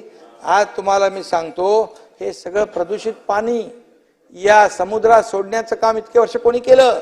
आमच्या सरकारने आल्यानंतर 7 STPचा निर्णय घेतला. पूर्वीच्या लोकांनी 15 वर्षात 11 टेंडर काढले, पण एकही टेंडर मंजूर नाही झालं. कारण टेंडर साठी कोणी सरेंडर नाही झालं, म्हणून ते टेंडर काढलं नाही. आणि म्हणून माझं काय हे आमच्याकडे नाही. आणि म्हणून पुढच्या हे STP झाल्यानंतर तुम्हाला समुद्राचं पाणी निळं क्षार दिसेल. का प्रदूषित केले एवढं वर्ष? आणि म्हणून नाना तुम्ही माहिती घ्या, कॉन्क्रीटचे रस्ते का केले नाही? का खड्ड्यातून प्रवास घ्यायला? त्या खड्ड्यावर एका त्या मुलीने, काय तिचं नाव, मलिष्का, तिने गाणं केलं, तिला जेलमध्ये टाकलं. अरे सरकार आमचं आल्यानंतर पहिला निर्णय आम्ही घेतला की या खड्ड्यांमध्ये मुंबईकर प्रवास करणार नाही, खड्डे मुक्त मुंबई झाली पाहिजे, याच्यासाठी आम्ही निर्णय घेतलाय. मुंबईचं सुशोभीकरण चालू आहे. आज बघा लाईट दिसत आहेत. मुंबई सारखी वाटली पाहिजे. फक्त आपला चमकून चालत नाही. अरे आपलं. आणि म्हणून मी आपल्याला सांगतो, त्यांच्या सगळ्या, नाना ऐका जरा, आता शेवट आहे ना, झालं का आता, परत झालं आता, लास्ट आहे ना आता आपलं अधिवेशन. आणि म्हणून मी सांगतो, स्लम मध्ये मुंबईकर इकडे आहेत. वरचं जे घर आहे, पहिल्या मजल्याचं घर, त्याच्यामध्ये पण गरजेपोटी आपण वरती राहायला जातो, कुटुंब वाढतं. आणि त्याचा देखील मोठा प्रश्न आहे. मुंबईमध्ये जसं क्लस्टर मध्ये सगळ्यांना घरं देतो, त्या बाबतीत तसंच देखील धोरण आणण्याचा आमचा विचार आहे आणि त्या लोकांना देखील न्याय देण्याचा आमचा विचार आहे. त्याचबरोबर इथे महसूल मंत्री आहेत, जे आपले सोसायटी जे बिल्डर पळून गेले, ते जे पुनर्विकास थांबला, कारण प्रीमियम 15% त्यांना परवडत नाही. आम्ही 5% आणला प्रीमियम. आता या सर्व पुनर्विकासाची कामं रखडलेली निघून जातील. फनेल झोन मध्ये पण असंच आहे. फनेल झोन मुळे तिकडे विकास होत नाही. त्याच्यावर देखील आपण उपाय काढलाय. वन टाइम येणे करण्याचा निर्णय आपण घेतलाय. या मुंबईतले सगळे पुनर्विकासाचे प्रकल्प जे आहेत, फनेल, योगेशजी आपण निर्णय काय घेतोय? तुम्हाला हाईट रेस्ट्रिक्शन, समजा तुम्हाला 40 मजले बांधू शकता, पण त्या रेस्ट्रिक्शन मुळे 30च बांधता येतात तुम्हाला. मग कोणी डेव्हलपर येत नाही, ते विकासक येत नाही, सोसायटीत राहणाऱ्या लोकांना परवडत नाही, म्हणून त्यांना वरच्या 10 मजल्याचा TDR आपण देणार आणि त्याच्यामध्ये त्यांना त्या पैशातून त्याचा पुनर्विकास होणार. त्यांना प्रॉफिट होणार नाही, परंतु त्यांच्या खिशातले पैसे जाणार नाही. हा निर्णय आपण घेतोय. मुंबईकरांसाठी हे निर्णय कायद्यामध्ये आम्ही बदल केले. हे जितेंद्र आव्हाड इकडे बसलेत, ते म्हाडाचे मंत्री होते, त्यांना विचारा.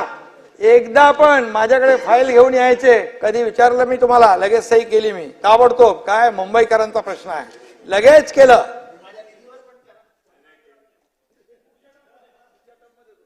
आणि म्हणून मी आपल्याला एवढंच सांगतो की आम्ही एकच मुंबईकरांच्या विकासासाठी हे निर्णय आम्ही घेतोय.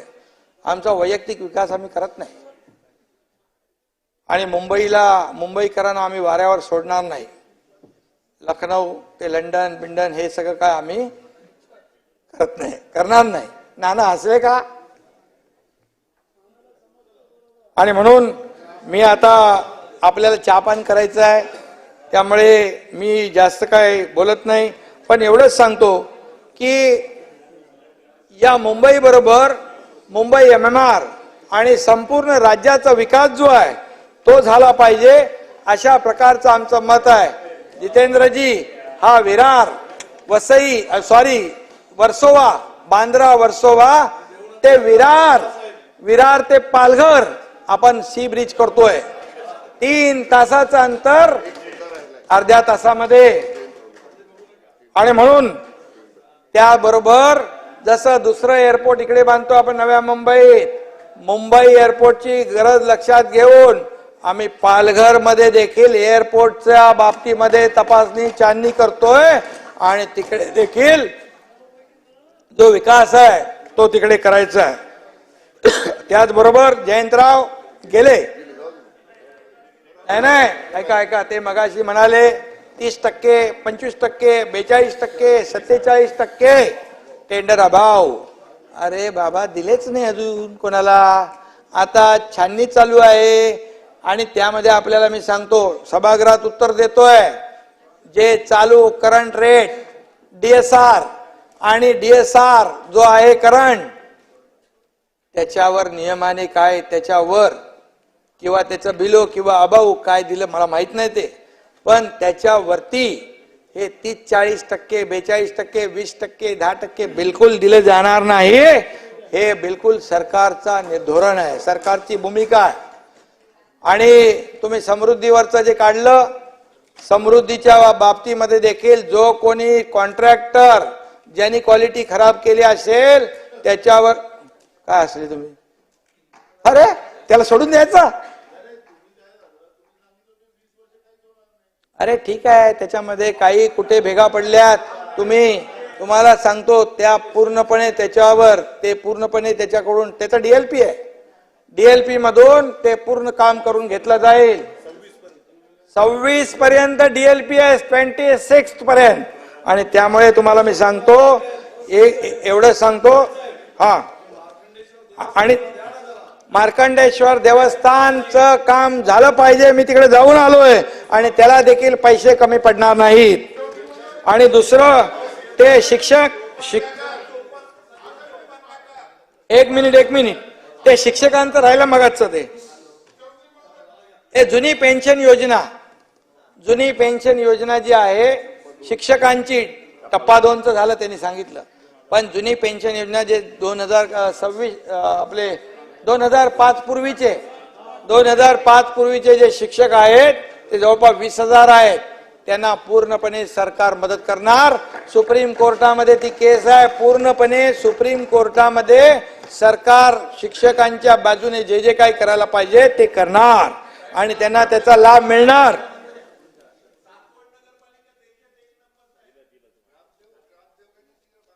एक देतो तुम्हाला, थांबा ना.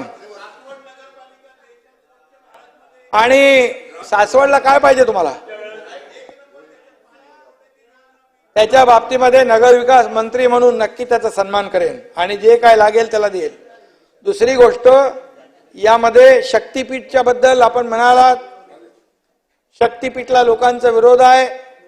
तुम्हाला सांगतो कुठलाही प्रकल्प हे सरकार लोकांच्या विरोधात जाऊन जोर जबरदस्तीने करणार नाही. त्यांच्या संमतीने करू आणि त्यांच्या कन्सेंटनी सगळ्या गोष्टी होतील. त्यांच्या इच्छेविरुद्ध कुठलाही प्रकल्प आम्ही पुढे बाबा नेणार नाही. समृद्धीला देखील पूर्वी विरोध होता, पण नंतर त्यांनी ताबडतोब कन्सेंट दिले, पैसे घेतले आणि ते काम सुरू झालं. आणि त्याचबरोबर मी आपल्याला एवढंच सांगतो, ते तुमचं काहीतरी होतं ना, चंद्रपूर पुरातन माता महाकाली मंदिर या परिसराचा देखील विकास आराखडा शासनाला प्राप्त झालेला आहे आणि त्याला 250 कोटी एकदम लागत नाही आपल्याला. आणि त्या बाबतीत देखील आपण नक्की निर्णय घेऊ. बाकी छोटा विषय ते नाही बोलत मी. आणि म्हणून तुमची चिठ्ठी कुठे गेली हो, आणि म्हणून तुमचं जे आहे त्याची नोंद घेतलेली मी वाचलंय. आणि म्हणून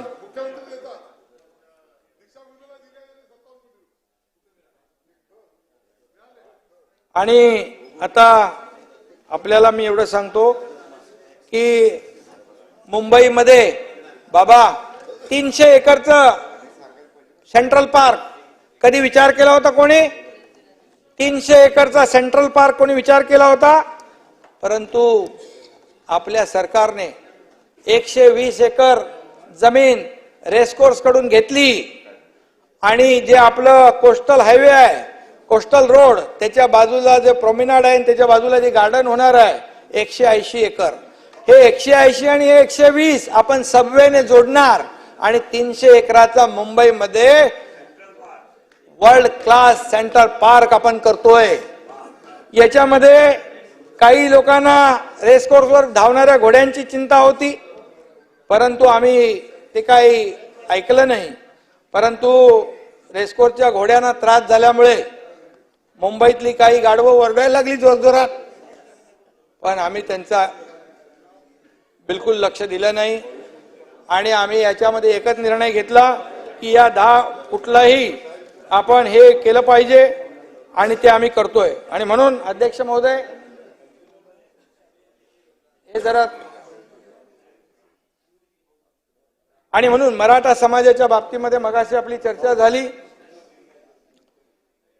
मराठा विजयराव, मला सांगा, मराठवाड्यामध्ये कुणबी प्रमाणपत्र निर्णय होता, GR होता, मिळत होते का? जस्टिस शिंदे कमिटी आपण गठीत केली, त्यांना कुणबी प्रमाणपत्र मिळू लागले. आणि त्याबरोबर तिकडे मिळत नव्हती, बरोबर. तेलंगणाला पाठवले लोक, आणि आज त्याच्याबरोबर देखील आज आपल्या हैदराबादला पाठवले 11 लोकांची टीम. ते हैदराबादच्या गॅजेटच्या बद्दल आम्ही त्याच्यावर काम करतोय. आज काही आक्षेप आलेले आहेत, 8.5 लाख. कालच्या परवाच्या बैठकीत काही नवीन आक्षेप आलेले आहेत, आणि हे सगळे आक्षेप दूर करून सकारात्मक निर्णय सरकार घेईल. मराठा समाजाला 10% आरक्षण दिलंय, आणि हे देखील आम्ही जो निर्णय घेतोय, ओबीसी समाजाला कुठलाही धक्का, त्यांना नुकसान न पोचवता आम्ही दिलेला आहे. आणि म्हणून कोर्टात तुम्ही तर दिलं नाही, तुमच्या हातात सत्ता इतक्या वर्ष होती, दिलं नाही. फक्त मराठा समाजाचा वापर करून घेतला, आणि त्यांच्या जीवावर सरकार झाली, सत्ता आली, सगळं आलं, परंतु मराठा समाजाला वंचित ठेवलं. 10%, 13% आरक्षण यांच्या काळात दिलं होतं, 12%, आणि हायकोर्टामध्ये ते टिकलं. सुप्रीम कोर्टात सरकार बदलल्यामुळे सरकार महाविकास आघाडीचं आलं, आणि ते गेलं. आणि विजयराव, आलो आम्ही जेव्हा आलो पुन्हा, त्यावेळेस पहिला निर्णय आम्ही 10%चा घेतला. आता मला सांगा, ते आरक्षण रद्द व्हावं, त्याला कोर्टाचा स्टे मिळावा म्हणून कोण प्रयत्न करतंय? तर बघा, म्हणजे दिलं आम्ही, तरीही पोटात दुखतंय त्यांचं आरक्षण रद्द व्हावं म्हणून. अरे, कुणबी, ओबीसी आणि मराठा समाज याच्यामध्ये 10% आरक्षणाचा लाभ त्यांना मिळाला पाहिजे, ही भूमिका सरकारची आहे. आणि आम्ही जे जाहीरपणे बोललो, छत्रपती शिवाजी महाराजांची शपथ घेतली, त्याप्रमाणे अधिवेशन बोलवलं. या अधिवेशनामध्ये 10% सगळ्यांनी मिळून आपण आरक्षण दिलं. आता हे टिकवण्यासाठी सगळ्यांनी मदत केली पाहिजे का? ते रद्द होण्यासाठी प्रयत्न केले पाहिजे? तुमची काय नाही आहे का? तुमची जबाबदारी काय? तुमची नाही, तुमची कोर्टामध्ये कोण गेले? कोर्टात कोण गेले? म्हणजे महाराष्ट्र पेटवत ठेवायचा, महाराष्ट्र जाळत ठेवायचा, आणि मजा बघायची. तुम्ही त्यांच्या राजकीय पोळी भाजायचं काम करता. नाना, अरे कोण आहे बघा ना, पिटिशनर काँग्रेसचा माणूस आहे. आणि मी सांगतो, आणि याच्यामध्ये तुम्हाला म्हणून मी एवढंच सांगतो, म्हणून आम्ही न्याय देण्याचं काम केलंय. आणि ओबीसी विजयराव, सत्य ऐकायचं सवय ठेवा. आणि म्हणून माझी आपल्याला सगळ्यांना विनंती आहे, हे 10% आरक्षण दिलेलं हे टिकलं पाहिजे. तर हे ओबीसी आणि मराठा याच्यातला जो काही वाद आणि जो काही तेढ निर्माण झाली आहे, ही आपल्याला, तुम्हाला काय करायचंय? तेढ पेटवत ठेवायचंय. आणि आता तुम्ही विसरून जा, ते आता समाज पण आणि मराठा आणि ओबीसी समाज याच्यामध्ये तेढ निर्माण होता कामा नये, अशी भूमिका सरकारची आहे. हे गुन्ह्या गोविंदाने सरकार, राज्य चाललं पाहिजे, अशी भूमिका आमची आहे.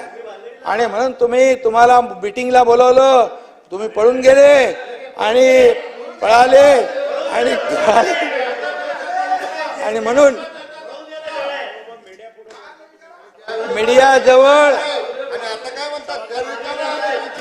मीडियाजवळ वेगळी भूमिका, सरकारजवळ वेगळी भूमिका, मराठा समाजाजवळ वेगळी भूमिका, ओबीसी समोर वेगळी भूमिका. अरे, दुटप्पीपणाची भूमिका सोडा, आणि यासोबत आपण सोबत या, आणि आपण मिळून काम करू, आणि या मराठा समाजाला पण न्याय देऊ, ओबीसी समाजाला पण न्याय देऊ. आणि आता तुमची भूमिका, तुमचा दुटप्पीपणा त्यांना समजलाय, आणि मराठा समाज आणि ओबीसी समाजाने देखील याची नोंद घेतली पाहिजे. आपला कोण परका कोण, आपल्या राजकारणावर आज यामध्ये आपली राजकीय पोळी भाजण्याचा प्रकार कोण करते, याचा देखील आता मराठा समाज पण आणि ओबीसी समाज पण नक्की विचार करेल नाना भाऊ. आणि म्हणून आमची भूमिका स्पष्ट आहे. मराठा समाज आणि ओबीसी समाज याच्या बाबतीमध्ये सरकारची भूमिका स्पष्ट आहे. कालही तीच होती, आजही तीच आहे. आणि काय दिलं ना मराठा आरक्षण, तुम्ही रद्द करायला चालले. अरे आम्ही दिलं 10% आणि तुम्ही रद्द करायला निघाले. आज ज्या योजना आम्ही दिल्या नाना, नाही कम्प्लीट, ते गेले. आणि म्हणून मी आपल्याला एवढं सांगतो की जो खूप मोठ्या प्रमाणावर आपण त्यांना हे दिलेलं आहे, सोयी दिलेल्या आहेत, सगळं दिलंय. आणि म्हणून मी आपल्याला एवढंच सांगेन, ज्या काही आम्ही निर्णय घेतले नाना, मुंबई महापालिकेच्या सफाई कामगारांच्या सेवा निवासस्थानाचा पुनर्विकास आम्ही करतोय. त्याचबरोबर त्यांच्या भत्त्यामध्ये 14,000च्या ऐवजी 20,000 रुपये वाढ केलेली आहे. 6 ते 7,000 त्यांना घरभाडं जे करतोय केलंय ते बोलतो. त्याचबरोबर वीरशैव कक्कई आर्थिक विकास महामंडळ आपल्या लोकांची मागणी आहे, ते आम्ही करतोय. महाराणा राजपूत समाजाचा महाराणा प्रताप आर्थिक विकास महामंडळ तेही आम्ही स्थापन करतोय. त्याचबरोबर वारकरी महामंडळ तेही करतोय आपण. आणि त्याचबरोबर नाना यामध्ये मध्ये संप चालू होता टॅक्सी रिक्षांचा, 50 रुपये प्रति दिवसाला विलंब शुल्क लावत होतो, त्यालाही आम्ही स्थगिती दिलेली आहे. त्याचबरोबर भारतरत्न डॉक्टर बाबासाहेब आंबेडकर सामाजिक न्याय भवनाच्या धर्तीवर प्रत्येक तालुक्यात संविधान भवन उभारण्याचा निर्णय देखील आम्ही घेतोय. आणि मला वाटतं त्यामुळे एकच सांगतो नाना, आता एक शेवट करतो. जे तुम्ही किती शिव्या शाप द्या, पण संत तुकारामाच्या ज्या ओव्या आहेत ते सांगून गेले. हे बस झालं, आता काय नको. ते सोन्याचा चमचा घेऊन ते झालंय आपलं. सोन्याचा चमचा घेऊन तोंड जन्मात आलो नाही, परंतु या राज्यातल्या जनतेचं आयुष्य सोन्यासारखं व्हावं हे आमचा प्रयत्न आहे. आणि म्हणून तुकारामांचं मी एक ओव्या वाचतो शेवटला जाता जाता. घासावा शब्द, नाना ऐका बाबा, घासावा शब्द तासावा शब्द, बोलावे मोजक खमंग खमके, तोलावा शब्द बोलण्यापूर्वी. विजयराव तुम्ही बोलता ना काय काय, तोलावा शब्द बोलण्यापूर्वी, बोलावे बरे बोलावे खरे.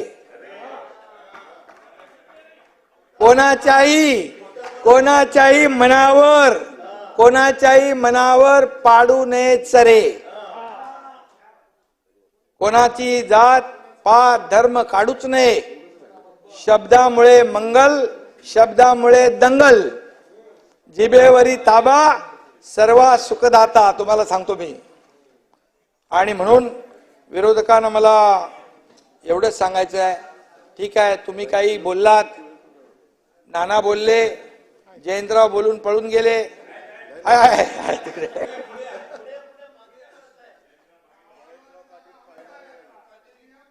काय जयंतराव तुम्ही इकडे समोर असल्याशिवाय मजा येत नाही. त्यामुळे त्यांची जागा घेण्याची. आणि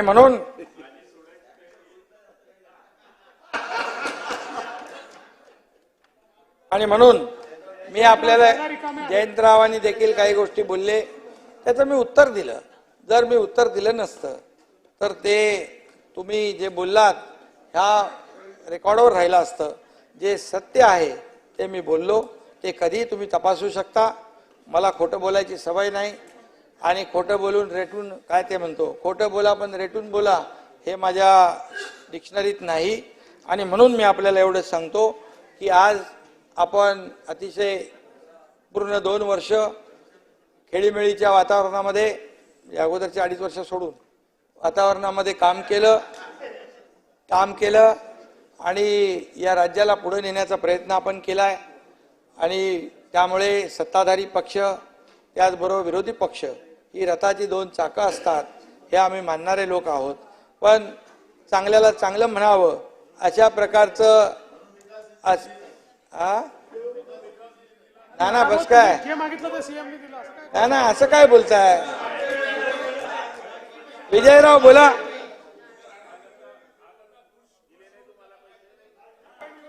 आणि म्हणून बघा सगळ्या पुढच्या बजेटमध्ये सगळं देऊन टाकू तुम्हाला. आणि म्हणून पुढच्या बजेटमध्ये तुम्हाला जेवढे पाहिजे सगळा बॅकलॉग आम्ही भरून काढू. कारण तुम्ही तिकडेच बसणार आहात आम्ही इकडेच बसणार आहोत. कारण लाडकी बहीण योजना लाडका भाऊ योजना शेतकऱ्या पंप बिल माफ योजना अप्रेंटिसशिप योजना हे गॅस आता 3 गॅस सिलेंडर दिल्यामुळे विरोधक आपोआप गॅसवर आलेत. त्यामुळे आता जाऊ दे मी जास्त बोलत नाही. पण आपल्याला एवढंच सांगतो की आपण जे काही सहकार्य केलं त्याबद्दल मी आपला आभारी आहे. मनापासून आपल्याला धन्यवाद देतो. मनापासून असंच काम आपण यापुढे देखील करूया. धन्यवाद. जय हिंद. जय महाराष्ट्र.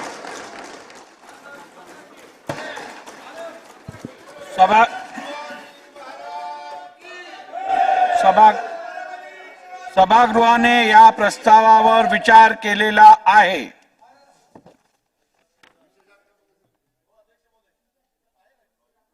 त्यांनी मांडलं तुम्ही नाही मांडलं त्यांनी मांडलं आवडलं. मी एक छोटस आपलं एक विधेयक छोटस आहे सार्वजनिक विश्वस्त व्यवस्थेचं.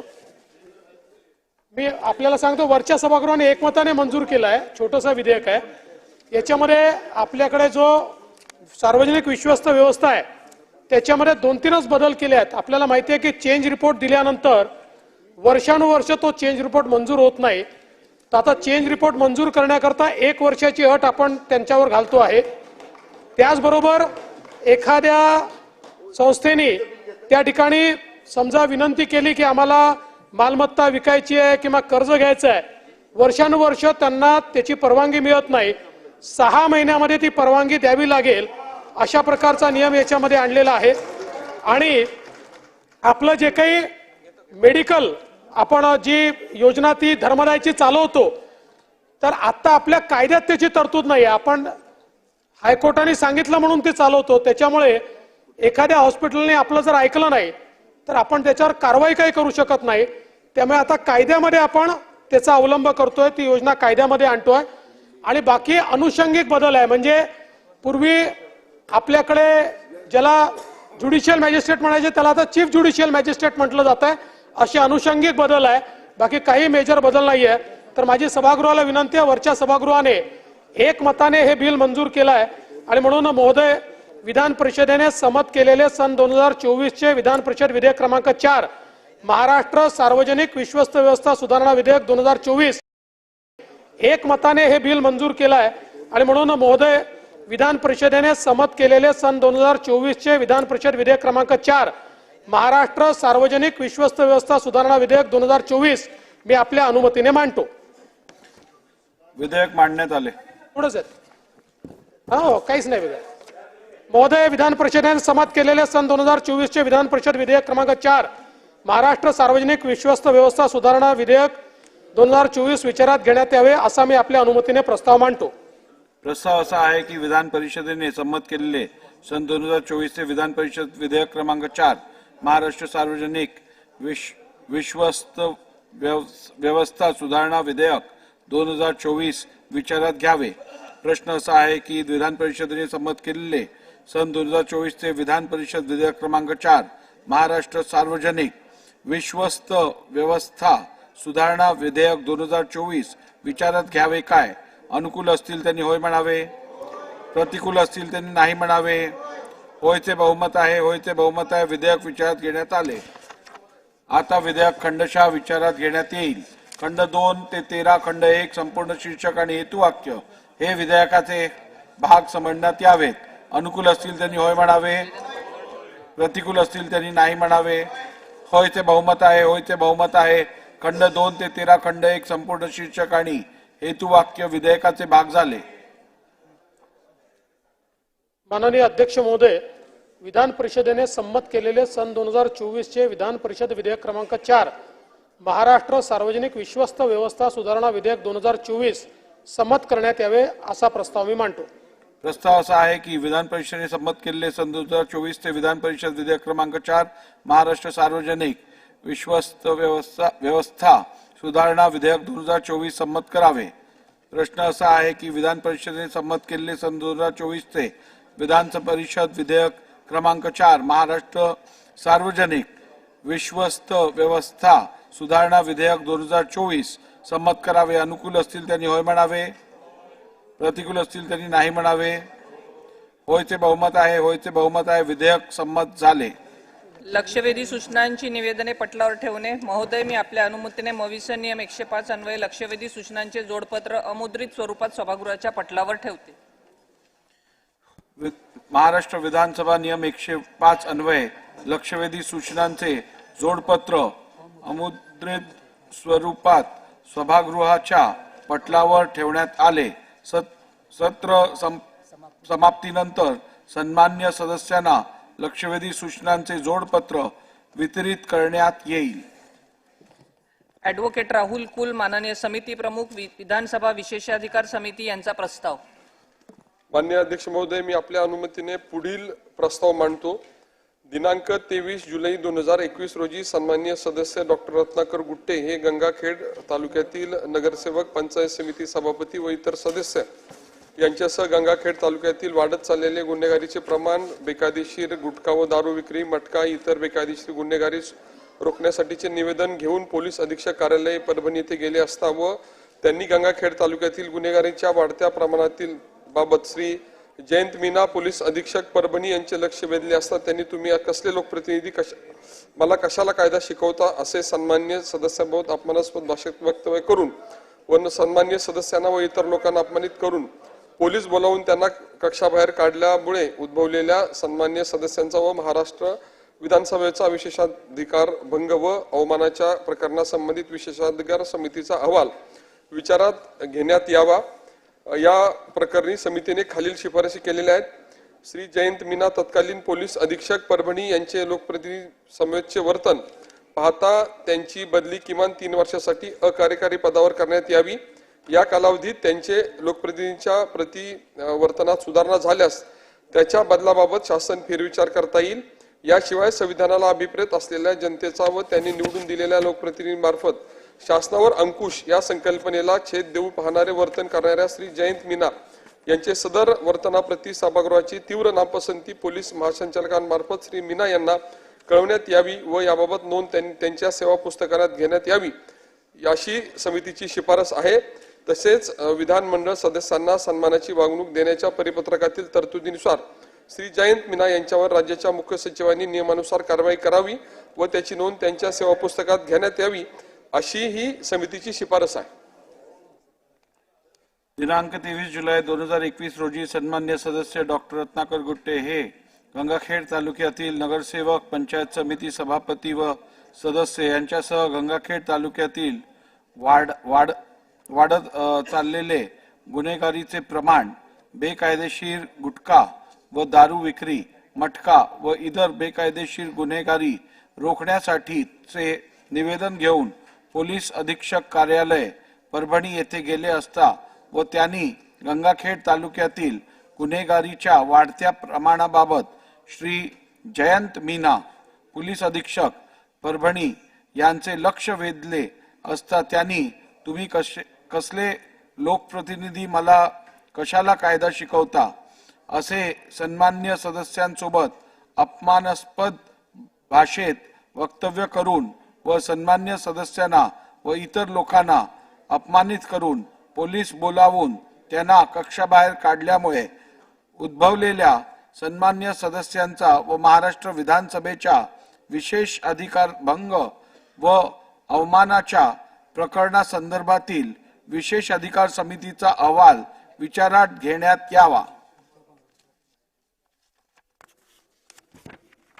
प्रश्न असा आहे की दिनांक 23 जुलै 2021 रोजी सन्मान्य सदस्य डॉक्टर रत्नाकर गुट्टे हे गंगाखेड तालुक्यातील नगरसेवक, पंचायत समिती सभापती व सदस्य यांच्यासह गंगाखेड तालुक्यातील वाढत चाललेले गुन्हेगारीचे प्रमाण, बेकायदेशीर गुटखा व दारू विक्री, मटका व इतर बेकायदेशीर गुन्हेगारी रोखण्यासाठीचे निवेदन घेऊन पोलीस अधीक्षक कार्यालय परभणी येथे गेले असता व त्यांनी गंगाखेड तालुक्यातील गुन्हेगारीच्या वाढत्या प्रमाणाबाबत श्री जयंत मीना पोलीस अधीक्षक परभणी यांचे लक्ष वेधले असता त्यांनी तुम्ही कसले लोकप्रतिनिधी, मला कशाला कायदा शिकवता असे सन्मान्य सदस्यांसोबत अपमानास्पद भाषेत वक्तव्य करून व सन्माननीय सदस्यांना व इतर लोकांना अपमानित करून पोलीस बोलवून त्यांना कक्षाबाहेर काढल्यामुळे उद्भवलेल्या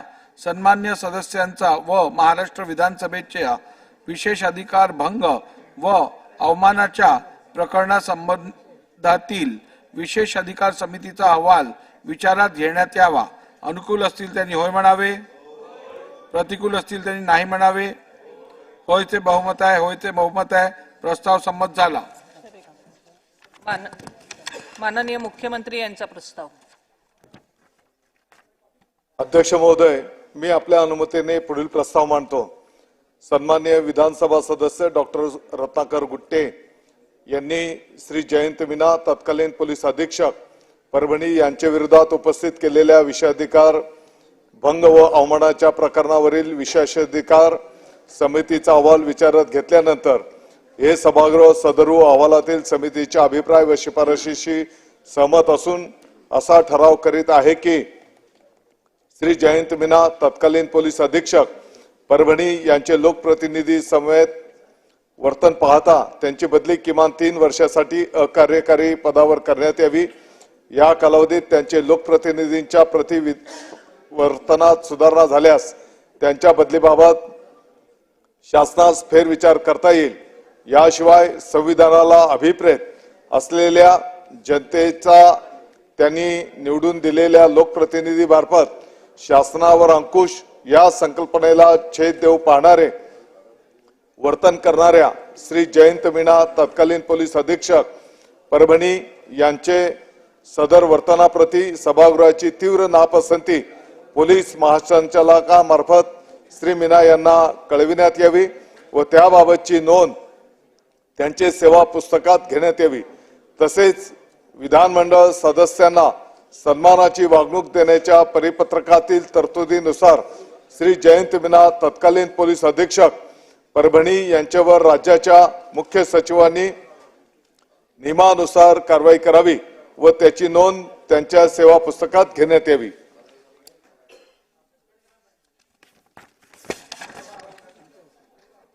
मी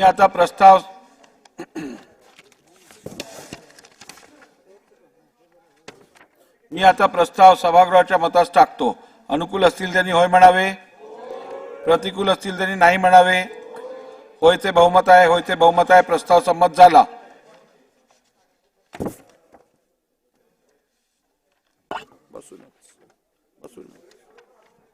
आढावा द्या. आहे का?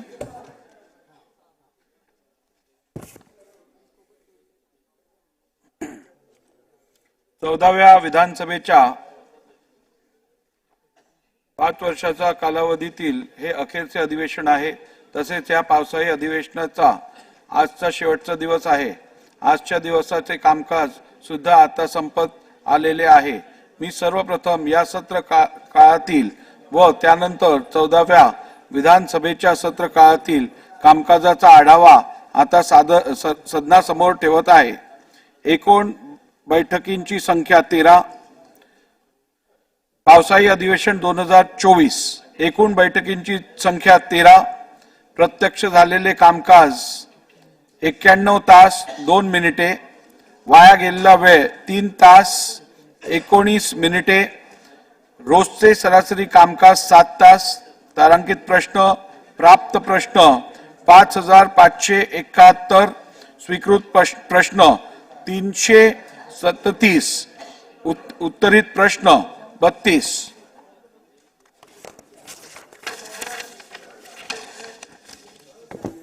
प्राप्त सूचना 12, अस्वीकृत 10, विभागास खुलासा विचारलेल्या अल्पसूचना 2, नियम 97 स्थगन प्रस्तावाच्या सूचना, प्राप्त सूचना 54, मान्य सूचना निरंक, चर्चा सूचना निरंक, अल्पकालीन चर्चा प्राप्त निरंक, मान्य निरंक, चर्चा झाली निरंक, लक्षवेधी सूचना प्राप्त सूचना 2115, मान्य सूचना 382, चर्चा झालेल्या सूचना 55, अशासकीय ठराव प्राप्त सूचना 188, मान्य सूचना 131, चर्चा झालेल्या सूचना निरंक,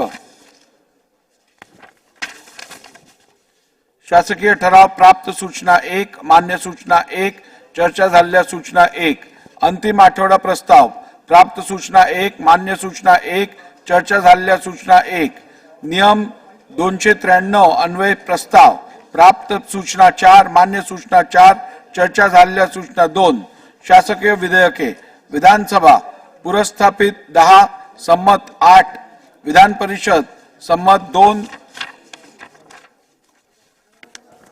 अशासकीय विधेयके प्राप्त सूचना 1, मान्य सूचना 1, पुरस्थापनार्थ 1, चर्चा झालेल्या सूचना निरंक, अर्धा तास चर्चा, सार्वजनिक महत्वाच्या बाबींवर प्राप्त सूचना 73, मान्य सूचना 20, चर्चा झालेल्या सूचना निरंक,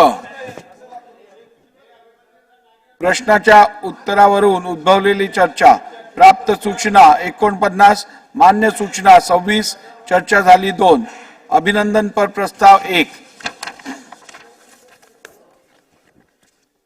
सन्मान्य सदस्यांची उपस्थिती, जास्तीत जास्त उपस्थिती 88.48%, कमीत कमी उपस्थिती 59.67%, एकूण सरासरी उपस्थिती 67.78%.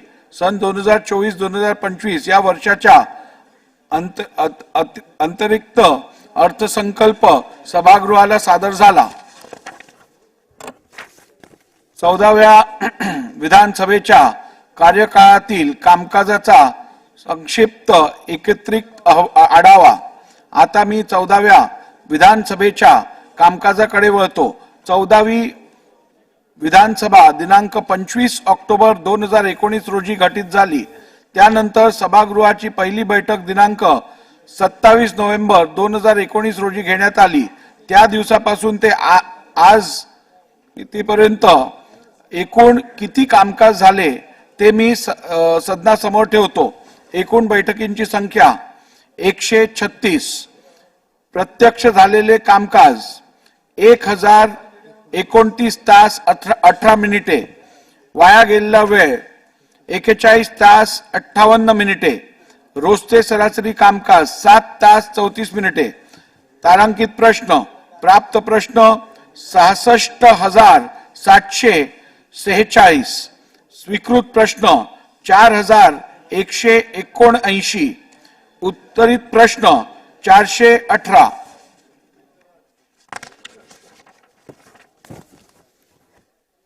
अल्पसूचना प्रश्न प्राप्त सूचना 52, स्वीकृत 4, उत्तरित 3, नियम 97 स्थगन प्रस्तावाच्या सूचना प्राप्त सूचना 670, मान्य सूचना निरंक, चर्चा सूचना निरंक, अल्पकालीन चर्चा प्राप्त 9, मान्य 7, चर्चा झाली 3, लक्षवेधी सूचना 18,001, प्राप्त सूचना 18,104, मान्य सूचना 2,741, चर्चा झालेली सूचना 652, शासकीय ठराव प्राप्त सूचना 2,579, मान्य सूचना 1,876, चर्चा झालेली सूचना निरंक,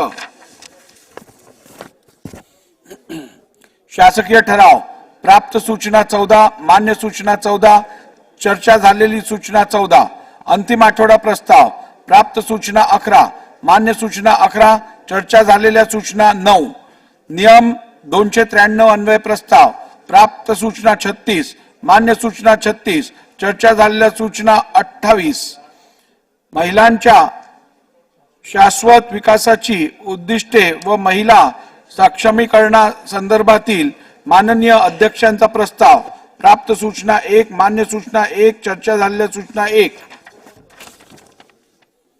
शासकीय विधेयके विधानसभा पुरस्थापित 197, संमत 183, संमत 13, अशासकीय विधेयके प्राप्त सूचना 48, मान्य सूचना 21, पुरस्थापित 16, अर्धा तास चर्चा सार्वजनिक महत्वाच्या बाबींवर प्राप्त सूचना 1172, मान्य सूचना 371, चर्चा झालेल्या सूचना 18, प्रश्नाच्या उत्तरावरून उद्भवलेली चर्चा प्राप्त सूचना 363, स्वीकृत सूचना 279, उत्तरित झालेल्या सूचना 10, अभिनंदनपर प्रस्ताव 8,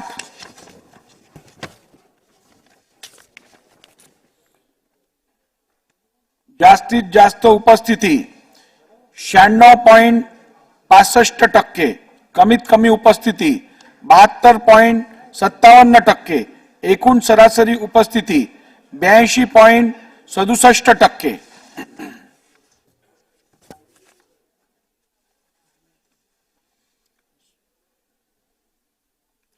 सन 2019 ते 2024 या 14व्या विधानसभेच्या कार्यकाळात श्री भरत भालके, श्री रावसाहेब अंतापूरकर, श्री चंद्रकांत जाधव, श्री रमेश लटके, श्रीमती मुक्ता टिळक, श्री लक्ष्मणराव जगताप, श्री गोवर्धन शर्मा, श्री अनिल बाबर, श्री राजेंद्र पाटणी, श्री पांडुरंग निवृत्ती पाटील या विद्यमान सदस्यांचे तसेच श्री प्रणव मुखर्जी, माजी राष्ट्रपती,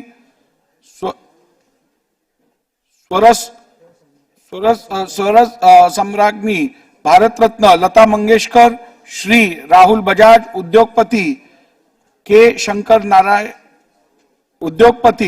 के शंकर नारायणन, महाराष्ट्राचे माजी राज्यपाल श्री शिवाजीराव पाटील निलंगेकर, माजी मुख्यमंत्री श्री मनोहर जोशी, माजी मुख्यमंत्री श्री बबनराव ढाकणे, माजी उपाध्यक्ष श्री गणपतराव देशमुख, ज्येष्ठ विधानसभा सदस्य श्री राजीव सातव, राज्यसभा सदस्य या मान्यवरांसह एकूण 168 आजी माजी सदस्य व महनीय व्यक्तींचे निधन झाले. या सर्वांनाच अत्यंत जड अंतःकरणाने आपण भावपूर्ण श्रद्धांजली वाहिली. या घटना मनाला चटका लावणाऱ्या होत्या.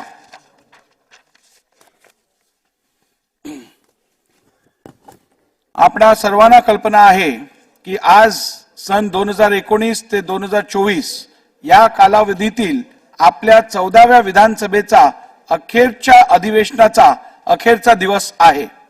गेले 5 वर्ष आपण या सभागृहात एकत्र काम केले. आपापल्या विभागातले लोकहिताचे प्रश्न या सभागृहाच्या व्यासपीठावर मांडले. राज्याच्या विकासाला चालना देणारे अनेक निर्णय घेतले. महत्त्वपूर्ण विधेयके संमत केली. आज हा 5 वर्षाच्या आठवणींचा ठेवा सोबत घेऊन आपण आपापल्या मतदारसंघात परत जाणार आहोत.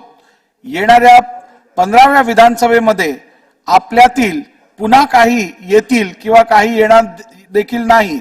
मात्र मी सर्वांना पुनरागमनाच्या अर्थात फिर यही मिलेंगे अशा शुभकामना देतो.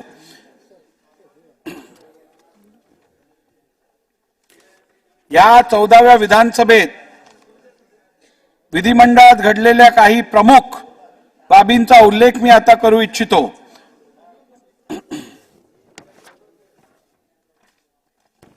या विधानसभेच्या कालावधी सुरू होत नाही तोच जगभरात कोविड-19 महामारीने थैमान धरला.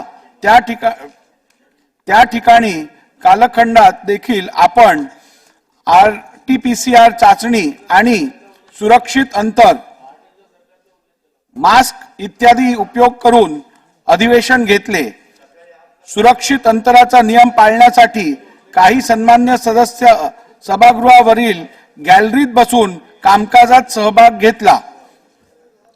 हिंदू हृदय सम्राट वंदनीय बाळासाहेब ठाकरे यांचे तैलचित्र त्यांच्या जयंती दिनी म्हणजेच 23 जानेवारी 2023 रोजी विधिमंडळाच्या मध्यवर्ती सभागृह दिमागदार समारंभात बसवण्यात आले. महाराष्ट्र विधिमंडळाच्या इतिहासातील हा एक संस्मरणीय सोहळा सर्वांच्याच चिरस्मरणात राहील. आपण 14व्या विधानसभेचे सर्व सन्मान्य सदस्य या सोहळ्याचे साक्षीदार ठरलो आहोत. ही अत्यंत अभिमानाची बाब आहे.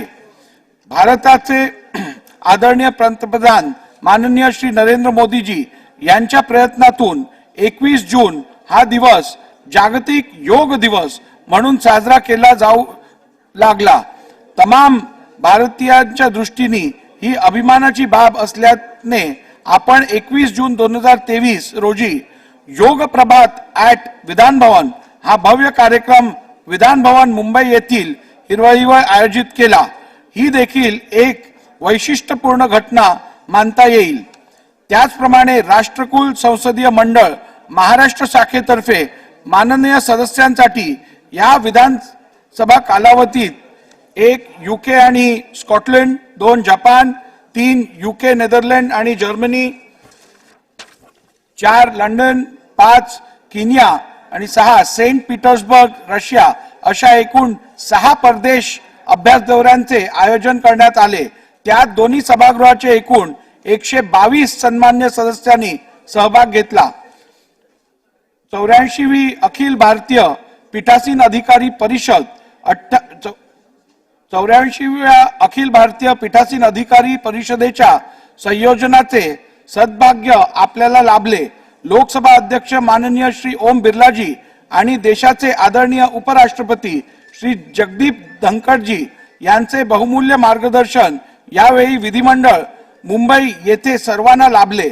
या पीठासीन अधिकारी परिषदेतील चर्चासत्रातील वैचारिक आदर प्रदान आणि संमत झालेल्या महत्त्वपूर्ण ठराव संसदीय लोकशाही व्यवस्था बळकटीकरणाच्या दृष्टीने महत्त्वपूर्ण ठरणार आहे.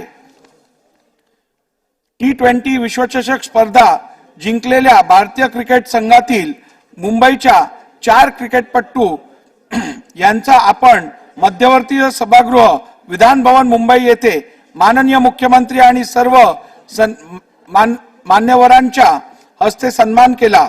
हा देखील एक अविस्मरणीय गौरवाचा क्षण या आपल्या 14व्या विधानसभेने अनुभवला.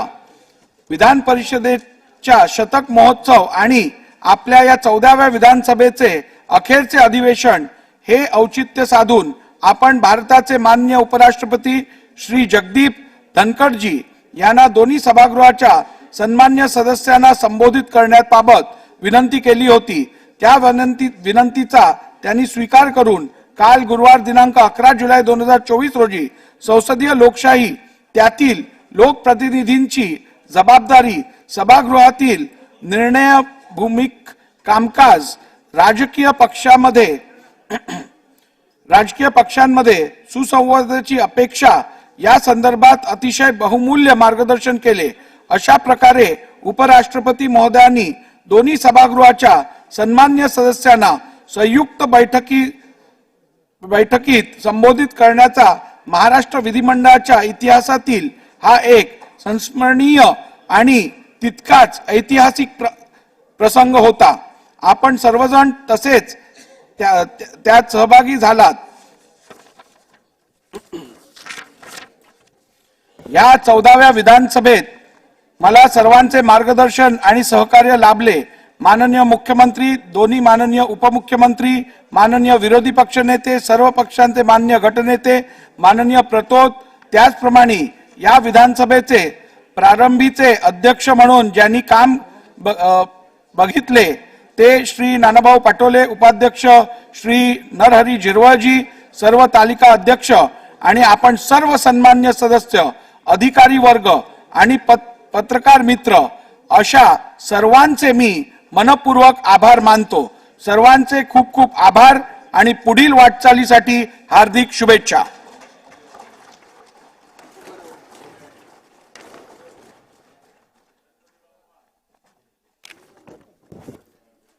विधानसभेचे अधिवेशन संस्थगित करण्याबाबत घोषणा. सभागृहासमोरील कामकाज आता संपले आहे. राज्यपालांकडून पुढील प्रमाणे संदेश आला आहे. मी रमेश बैस, महाराष्ट्राचे राज्यपाल, भारताच्या संविधानाच्या अनुच्छेद 174 खंड 2 उपखंड क द्वारे मला प्रदान करण्यात आलेल्या अधिकारांचा वापर करून याद्वारे शुक्रवार दिनांक 12 जुलै 2024 रोजी होणाऱ्या सभागृहाच्या बैठकीच्या समाप्तीबरोबरच महाराष्ट्र विधानसभेचे अधिवेशन संस्थगित करीत आहे. यानुसार विधानसभेचे अधिवेशन आता